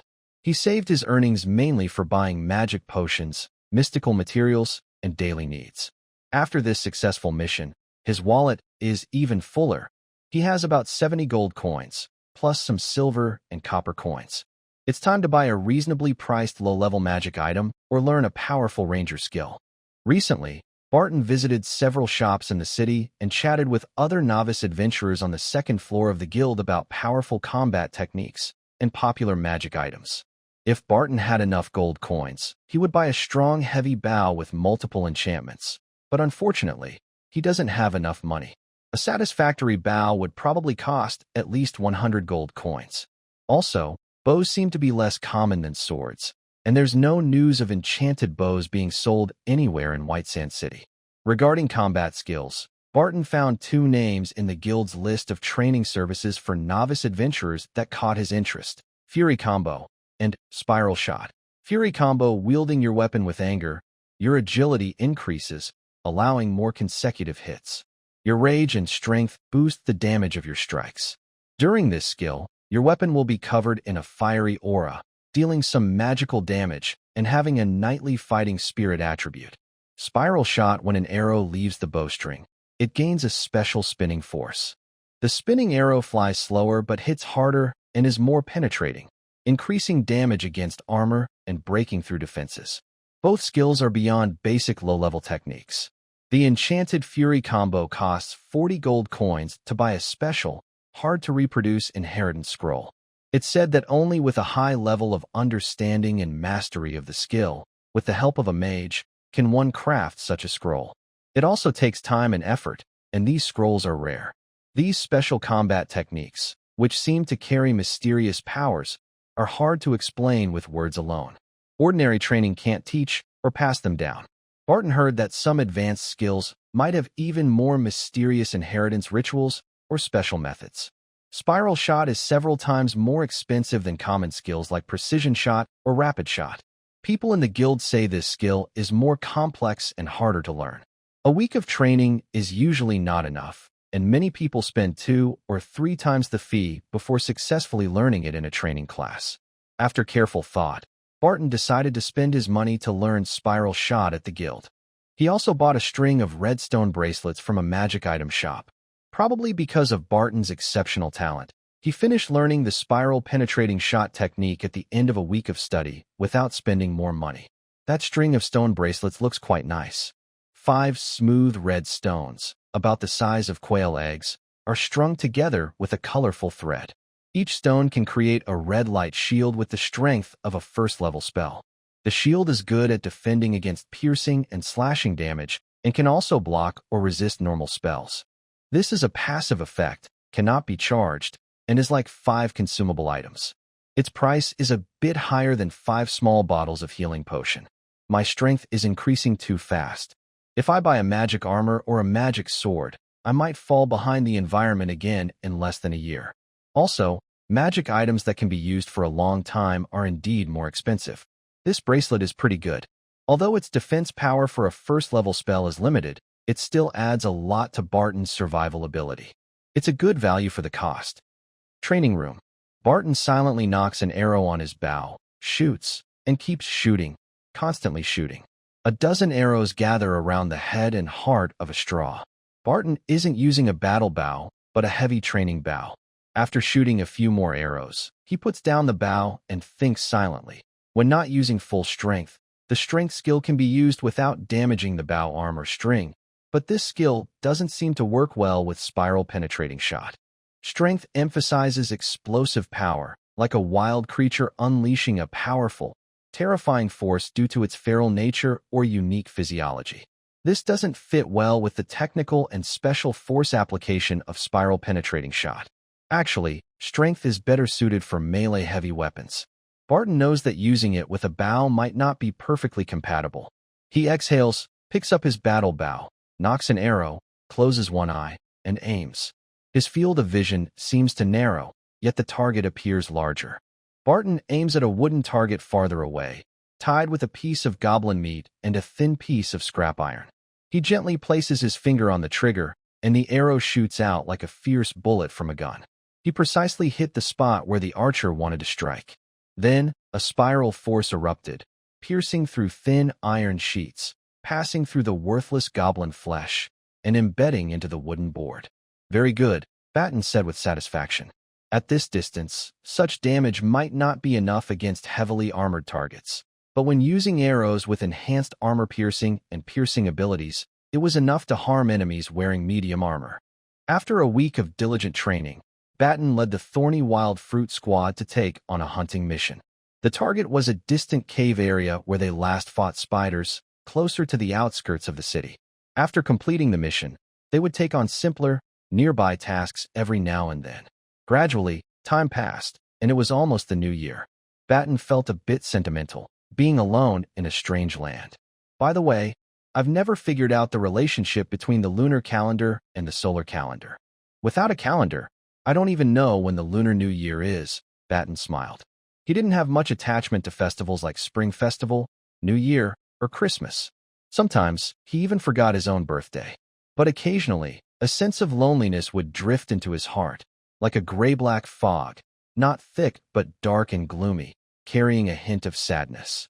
After discussing with his teammates, Barton gathered with the male members of the team at the tavern to celebrate the new year with other mercenaries and adventurers.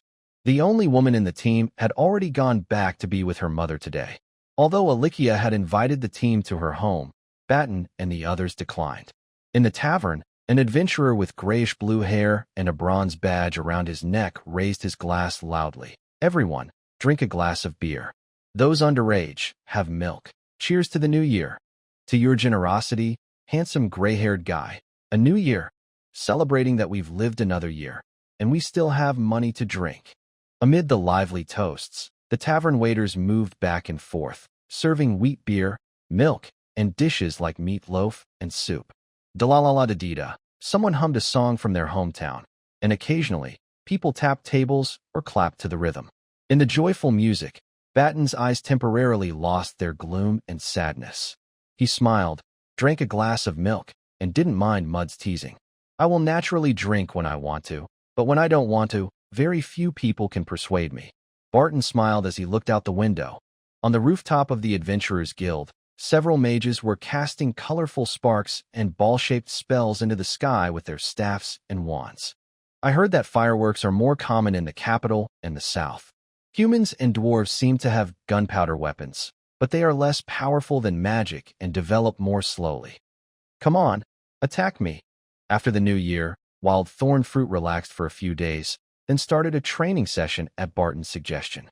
At the training ground, Mewd held a wooden shield and sword, blocking Barton's slash head-on. Although he is a warrior, he was still blushing and struggling to retreat under Barton, who is a higher-level ranger. Link, with a slight red mark on his face and his hand slightly swollen, kept moving on the side but dared not attack recklessly. Link knew his captain's strength well. If it were real combat on the battlefield, his head might be cut off, and his hand would probably be broken. Garen stood behind Mewd with a wooden spear, with no good chance to attack. Kuchi, who had switched from a short bow to a stronger hunting bow, aimed but did not shoot immediately. Whoosh! Alicia seemed to find a good opportunity and stabbed her sword toward Barton's back. But Barton, as if he had eyes in the back of his head, quickly dodged, moving swiftly, and even tripped her with his foot. Alicia, who had accidentally stabbed Mewd's shield, wanted to continue attacking Barton but lost her balance and nearly fell. Link seemed to want to reach out and help Alicia or pull her back, but Barton kicked him to the ground. Kuchi's eyes lit up, and an arrow shot out. Barton, who had just taken down the most difficult opponent, Mewd, reached out and caught the arrow, sneering. He sidestepped to avoid Garen's wooden spear, then clamped the spear shaft under his armpit, stepped forward, and in the process of grabbing the spear, made Garen lose his balance. His wooden sword slashed at Garen's armored chest. Barton's figure flickered like a ghost, disappearing beside Garen. It seemed he made a move, causing Garen to fall backward. Barton suddenly appeared behind. The sunlight shone brightly, casting a black shadow next to S shadow. Felt a chill, and quickly stabbed behind him with a small wooden dagger. However, Barton was faster. Before could see clearly, he felt dizzy, lost his balance, and fell to the ground. There was also a red mark on his neck, not too light or heavy. Barton looked at Alicia, who was still standing. Alicia made a gesture as if she was slitting her throat with a wooden sword, then made a funny, cute face and said, "I've committed suicide, so you can't hit me anymore." Barton had a strange smile, showing a hint of frustration. He reached out to help Link up and said in a serious voice, "Your move was slow. Caring about your teammates is good, but remember, you are a swordsman, an attacker. Killing enemies is the best way to protect your team." Barton glanced at Alicia, but didn't say anything more. Link's face was a little red. He rubbed his injured spot and said, "Yes, Captain, I understand." Barton didn't say anything too harsh, like, "You don't want Alicia to really use her sword to hurt herself in battle," or similar words. He hoped that this promising swordsman, Link, could improve his sword skills and develop a more mature fighting style. Barton patted, who was getting up, and said seriously, "Your arrows are stronger than before. Keep it up. Also, read more about rangers and stories related to natural magic. It might help you become a better ranger." Last time, during the fight against the drow spellcasters and warriors, Barton felt his teammates were a bit weak. This training was also to help them improve quickly. Just as Barton was about to talk to Mewd and Garen, a big, muscular adventurer, who seemed to be a mixed race, approached. He said, "Hey, buddy, are you an assassin or a warrior? You're pretty strong. Want to spar? I'm a level 7 berserker. I think I can give you a good fight." This man looked honest, with ears that looked like a half-orc's. His features and skin color resembled northern barbarians. He was tall, even taller than Mewd, probably a mixed human. Barton looked at the berserker carefully. After the other person mentioned their profession and rank, Barton gave a polite and gentle smile and said, "I'm not an assassin or a warrior, but if you want to spar, I can do that." Barton didn't reveal his own profession or rank, but honestly said he wasn't an assassin or a warrior. The berserker looked surprised, as if he didn't expect to be wrong.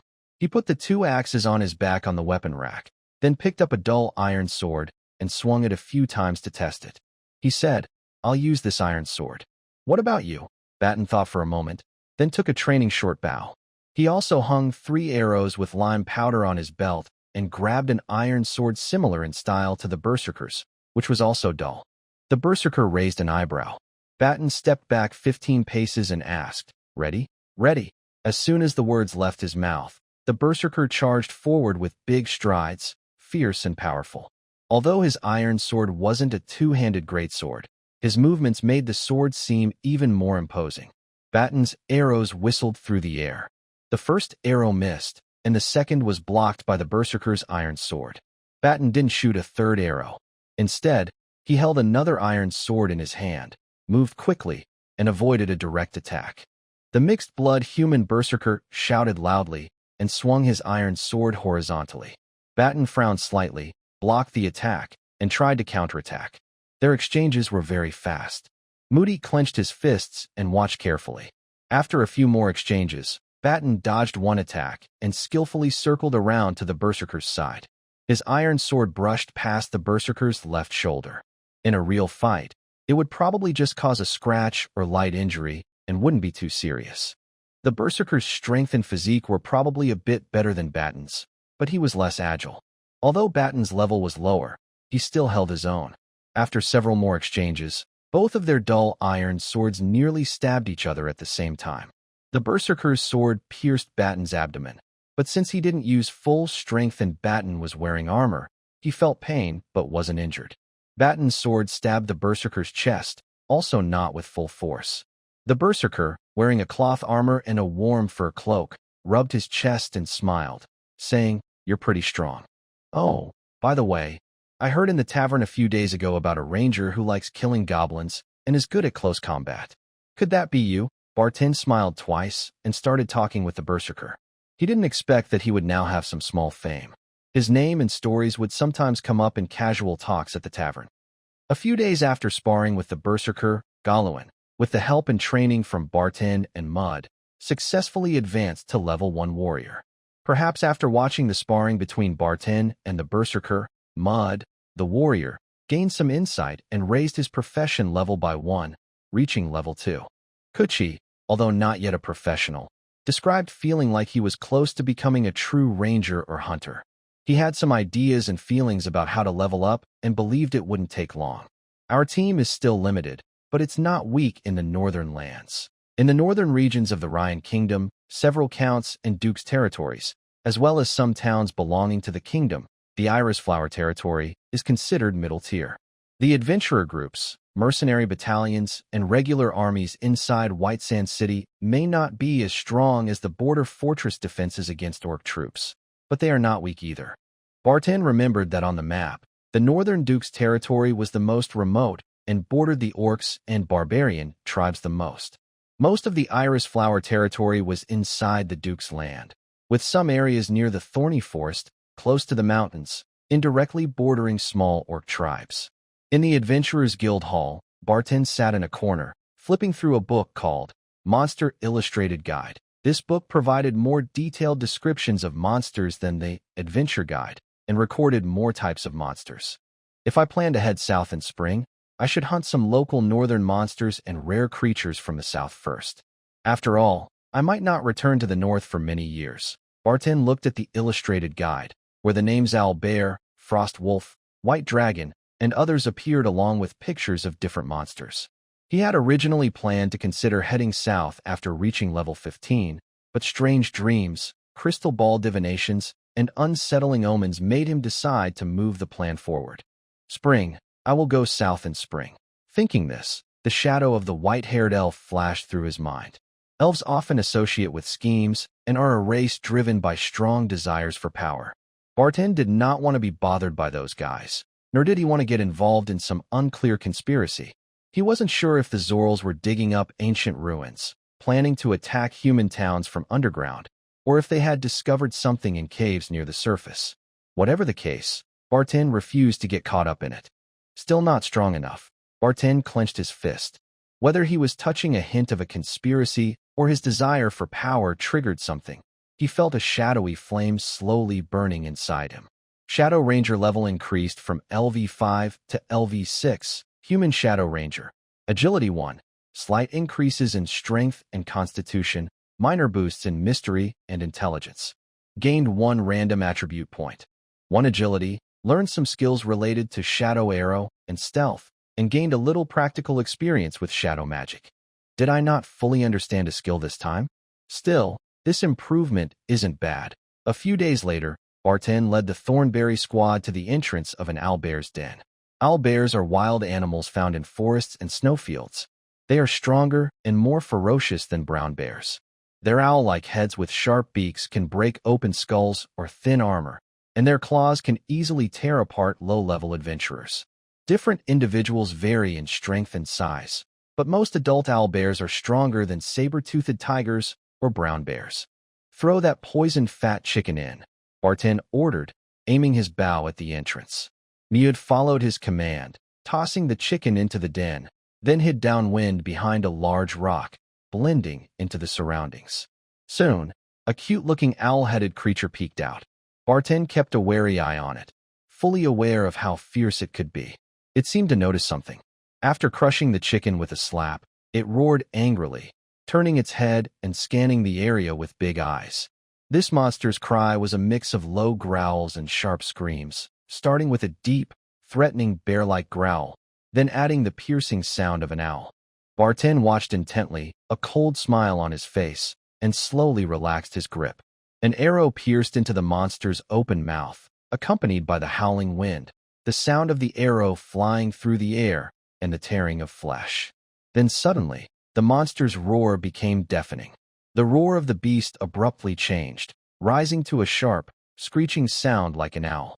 It sounded as if the bear's roar was forcibly squeezed out of an owl's throat, or as if the bear, angry or with a sore throat, had lost its voice and was making a high-pitched scream.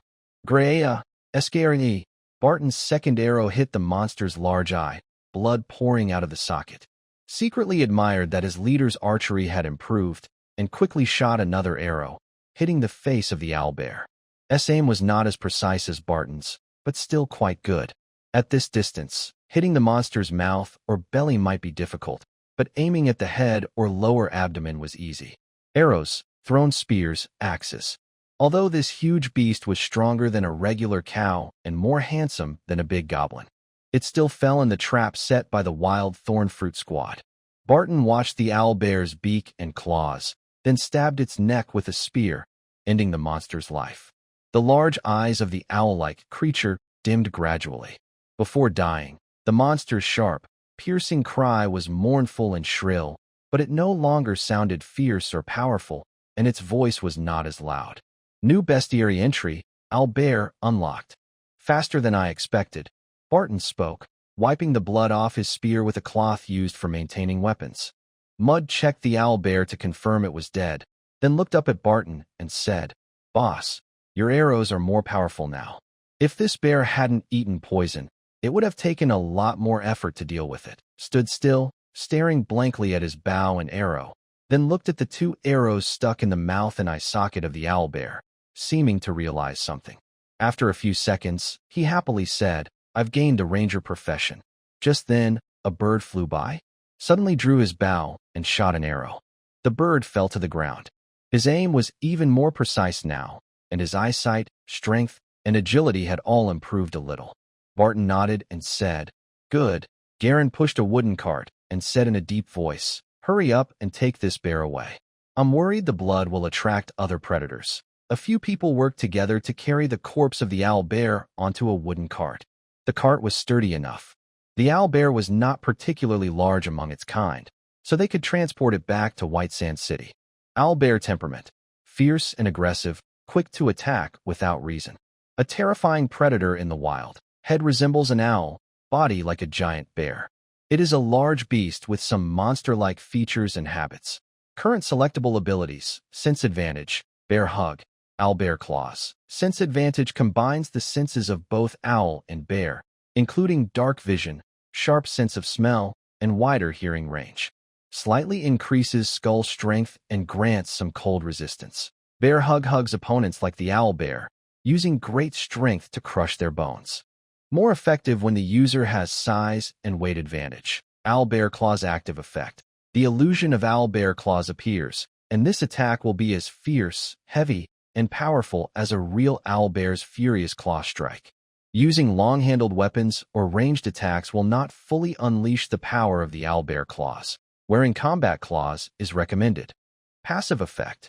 Your arms and hands gain a 10 to 20% boost and enhancement, similar to the owlbear's arms and claws. When you attack unarmed, the passive effect of the owlbear claws is moderately increased, allowing the use of gauntlets, combat claws, gloves, or similar items. Based on Barton's intuition and rational analysis, the sense advantage seems to be a good skill for shadow rangers or normal rangers. Bear hug can be ruled out. Sense advantage seems more suitable. The owlbear claws provide a more noticeable boost to combat power. Barton hesitated slightly, but after thinking carefully, he realized that custom-made steel combat claws would better unleash its power and require some time to master. The owlbear claw's skill might be valuable, but its worth wasn't high enough to make Barton change his tactics or spend time and effort learning a new secondary weapon just for one skill. My choice is sense advantage. Gained sensory advantage. Barton felt his vision become clearer by a point or two. His sense of smell, hearing, touch, and other senses were also somewhat enhanced. I don't happen to send out ultrasonic waves, so I can hear, but I probably can't do accurate echolocation. Barton thought of some abilities of owls and bats. His nose twitched slightly, sensing the smell of some wild animals in the jungle. The sense of smell is clearly stronger. I heard that the owlbear's nose is among the best of all bears. Although Barton prefers skills that directly improve combat ability, he also knows that this kind of sensory boost can give him advantages in certain situations. The most obvious benefits are that he is less likely to be ambushed and is now better at sneaking up on others, tracking, and hunting. Boss, what's worth money on an owlbear? Kuchi, walking beside the cart, stroked the owlbear's fur and casually asked. Barton looked at Kuchi. The fur is thick and tough, good for making armor. The bones are good for weapons or crafts, and the feathers on the head are high-quality magic materials. Barton thought for a moment and said, everyone's armor has already been reinforced with half-ogre and cowhide. The owlbear's skin is tougher and warmer, but the increase in strength is limited. I think we should sell this harvest and buy some items that can better improve our combat power. Garen nodded and casually agreed with Barton's idea. Lynx considered for a few seconds and tentatively suggested, maybe we can buy a couple of special arrows with magic effects for the boss, and also stock up on some supplies for the team. Mud muttered something, just as a snowstorm blew through. Barton didn't catch what was said, but he seemed to agree as well. Barton's gaze swept over the feathers at the top of the owlbear's skull. These contained magical energy. Different factions of mages and scholars debated the classification of the owlbear.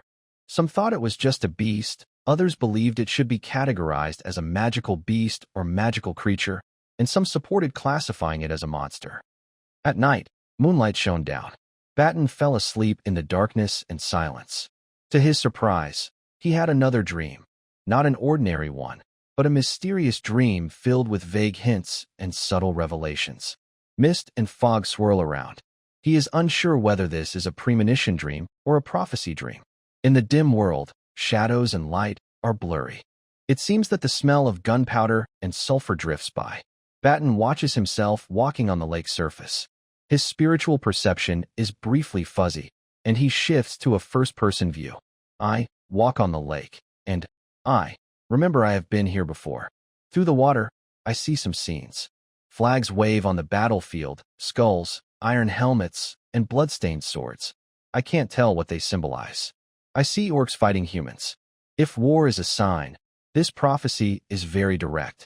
I faintly sense a poisonous spider crawling over a corpse, eyes peering from the shadows, and a goblin hiding with a dagger. Blood and fire, blood and bones. Cold fog drifts by, and it seems that unseen voices whisper within the mist. I wake up again. Barton wakes from his dream. His breathing is steady, but his eyes look confused and a little scared. He looks at the sunlight shining through the gap in the curtains and stares blankly for a moment. Barton is half lying, half sitting, still on the warm bed. He gently massages his temples with his fingers, trying to analyze his dreams and a crystal ball reading with reason and logic.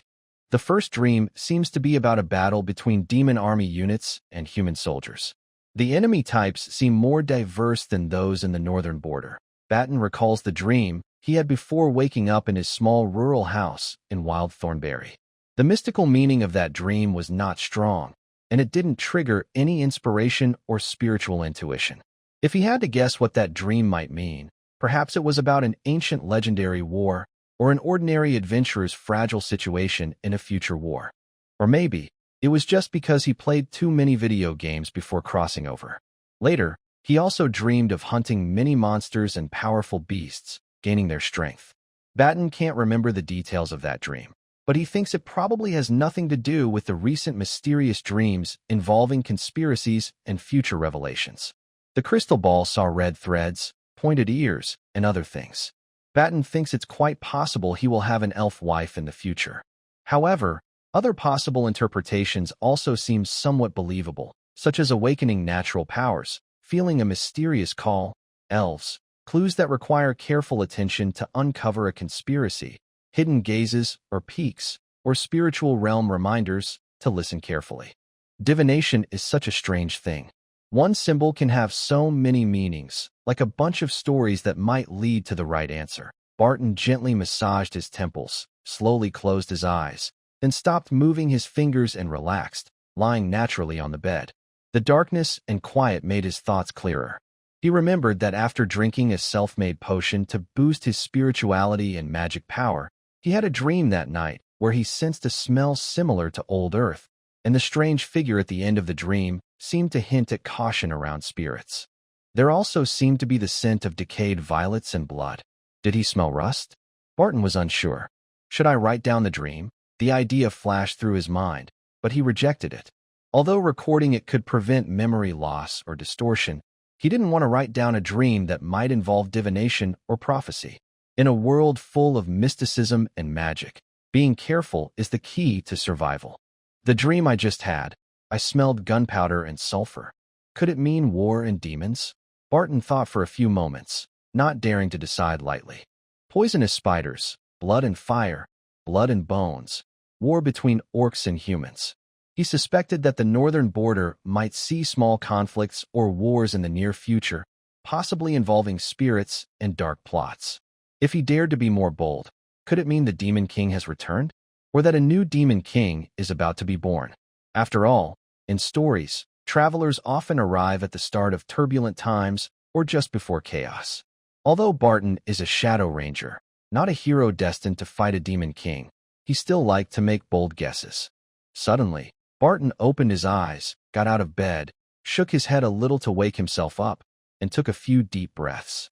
No matter what, improving my strength is always the right choice. He packed his things, planned to eat a good meal first, then go to the training ground.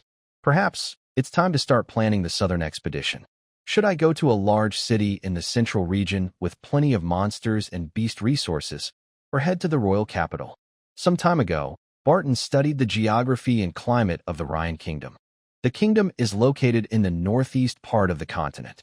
Its central area has a milder climate than the northern border. Winters there have snow, but severe cold and heavy snow are rare. The central part of the kingdom is mainly plains, with many mountains, rivers, and hills. However, there are no extremely tall mountains like Mount Everest, and the rivers are not as long or wide as the Yangtze or Yellow rivers. The capital city is slightly north of the kingdom's center. About 100 miles northwest of the city is a town on the edge of the Black Forest. That town has a more developed adventurer industry and related businesses than White Sand City. The town's name is Vrolness, the same as the city mentioned in ancient texts that was part of trade routes between the Human Empire and the Dwarf Kingdom. Although the capital is prosperous and has several excellent magic schools, the nearby monster and beast resources are not as rich as in the Vrolness area. The sunlight adds a bit of warmth, but it doesn't fully dispel the winter cold. After a hearty breakfast, Barton entered the Adventurers Association training ground. He didn't do intense exercises right after eating. Instead, he took a casual walk, sat on a chair, and looked through the Monster Guide for a few minutes. After stretching lazily, he began warming up. The sun shifted, and white clouds drifted by. Inside the training ground, Barton used a large, somewhat primitive metal machine that resembled modern gym equipment to strengthen his arms. The sound of gears and hinges accompanied his breathing. Sweat dripped onto the snow. The training ground of White Sands City's Adventurers Association includes most of the open space behind the association building, several small structures, and part of the first floor of the main building. Over two-thirds of the area is outdoors. In winter, adventurers often breathe out visible white vapor. After completing a set of planned exercises, Barton decided to rest for a few minutes before continuing. While resting, he greeted a berserker nearby who was practicing with a small weighted axe. Some of the mixed-race-looking people are those who had a spar with Barton that day. He is quite strong, probably a member of a bronze-level adventurer team. The berserker didn't say much, just chatted casually and mentioned they'd like to spar again sometime. Learning that the berserker's name is Barton made me think of the word Bachalu, which means brave and strong. This berserker is somewhat courageous. I didn't talk with him for long. After resting, Barton continued his training plan. For professionals, leveling up makes them stronger more clearly than training alone. But training and exercising are very important. They help improve skill control, body mastery, and unlock potential. Strong people are not just powerful in numbers and mechanics. They also excel at using their strength and skills to the fullest. In stories, the main characters often defeat enemies beyond their level or cross borders to fight. In games, when characters have similar stats and mechanics, skilled players with better techniques, understanding, and quick actions can easily beat regular players. In real life, people who practice fighting can usually beat ordinary folks, even if they can't match those with guns or weapons. In a magic world, some geniuses level up very fast and are often stronger than others at the same level. Barton never boasted about being a genius or the hero, but his plans and actions seemed to aim toward becoming a hero, defeating monsters, or even reaching higher levels. The bard strummed his lute, and the smell of wine and meat filled the tavern. Many faces were lit with yellow or red from the lanterns and fire. He sang about a girl with hair like a night that hasn't been harvested, who once under an apple tree wove vows into his sword's tassel. Now the tassel is decayed, and wild grass grows over an unmarked grave. His singing was very beautiful, and his music was excellent. Maybe he's a professional? Captain, is that wolf fang bracelet yours? Did you get it from killing an orc? Barton smiled and casually said, No. The necklace pulled from the goblin's neck. I turned it into a bracelet. Barton wore a red stone necklace on his left hand that could activate a magic shield, and his right hand only had a normal bracelet. Maybe some fool will think my right hand also has magic powers. This could be a kind of tactical deception, he thought silently, not saying it aloud. Time passed quickly. In the warm spring season, Barton decided to head south. Alicia stayed in White Sands City. She said she wanted to get her alchemist certification and try to find a job related to potions. Captain, everyone, I might go south to find you later. Or maybe you can come back to see me, Alicia said a little sadly. She didn't cry, but her eyes were a bit red. Mud, Garen, Kuchi, and Link all followed Barton. Barton thought Link might stay in White Sands City because of Alicia, but he chose to follow a reliable captain, which was not surprising. By the way, Kuchi had become a full ranger, and Barton's level had increased by 1. Let's reach the River Valley town before dark. When we get there, I'll buy everyone a drink. Oh, okay, The caravan leader was a man who had worked as a mercenary and adventurer in his youth. Later, he saved money and started a business with his merchant uncle. His offer to buy drinks motivated the team, making everyone move a little faster. The man was probably around 40 years old now. He no longer looked like a mercenary or adventurer. He looked more like a businessman. Barton looked calmly at the road on both sides. The area was close to the River Valley town, with few dangerous beasts or monsters. There were few trees on both sides of the road, and they were sparse, with no large rocks blocking the way. Places with good visibility like this probably wouldn't have bandits or robbers. Barton's gaze was not overly alert, but he was not relaxed either. The caravan had about 7 or 8 merchants, more than 20 workers, and 4 or 5 traveling companions. All confirmed locals from White Sands City heading south, mostly friends or relatives of the merchants. A group of 15 guards, including 1 level 2 mage and 1 level 3 warrior, are traveling together. The mage seems to be inexperienced, and Barton isn't sure if his magic is clumsy or powerful. The warrior looks quite skilled and knows a lot about protecting the caravan, traveling in the wild, avoiding danger, and dealing with bandits. Barton learned some useful tips from talking with him. With me and my Thornberry team, our strength is pretty good now, Barton thought. He walks at the front of the group, leading a plain horse. He rode a bit earlier and now is stretching his legs. Although the Thornberry team has enough money, they can't afford 5 warhorses with chainmail for each rider. Cooch and Link bought a horse together and take turns riding it. Garen bought a mule. Mud didn't buy a horse. Barton isn't a great rider, even though he trained for a while at the guild and practiced before setting out. Still, he's no match for noble kids who learned riding from a young age or elite soldiers.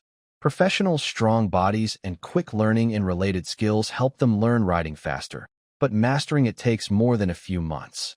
Barton's horse isn't pure-colored. Its body and back are mostly brown, with a tail mixed with black and white hairs. Its mane is a light grayish-brown mixed with bluish-gray, and it has some white spots on its head.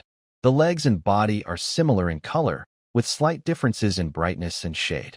The hooves are dark blue-black, healthy-looking, with good iron shoes that are well-made.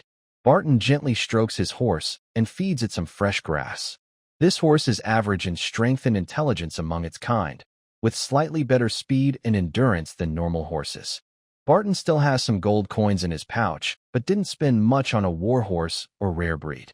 He plans to find a dragon to ride later, or maybe a dragon lizard, earth dragon, or lindworm. Perhaps it's still too early to think about high-level mounts. When Barton was still low-level, having special horses with certain monster bloodlines, or even owlbears and giant wolves, was already very good for riding. Barton didn't keep all his money in his purse. About 3/4 of it was stored at the Adventurers Guild, where he could withdraw it in other regions. The guild doesn't charge storage fees or transaction fees, but it also doesn't pay interest. Here in Valley Town, the land is fertile and water is plentiful. The harvest of crops is better than around White Sands City, said a merchant casually, looking at farmers working in the distant fields. Barton led his horse forward and casually agreed. Yes, this riverside land looks good. The sediment-rich river valley probably is better. Walked in the middle of the group, took a sip from his water bag, and looked ahead at the town with smoke rising from the chimneys, letting out a sigh. The sounds and smells of horses, donkeys, and mules mixed together. The caravan moved at a steady pace, and they would reach the town before dark. They might even settle down a little before nightfall and sit at a table to eat and drink. Behind a mule, a dung pellet fell. The nearby guard frowned slightly and sniffed. Let's go, we're almost there. What are we eating tonight? Oh, my legs are a bit sore. We're finally almost there. Valley Town isn't far from White Sand City. We didn't keep riding all day. The sound of the caravan grew closer to the town. Valley Town also has an adventurers guild, but it's smaller than the one in Blackstone Town. Not many adventurers or mercenaries come and go. Opposite the guild is an inn called the Windmill Grass Inn. The caravan didn't stay there. They stayed at another inn in town called the Windmill Grass Inn. The food at the inn was average. The caravan leader bought a bowl of meat stew and a dozen boiled eggs from a nearby shop to feed the team. Tonight and tomorrow morning, we'll eat well. After that, we'll mostly be eating dry rations on the road. The small villages along the way probably won't have better food than here in town, he said, smiling and nodding at Barton, who was casually making eye contact. The food on the Wild Thorn Fruit Squad's table is similar to that of other guards or workers, perhaps with slightly larger portions. The caravan leader sat in an empty seat next to Barton and briefly discussed the route and plans with him. These had been talked about before, so going over them again was just to improve some details and reduce risks. Barton is the leader of the adventurer team hired to protect the caravan. He has a say in the team's plans and arrangements, but he doesn't often voice opinions or make requests. Many people in the caravan are experienced and familiar with this trade route.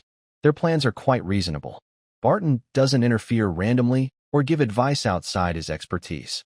Most of his suggestions are about different tactics and plans for facing various enemies. Barton ate a piece of cured meat with bread and added some sour cream to his soup. He really likes eating meat. The free meals provided by the caravan don't have enough meat, so he paid for a plate of cured meat himself. Watching his teammates eat, Mud also seems to enjoy meat. Mud isn't picky and has a healthy build and skin tone, but he prefers meat over vegetables. Last time he ate roast goose, he enjoyed several pieces with fat, lean meat, and crispy skin, all covered in shiny, tasty goose oil. Barton looked at the darkening sky outside the window. The team was traveling from White Sand City to River Valley Town, then heading south through several villages and towns to reach Dragon's Foot City. They planned to stay there a few days longer than usual before continuing slightly westward and southward. Their final destination is a large city called Velness, located near the edge of the Black Forest, about 100 miles from the royal capital. The bread in the last village was too dry and hard. The one in River Valley Town was much better. Definitely. Two guards were chatting while draining water. Barton looked up at the darkening sky and then surveyed his surroundings. Mud and a few guards, along with some caravan workers, were setting up tents. The caravan leader was looking at a map with a few merchants, while Cooch, Link, and others were building a fire and preparing dinner. The caravan was about 20 miles from the next stop, Grasstown. They planned to camp outdoors tonight and rest. Tomorrow, they would spend a few more hours traveling to reach their destination. Barton usually tried to avoid camping overnight in the wild, but after half a year of experience, he learned how to stay watch, sleep safely outside, and avoid dangers. The caravan's preparations are good enough: poison to drive away animals, powders to repel snakes and insects. Everything is arranged properly. I don't need to say more. Barton nodded with satisfaction. The team was quite capable. Although Barton, the strongest member, was still young and lacked some experience, his strength was not the weakest among bronze-level adventurers. He had professional teammates, guards, and some hired workers and merchants who could also help in fights. This team could handle ordinary beasts or low-level monsters. Ordinary bandit groups with few professionals wouldn't dare attack such a large and seemingly strong team. Barton discussed the night watch schedule with the guard captain, who was a warrior, then went into his tent to rest. The best times for night watch are the first shift and the last shift. Staying up late or waking early is better than being called out in the middle of the night. Before dawn, Barton, who had woken early, yawned, took his bow, and walked around the campfire, stretching his senses. He was very alert and could easily sense if there was any danger nearby. Right now, there was no danger. After more than half an hour, the others woke up one after another. They ate some dried food, water, wild fruits, and jerky, then packed up and continued their journey. Near the wild fields outside Gitsao Town, there was plenty of wild vegetables. One kind looked quite similar to the mustard greens Barton remembered. The town was not next to the kingdom's main road, but there was a fairly wide dirt road that seemed reinforced and repaired, connecting to a main road not far away. Outside Gitsao Town, there was a small creek. The water was not wide and only about a meter deep, but there were some fish in it. This town seems about the same size as Blackstone Town, Barton thought, looking at the town and the nearby farmland, noting the crop growth. "Let's rest here for 2 days so the horses can recover," said the caravan leader. He had already discussed with the guard captain, the warrior, Barton, the leader of the wild thorn fruit adventuring team, and a few other merchants. They planned to take a short break and also do some trading. Although the most valuable goods transported by the mule and donkey carts of the caravan could only be sold further south, some items could be sold along the way if the price was right. This also helped lighten the load and slightly increase the caravan's speed. Did you know? Human endurance is quite impressive. While horses run fast, humans have better stamina and resilience in long-distance running. In a restaurant called Soup Pot and Frying Pan, the guard captain was still chewing fried rice and spoke somewhat unclearly. Barton listened with a smile, slowly sipping warm vegetable soup. After entering the town, the caravan leader gave a few simple instructions and then allowed everyone to relax and move freely. Barton took his team to a decent restaurant with the guard captain who had been here before. One of the guards under the captain was drinking mushroom soup. Not far away, Kuchi was using a knife and fork to eat a grilled meat steak made from some kind of wild animal. Mud was eating fried rice made with eggs, carrots, minced meat, sausage pieces, chopped vegetables, and brown rice, and he seemed to enjoy it very much. "Brother Bick, tell me more about the mutated slime.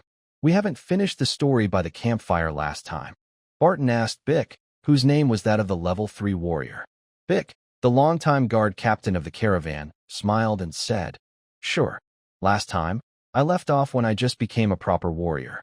I was with my cousin, who had reached level 10, exploring a dungeon. They walked through a dark cave, where a few bats flapped their wings and flew past, their red eyes looking a bit creepy. Bick moved cautiously, gripping his sword tightly. This dungeon was said to have a long history. It was once an important stronghold for the Demon King's army and was built during ancient wars. But now, it was abandoned. No high-level demons or dragons wanted to occupy such a location, an underground ruin close to a human city. Some major cities deep inside human countries might have fewer troops than border towns, but they definitely had many high-level powerful beings. After avoiding areas likely inhabited by Zorals or Grey Dwarves, Bick's cousin led a team of about 7 or 8 professionals and 4 or 5 semi-professionals to a treasure room-like place, where they killed a treasure chest monster with purple gums and a long, spiky tongue. After several more actions and explorations, they gained some rewards. As their adventure was about to end and they prepared to head home, the team, carrying a basket of monster materials, old books written in languages not used by humans, and some ancient silver coins, discovered a large monster. It was a slime about 2.5 meters tall, not translucent green like jelly, but dark purple and murky, with a few twisted tentacles and some spikes. Inside the monster, there were metal fragments and stones, which seemed to help it kill and digest its prey. I told you, that monster is much stronger than a normal slime. It's very scary, faster than shadow wolves by about 50 to 60%, stronger than a bear, and has poison and some strange magical abilities. The captain of the guards excitedly told a story about their dungeon adventure. In the end, their small team couldn't kill the mutated slime and had to run away in a bit of a mess. But luckily, no one was hurt and they lost nothing. Barton ate a piece of white bread and casually said, "There aren't many slimes in the north, and those special ones you mentioned are even rarer."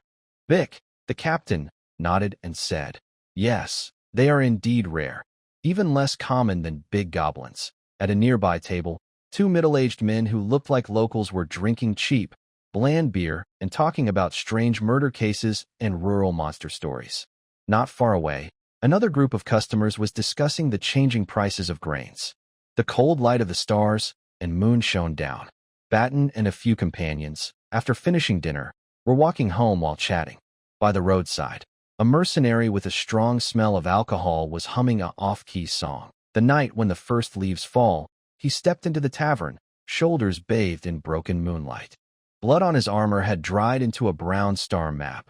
Only the wrapping on his sword hilt still seeped with unhealed wounds. "Pour me the strongest drink, enough to drown the whispers of the dead." The silver coin he tossed spun on the counter, like a lost star, finally sinking into darkness. Barton glanced at the mercenary, and the guard captain walking beside him. "Bick," casually said, "that person is singing what sounds like a northern folk song. It's similar to some old poems and stories. It's probably about a noble knight from many years ago who earned his title in a war against orcs, but then lost almost everything due to undead plots, love troubles, and power struggles." "Yes, a tragic story," Barton nodded thoughtfully and said, "I heard a similar story from a bard in a tavern." Bick laughed and said, "Huh, there are many stories like that. A knight or a commoner earns fame and a title in war, then gets caught up in love and hate.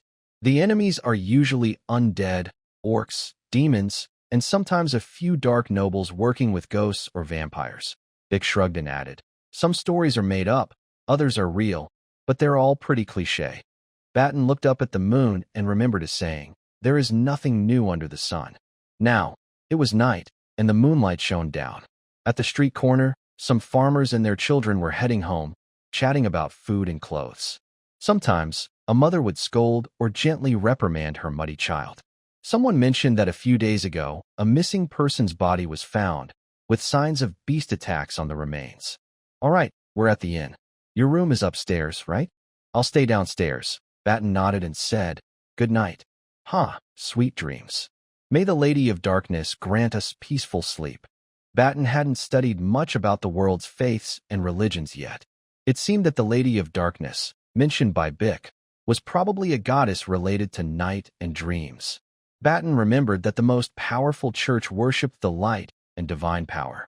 Their sacred texts depicted a vague deity, somewhat like the Dawn Lord Lothanda from the mythologies Barton had seen in his past life's Dungeons and Dragons stories, but not very similar. Some ideas and cultures of that church also shared similarities with the Bible. The Church of Light, or the Holy Church, was not very influential in the Kingdom of Rain, but in some small southern countries and weaker nations, it was more powerful than the kings. The Holy City and core territory of the church are located deep within the Holy Empire, which is more than 5 times larger and stronger than the Kingdom of Line. The church and that powerful empire seem to have a symbiotic relationship, with the upper, middle, and lower classes all closely intertwined. All this information is based on hearsay or what Barton has read in books. Before seeing or stepping foot on that land himself, Barton cannot be sure that everything is true. Merchants often worship the god of commerce and trade. This deity also seems to have the title of goddess of wealth. The faith of mercenaries and adventurers is quite mixed. Many believe in some evil gods or obscure minor gods, and there are also quite a few non-believers. The tribes in the northern lands worship their ancestors and totems, but many also believe in a war god. Barton doesn't know much about the gods of the orcs. Compared to totems or strange, evil things, a certain father god, who once appeared as a giant one-eyed orc warrior, is the most important and powerful in myths and legends. Barton's impression of the elven pantheon is also shallow. He vaguely remembers that in ancient times, some gods related to the seasons might have been elves. Within the Kingdom of Line, there are churches for the goddess of love, the god of wealth, the god of knowledge and wisdom, the holy light, and the harvest god, among others, about 6 or 7 main gods. It seems that a previous king's policy of balance or some secret agreements kept these churches somewhat controlled, allowing them to influence minor nobles, but not to interfere with the rule of the major nobles. By the way, it seems my Shadow Ranger class knowledge introduced me to some things about the Shadow Plane. There appears to be a shadow god there. The shadow god is probably one of those evil deities or heretical beliefs suppressed by the main churches. The Shadow Church's status is likely higher than that of cults worshipping demons or the abyss, but its followers are still looked down upon or considered outcasts. Back in his room, Barton washed his feet with warm water, then carefully closed the door and windows before going to sleep. Although he took off his armor, his weapons and gear were within reach, and he didn't remove the redstone bracelet. The Wild Thorn Fruit Squad lives together in a fairly large room, which is divided into smaller rooms with wooden planks and thin brick earth walls. It's safer that way. When outside, one must always be cautious. After a night, early in the morning, Barton, who had just woken up, heard some noise of disturbance inside the inn. He frowned slightly, quickly put on his gear, then opened the door to look outside. Moody, mumbling to himself while adjusting his leather armor and holding an axe, followed closely beside Barton. One guard and one worker hurried to Barton's door, apparently planning to knock, but they seemed to realize the others were already awake. "What's going on?" Barton asked in a calm, steady voice, despite his young face. The worker, sounding a bit anxious and scared, said, "Mr. Barton, one of the merchants in the team has gone missing." The guard looked quite calm and clearly explained. Captain Bick and the mage said there was something strange at the scene. It might not be a kidnapping. It looks more like a monster or beast did it. They asked you to come and take a look. Barton nodded and turned to his team, saying, "Don't go alone.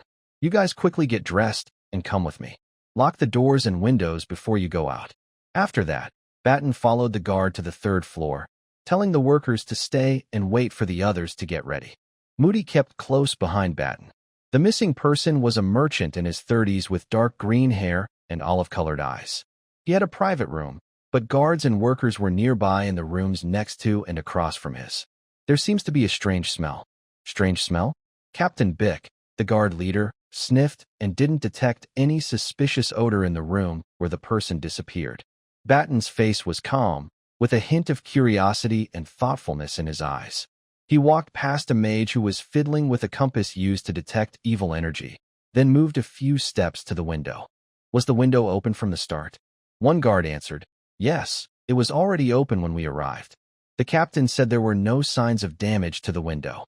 Barton leaned out the window, looked at the height in a nearby tree, and casually said, "At this distance, whether climbing the wall or the tree, It's not too hard to get to the third floor. But the culprit doesn't seem to be a beast. I didn't smell any animal scent or foul odor. Barton took a few steps inside the room and looked confused. He said, "The strange smell I detected is like a mixture of herbs and mushrooms burned with some other substance, like an ointment." Vic looked at Barton skeptically and bent down to check around the bed for any clues. The tavern owner and a few waiters arrived just outside the room. A wandering mage hired by the merchant caravan, holding a compass, was walking out of the room, and the tavern staff made way for him. The mage looked to be in his 30s or 40s, with unkempt beard and messy hair. After pacing a few steps outside, he quickly entered the room again, and the compass in his hand steadied. He scratched his head irritably and muttered, "There's an evil aura, but I can't tell what it is yet." After about 5 minutes of everyone searching, Barton spoke up. "There are some very fine traces near the window, which can only be seen carefully. They aren't broken marks, but signs that something climbed into the room through the window." Vic asked with some doubt, "Did the merchant open the window himself after closing it?" The mage named Disson put back a small blue powder he had used earlier to find clues and said, "Yes, probably affected by some illusion or dark magic. Since Barton said he smelled strange smoke, it's likely a type of witchcraft using powder." Outside the room, the caravan leader or the head of the group was talking with a few merchants. They spoke quickly but quietly. Barton asked the guard captain, "Vic, did anything get stolen from the room?" Vic looked at the merchants outside and casually said, "I didn't see any coins or goods missing." But a merchant mentioned that the missing person might have been carrying something like a tumor from a monster's head. Vic shrugged and, seeming a bit unsure, recalled what the mage and the team had mentioned. "You probably know, right? It's probably a parasitic creature or a mutated product, something like that." Barton nodded. He had studied this kind of knowledge. Besides normal materials, monsters and magical creatures can produce mutated, magic-rich objects that are more rare and valuable than usual materials. Magic crystals, magic cores, and those mutated creatures are not the same thing. Magic crystals are rare gemstones that form in magical mineral veins rich in magic energy. They contain a lot of magic and are very valuable. Magic cores are different from the low-level magical beasts described in the novels Barton read in his previous life.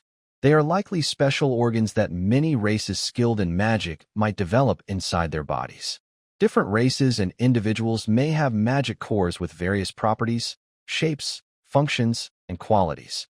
Legend says that the breath organs of dragons are like weaker magic cores, and the organs related to their extraordinary senses also have some similar qualities. However, their most powerful, which gathers and stores energy, is a crystal-like substance called a dragon crystal. The term, magic core, is just a human way of referring to certain extraordinary organs inside powerful creatures. Sometimes, this idea or term isn't entirely accurate. I'll try to reason and reconstruct the situation. An intelligent evil creature climbed outside and released a puff of smoke through the window, which entered the room. The person inside, in a daze, opened the window, and the creature came in. It then took this person away. Whether it left through the window or the door is still uncertain. Barton spoke while thinking about other possibilities. The group briefly discussed this. At that moment, 3 more people entered from outside the door.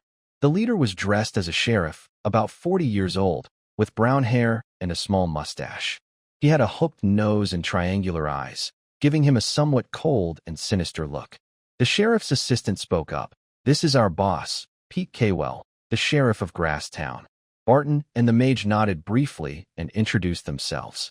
Barton also casually shared a couple of his thoughts and theories. The captain of the guards, Vic, said more than the sheriff. Pete frowned slightly. He was only a level 3 soldier. Although he had military experience and had fought orcs before, his skills and combat experience weren't enough to handle this strange disappearance case effectively. The sheriff examined the room and concluded, like Barton and the others, that it was likely an evil-using individual who entered through the window to commit the crime. To be honest, last month 3 people went missing in the town: a beggar, a hunter, and a farmer.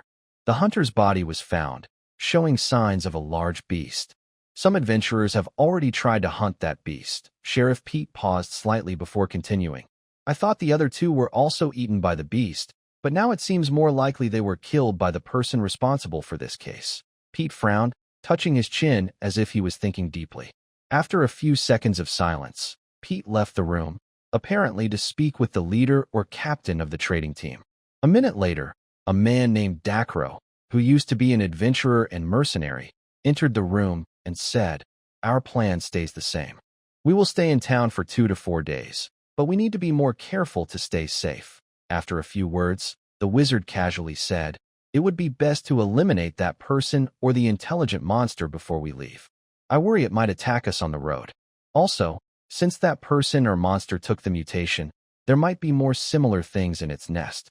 If we find it, it could be valuable." Outside the inn, Barton looked at the room's window from the yard below, then checked nearby trees, but found nothing unusual. Bick chewed on an old piece of bread and confidently said, "It seems like someone who believes in evil gods or spirits did this. If it was a monster, even if it's smart, it wouldn't leave so few clues now." Barton nodded. "You're right." Then Barton added, "Let's have breakfast first. We've looked for clues long enough. There's not much more to find." A few minutes later, at the dining table, Wizard Disson told Barton, who was drinking tomato and egg soup, the attacker's intelligence should be higher than 6. They took an adult man without alerting others in the inn, and there aren't many clues left. Some of the wizard's detection spells for judging a person's attributes match the values in Barton's Monster Hunter Guide. However, this wandering wizard didn't seem to use detection magic to find out the attacker's intelligence. He was just guessing or making a wild guess, which wasn't entirely wrong. Barton raised an eyebrow slightly, using his expression and nodding to show he was interested. He signaled to Mage Disson to continue speaking, indicating he was listening. "The sheriff seems willing to spend some money to get our help. However, if the payment isn't much, I am interested in the materials and items that might be in the enemy's hideout. But considering the risks, my interest isn't very strong." Disson paused briefly before continuing. "We can investigate casually. If the job is easy, we do it. If the enemies seem tough to handle, we should leave the town within 2 days. What do you all think?" He looked at Bick, the captain of the warrior guard. Bick said in a serious voice, "I'm a bit worried that after we leave the town, someone or some monsters might attack us suddenly or set an ambush." Bick lowered his voice and added, "Most of our cargo is ordinary goods, but we also have some magical materials that might attract attention." Barton nodded slightly, then spoke after eating a piece of bread with jam. "We should adapt to the situation. I am better at hunting monsters in the wild. This time, the mage might need to do more work." Disson modestly agreed with the idea of adapting to the situation.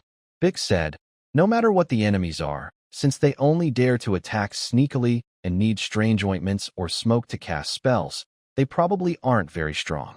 With us, the town sheriff, and the guards, as long as we stick together and don't split up, we should be safe." At a nearby table was eating roasted sausage with lettuce, 2 pies, and a big bowl of oatmeal with some milk. After finishing, he ate a few small fruits about the size of dates. Mud, who was a bigger eater than, wiped his mouth and looked unconcerned about the so-called monsters or enemies. He probably had confidence in the strength of their team. The sun gradually rose higher and then started to set. In the afternoon, Barton, Link, and a guard sat at a table on the first floor of the inn, playing cards. They didn't bet gold or silver coins. Instead, the person who lost the most had to buy juice or some snacks for the others. Mud entered from outside and sat casually a little away from Barton. He said, "Captain, I saw a rescue team returning with a giant wolf's body about 3 or 4 meters long. Someone also said they found the missing merchant's body in the wolf's den. That's ridiculous.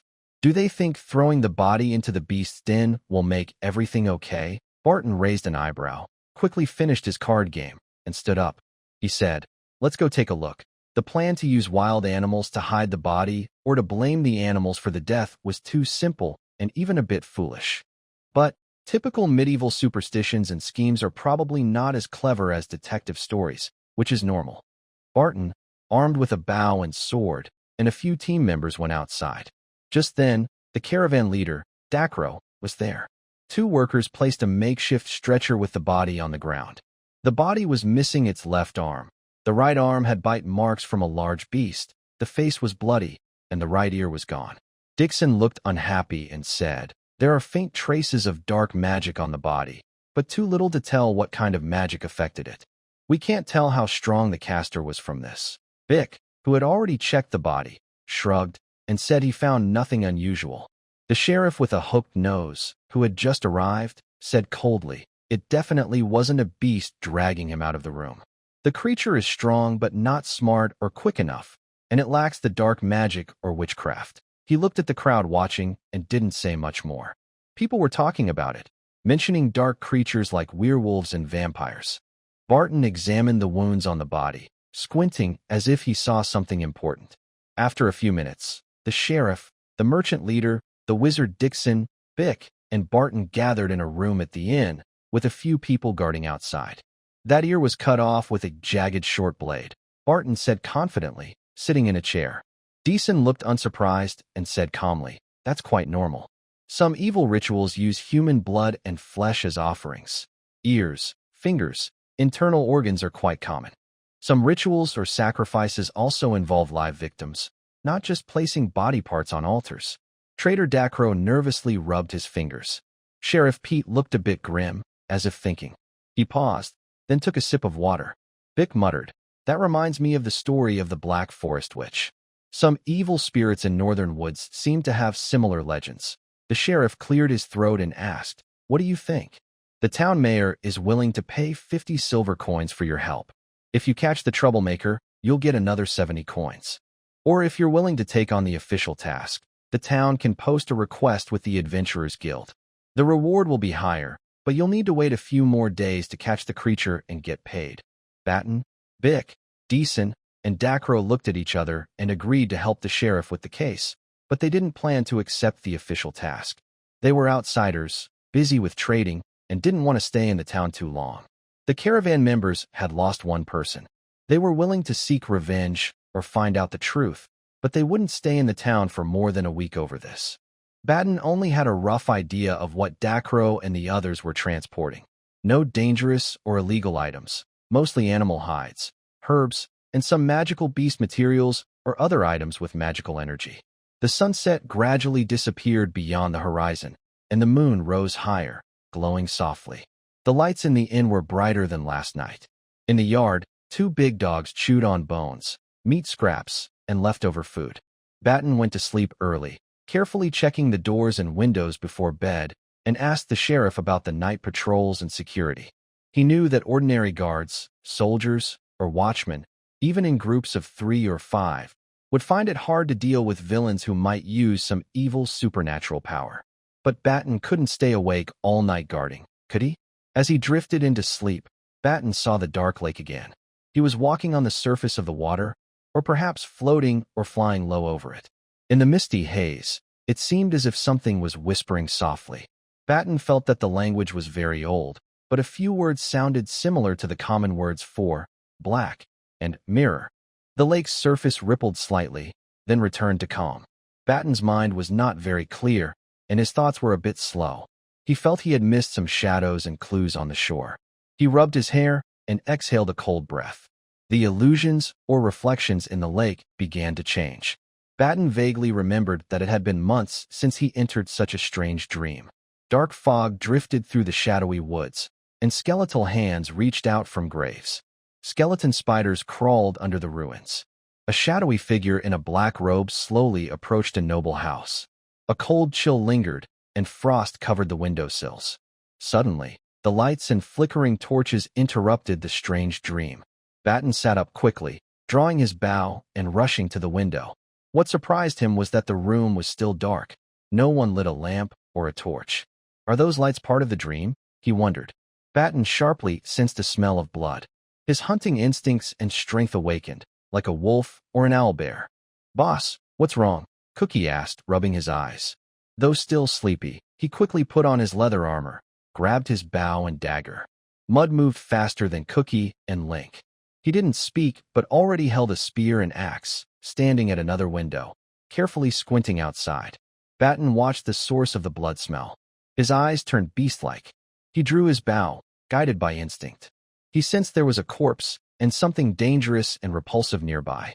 In his view, he could faintly see a shadow crouching near what seemed to be a corpse, doing something. Barton whispered, "Mud, take the others downstairs. When I shoot this arrow, It will be like hunting a beast. Also, be careful of magic and evil spells. After saying that, Barton covered his arrow with shadow energy and shot it. With the power of shadows, the shooting noise is very quiet and doesn't make a big sound. Because of this, enemies find it hard to dodge the quickly flying arrows. Barton heard a scream.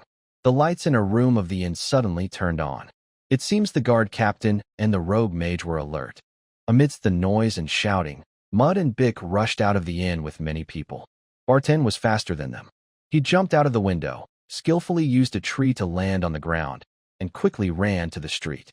From what Barton sensed, the injured shadow was giving off a bloody smell and a strange, evil aura. It's a human. He's hurt, and the shadow's aura is eating away at his wound. Barton looked at the shadow, trying to run away. He shot another arrow, hitting its knee. He wanted to see if hunting humans had a similar guide, but living targets might be more valuable. Maybe he could get information through questioning. The torch flickered. Bick led a few strong men to tie up the strange person in a black robe. Who is this person? Don't know. New face. Probably a cultist from somewhere else. They found a strange thin leather book on the man.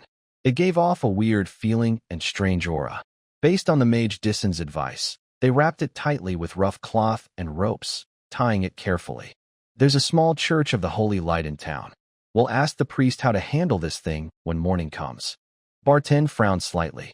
He looked at the corpse with its insides pulled out nearby, then at the black-robed cultist missing an ear and the little finger of his left hand. Maybe he sacrificed those parts too. Good archery, young man. Well done. You didn't give this scoundrel a chance to use his dark magic. The sheriff handed Barton a pouch and some silver coins to others, praising his archery with a thumbs up. Barton touched his bow, feeling a bit disappointed. Is it over now? In a game or story, there would usually be a sad or crazy background for this cultist, maybe involving a hidden villain or clues about a powerful evil being. Barton shook his head and calmly said, "Tie up this guy carefully. I'm tired and need to sleep." He paused briefly and added, "If you find any useful information during the interrogation tomorrow morning, I hope you can tell me." "Well, good luck with the questioning, Sheriff." Barton yawned and turned back toward the inn. Back in his room, it took him a while to fall asleep again, and he didn't have any more dreams. He vaguely felt that the dream was interrupted, which might have prevented him from seeing some clearer and more detailed signs. He wasn't sure if he had missed valuable information or if he had just accidentally avoided some danger. In dreams filled with mystery and spirituality, sometimes if you accidentally see something very powerful and dangerous, it could lead to trouble. As dawn approached, the crowing of roosters sounded in the dim light, blending night and day. Later, when the sun was bright, around 7 or 8 o'clock, Barton got up. Today's breakfast included bread, jam, milk, eggs, and a small piece of ham. After eating, Barton talked with others. The cultist was just an ordinary person, not a professional, but through rituals and methods, he gained some strange abilities and knew a little about magic and rituals. I really doubt those rituals, besides sacrificing flesh and blood, also sacrifice intelligence. That little troublemaker still dares to act when so many professionals are on alert, Garen said casually. Barton took a sip of milk and drifted into thought. If he looked at things with a skeptical attitude, he might suspect that this troublemaker wasn't the real culprit, just an accomplice or accessory. The true culprit might have abandoned him at this moment to make us lower our guard. Barton shook his head. Such doubts lacked evidence and logical support. He planned to share his suspicions and guesses with the sheriff. Whether there would be further developments in this case was up to Sheriff Kaywell, who didn't seem to be incompetent. In a few days, he would leave Greengrass Town with the caravan. He didn't have much time to help Pete Kaywell with his work. Not far from a wooden table, Link and are listening to a guard tell a story from his hometown about an old witch. It is said that some powerful strange beings exist. The sacrifices they seek are not just a bloody ear itself, but are more about the symbolic meaning of strange rituals or feeding on fear and unease. Over 20 days, passing through several towns and villages, they killed a brown bear and a few goblins. Without fighting, they made a group of bandits watching from a far retreat. The team finally arrived at Vernie, the Wild Thornfruit Squad. Your task of escorting the caravan is complete. Here is your reward. A young woman with blonde hair, smiling politely, hands a reward to Barton. Looks at a gemstone and some gold decorations on an ancient hero statue's sword inside the guild and comments, "This place is much more lively than White Sand City." Barton smiles and says, "Yes, I've heard the local resources are rich. Plus, this city also serves as a garrison city. It's a prosperous and strong city." Barton pauses and continues, "Let's find a nearby restaurant to eat first." Garen looks at a local adventurer guidebook and says, "There's a place called the Adventurer's Pot nearby, cheap and good. If you want something better, the Giant Stomach Eatery seems quite suitable." Garen doesn't recommend the more expensive restaurants. The Wild Thorn Fruit team isn't stingy, but whether the captain or the team members, they prefer affordable places. Those coins that make cute sounds when they clash in pockets. If used to buy a good horse or a fine sword, the adventurers might be willing.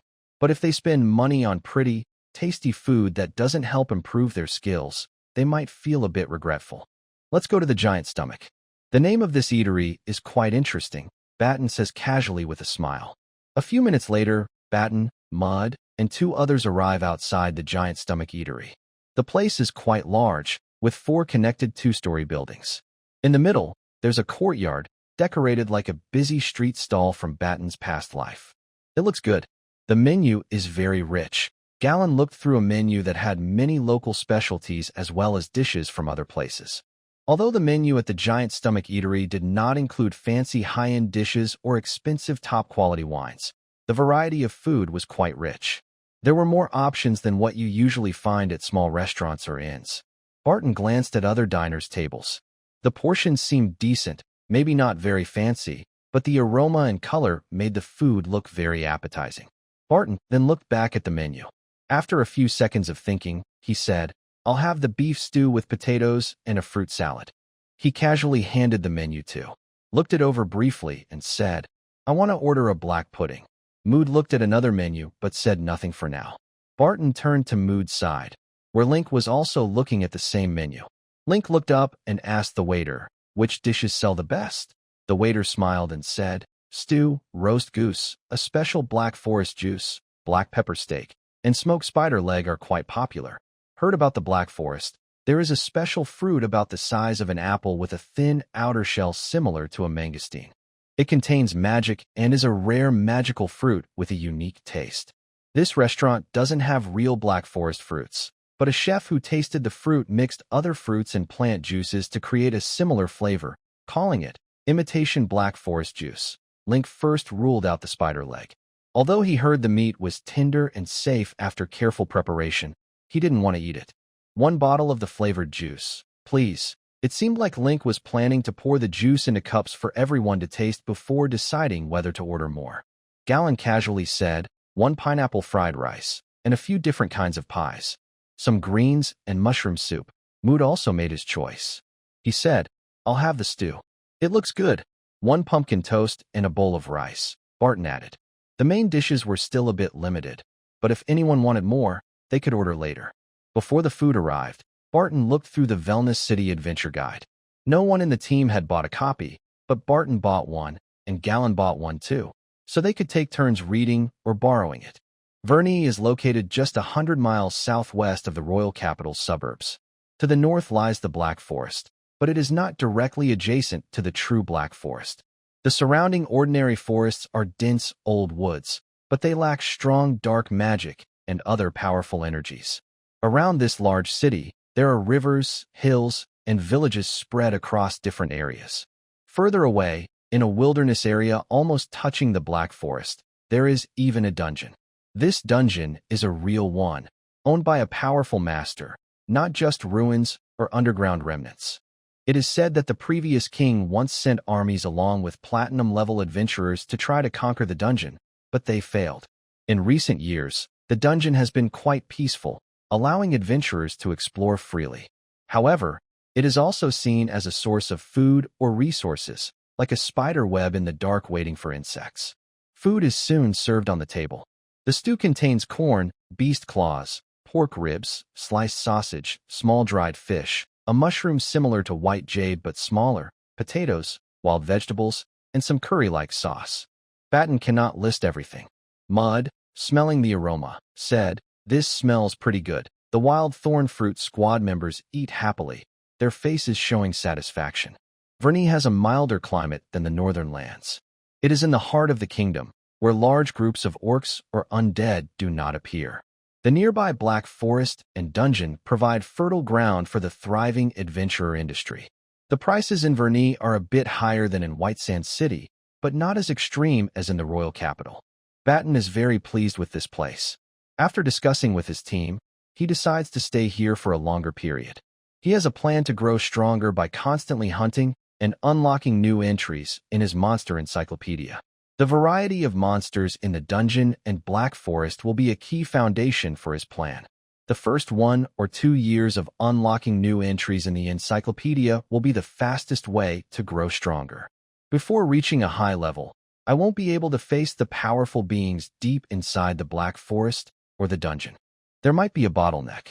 Barton is considering whether to spend more time leveling up in the kingdom's heartland or to finish collecting all the low and mid-level monster entries before exploring other regions for new ones.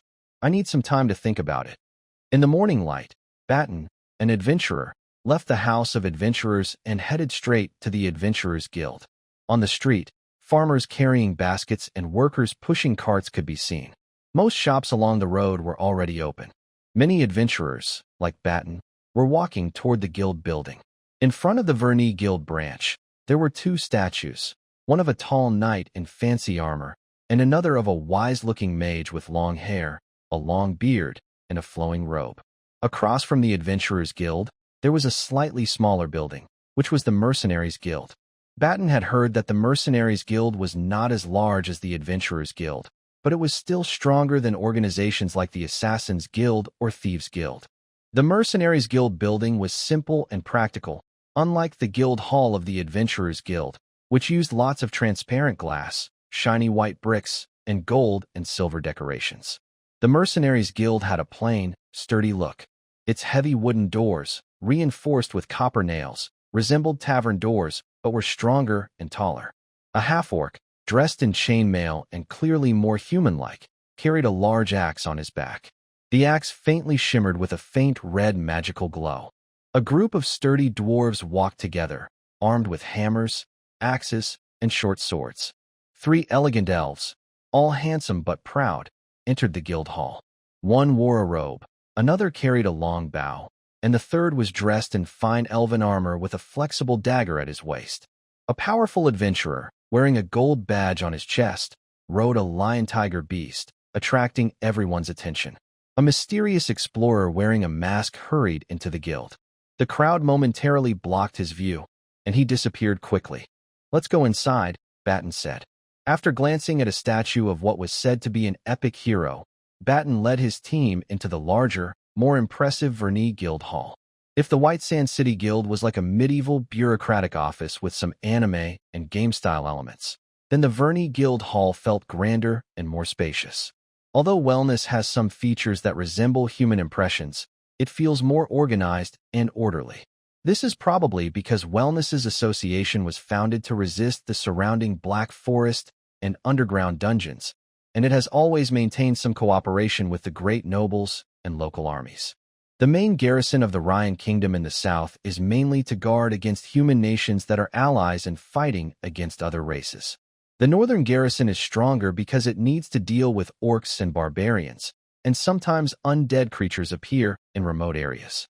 Rumors say that some royal armies also keep an eye on ambitious nobles.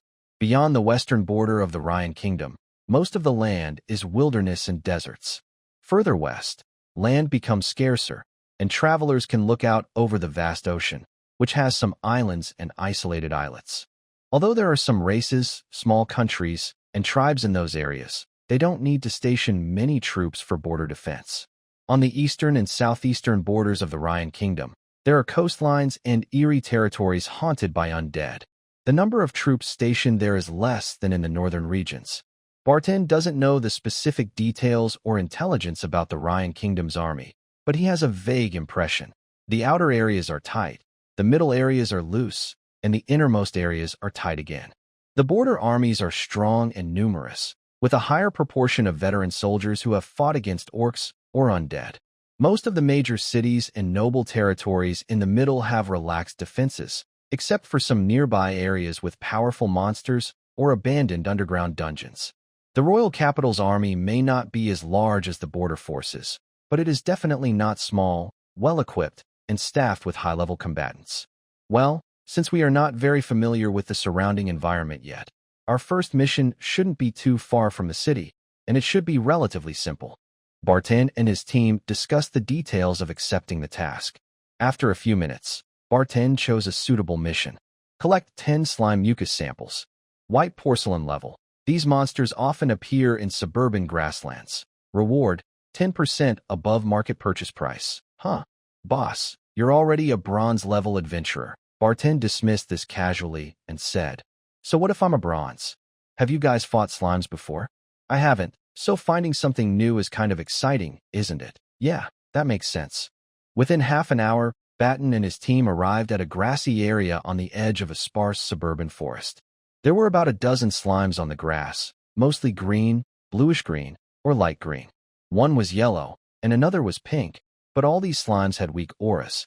Some were wriggling, some basked in the sun, and others were eating bugs. Normal slimes are usually about the size of a medium to large dog. They are weaker in strength and agility compared to goblins, but have slight magic resistance and are resistant to sharp weapons. Their bodies are soft and elastic like jelly, with the ability to recover quickly and heal over time. These monsters aren't very aggressive, but they reproduce faster than goblins through splitting, Barton said. He held his bow, ready with a special, delicate arrow that can bloom and spin when it hits flesh. This type of arrow is very effective against unarmored targets and does more damage to slimes than normal arrows. Everyone, surround them. Be careful. If they run into the forest or away, don't chase after them. One slime was sunbathing when a fast arrow shot into it, making a sound like jelly deforming and breaking. Pooji, Pooji. Strange sounds came from the scene. Some slimes were killed by swords, spears, and knives. Others panicked and tried to escape, wriggling desperately. They looked like living jelly blobs or harmless-looking bugs. New bestiary unlocked. Slime. They're too slow, Barton thought. He fired several more arrows. Normal ones, slightly heavier ones, and ones with barbs and spikes. Although slimes have some protection against ranged attacks, Barton's arrows were enough to seriously injure or kill them. Even with regular arrows, the damage was just a bit less. Soon, the team had killed more than 10 slimes and started collecting materials. "Hey, luck's on our side. This slime's stomach still has a silver coin inside." "Haha," Garen said, wiping the slime mucus off the coin with a cloth.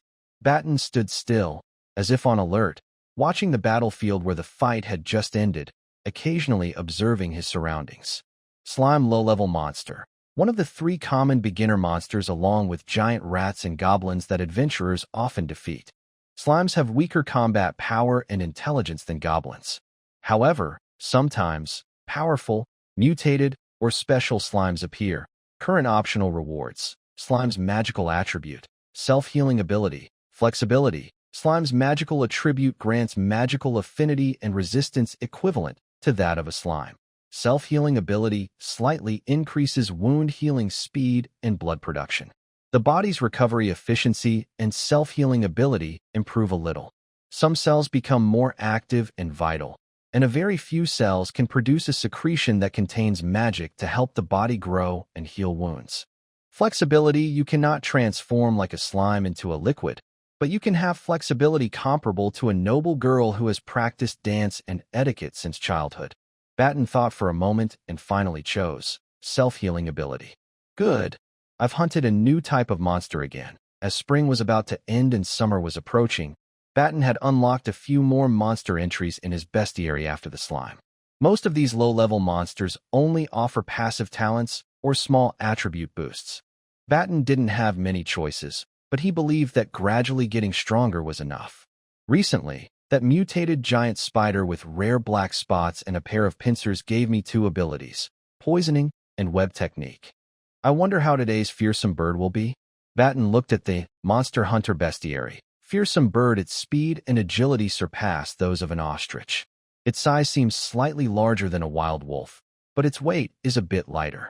Its sharp claws are like those of a fearsome dinosaur. Although this bird is not much different from ordinary wild animals, it also possesses faint magical power. Its combat ability surpasses that of low-level goblin monsters, as it can easily tear through chain mail with claws comparable to a curved sword and even regular leather armor. It cannot fly, but it can glide several meters or flap its wings to leap over heights taller than an adult. Current available abilities: Terrifying Claws, Jumping Ability. Terrifying Claws. The nails and bones of its fingers and toes are shaped like those of a predatory bird, with sharp claws capable of tearing the skin of weaker enemies. Jumping Ability strengthens leg muscles, gaining better jumping skills and experience, slightly increases agility, modestly boosts straight-line running speed, and grants powerful, beast-like explosive jumping ability. Choose Jumping Ability. Barton feels his legs are stronger, and his body coordination and agility have slightly improved.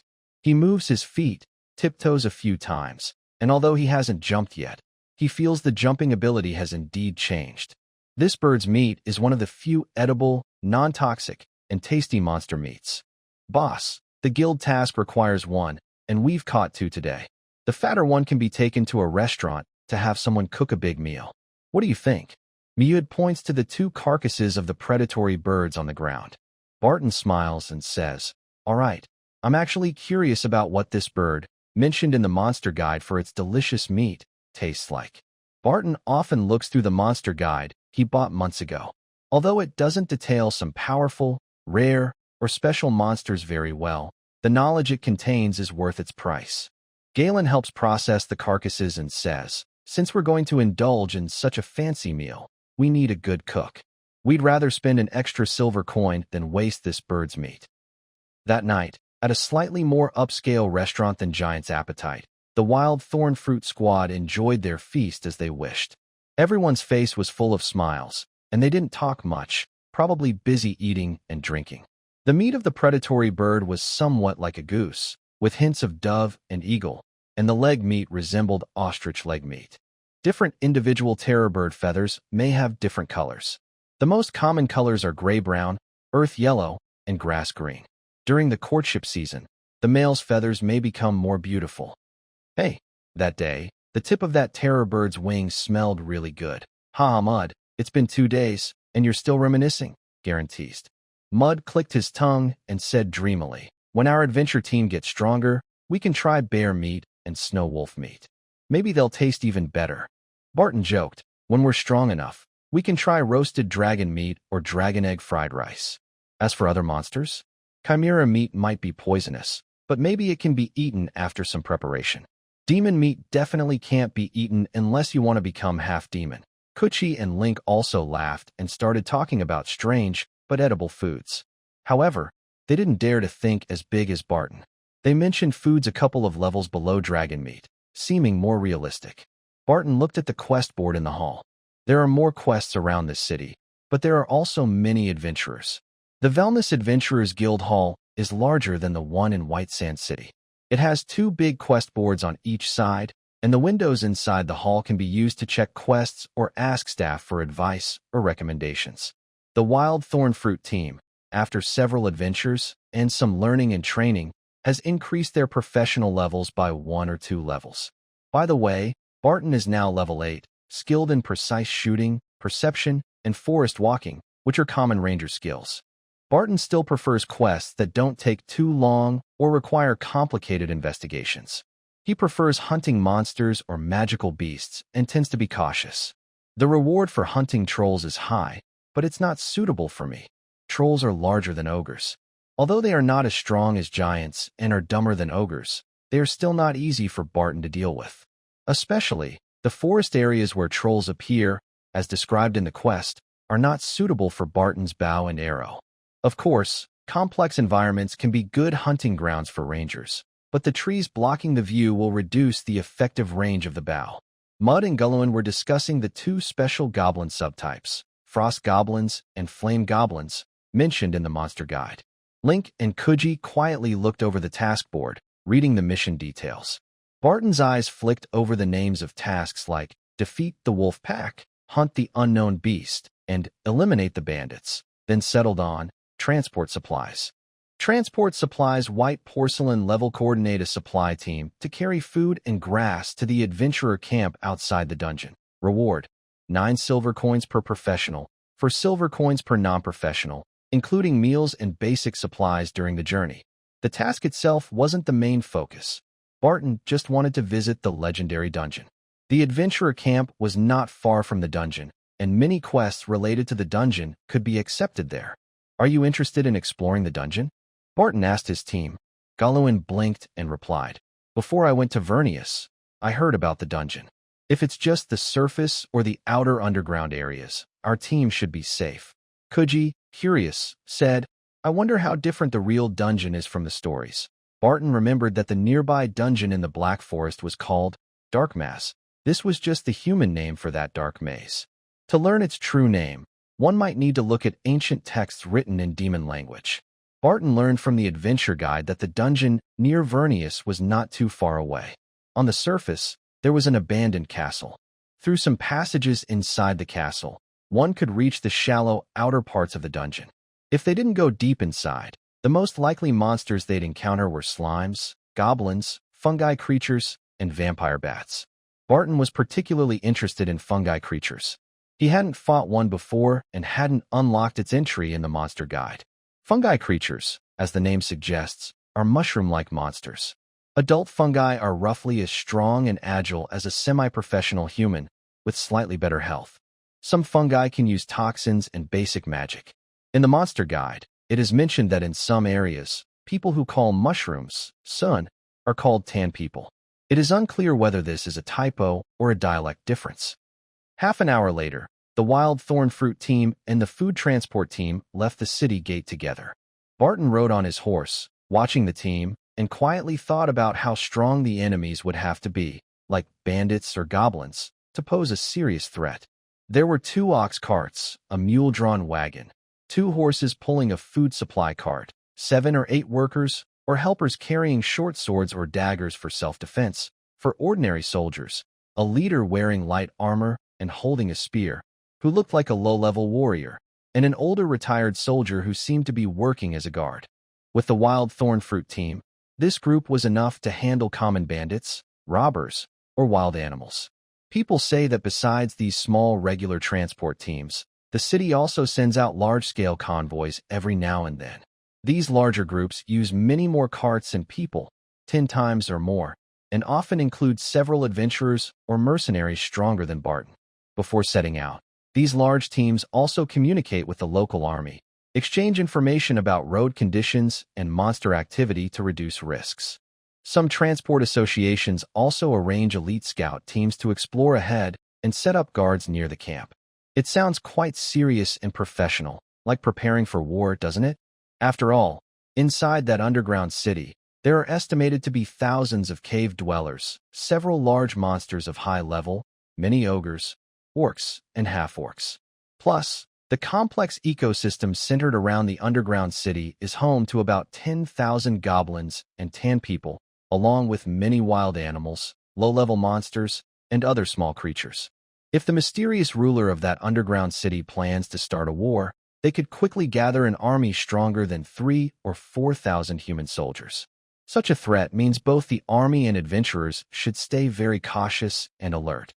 The small convoy carrying food, fodder, and supplies entered the camp after passing inspection by a few soldiers at the gate. The camp is 2 kilometers above the abandoned castle in the dungeon. Nearby, there is a river suitable for fetching water, and the camp also has water wells. The terrain around here is not very complicated. Inside the camp walls, there are about a dozen wooden watchtowers or sentry towers, arranged well enough for guard and lookout duties. Barton looked at the camp walls. Some are made of stone and brick, but most are strong wooden walls with some special features. These wooden walls are not just planks and stakes. They also incorporate trees with leaves growing on them. It seems they were built with help from druids and mages, making them much stronger than ordinary wooden walls. Part of the camp is a military base, housing over 300 mixed troops gathered by the nearby lord. There are also a few ordinary scout teams, probably part of the Velnus City Guard. In addition, there are about 100 well-equipped and physically fit soldiers, likely part of the kingdom's regular army. There are also hundreds of militia and auxiliary troops. Although these troops do not dare to attack the dungeon, they can prevent any strange movements inside. They serve as early warning, surveillance, and can delay enemies if needed. Within the military camp, there is a small stone fortress that looks like a watchtower. People say it has a few small cannons inside, but it's unclear whether they were made by dwarves or human craftsmen. This joint camp has more adventurers and mercenaries than soldiers. Along with some other people and buildings, a small area has formed a market or tiny village for trading. The Adventurers Guild has a base here. Although it doesn't have the special quest boards made with alchemical technology like in the guild hall, it is fully functional, offering quest acceptance, payment, and other services. Barto's back? How was the harvest? Hey, mostly goblin ears and some herbs. Barton passed by a few chatting mercenaries. One called Barto looked about 40, strong build, carrying a short sword that looked like a smaller version of a long sword or greatsword. He was holding a rope with about 15 goblin ears tied to it, smiling and chatting with friends. Barton headed toward the guild's base, planning to rent 2 tents for his team. Followed closely, occasionally looking around with curiosity and excitement. Mud seems a bit hungry, so he stuffed a piece of meat about the size of a finger and a few cookies into his mouth. Today we rest at the camp, and tomorrow we go to the dungeon. Barton, who had finished the grain transport task and rented the tents, told the team. The team didn't stay long at the camp. After dinner, they just looked at a few small stalls, chatted with some people near the task board, and then went back to their tents to rest. Early the next morning, the camp started to get noisy and lively, like complex machines beginning to work or a large animal waking up. The fully armed wild thorn fruit team also ate a quick meal and headed toward the dungeon. To make moving easier, they didn't eat until they were full, but only about 70% to 90% full. Barton didn't take on any tasks. He carefully read the different prices for buying various materials, looked at a map, and bought a comprehensive intelligence package from a staff member at the association. The price for goblin right ears was 1 silver coin each. The special inside the coon, which looks like a heart and contains flesh, fungal threads, and plant veins, was valued between 3 and 7 silver coins. Barton planned to lead the team to hunt a few coon on the shallow outer edges of the dungeon, collecting valuable mushrooms, minerals, and plants. If they encountered easy-to-kill low-level monsters, a few goblins, or other minor threats, they might kill some for extra resources. The abandoned castle above the dungeon was often cleared by adventurers and mercenaries, so it was almost safe and didn't have many valuable items. Barton led the team toward one of the marked entrances on the map, a collapsed large hole in the middle of the castle's reception hall, where the dirt and stones had been shaped into steps by the Adventurers Association. There was little light here, and the deeper into the hole, the darker it became. This entrance to the dungeon looked like a silent giant mouth, swallowing all light and sound, leading into darker, more dangerous tunnels. The torchlight flickered in the thick, slime-like air, casting 5 shadows of the wild thorn fruit team on the moss-covered walls. The shadows twisted because of the flickering light and the uneven surface of the stone walls. Spore concentration is safe, Barton whispered as he held a glass jar emitting faint green and blue glow.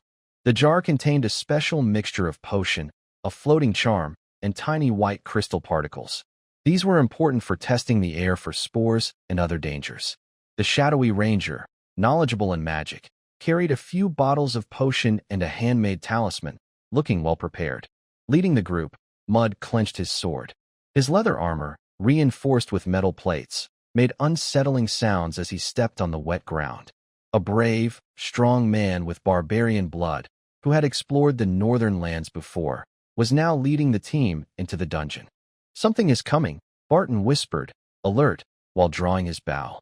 And Link kept calm, holding their weapons and watching the sides and front carefully. At the back, Garen muttered as he adjusted his position. Underground mushrooms. At a bend in the corridor, 3 shaky figures appeared at the edge of the torchlight. They had humanoid shapes, but were made entirely of tangled fungi and mushrooms, called myconids. They were about the height of a human, with umbrella-shaped mushroom caps dotted with glowing spots. "Stay in formation," Mud shouted, raising his shield and moving forward. He was slow but careful, fitting his cautious fighting style as a leader. to arrow the first myconid. They didn't kill it, but made it fall to the ground, unable to fight. The second myconid swung its fungal limbs at the shield, making a dull, crashing sound. Mud struck back precisely, slicing through its fungal body, which released yellow spores and some suspiciously toxic-looking liquid. Link helped from the side, stabbing his sword into the myconid's body, splashing murky liquid onto the ground and rocks. Barton shot quickly again, an arrow whistling through the air and hitting the slightly behind third myconid's head, causing it to stagger back. The fight was short but fierce. Garen, Link, and Mud rushed forward, while Barton shot 2 more arrows. When the last myconid fell, silence returned to the corridor. New entry. Myconid. Barton glanced at the unlocked bestiary, not rushing to claim the reward. Instead, he took a few steps toward the corner where the fungus creature had come from, alert and checking for nearby dangers. Only after confirming the area was safe did he and his team begin to dismantle the fungus creature's corpse and gather materials. It seems their structure is denser than that of normal mushrooms, Link said, cutting open the remains with a small knife. The team finished clearing the battlefield and collecting loot quickly. The items taken from these 3 fungus creatures were worth more than 10 goblin ears. Aside from a special resembling a heart, other parts range from a few silver coins worth to some worth 8 or 9 copper coins. The team moved forward. Barton's dark vision allowed him to see the underground environment clearly without much light. This could give them an advantage in combat, or help them avoid traps and ambushes. Fungus creatures are stronger than goblins, Barton thought. Fungus creatures are intelligent, mobile fungi that live in dark places, seeking the light of enlightenment. Some types dislike violence and can communicate. In some areas, they are called Cheen people. Optional rewards. Corrosive spores. Calming spores. Corrosive spores release a 30-foot cone of spores that cause acid damage and minor poisoning. The strength depends on the creature's constitution and certain skills. Calming spores spray spores within 5 feet of a target to induce calmness. Adjusting the spore's ingredients and concentration can cause intimidation or paralysis. Barton thought both skills were good. Corrosive spores are offensive support skills, while calming spores, with their short range, are useful for disruption and control. Both skills would expand Barton's skill set, making him more versatile. They aren't extremely powerful, but are definitely useful. I'll choose calming spores. Although corrosive spores have longer range and stronger attack power, my arrows and thrown spears already have longer reach and higher damage. If I need poison, I previously learned a skill called poisoning from a mutated giant spider, which can add deadly venom to arrows or short swords. Barton chose to use calming spores, believing this skill could disturb or control enemies during battle. This was a tactic he currently lacked. The team continued forward, occasionally seeing a spider crawl by or a bat flap its wings and fly away from the adventurers. Deep in the dark tunnel, there were sometimes faint dripping sounds of water. Barton held a lantern, shining it ahead. The moss and different minerals on the rocks made the path less dull. The team moved silently for about 2 minutes. Then, the environment changed. They went from a rocky tunnel into a dark stone maze with clear signs of human work. Barton didn't check his map, but knew they had reached the outskirts of the dungeon, close to the surface, just the shallow first level underground. In the center of an open space, there was an unlit campfire, some dried mud footprints, and markings drawn with charcoal on the stone walls, left behind by previous adventurers. Dark maze, Barton silently thought to himself. Check your gear and stay alert, he whispered. He paused to adjust his quiver, making it easier and more comfortable to draw arrows. The team also made their own small adjustments. After half a minute, they moved on into the darkness and the maze. The maze walls were made of rough black stones. Some corners were covered with moss that glowed faintly green and blue. Occasionally, poisonous mushrooms could be seen. The moss's glow, along with the torches and lamps the team carried, provided limited light. The dim brightness distorted shadows and edges, making the already complex tunnels seem even more strange and eerie. Compared to the entrance, the air grew slightly damper and more oppressive as they went deeper. The smell of soil and fungi became stronger. There was also an indescribable, old musty smell, as if from the depths of time. Barton's dark vision was very useful here. He walked slightly ahead of the team, his sharp eyes scanning every fork and shadow for threats or enemies. He kept his lantern's light dim, only raising it when he needed to look carefully. The footsteps are light and quiet, like a black-footed cat, almost making no sound. The marks on the wall are fewer, Link whispered softly, his sword half drawn and ready for battle at any moment. He was referring to the charcoal marks left by those who came before. The further in they went, the fewer and older these marks became, as if their creators had either successfully gone deeper or had been trapped here forever. Don't worry, we're still just at the edge of the dungeon, Barton whispered back, his ears twitching slightly as he listened for the faintest sounds in the air, not just noise, but also changes in the airflow and any slight color shifts in the glowing symbols on the special potion bottle he carried. The young man who had been silent so far may not blend into shadows like a high-level assassin or wanderer, but he was still careful and low-key. He occasionally crouched to check the ground or shone his torch at the walls, searching for hidden traps or secret doors.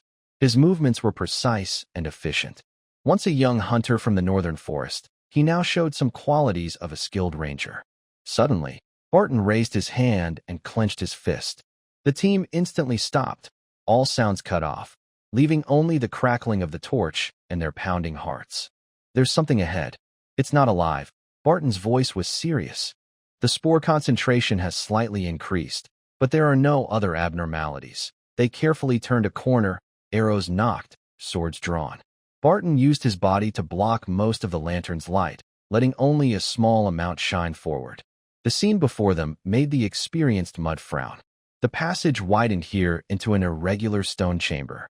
In the corners of the chamber, clusters of colorful poisonous fungi grew. The walls and floor were covered with mold and lichens. The ceiling had cracks from which some plant-like roots dangled, piercing through the remains of shriveled insects and bat carcasses.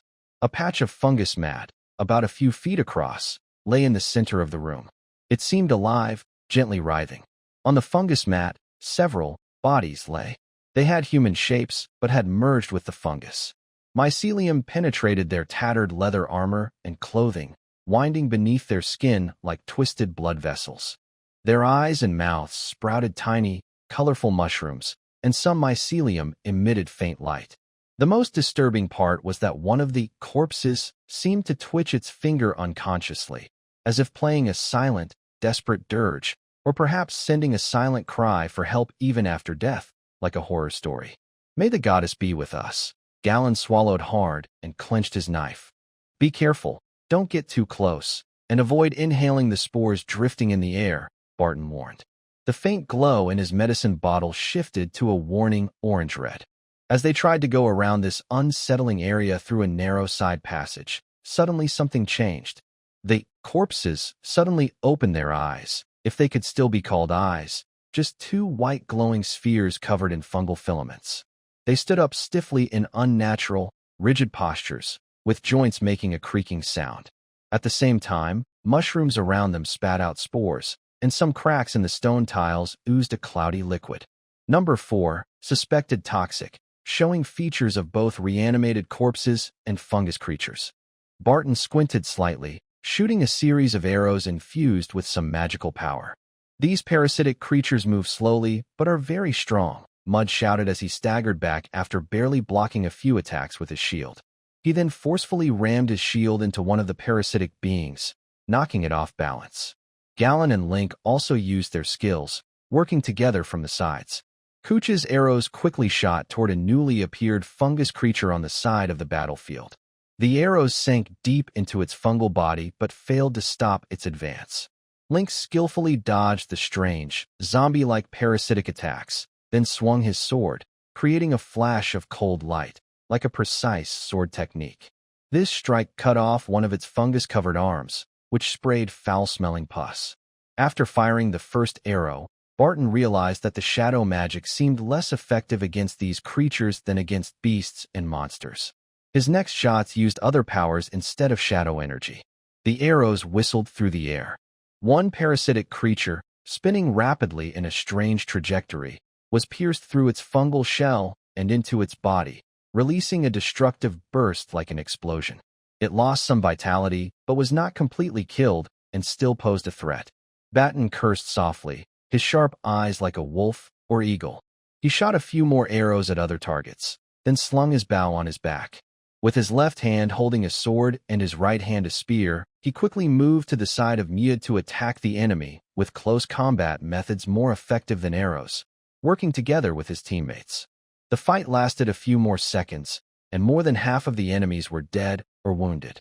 At this moment, Barton, with senses and insight as sharp as some underground races in the darkness, noticed that the purple fungus mats and strange mushrooms seemed to pulse regularly, like a heartbeat.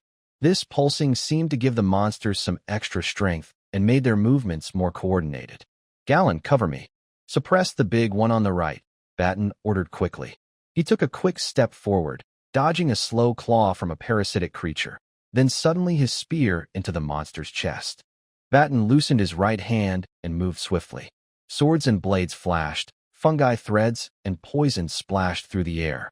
He avoided the claws of the monster entangled in fungi threads and waved his hand to cover the head of the nearest fungus-infected corpse with a calming spore that looked like powder. This seemed to work. The corpse's movements stiffened for a moment, and its dead eyes looked blank and sluggish. Perhaps the calming spores had a stronger effect on these creatures, which might be parasitic or in some symbiotic relationship with the fungi, than on wild animals or monsters. Barton kept moving. A small oil bottle shattered on the fungus mat, and a torch was thrown onto it. The flames ignited, making the stone chamber brighter and warmer.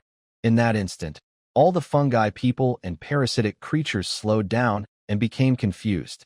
"Now's the time." Mud seized the chance, smashing his shield to knock down the parasitic creature in front of him, then slashed his battle knife fiercely at the monster that had exposed its weakness in the chaos. Link and Gallon also fought with full force, their weapons whistling through the air. At some point, Barton's short sword was stuck in the eye socket of a fungi person like a flying dagger. He quickly knocked an arrow, coated with a strange oil that might be toxic to vine beasts, but whose effect on fungi people was uncertain. The bowstring vibrated, and the arrow shot out like a venomous snake, hitting the last standing monster precisely. The battle ended slightly faster than expected. Barton had not used all his tricks yet, but he launched a quick, powerful burst, showing some extraordinary performance. Inside the stone chamber, silence returned. Only the burned area of the fungal carpet still emitted faint, smoky, and slightly charred fumes. "Good job, Barton," Mud breathlessly praised. Barton not only showed great strength, but also excellent battle intelligence, leadership, and quick thinking. He nodded slightly, squatted down, and carefully used his dagger to lift a piece of the blackened fungal carpet debris. He examined it closely but found nothing unusual. He looked up, gazing into the deeper darkness of the maze. His bright eyes, still clear in the dim light, reflected seriousness and curiosity. In Darkma's maze, there are treasures and dangers. Fungal corpse, a living corpse parasitized by fungi and containing a complex community of microorganisms. Its strength is similar to that of a bear, but it is less agile than an ordinary farmer. Its tough skin is like old cowhide, with some areas covered by fungal shells or wrapped in mycelium, making it more resistant than normal leather armor. It is difficult to kill a living corpse completely, as it lacks clear weak points. Optional rewards. Living fungal shell armor. Absorption. Living fungal shell armor. The armor grows on the surface of the body, forming a symbiotic fungal shell. Its strength and specific properties depend on the user's physique and cultivation method. This growable armor initially appears as one or several thin fungal shells covering no more than 10% of the body surface. Its strength is roughly equivalent to a special leather armor embedded with metal wires, with slight magic resistance and some poison resistance. Absorption. Reaching out to grasp a living creature, the fungal mycelium from the hand penetrates into the target's body, drawing out their life force. This ability's strength is about equal to a high-level spell, and it improves as the user's attributes, level, and skill proficiency increase. Barton thought that the absorption skill, which requires grabbing the target to use, was somewhat useless. From the description, it seemed ineffective against undead monsters and elemental beings. Average strength. Barton rarely fights hand-to-hand, and absorption didn't seem to suit him. However, Barton hesitated and did not immediately choose the living microbe shell armor because he was unsure if it would cause him trouble. For example, he worried about being mistaken for having a strange illness, being suspected by guards of being infected by some unusual creatures in the dungeon, or facing discrimination because of unusual features. Maybe I should wait and look up information after we return to the city. The after effects of the battle still seemed to linger, with the air filled with the burnt smell of fungi and a faint, ancient moldy scent coming from deeper in the maze. Barton's eyes, which shimmered with a beast-like green in the dim light, closely watched the still smoking remains of the fungal carpet. "These things are not entirely natural," he whispered, his voice clear in the quiet maze corridor. He slightly squinted and looked at the strange potion bottle used for warning of danger and detecting airborne toxins. Its glow had returned to normal color and brightness. After confirming the monster was dead, the team quickly cleaned the battlefield and collected useful, valuable items. "Let's keep moving." Barton stood up, carefully storing a bottle. "We can't stay here long. The flames and fighting might attract more creatures." His tone was calm and practical, like a seasoned monster hunter or experienced adventurer. The team moved again, and the atmosphere seemed a bit tense. The maze's passages appeared endless, with more and more forks, and the charcoal marks left by previous explorers were almost gone. The air grew wetter and more stifling, and the glowing moss on the walls emitted an unsettling, overly bright color. Sometimes, they passed collapsed stone chambers filled with rusted weapons and unrecognizable bones, some bones covered with fine fungal threads, as if the entire dark maze was a giant incubator. During a short rest, Barton checked the map and planned their route, while Link carefully wiped his sword, which reflected the firelight with a cold gleam. Mud drank deeply from a leather water pouch. "Captain," said with slight surprise, pointing at the wall on one side of the corridor, "there's a mural here." Hearing this, Barton immediately looked away from the map and turned his gaze toward the wall indicated. Mud quickly put away his water pouch, took a few steps closer, and grasped his sword handle. Link also stopped wiping his sword. The mural covers the entire stone wall. It was painted with a dark mineral pigment, possibly mixed with glowing moss powder. Over the years, the colors still cling stubbornly to the rough stone surface, emitting a faint, unnatural glow. The scene in the mural is disturbing. On the far left, it shows a prosperous scene. Various humanoid creatures. Some look like pointy-eared elves, others are short and stocky, probably dwarves, are inside a grand building, seemingly arguing over an important matter. The second part of the mural is blurry, with some moss and lichen at the edges and a few stains. The third scene from the left is also blurry, with two marks that look like sword cuts on the stone wall, left from battles. It shows a group of monsters attacking and taking over the outer area. Then, a blurry figure in a robe casts a spell. Most of the building and enemies sink into the darkness underground. Some elves, dwarves, humans, and other creatures scatter into groups and retreat in different directions. The style and colors of the following images change, suggesting they were created by different beings. These murals are probably from different times than the earlier ones. Barton stared at the mural and some symbols that looked like fungus man writing and ancient runes, trying to understand. There are dark races here who built an underground fortress, for war. The fortress is silent but not destroyed. Orcs have decreased in number, while fungus men and goblins have increased. A few gray dwarves and other creatures from dark regions occupy parts of the ancient ruins. A small human noble built a tiny castle here, unaware of the dangers underground, war, ghosts, and monsters. The castle is abandoned. The underground city started functioning again at some point. It's unclear whether this was before or after the surface castle was abandoned. The owner of the underground city is unknown. Could be an ancient powerful being awakened or an outsider occupying the place. Barton took a few steps closer. His gloved finger gently brushed a corner of the mural. Galen crossed his arms, tilted his head slightly, and admired the mural. It has a very epic feel. Mud sneezed, wiped his nose, and muttered, "It seems that beneath our feet, there's not only a maze but also something like a tomb, burying ancient soldiers and adventurers who died here recently." Kuchi pointed to some faint symbols along the edge of the wall painting, as if casually carved. "These symbols. don't look like common language, nor like dwarf or elf writing. Barton examined them carefully, frowned slightly, and after a few seconds, said, "These should be fungus people's language. Fungus people usually communicate using speech, spores, and special signals. They have some writing, but it's simple and primitive, often mixed with strange old symbols that other races find hard to understand." The group didn't stay long near the wall painting. Although Barton had paper and a pen, he chose to lead the team forward instead of wasting time recording the symbols and writing. They are adventurers, not archaeologists. After walking more than 200 meters through the dark maze, they reached a place where part of the wall had collapsed. Barton's beast-like eyes reflected a corpse in the dark corner. The body was half-lying, half-sitting, leaning against a stone.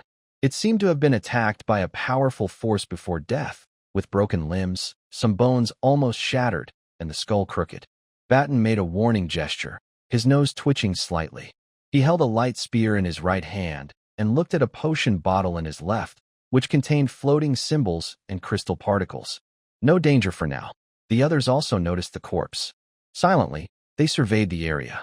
After confirming there was no danger, Kuchi whispered, "This adventurer was probably killed by a very strong beast or monster." He pointed to several wounds, which looked like they had been caused by a fast-moving large cart crashing into him, then throwing him against rocks or walls. Barton thought of the Minotaur, a tall, strong, bull-headed monster often seen in the maze. It is said they remember the maze's paths as clearly as recalling an unforgettable dream.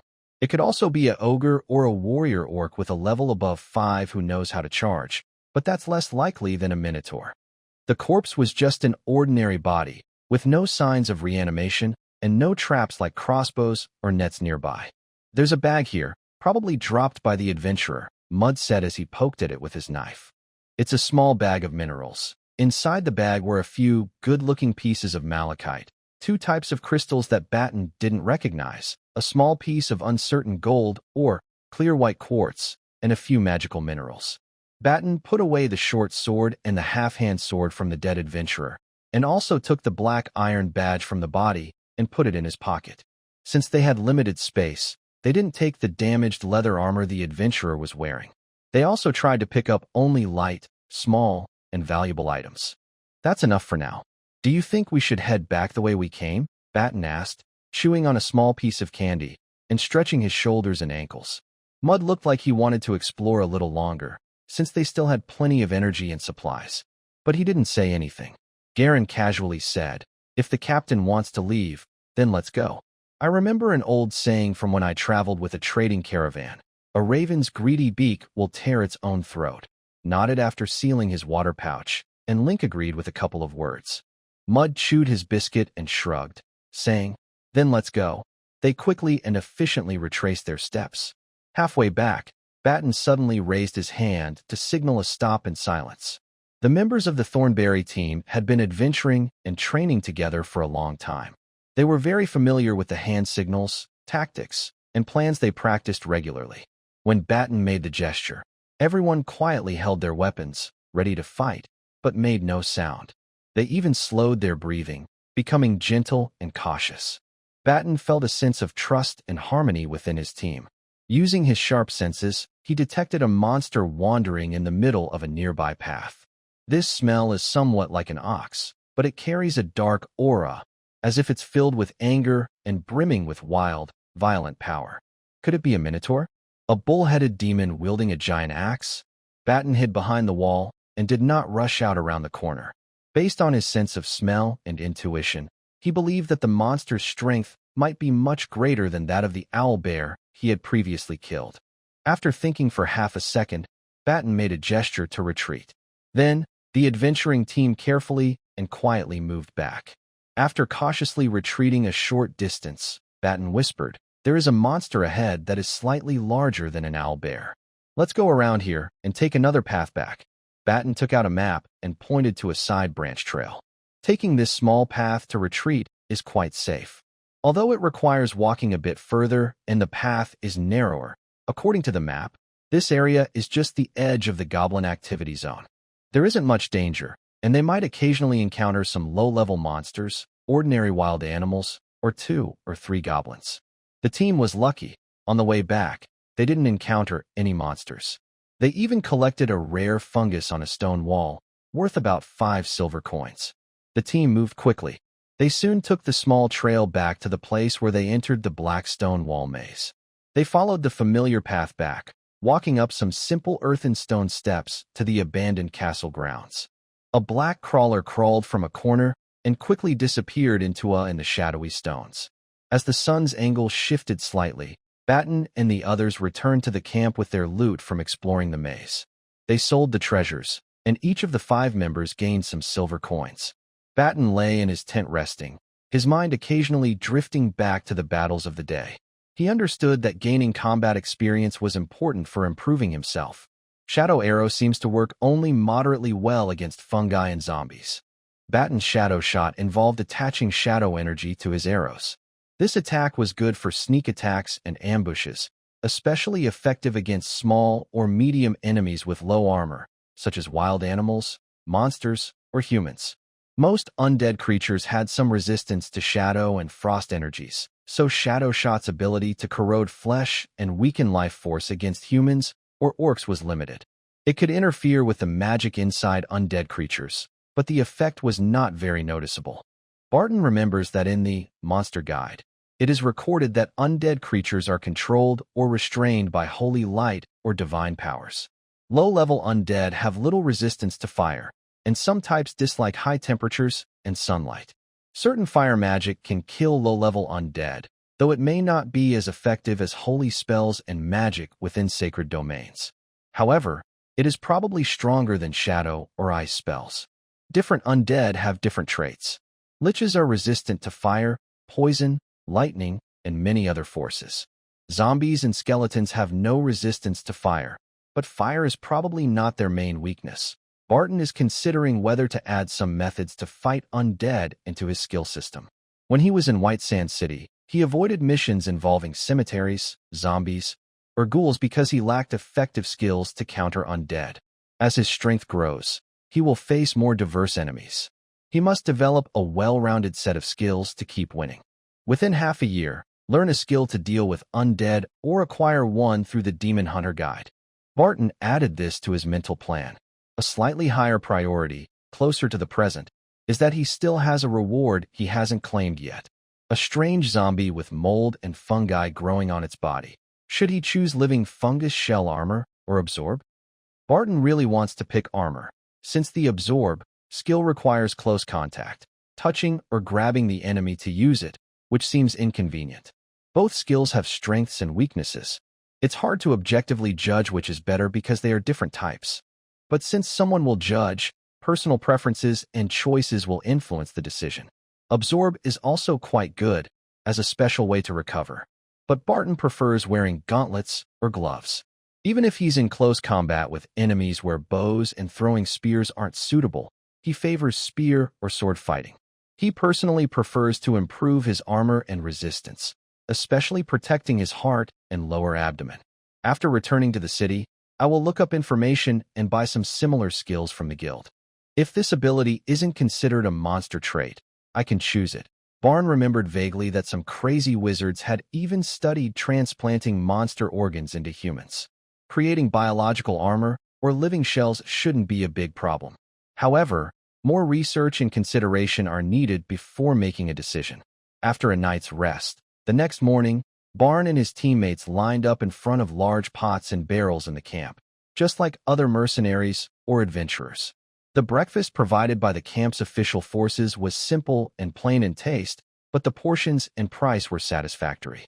Barton, spending a few copper coins, received a large bowl of porridge-like food, a multi-grain bread, some biscuits, a spoonful of jam, slices of smoked meat, and a bowl of fruit and vegetable salad.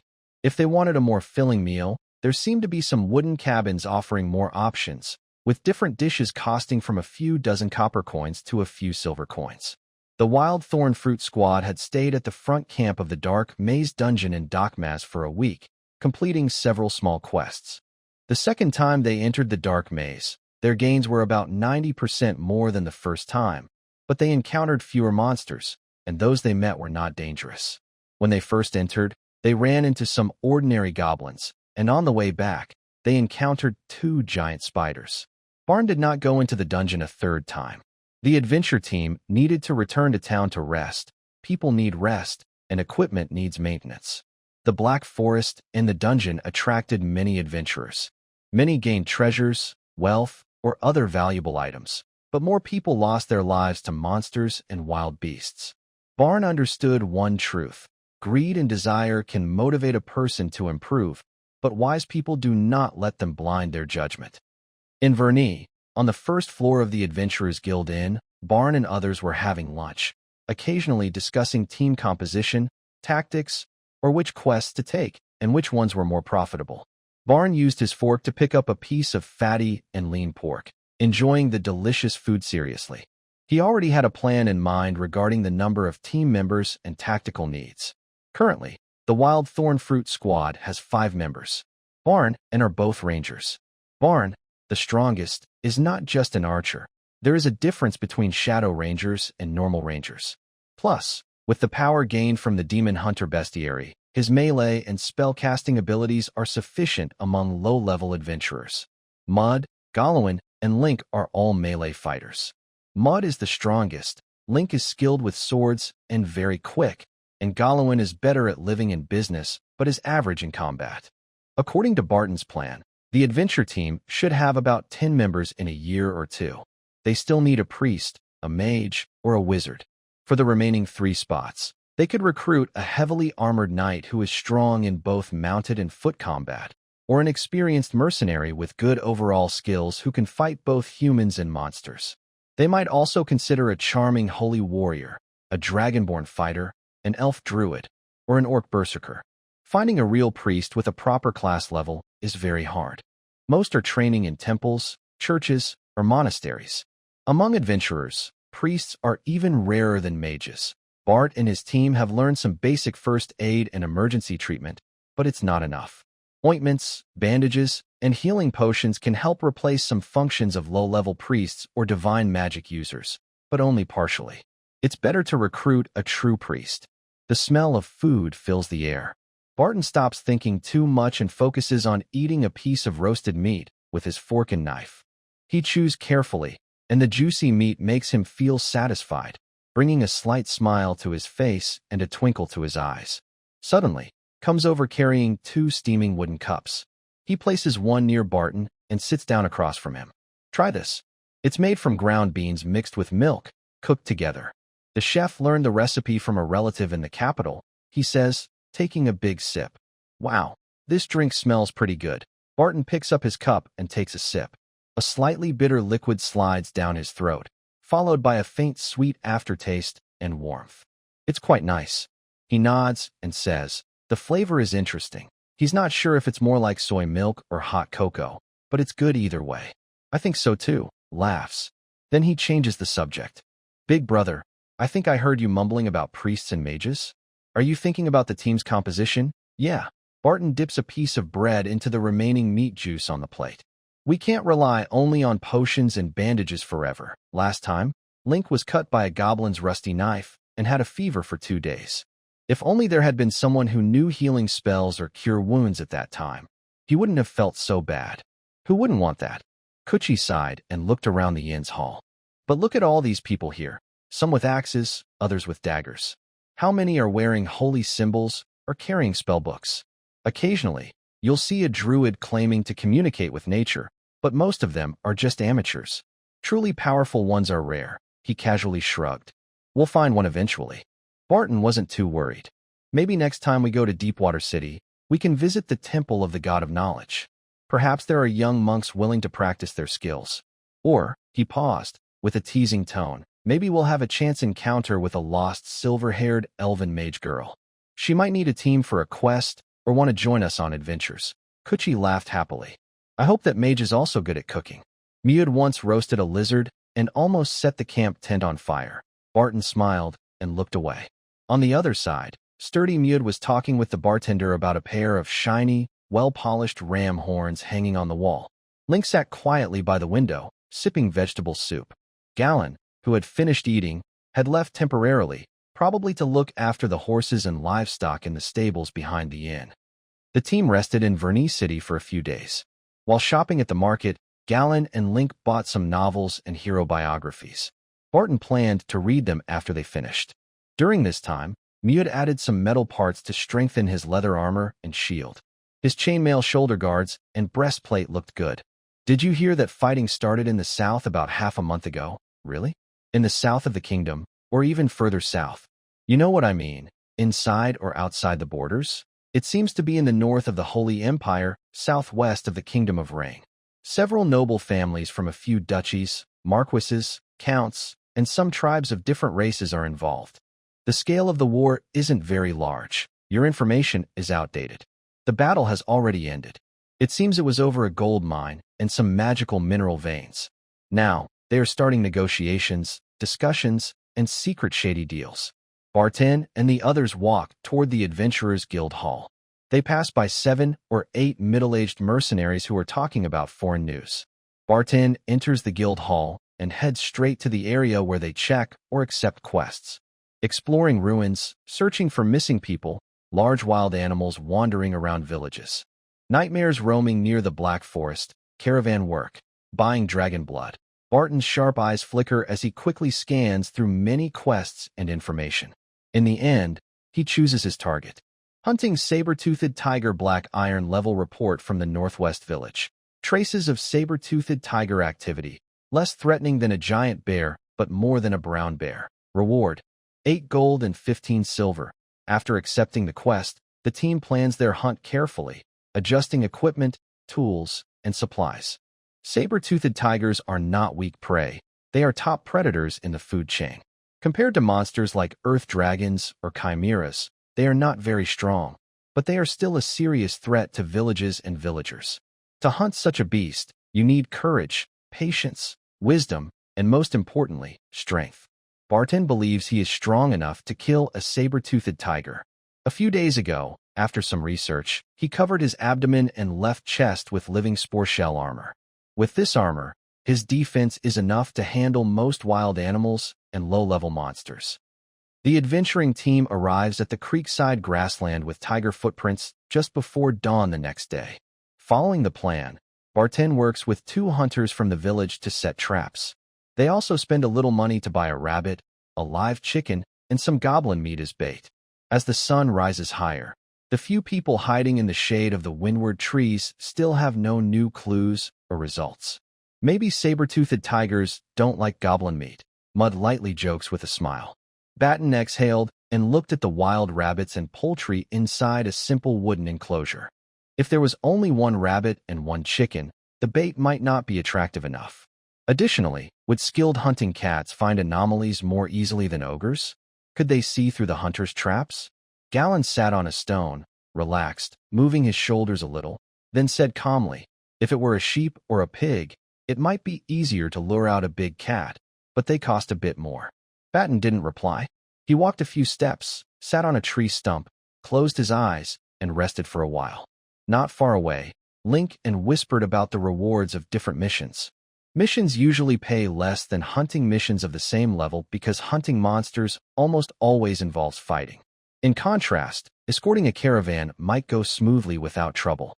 Among hunting tasks, missions involving goblins are generally easier and less rewarding than others. Simpler tasks might include killing giant rats or slimes.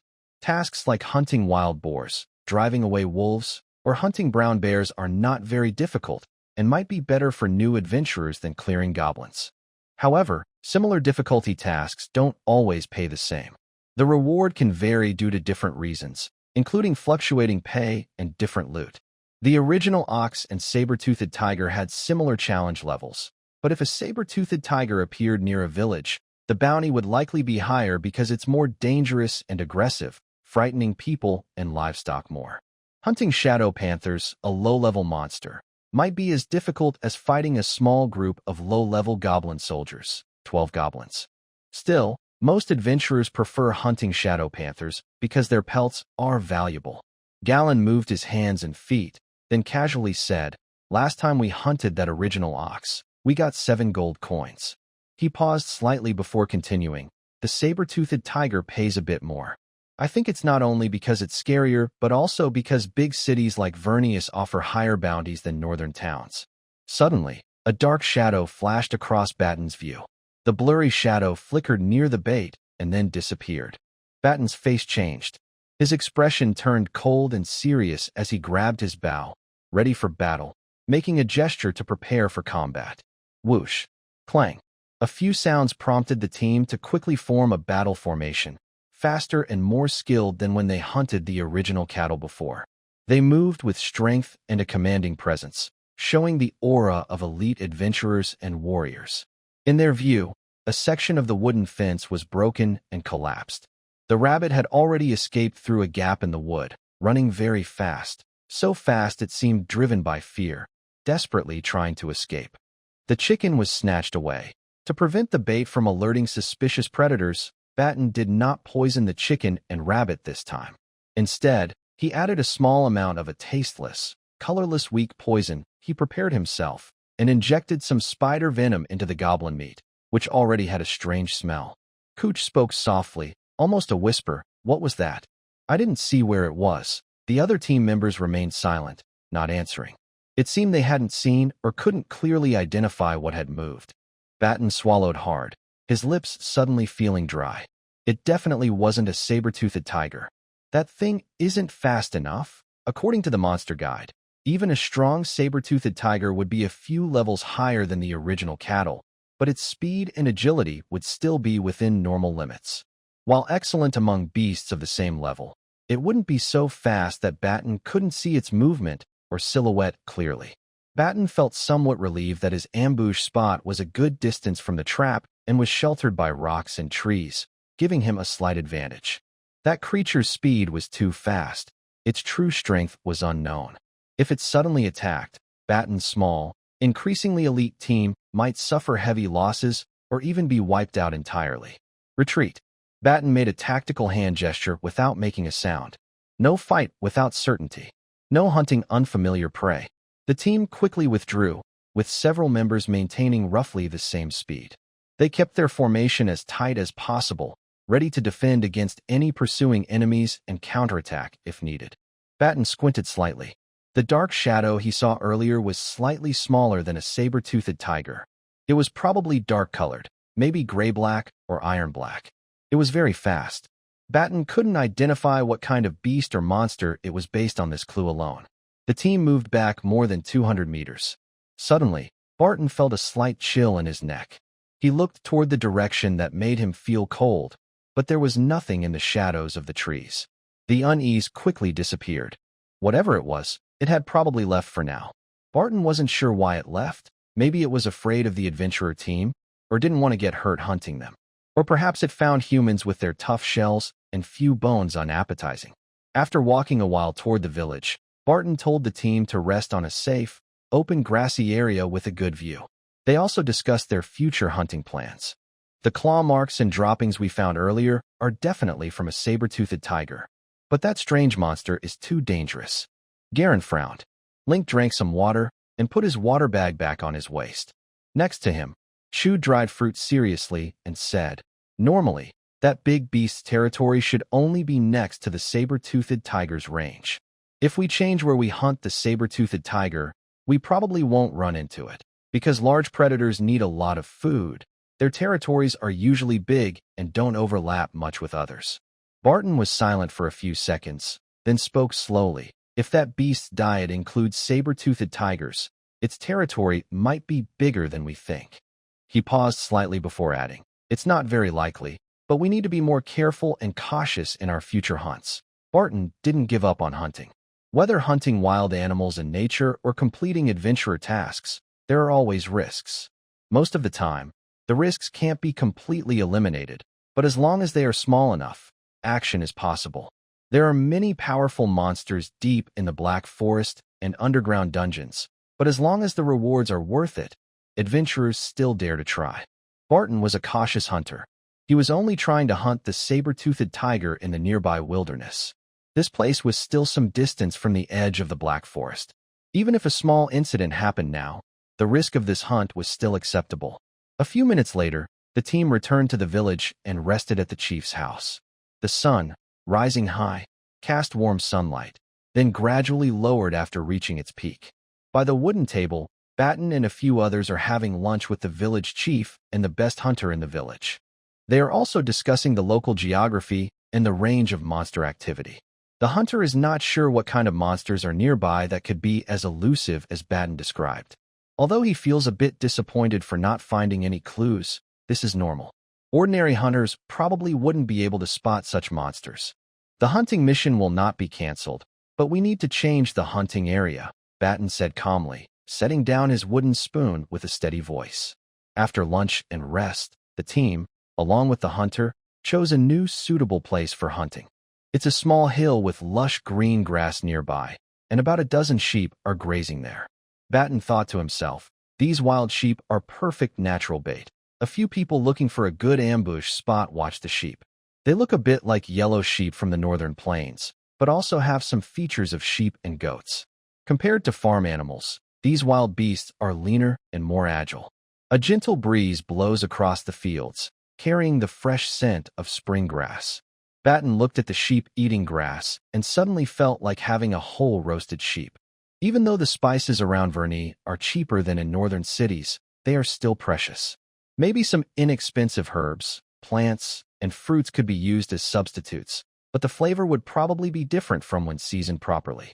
After explaining the surrounding environment and possible monsters to the others, the hunter returned to the village. Although the thorn fruit team is strong, the hunter doesn't dare to risk hunting such fierce predators with them. Saber-toothed tigers are more dangerous than regular tigers. Even with 7 or 8 hunters working together, hunting such fierce carnivores is not easy. The afternoon sun is bright, and a few bright yellow birds chirp as they fly by. Barton sits on a rock shaded by a tree. Although he's resting, he doesn't dare lie down and sleep. It's not yet the active time for tigers, but he still needs to stay alert. Not far away, Kuchi checks his bowstring and places his bow on a nearby stone. He stands near the stone, watching the sheep grazing with his body partly blocked by a tree and another stone. After a few seconds, Kuchi shifts his gaze to other directions, probably searching for any nearby predators.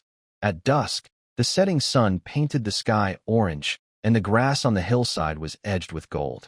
The sheep began to become restless, and a few leading rams lifted their heads, alert and looking around. Barton sat leaning against an old oak tree, unconsciously rubbing his short sword with his left hand, while his right hand held a spear resting on his knee. His hunting experience made his senses especially sharp at this moment. A breeze blew from behind, carrying the scent of grass and earth, but mixed within this familiar smell was a faint, strange odor. His muscles tensed instantly. Without turning around or making any sudden move, Barton tightened his grip on his spear, which had a metal pig's ear and a 3-pronged blade. He kept his eyes calmly fixed on the grazing sheep, but the corner of his eye was already watching a slight movement in the bushes behind him. "It's coming," he whispered, so softly that it was almost inaudible, but enough to alert his nearby companions. Cooch silently nocked an arrow, Mud moved his shield, Garen clenched his sword, and Link slowly drew his sword 3/4 out of its sheath. The 4 of them froze like statues, waiting for the right moment. The noise in the bushes suddenly stopped. The figure with black and yellow stripes approaching the grass seemed to have noticed the difficult opponents hiding here. It was a saber-toothed tiger, larger and more muscular than a normal tiger, standing nearly as tall as an adult man's chest. Its muscles rippled under its smooth fur, and most striking were its long, curved canine teeth, 1/2 meter long, gleaming white in the sunset. Was it hesitating or gathering strength? Barton didn't know, but he acted first. He didn't charge directly at the beast, but moved quickly sideways, precisely cutting off its retreat into the forest. This move immediately caught the tiger's attention. It abandoned the sheep and other adventurers and turned to face the human daring to challenge it. Roar! A deep roar shook the ears painfully. The saber-toothed tiger lowered its body, its amber eyes narrowing into thin slits, locking onto Barton. At that moment, Cooch's arrow shot through the air, accurately hitting the tiger's left eye. However, the fierce beast reacted very quickly. It suddenly turned its head, and the arrow just grazed its cheek, leaving a bloodstain. The angry saber-toothed tiger lunged at Barton, moving so fast that only a shadow was left behind. Barton did not retreat, but moved forward. As the tiger pounced in front of him, he rolled to the side and swung his spear upward, leaving a deep wound in the tiger's belly. The saber-toothed tiger landed and turned around, blood dripping from its abdomen, but it became even more fierce. Gallon and Mud stepped forward, trying to attract its attention, but the tiger clearly focused on Barton, who had heard it. It attacked again, this time with both claws aiming straight at Barton's face. Link wanted to help from the side, but couldn't find a good chance at the moment. With quick steps and fast movements, Barton dodged the beast's claws. He shouted loudly, holding his spear with both hands, rushing toward the tiger's neck with the wind rushing past him. At this time, there was no chance to use a short sword or bow. Fighting with a spear was risky, but the wild boar spear was longer than the tiger's arm, giving him a slight advantage. However, this beast was even more agile than the adventurers expected. It suddenly twisted its body, and the sharp spear only pierced its shoulder. The pain made the saber-toothed tiger roar loudly. It frantically swung its body, causing Link, who was holding a sword nearby, to be thrown away. Shot 2 arrows in a row, hitting the tiger's leg and side belly, but they couldn't cause a fatal wound. The saber-toothed tiger seemed to realize the threat from the archer and suddenly changed its target, rushing toward where it was hiding. "Stop it!" Barton shouted, attacking from the left and right at the same time with Gallon. The spear and sword struck the tiger's 2 hind legs. It staggered, and its attack direction shifted slightly. Its claws scraped past the large rock where it was hiding, leaving deep scratches. Barton keenly noticed that the injured hind leg was affecting the tiger's balance. He made a gesture, and Mud immediately understood. Mud raised his shield to press forward, while Barton circled around to look for a fatal strike. The saber-toothed tiger wildly swung its claws, trying to drive Gallon and Mud back, but the sturdy shield held firm against the attack. Just as it stood upright, Barton finally found an opening. He charged forward suddenly, and his full-strength spear toward the exposed throat of the tiger. A burst of fierce strength and rage erupted, so terrifying and savage it was like a giant monster orc. The sharp spear pierced precisely through the windpipe and tore the artery, causing blood to spurt out like a fountain. Yow! The saber-toothed tiger let out a sharp, mournful cry. Its huge body collapsed to the ground, twitching a few times before finally going still. The roar of the dying beast was both tragic and desperate. It was powerful, but also revealed a sense of hopelessness and impending death. The setting sun sank completely below the horizon, and the last rays of light reflected in the fading eyes of the saber-toothed tiger. The 5 people gasped for breath, cautiously approaching to confirm the beast was truly dead. New bestiary entry unlocked. Stronger than I expected. Mute examined the deep claw marks on his shield, feeling still shaken. Kuchi stepped out from hiding, looking at the terrifying long teeth of the saber-toothed tiger. "This one's worth at least 3 gold coins." Link wiped blood off his sword and suddenly frowned, looking into the forest's depths. "Do you guys feel? It's too quiet." Barton also noticed something was wrong. The sun was almost completely below the horizon. The usual nighttime insects chirping had completely disappeared, and the whole forest was eerily silent. He remembered the strange shadow that had eaten the bait during the day, and a sense of unease grew in his heart. "Finish with the prey quickly. We need to leave before it gets completely dark."